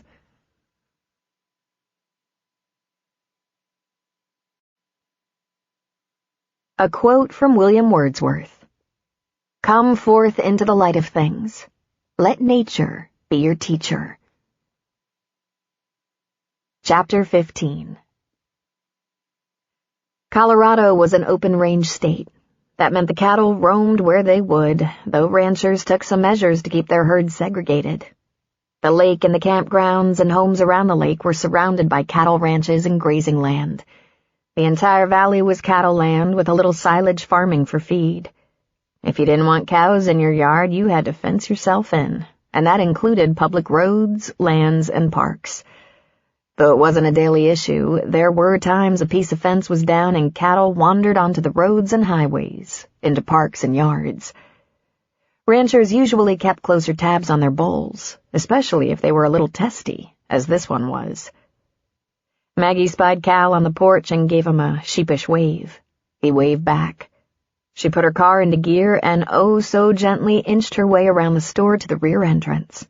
Cal stepped out of the store onto the back porch and signaled to her that it was safe to get out of her car and come inside. "Better stay indoors. You're not dressed to try to outrun that bull," he said, taking her hand and tugging her into the store. "Where's Sully?" "Trying to keep everyone back. And don't surprise him. He's got the shotgun out." A little laugh escaped her. What's he going to do with a shotgun besides piss him off? "We've had that discussion. He said not to worry, that Stan has the big gun, but he's not convinced Stan's a better shot." "Lovely. Maybe they'll have a shootout," she said. She walked toward the front of the store, which was full of women and children, but the men and a couple of young women, it seemed, just couldn't resist the porch. "Hi, Sully. That the Mitchell's bull?" "Yeah, and they're taking their sweet goddamn time coming after him. I'm gonna send them a bill. That goddamn bull had himself a party." "I thought that might be Cornelius. Anybody hurt?" she asked. "Scraped knee or two. I think we're all okay. Bet some folks will never trust this campground again." "Others will think it's the best entertainment they've had," Maggie said. And right then and there she decided, I'm going to stay here, raise my family here. "Here she comes. 'Bout time," Sully said. "I'd load that bull with buckshot just for good measure. Can't she keep an eye on her bull?" "Watch this, Cal," Maggie said. "You're going to love it. When the truck and trailer pull in and park, get some of the kids up front to watch them wrangle Cornelius." A well-used truck, a big dually pulling a roomy trailer, pulled up alongside the bull. The driver, a young guy in a cowboy hat, gave them a wave. The passenger door on the other side opened, and a young girl in tight jeans, boots, and hat with long blonde hair running in a braid down her back came around the truck with a lead and a big harness. She stood for a minute in front of the bull, a hand on one hip, staring him down. The bull pawed at the ground twice and snorted meanly. "Don't start with me," the girl said. She approached the big animal. He backed away. "Corny, that's enough." The young man jumped out of the truck and opened the trailer, putting down the ramp. The bull stood still. He put his head down and the girl shook hers. She attached the lead to a huge harness. "Come on, Corny. You're in trouble." She led the enormous bull to the trailer. The bull went slowly, calmly. When he was inside, the girl jumped out and helped the young man close up the trailer. He ran to the driver's side of the truck. He waved at Sully. "Sorry for the inconvenience," he yelled. Then they pulled slowly away from the campground. "What the?" Cal stuttered. "She raised him from a calf," Sully said. "Some night she slept in the barn with him. His mother didn't make it, and Casey fed him from a bottle. She and a couple of the Mitchells can seem to manage him, but no one else. Don't get the idea he's safe. He's a big, ornery bull. But he's fathered half the herd, and he takes orders from Casey Mitchell. She got a blue ribbon for him." "Isn't it the cutest thing you've ever seen?" Maggie said.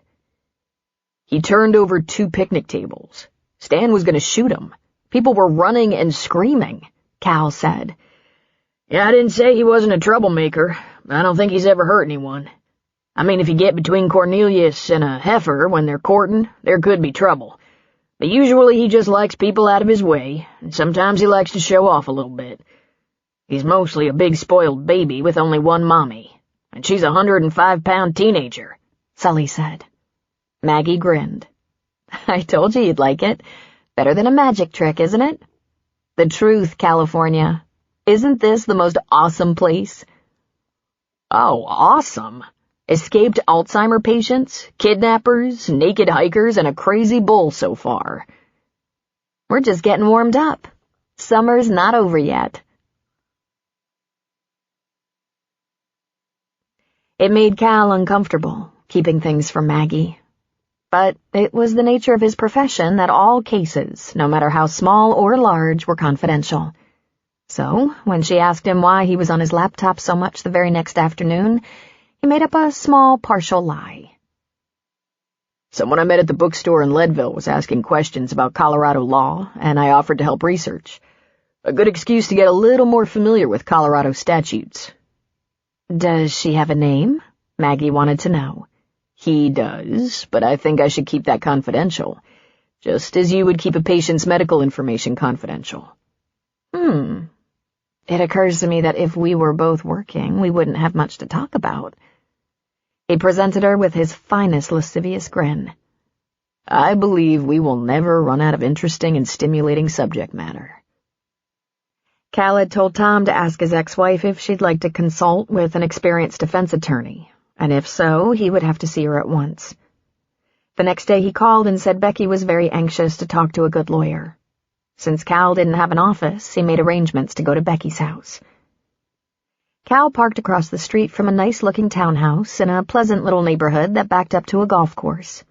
This was his first time in Aurora, and clearly it was upscale, with lots of building going on, wide, clean streets, impeccable landscaping, and more than the average quotient of late-model SUVs and sports cars.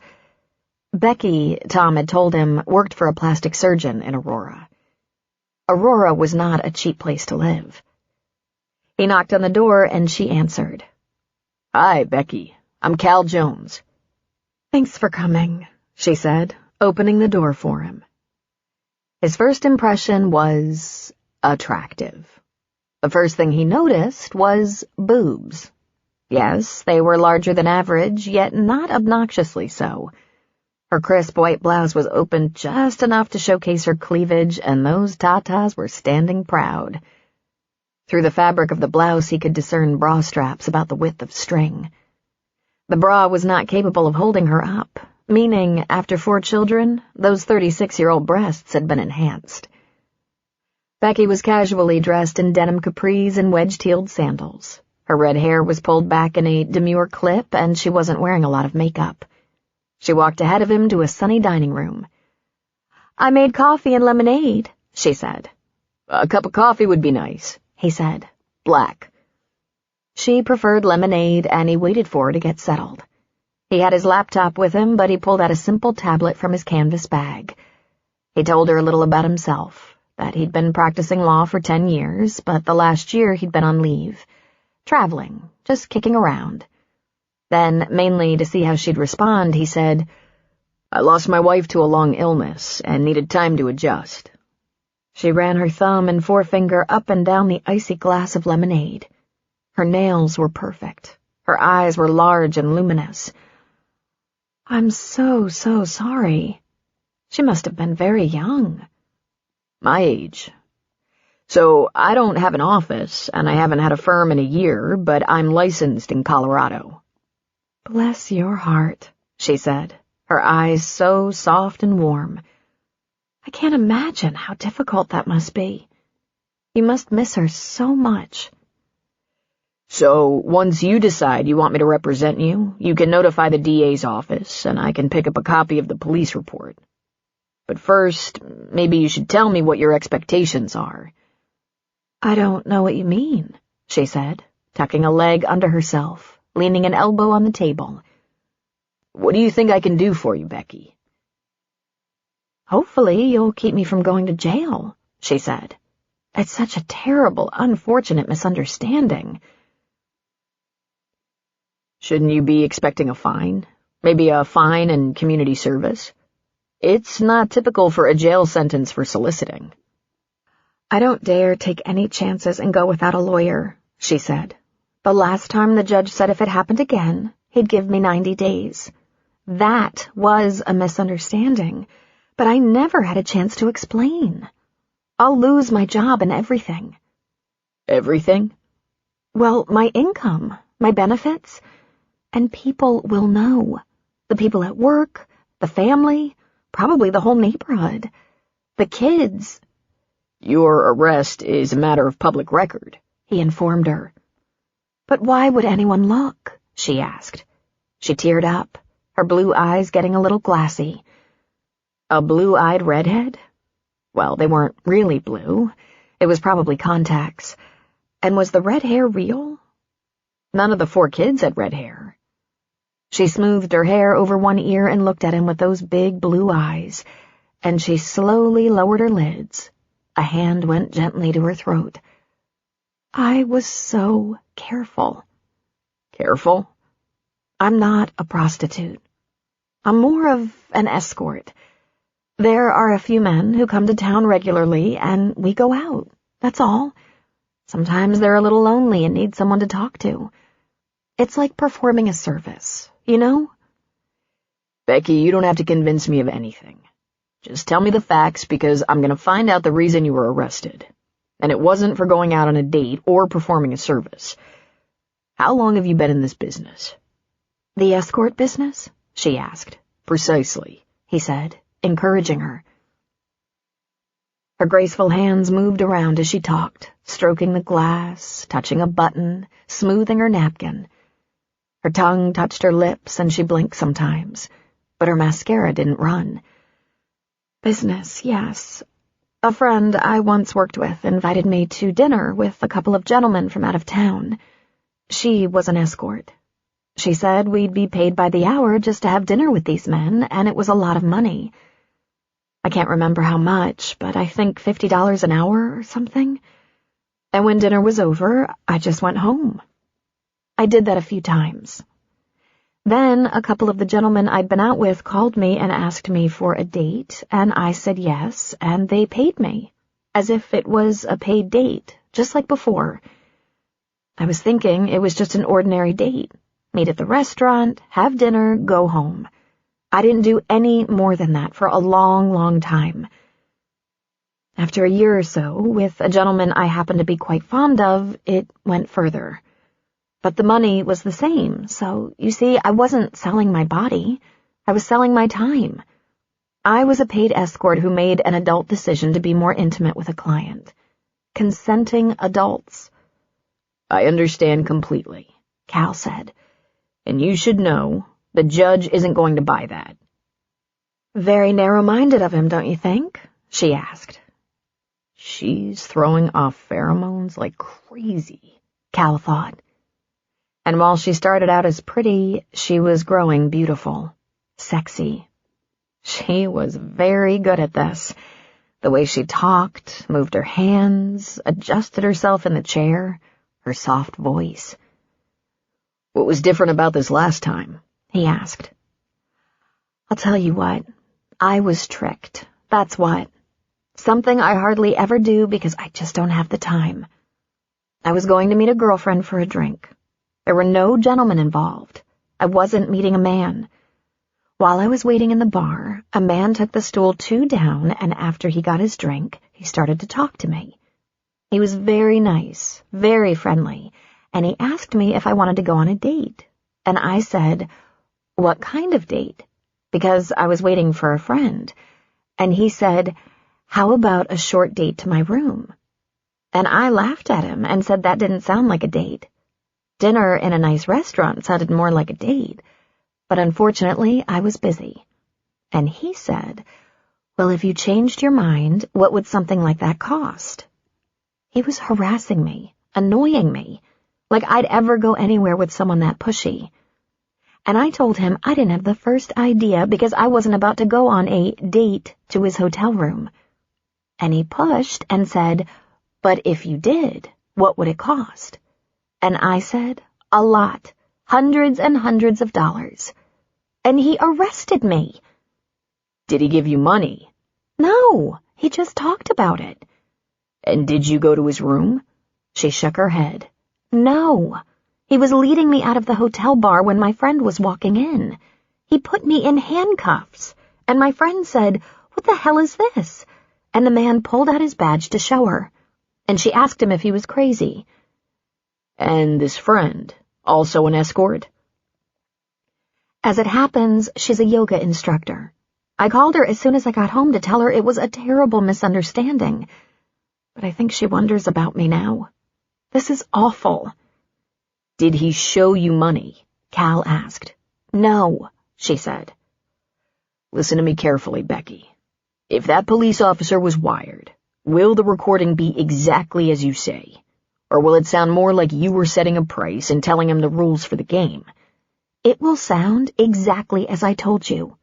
Exactly. Cal scribbled a few things on his tablet.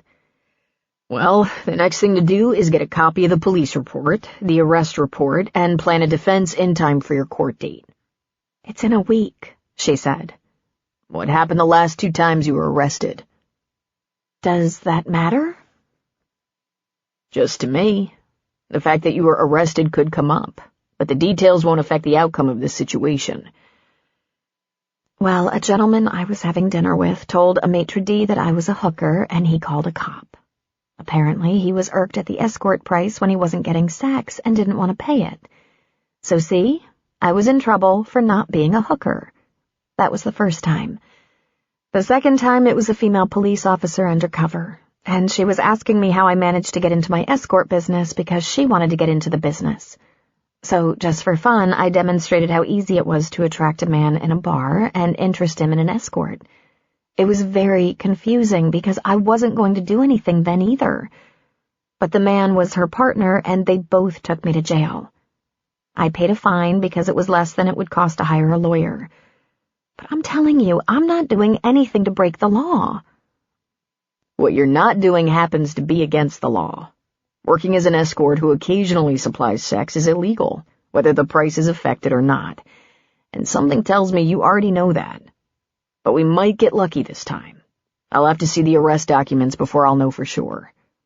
I want this to go away, she said. What's your job position? With the doctor you work for? I'm mainly a receptionist, but I also do some computer work. I check patients in, check them out. It's a cash business. Most plastic surgeons don't run insurance paperwork. I really love my job. And you've done this for how long? I've been with him for 5 years now. Okay, that's all I need for today, Cal said, sliding his tablet into his bag and getting to his feet. She stood as well and looked at him sadly. But you hardly touched your coffee, she said sweetly. Another time, Becky, he said. At the door, he turned toward her. I suggest that you don't go on any dates with anyone before your court date. Sure, she said. Unless you want to get together? To talk? If I need to talk to you, it'll be business. Have a good day. Cal, she asked, will you be talking to Tom about this? I know you're friends. He shook his head. I won't be talking to anyone about this. What you tell me is confidential. Thank you, she said softly. He threw his canvas bag in the passenger seat of his truck and started the ignition. He chuckled as he thought about the case. She's a hooker. A pricey hooker who probably rarely gets dinner but commands a decent hotel room and an excellent price. Very likely she meets clients in the doctor's office. She probably doesn't have more than 1, at most 2 appointments in a single night. She's discriminating, and her gentlemen probably appreciate her very much. And she's going to be one of my repeat customers for legal representation. Cal spent the next day at the courthouse rounding up documents and lining up a witness he hoped he wouldn't be using. He met with an assistant DA and suggested he not press charges based on the arrest report alone. But the young man wanted to go to court, so they were on for the following Wednesday. The weekend found the campground full and busy. People were floating out on the lake, sunning, fishing, swimming. There was a tent or small trailer on every campsite, grills in constant use, lawn chairs out, beach towels spread, and picnic tables moved around. First come, first serve. The smell of hot dogs cooking and the sound of softballs thwacking into mitts filled the air. People were coming and going to the nearby trails and cliffs all day. The store was teeming with business, and probably one of the most gratifying scenes was Sully enjoying the pinnacle of good health, greeting old friends from years past, customers returning to the crossing for their vacations or long weekend. During summer, every hand was employed. though Enid kept shorter days since Sully had extra help. Once she got her baking done, she went home. Summer meant Frank's grandkids hanging around the ranch more, and she liked spending time with them. Cal and Maggie worked all weekend. A few college girls from across the lake came over to Sully's to sit on his side of the lake. They had a cooler, a few beers, and staked out a picnic table by the lake under the shade of a big tree. One of the girls, probably the only one who was 21, came in and bought a six-pack. Cal sat on the porch, taking a break in the early afternoon shade with his laptop open. Maggie came out and sat at his table. Jackson drove up to the store in his dad's truck. He got out, still wearing his climbing harness, and began to put the accoutrements of his favorite hobby, rock climbing, into the back of the truck. Harness, ropes, ascenders, pulley, lightweight backpack. He pulled off his sweaty shirt and grabbed a fresh shirt out of the front seat. He changed from his climbing shoes into dry socks and hiking boots.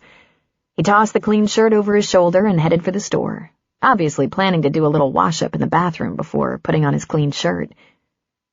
His canvas cargo shorts rode low on his hips. He was about 6 feet, his arms and shoulders powerful and strong from months of working out with the rescue team. His grin infectious. He had a tattoo on one bicep. "Hey, Cal. Hey, Maggie." He walked past them into the store to get to work. Cal was looking toward the lake, a secret smile on his face. Maggie followed his gaze and started to laugh. All 4 of those girls were gazing after Jackson. They started to swoon, giggle, and one of them pretended to faint. "He's gotten so manly," Maggie said. "He even smells manly." "That he does," Cal agreed with a laugh. It wasn't long after that the girls were back in the store. Jackson was working the counter. Cal was stocking. Bo was hanging out in the storeroom with Sully. There was a lot of excited talking and laughing, and it was a long time before the girls were leaving and Jackson was getting back to work. Cal peered around the end of a grocery aisle at Jackson. Jackson chuckled a little in embarrassment and blushed. But Cal had a feeling there would be more than fireworks over the lake that evening. It was an exhausting weekend, but just what everyone needed. On Saturday night, Tom came to the camp with his kids, and as soon as the sun was down, he and Jackson shot off some fireworks. The rest of the weekend was more of the same. It was busy, and there was plenty of work to do, but Cal enjoyed the friendly, happy energy of the crossing. There was a lot of cleaning up on Tuesday after the bulk of the campers had headed home. In the afternoon, Cal sat on the front porch of Sully's house, out of reach and earshot, and called Becky. "We have court at 9 o'clock tomorrow morning. I thought I'd touch base, make sure you're ready and know what to wear." "You don't have to tell me what to wear, Cal. I know I should be conservative." "Not Amish, just conservative. That trick of trying to look like a Sunday school teacher usually has the opposite effect. Be prepared for the judge to ask you a few questions about what happened. Answer just as you explained to me." "Is it going to be okay, Cal?" "There are no guarantees, but it's my educated guess that you're not going to spend any time in jail." "I hope you're right," she said. He pulled his suit, the only one he'd brought with him, out of the back of his truck. The day he met Becky, he took it to the cleaners. It was covered in blue dry-cleaning plastic. He dressed early in the morning. His shirt was starched, his tie was probably still in style. He'd shined his dress shoes. "Can I borrow your briefcase so I look like a real lawyer?" he asked Maggie. "You didn't bring a briefcase?" "I packed everything. I only brought a suit and a couple of shirts and ties in case I had to dress for some reason. But I honestly didn't think it would be for a court appearance." "That's a fine suit, California," she said. Maggie sat cross-legged on the bed. Her long brown legs stuck out of her khaki shorts, and a white shirt covered a blue tank. "Did you go to work looking like that every day?" she asked. "I had a few good suits," he admitted. "I bet you were a clothes horse," she accused. "I thought if I could have all those things I missed out on growing up, it would make me a better person. It was a great lesson." "Because it didn't?" "You know the answer. You have to work on who you are from the inside out." Are you going to tell me about this court case when it's over? He grinned at her. Probably not. Well, you're very hot and I want to jump you. That suit turns me on. I'll be wearing the suit when I come back. Be ready, he said with a naughty grin. Cal met Becky just inside the courtroom doors and went through security with her. She was wearing a nice dark suit with a colorful scarf around her neck. No cleavage, no extra jewelry. She wore nude hose and black pumps and looked like a lawyer. Or one of the rich women from Aurora. Waiting outside their courtroom was Steve, the bartender from the hotel bar where Becky had been arrested. Cal shook his hand and thanked him for his appearance, but Becky looked confused. Do you remember Steve? Cal asked her. She shook her head. But you look familiar. Cal laughed. He's the bartender, Becky. Oh, she said. Well, I only had that one glass of wine. Am I gonna have to testify or something? Steve asked. I don't know. That's not really up to me. If you do, it'll just be that one question I already asked. We'll have to wait to be called, so let's find a place out of the way to sit down. I'll let them know we're here. Just as Cal was turning to go, a uniformed police officer appeared.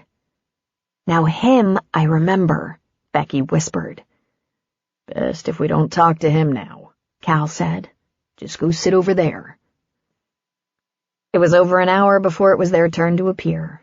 Cal guided Becky to the defense table and indicated for Steve to take an empty chair in the gallery behind them. Then it was only minutes. The charges were announced. The county versus Rebecca Cannaday on the charge of soliciting. Everybody here? The judge asked. Yes, Your Honor, Cal and the young ADA said in unison. What have we got? He said, turning pages. We move for dismissal, Your Honor. The motion should be there. According to the arrest report, Ms. Cannaday didn't solicit anyone for any reason. There's no probable cause or evidence. Approach, he said. Cal and the ADA both went to the bench. The judge looked at the young ADA over the rims of his glasses.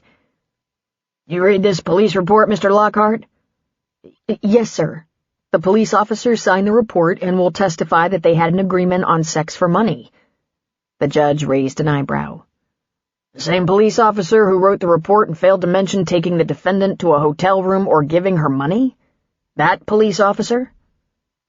They made a deal, the ADA argued. And was there a wire? The ADA shook his head. Witnesses? Again, the head shaking. Corresponding evidence? We can supply the witness and corresponding evidence, Your Honor, Cal said. The bartender was a witness to the fact that no money changed hands. No money was even visible. He heard the whole thing and was about to ask the gentleman to leave the lady alone. The police officer cuffed her while she was sitting at the bar. The judge gave the ADA a very tired, bored look. I'm feeling very generous today, Mr. Lockhart. I'm going to give you a chance to drop the charges before I dismiss. Your boss doesn't like it when his young ADAs get their cases thrown out, so do be efficient. Do the right thing. And then get a remedial reading class. If it's not in the report, at least round up some proof that it happened. Yes, sir, the young man said. No charges will be filed.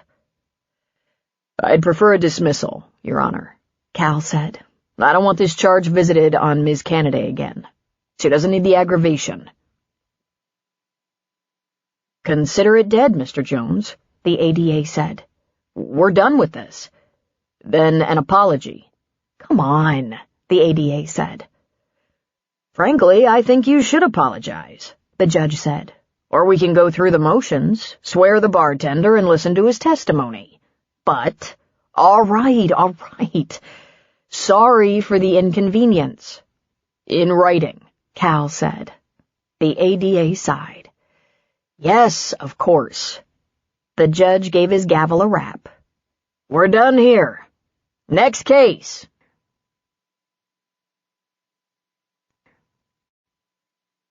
A quote from Ralph Waldo Emerson. What lies behind us and what lies before us are tiny matters compared to what lies within us. Chapter 16. Becky threw her arms around Cal's neck, thanking him.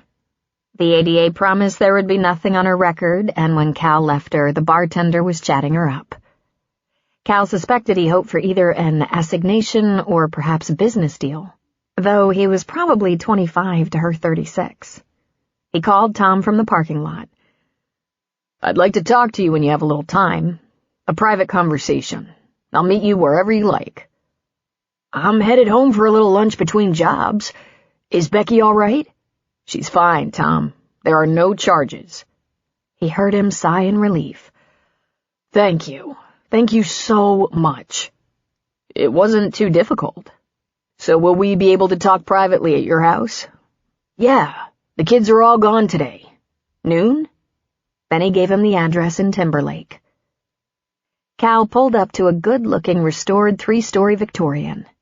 He remembered Tom's story about the half a house and expected to see side-by-side doors, but there was just one set of double doors. There was a great wide porch, the floor painted blue and the porch rail white. The double doors were oak and leaded glass. When Tom let him in, Cal was speechless. He stepped into a roomy foyer, living room on one side, and open staircase with a rich-looking banister on the other side. Straight ahead, a hallway led past the living room and dining room. "Come on back," Tom said, and Cal followed him into a large kitchen with what appeared to be fairly new stainless steel appliances. He turned around in a full circle. "Tom," Cal said. "This is amazing." "Thanks," he said. He had bread, cold cuts, mayo, and other stuff on the table and was building a couple of sandwiches. He shuffled everything together and finished quickly. He put each on a plate, sliding one to Cal. Then he grabbed a bag of chips and put it on the table. "You do that like a guy who's been making school lunches for years. Tell me about Becky," Tom said. "I can tell you the results of the proceedings. No charges were filed." "So it was a misunderstanding," he said, relieved. "I guess you could call it that. The assistant district attorney was a young, inexperienced guy who didn't really vet that arrest report thoroughly. The police officer hadn't provided sufficient probable cause for the arrest. It was a sting, Tom. The officer shouldn't have arrested her unless money changed hands, which it did not." "What are you saying?" Tom asked, putting down his sandwich. "All arrests and court proceedings are a matter of public record. If you're ever so inclined, you can look these things up and draw your own conclusions. The important thing is, Becky doesn't have this on her record, doesn't go to jail, doesn't pay a fine." "So it's all good," Tom said. "Want a Coke?" "Thanks, that'd be great. Can you tell me about this house? I thought you had part of a house." 18 years ago. "Not quite half. We had our own entrance to the second floor from a staircase out back. Mrs. Berkshire had a small galley kitchen installed, and we didn't need much more than that. We had 2 rooms on the second floor, 2 on the third, or attic floor. It was perfect for us, especially when the kids were little. We fixed it up, and I helped Mrs. Berkshire with everything she needed. My dad and brother even pitched in a lot because Mrs. Berkshire was older than dirt, and her son didn't pay her any attention at all. We were all she had. We even put on a new roof. Then she died about 10 years ago and left me the house." He shook his head and laughed. "Her son didn't like that much. He tried fighting it, but her will stuck. So we started tearing down walls and making it one house. Tom, it's beautiful. Well, I work construction when I can, and I do a lot of built-ins for rich folks up on the ridge. Those are my best jobs. But this is incredible. How'd you do it?" "Well, hell, Cal, I had 18 years to work on it, and my dad and brother helped. I had 4 kids and just got by the best I could. They were awful generous with their time. I try to help my folks and brother, too. You know, when we all work on the same team, stuff gets done." Cal finished his sandwich and asked for a tour of the house and was astonished by the finishing detail work.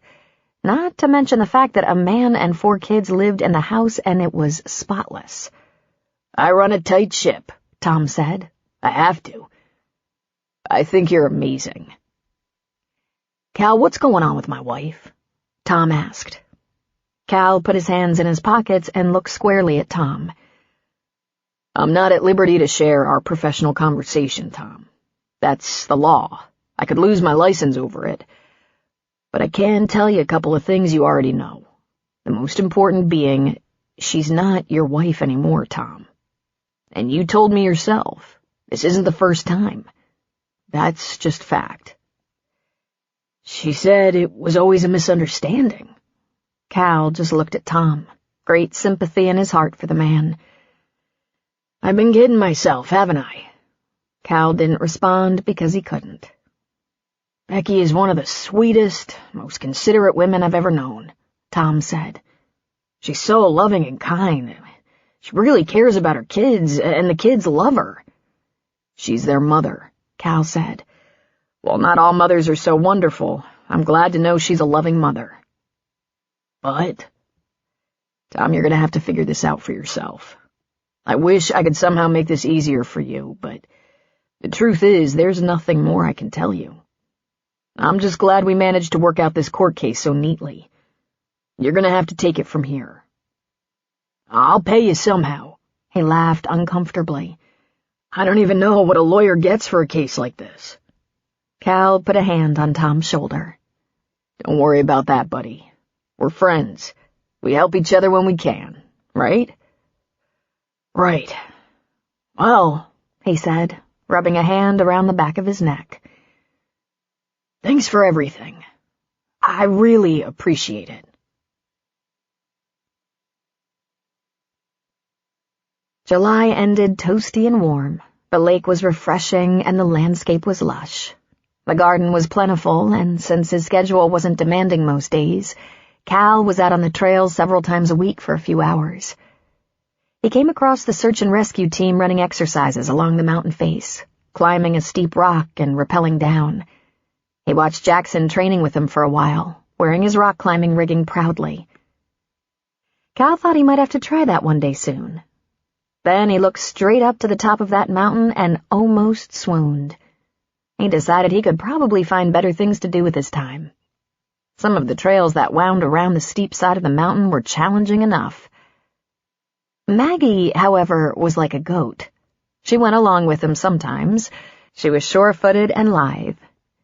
They usually didn't talk until they reached a summit and relaxed, enjoying the view. They'd sit, guzzle a pint or so of water, let the breeze cool them, and unwind before they talked. I think you're starting to like Colorado, Maggie said.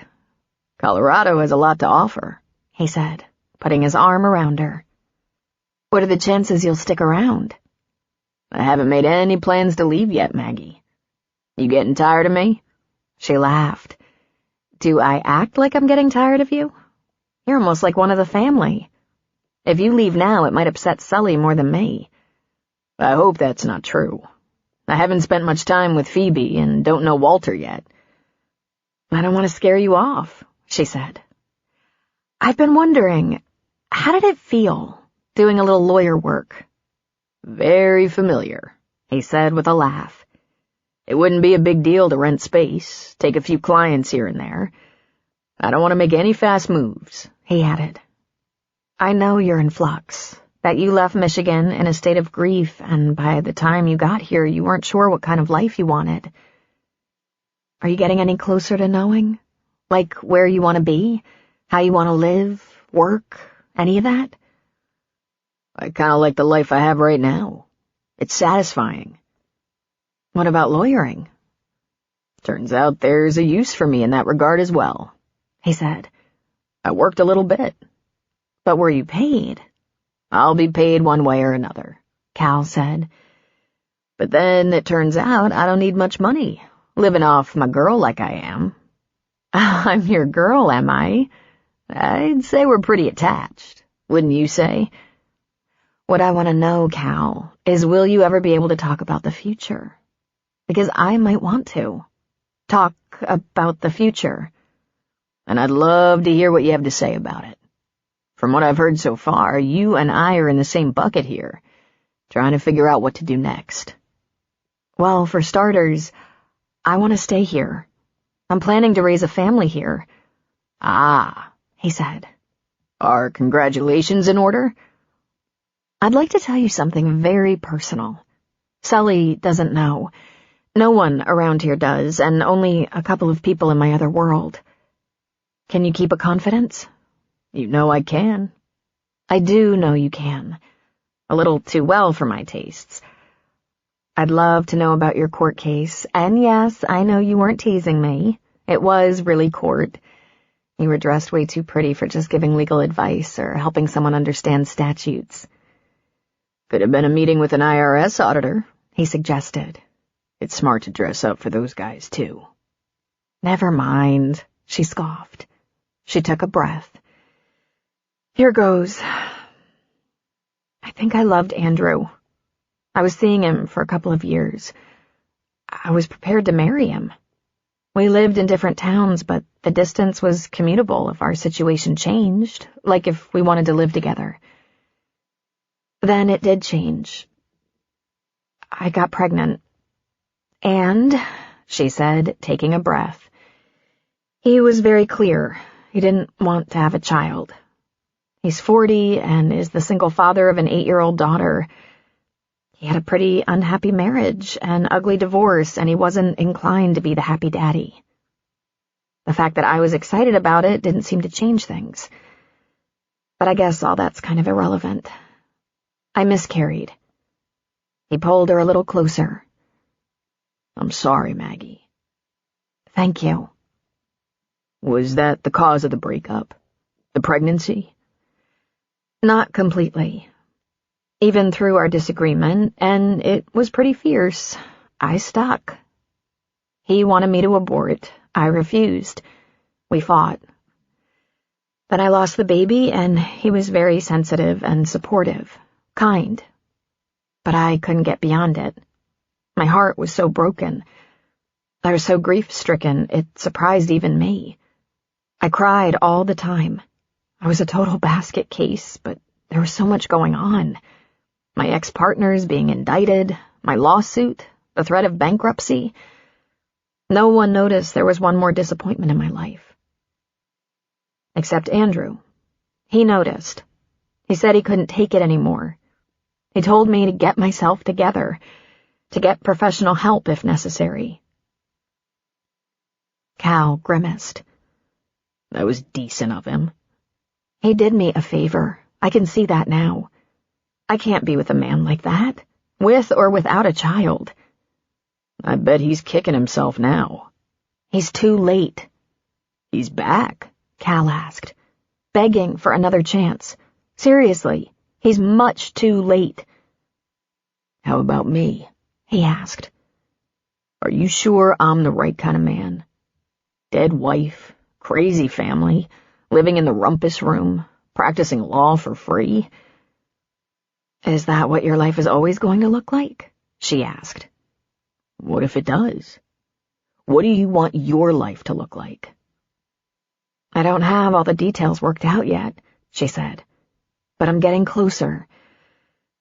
I want a man who adores me. Check. I want to live around here. Check. Baby? Am I too old for that? You have plenty of time, he said. You do very well with Beau. You'll make a fine mother. Are you going to work? Maybe. Are you? I will always work, he said. I'm not sure I'll work as a defense attorney, but there's always a lot to do. Are you going to raise this alleged child in the rumpus room?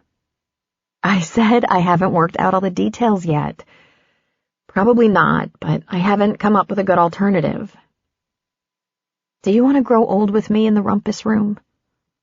I'd say yes to the first part of the question, and reserve judgment on the second. Maggie, are we in a hurry? Do you sense your eggs hatching? Do not make fun of me, she said. He tightened his arm around her shoulders, pulling her tight. I'm not making fun of you. I think you know I love you. Even though you haven't bothered to say so? She asked, a little sarcastically. Even though I haven't exactly said so. But you did ask me to get together what did you call it? A statement of intent and a plan? Very sexy, Maggie. I've been working on that. Working like mad, really. You have? I have. I'm not quite there yet, but I'm trying. You can't be cranky about that since you don't even know where you're going to raise your child. I should get the summer to devise a really excellent mission statement, don't you think? You can't accuse me of stringing you along until the end of August, right? Are you planning to take your sweet time and let me down easy? She asked. Actually, I was planning my statement of intent, but then someone needed my help, and I spent a lot of time reviewing the law.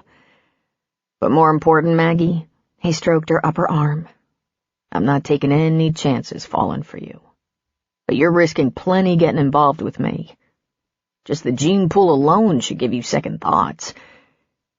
Don't you want to meet my family before you make a final decision? Huh. What does it matter? You never know what's going to hatch. It's schizophrenia, Maggie. I'm pretty sure my youngest sister has it, but it's hard to tell because of her drug use. In fact, we'll never know unless she stops using, and since she doesn't want help with that... That would be a grandparent and an aunt, not a parent or sibling. Less than 10% likelihood of a genetic component. The odds are worse she could turn out like Phoebe. You looked it up, he said. Well, yes, I look up everything. You're also not wanted for murder anywhere. Congratulations. I don't want you to have regrets. I don't want you to, she said. You have to do your part. You have to know how you want to spend your life. People can change their plans. That's all right. I don't want you giving up things to be with me. Things like neurosurgery. I'm not sure giving it up would be the worst idea. It's fraught with complications and stress. It took a lot of that to break you, and you still didn't really crack, he said. You took a leave. You cried. Just remember when you're thinking about this, it's your identity. I don't want to strip you of it. I want to be part of it. She was silent for a moment. Wow. You're so amazing. Is this how it was with your wife? Lynn, he said with a tender smile. Most of the time. She wasn't as bossy as you. He nuzzled her neck. There are still things for us to talk about before you let those eggs loose, okay? This is a good start. Let's keep at it, all right? Listen, there's something, she said. I was ready to tell you about the pregnancy and miscarriage sooner, but then you told me about Lynn and her death, and it was inappropriate. My loss wasn't nearly equal to yours. It wasn't just because my loss was less, it was because I was a little afraid to tell you what it meant. Cal, I wanted that baby. I want a family. I was reminded that I'm 36, that there might not be a lot of time for that. Getting hooked up with me might be more burdensome than you signed up for. I don't think so. The next day, Cal called Tom. There's something I'm going to need your help with. It might be a little complicated, and it's top secret. Is there a time you'll be alone at your house and I can come over? Because my business is never my business at Sully's place. Every summer, Sully invited special groups of kids out for the day or even an overnight. No charge, of course. As she watched her father with a group of special needs kids, Maggie realized as never before how fantastic he was as a leader of children. He showed them how to drop a line and catch a fish, how to pitch a tent, how to roast marshmallows. He made hot dogs for lunch and went out on some of the shorter trails with them. The only thing Sully wasn't doing this summer was getting in the lake with the kids. Maggie supposed it was because she'd been thinking about a family for the first time. For all these years she'd been so busy working, scrambling to keep up, she hadn't had the time to think about children of her own. In fact, she hadn't had time to think about a lot of things. But she'd been at Sully's for 5 months, and in that time some of her most immediate pressures had resolved themselves. Her practice was permanently closed, and all the equipment, office and medical, and furniture had been sold. Most of it had been picked up by colleagues who were expanding while she was downsizing her life. The office space she'd been leasing was taken back, rented, and bankruptcy was no longer inevitable.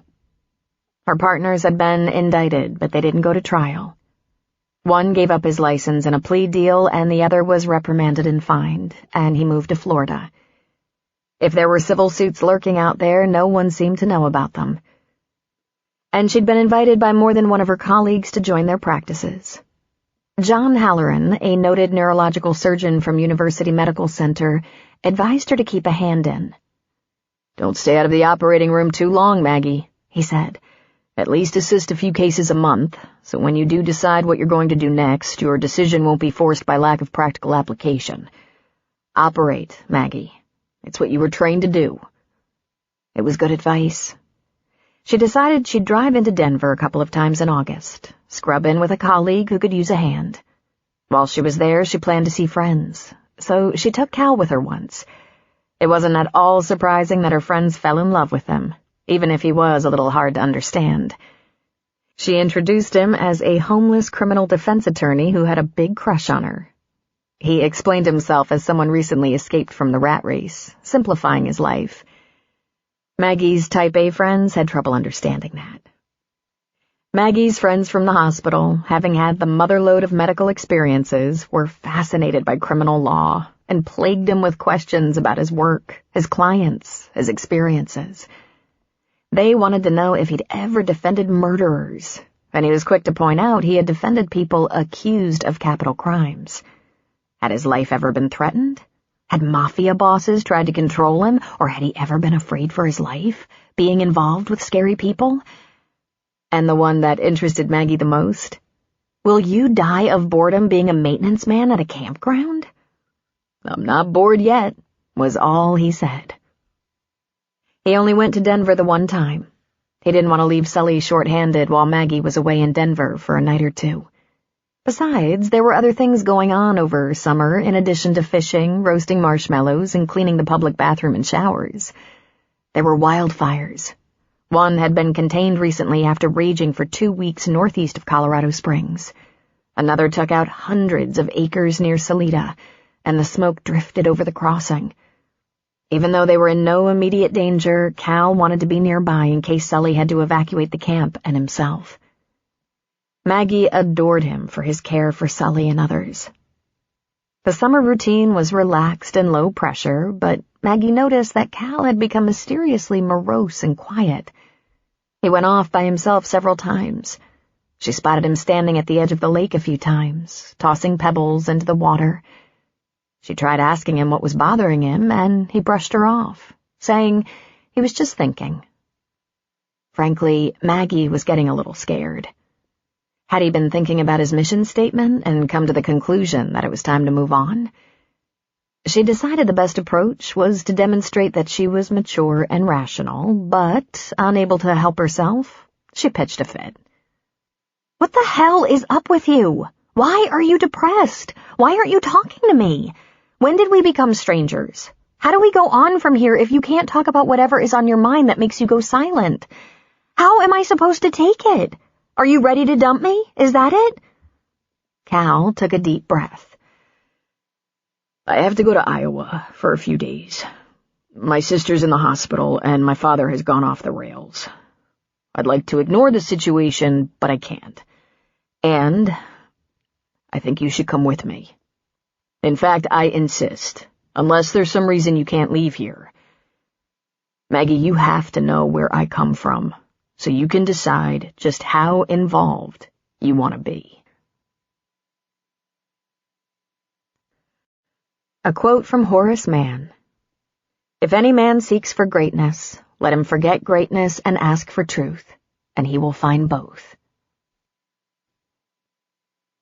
Chapter 17. "Let's get this over with," Maggie said. "I know your family's troubles are hard on you, and you worry about the effect on me, but I'm a doctor. I'm sure I can keep this in perspective." "We'll see," Cal said. "You have so little faith in me," she said. Cal explained to Sully that he wanted Maggie to meet his parents because they were pretty wacky. He didn't want to terrify Sully, so he described his father as unstable and his mother as nutty but loving. He could have said schizophrenic, but he hadn't. When Cal was out of earshot, Sully spoke to Maggie. Be nice to his wacky parents and don't screw this up. Oh, very nice, Sully, she said. You know what I mean. I like him, and he fits in, and I don't know that I've ever been around a man who treats you better, including one husband and one steady boyfriend. Oh my God, Maggie said. I had more than one boyfriend, and I was engaged in med school for 3 weeks. You were engaged? Sully asked. It wasn't worth mentioning, she said. I didn't want to be engaged, but never mind, it doesn't count. But I've had boyfriends. Sully just shook his head. Be nice to his wacky parents, and don't tell them where we live. Cal took care of the tickets. Denver to Des Moines, 1 plane change.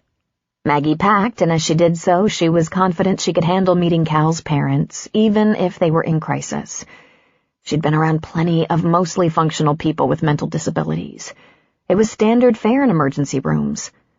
She knew neurological disorders weren't exactly easy on behavioral patterns. But Cal was completely sane and nearly ideal. And she was of above-average intelligence and had a great deal of medical experience.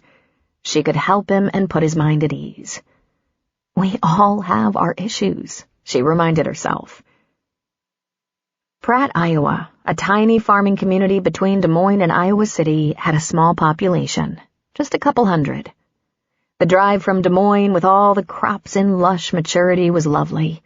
It was hot and humid and buggy, and there were some dark clouds gathering in the west. Cal stopped at a motor inn in Newton and checked them in. It was perfectly adequate, and she decided not to even ask why they wouldn't stay with his parents. It was early afternoon, so they had a bite to eat and headed for Pratt. They drove another 30 minutes to a completely charming little village. The Jones farm was just on the outskirts of town. It was shaded by big, leafy trees, and the fields were full of wheat and corn. There was a big barn and a darling little farmhouse at the end of a drive through the fields. As they got closer, Maggie noticed the details. The windows were covered with tinfoil. The weather vane on top of the house had tinfoil streamers on it. "Oh, boy," she said. "Yeah," Cal said. "We'll visit for a couple of hours and get the lay of the land, then head back to Newton." "Just a couple of hours?" she asked. "I'm sure that'll be enough," he said. Finally, she was starting to see why bringing her here was important to him, and she grew nervous. "Your dad farms all this?" "No, he leases the land to local farmers. Sometimes he thinks he's done a lot of farming, however. But so far there hasn't been any problem with that, and the lease income is helpful." Up close, the house seemed to be in poor repair. The steps up to the porch were slanting one way, the floorboards were rickety and creaked, and it had been a long time without paint. But the inside was pleasant and clean. It was very old-fashioned.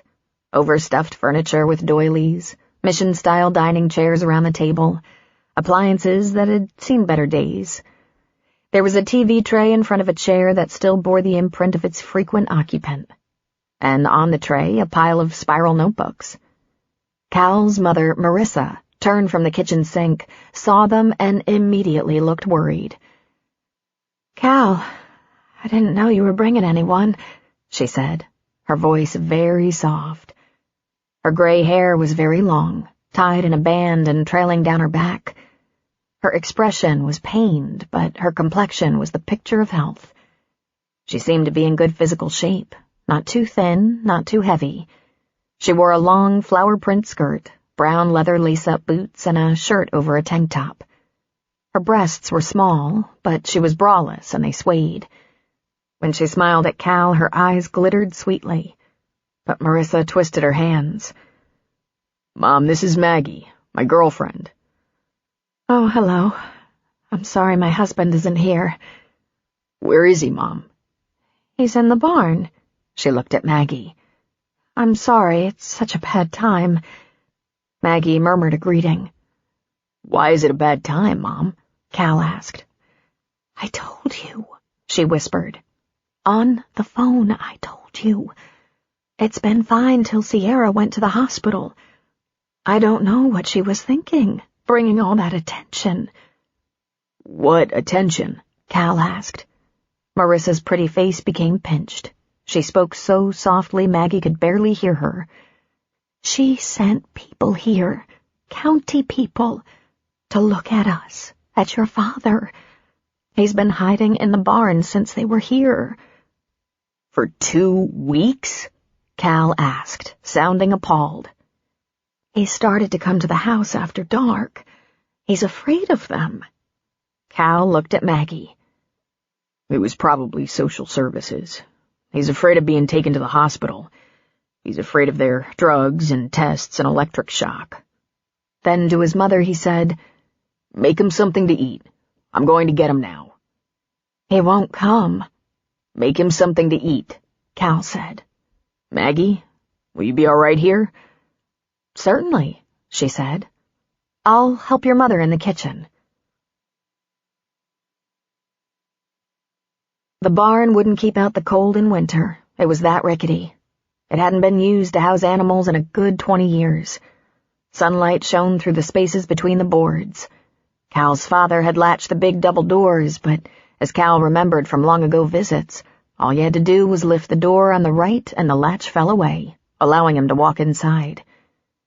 His father had constructed himself a desk by putting an old door on top of 2 wooden barrels, using a third to sit on. There were papers scattered on top of the desk, held down by rocks.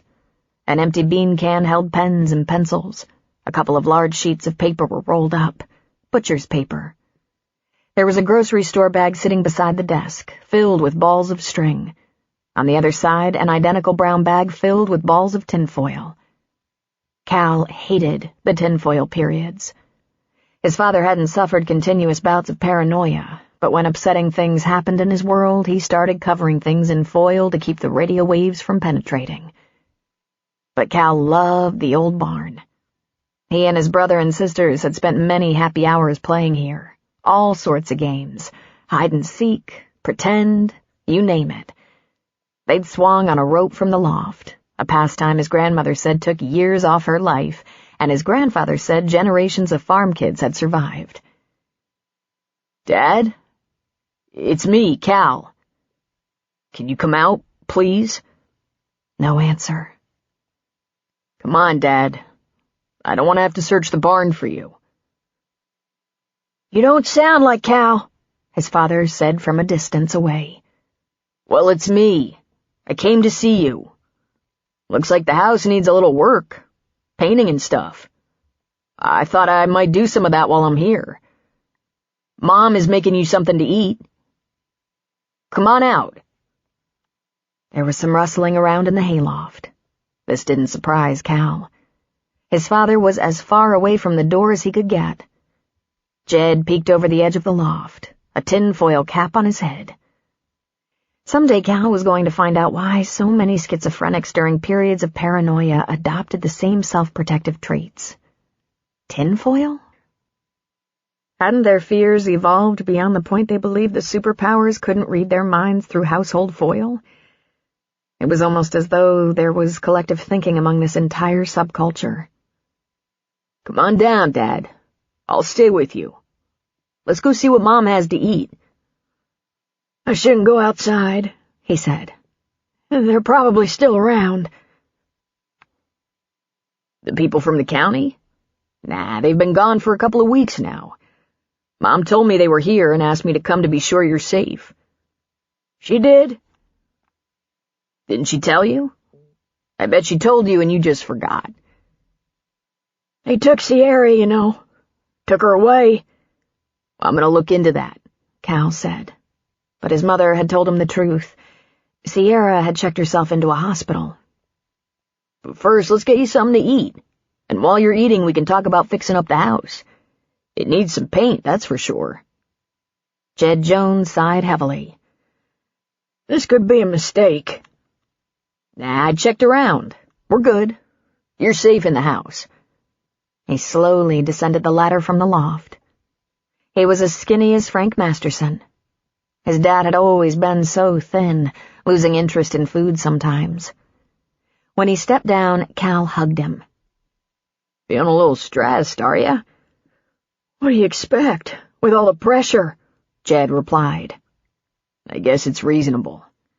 What have you been working on here? Another lecture and a design. I have a deadline and I'm behind. The class could be postponed while you catch up, Cal said. Though, of course, there was no class.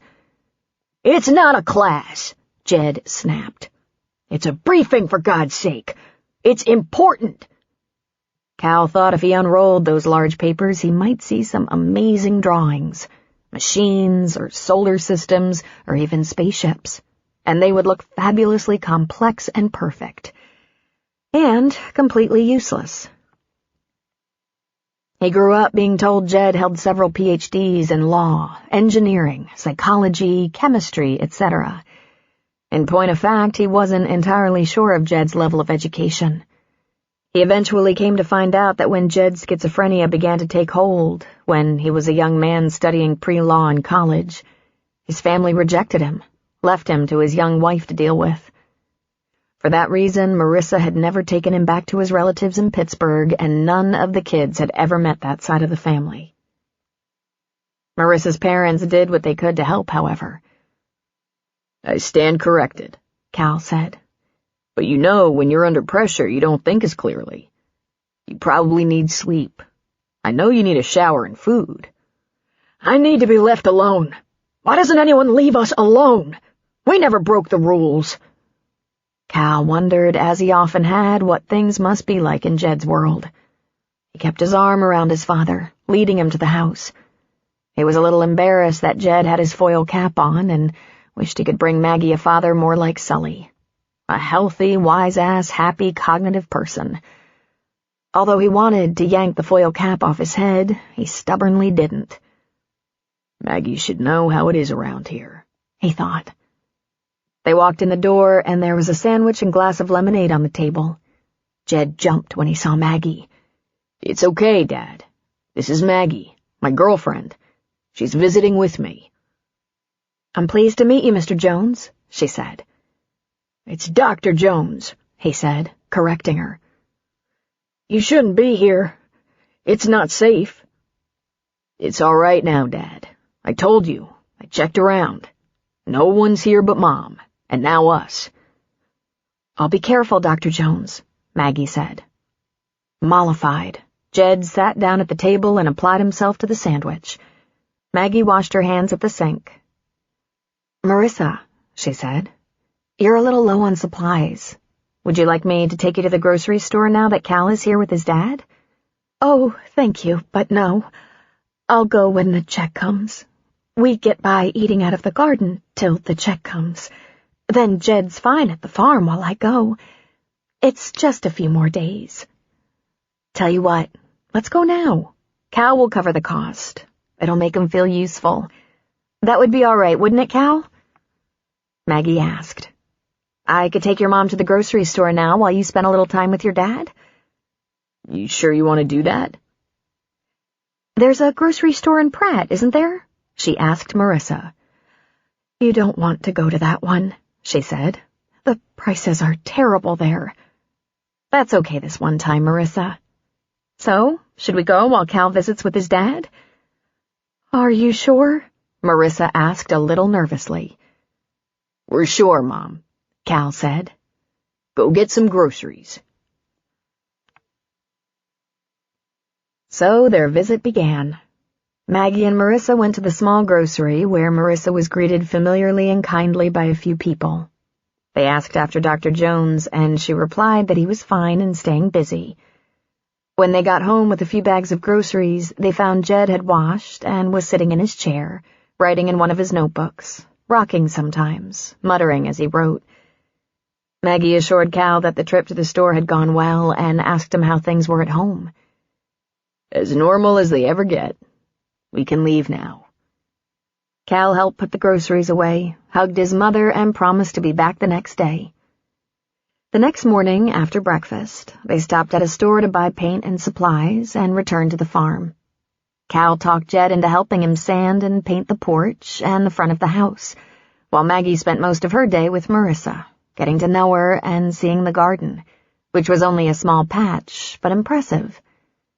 In the second bedroom of their house, Marissa had a loom and showed Maggie some of her decorative weaving, something she'd been doing for decades. The other thing she kept in that weaving room was a bookshelf stuffed with books, all of which had been read to death. It reminded Maggie of Cal's treasured books that he read and read and read again. "Your family does love books," Maggie said. "It always gets us through," Marissa said. They all had lunch together, but Cal and Maggie left them at dinner time. On the third day, Maggie went to a bookstore and bought Marissa and Jed some new books. She'd noticed the books they kept were mostly science, law, or literary classics, so she bought a nice big stack, including a few large art books, hoping she wasn't duplicating what they had. Marissa was breathless with excitement and gratitude. "I notice you don't have a computer in the house," Maggie said to Marissa. Marissa looked at her in shock. "We can't have a computer," she said. "Jed wouldn't be able to get along with it. There are enough voices in his head without the internet. We had a computer for a short time, and he didn't sleep for days." "I thought it might keep him busy and help him communicate," Maggie said. "He would soon be communicating with aliens from outer space. I'm very careful with what we have on TV." "Marissa, has your whole life been like this?" Maggie asked. "Taking care of Jed?" "My whole life has been loving my husband," she said. "Jed's a brilliant, wonderful man." Of course, every night they talked it to death. Maggie lay in Cal's arms and they went over the details of the day. Jed would be better on medication, except that he refused it. "My mother claims they tried psychiatric help, but I honestly don't remember anything like that ever happening. Maybe it was one of those times we kids stayed here on the farm with Grandpa and Grandma. When my dad was much younger, he could conceal his hallucinations and work. And he was a gifted lecturer. When he started talking, people gathered around him. But even then, my mother stayed very close to him, coaching him, managing him, making sure he wasn't acting crazy. Mom and Dad were just day laborers, farm workers, warehouse workers, that sort of thing. He got arrested a couple of times. I can't even remember what that was about because he's not one to draw attention to himself by breaking laws. Maybe that's when someone tried giving him medication. His hallucinations really intensified when I was a teenager. The bottom line appears to be that he's not aggressive, not dangerous to anyone but himself, and he's not going to see a doctor. Ever. But he's been on the farm for 20 years, and as long as he stays on the farm, he seems to be safe. "There's a nice little patch of cannabis behind the tomatoes in your mother's garden," Maggie told him. "Oh, I know," Cal said with a laugh. "Good old Dad has been keeping his voices under control with weed for a long time now." "It could be adding to his psychosis," she said. "Everything could be adding to his psychosis," Cal said. "Under any other circumstances, without my mother and the farm, he'd be homeless and wandering the streets." "Your poor mother." "It's her choice, Maggie. Not the choice I would have made." "What choice would you have made?" Maggie asked. "As a parent, I'd have drawn a line in the sand. Get help for the mental illness or you're on your own. I know my mother is a loving woman, but I'm not sure this devotion is helping him, and I know it's not good for her. She had children to be responsible for. She could have been a better role model. Instead, we grew up knowing a woman who devoted her life to her crazy husband. He was her priority, not the whole family." "And yet, look at the family. Look at how you turned out. You, your sister, your brother." "My mother was a teacher. She taught us. She read to us constantly until she was hoarse, and the minute we could read even a little bit, she took turns with us reading, and she read from adult literature when we were small. The same books, over and over and over."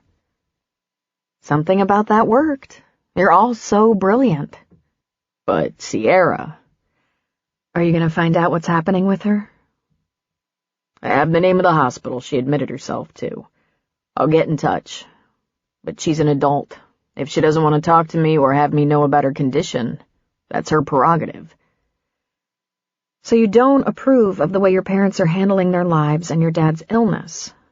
How does that impact you? I feel a natural obligation to them, but I won't take it to the lengths my mother has. Sedona and I visit once a year at different times, more often if there's some kind of crisis. Dakota comes less often. That whole situation is hard for him to take. I come to be sure they're fed, warm, safe. There's a family practitioner in town I've become friendly with, and he's my mother's only physician.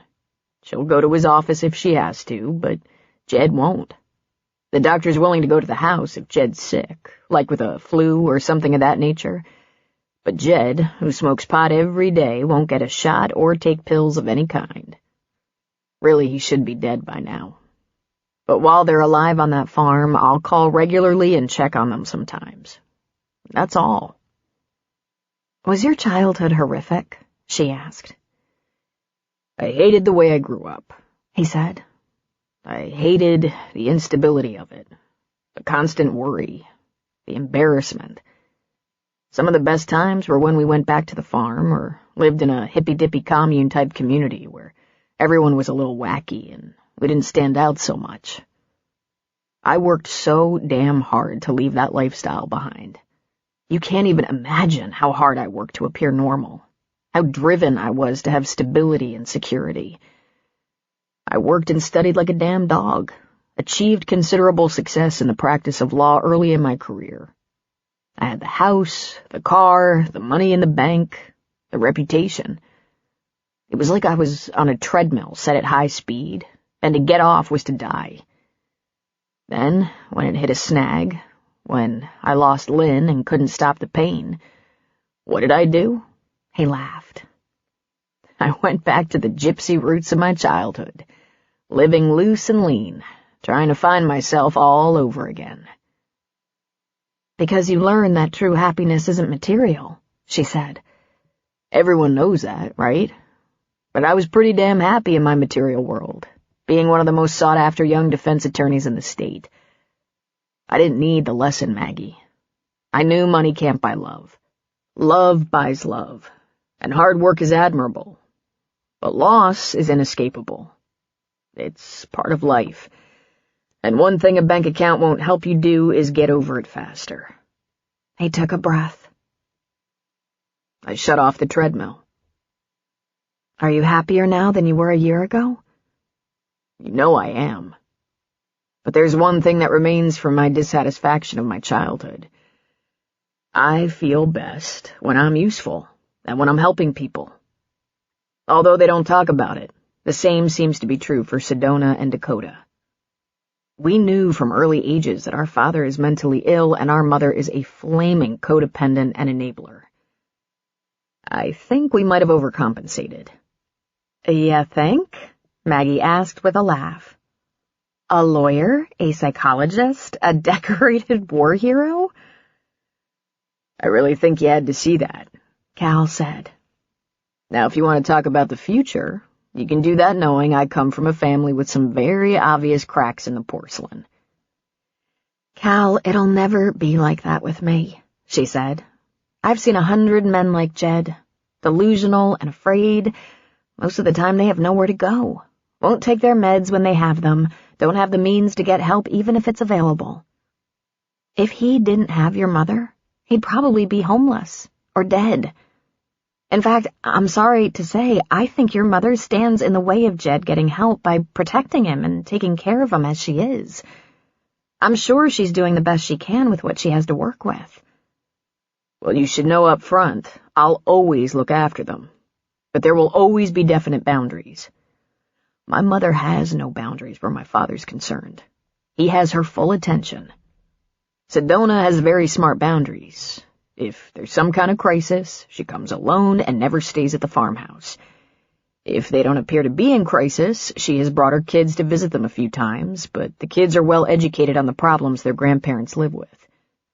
Sedona brought them as a kindness to our mother. Makes sense, I guess.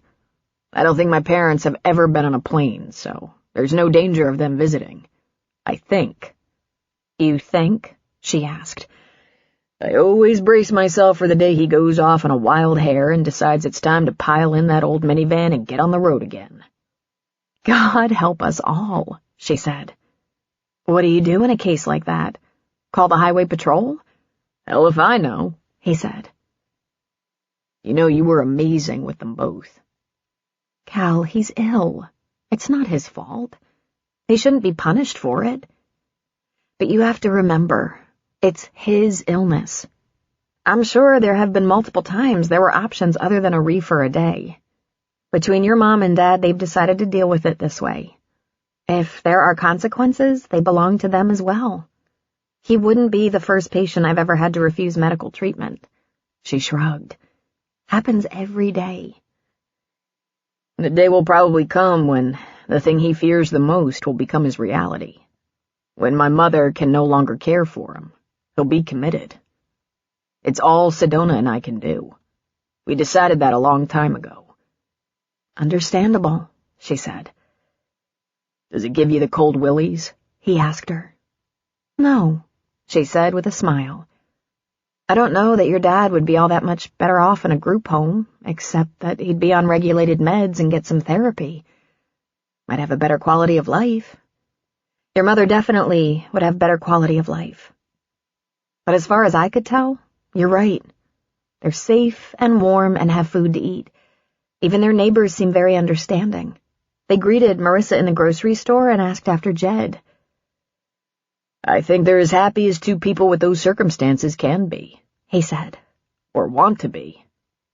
Well, I intend to be happier, Maggie said. Do you have a mission statement yet? Almost, he said. Before we get to that, I'll find out what's up with Sierra. But if we keep moving in this direction, I think we should consider genetic counseling. Maybe donor insemination. She just smiled at him. First, your statement of intent. Your mission statement. It needs a little tweaking. Want to hear it so far? She sat up straighter. Lay it on me, Calvert. I want to build a healthy, balanced family life in a beautiful place with the woman I love. Oh, I like that very much, she said. What are you going to tweak? Well, I think I know how I can help keep that life afloat. Since we're not independently wealthy, and I don't want to live out my life in a rumpus room, work would be good. It appears there's a local need for a multi-talented attorney. I have to work in order to feel competent. I'm just waiting to see where you're headed. I'm not entirely sure yet, she said. I might do some part-time teaching. Is that where you feel the most actualized? He asked. The most authentic? Why do you have to ask me hard questions? We've almost got this nailed down. I think we'll be happy every day. I think we'll be happy every day for 6 months, and then you're going to realize there's a little something missing. That's something that makes you your best self. It doesn't have to be 60 hours a week as a neurosurgeon, but you do have to know what makes you happy. Besides you, I might be my best self just loving you. He leaned close to her and whispered, That's what my mother's doing. Maggie hated to admit Cal might be right. She had the slightest problem with needing to be right. But it was true. She'd been thinking about earning some money, and when she wrapped her head around teaching med students, it filled her with about as much excitement as watching a tree grow. She tried thinking in terms of fertilizing their nubile young minds with the exhilaration of making good medicine, academically. And there it was again, watching the tree grow. She did like feeling the excitement of thinking about work, however. She'd been in the operating room a few times in the past few weeks, but she'd been assisting in pretty tame cases. When she even thought about emergency work, it sent shivers up her spine. She couldn't imagine another ordeal like that horrific MVA that took 3 young lives. But there was one thing. Just scrubbing in got her a little jazzed. The nurses and techs were so happy to see her and kept asking when she was going to be back in the loop. How Cal knew what he knew was a mystery. It was probably something his wife had taught him. He said she was an excellent attorney who had gone her own way, not seduced by the same things that drove him. Maggie would like to have a daughter. She had very definite ideas about what she'd like that daughter to see while growing up. A mother with confidence and a skill, a talent she had worked at developing. Then she had a sudden fearful thought. What if she wants a debutante's ball? Maybe we should adopt, she thought.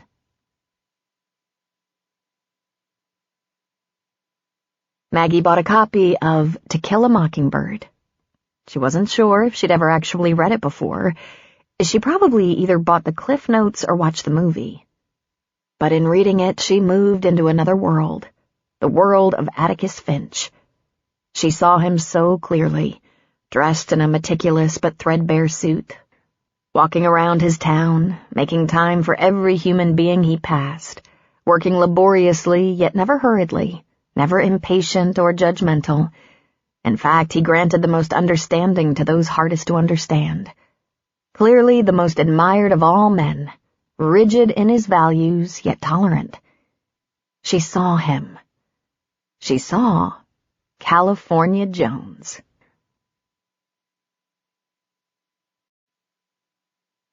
A quote from William Shakespeare. This, above all, to thine own self be true, and it must follow, as the night the day, thou canst not then be false to any man.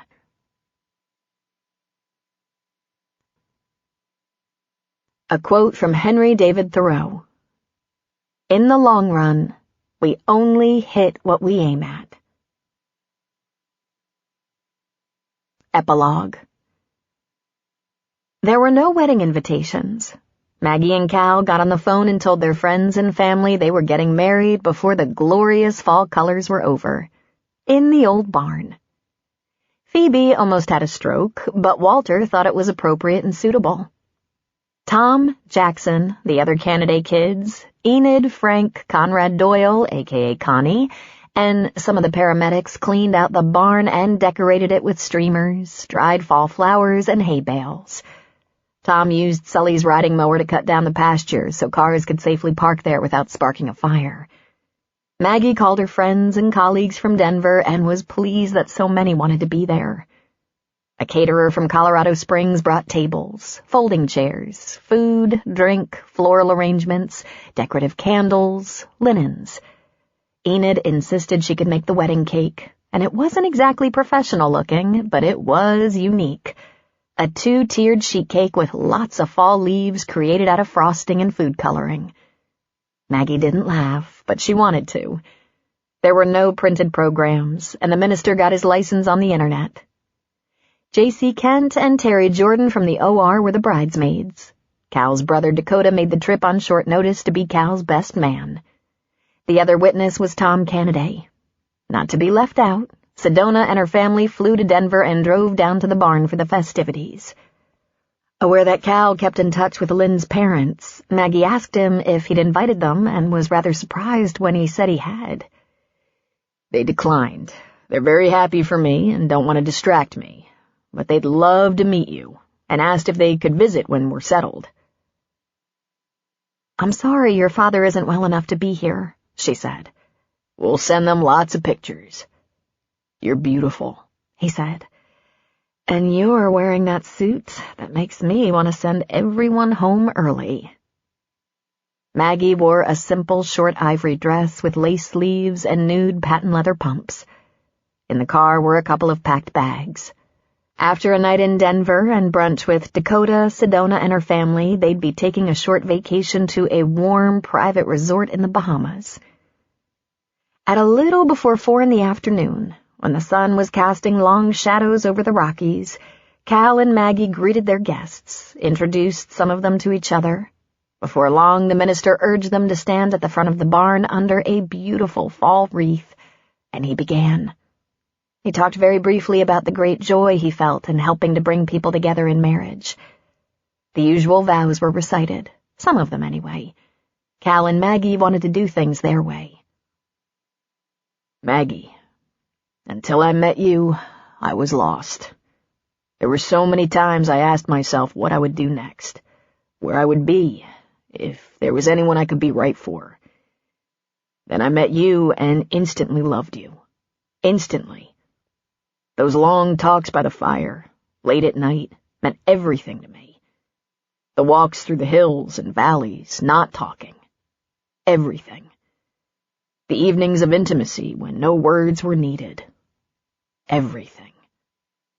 Looking into the future with you, my heart is so full there's no room for anything but promise. And I promise you a lifetime. The best I have.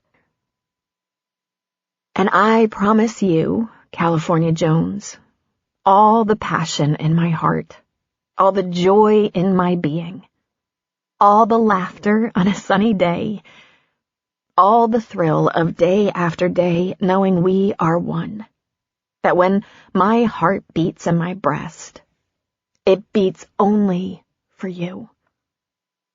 I love you. I promise you my life, the best I have.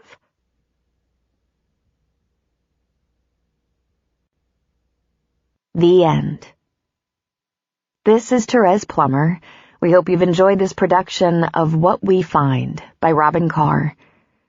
Recorded Books offers a wide selection of bestsellers, classics, histories, and more.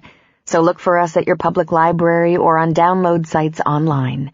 And thank you for being a Recorded Books reader. Audible hopes you have enjoyed this program.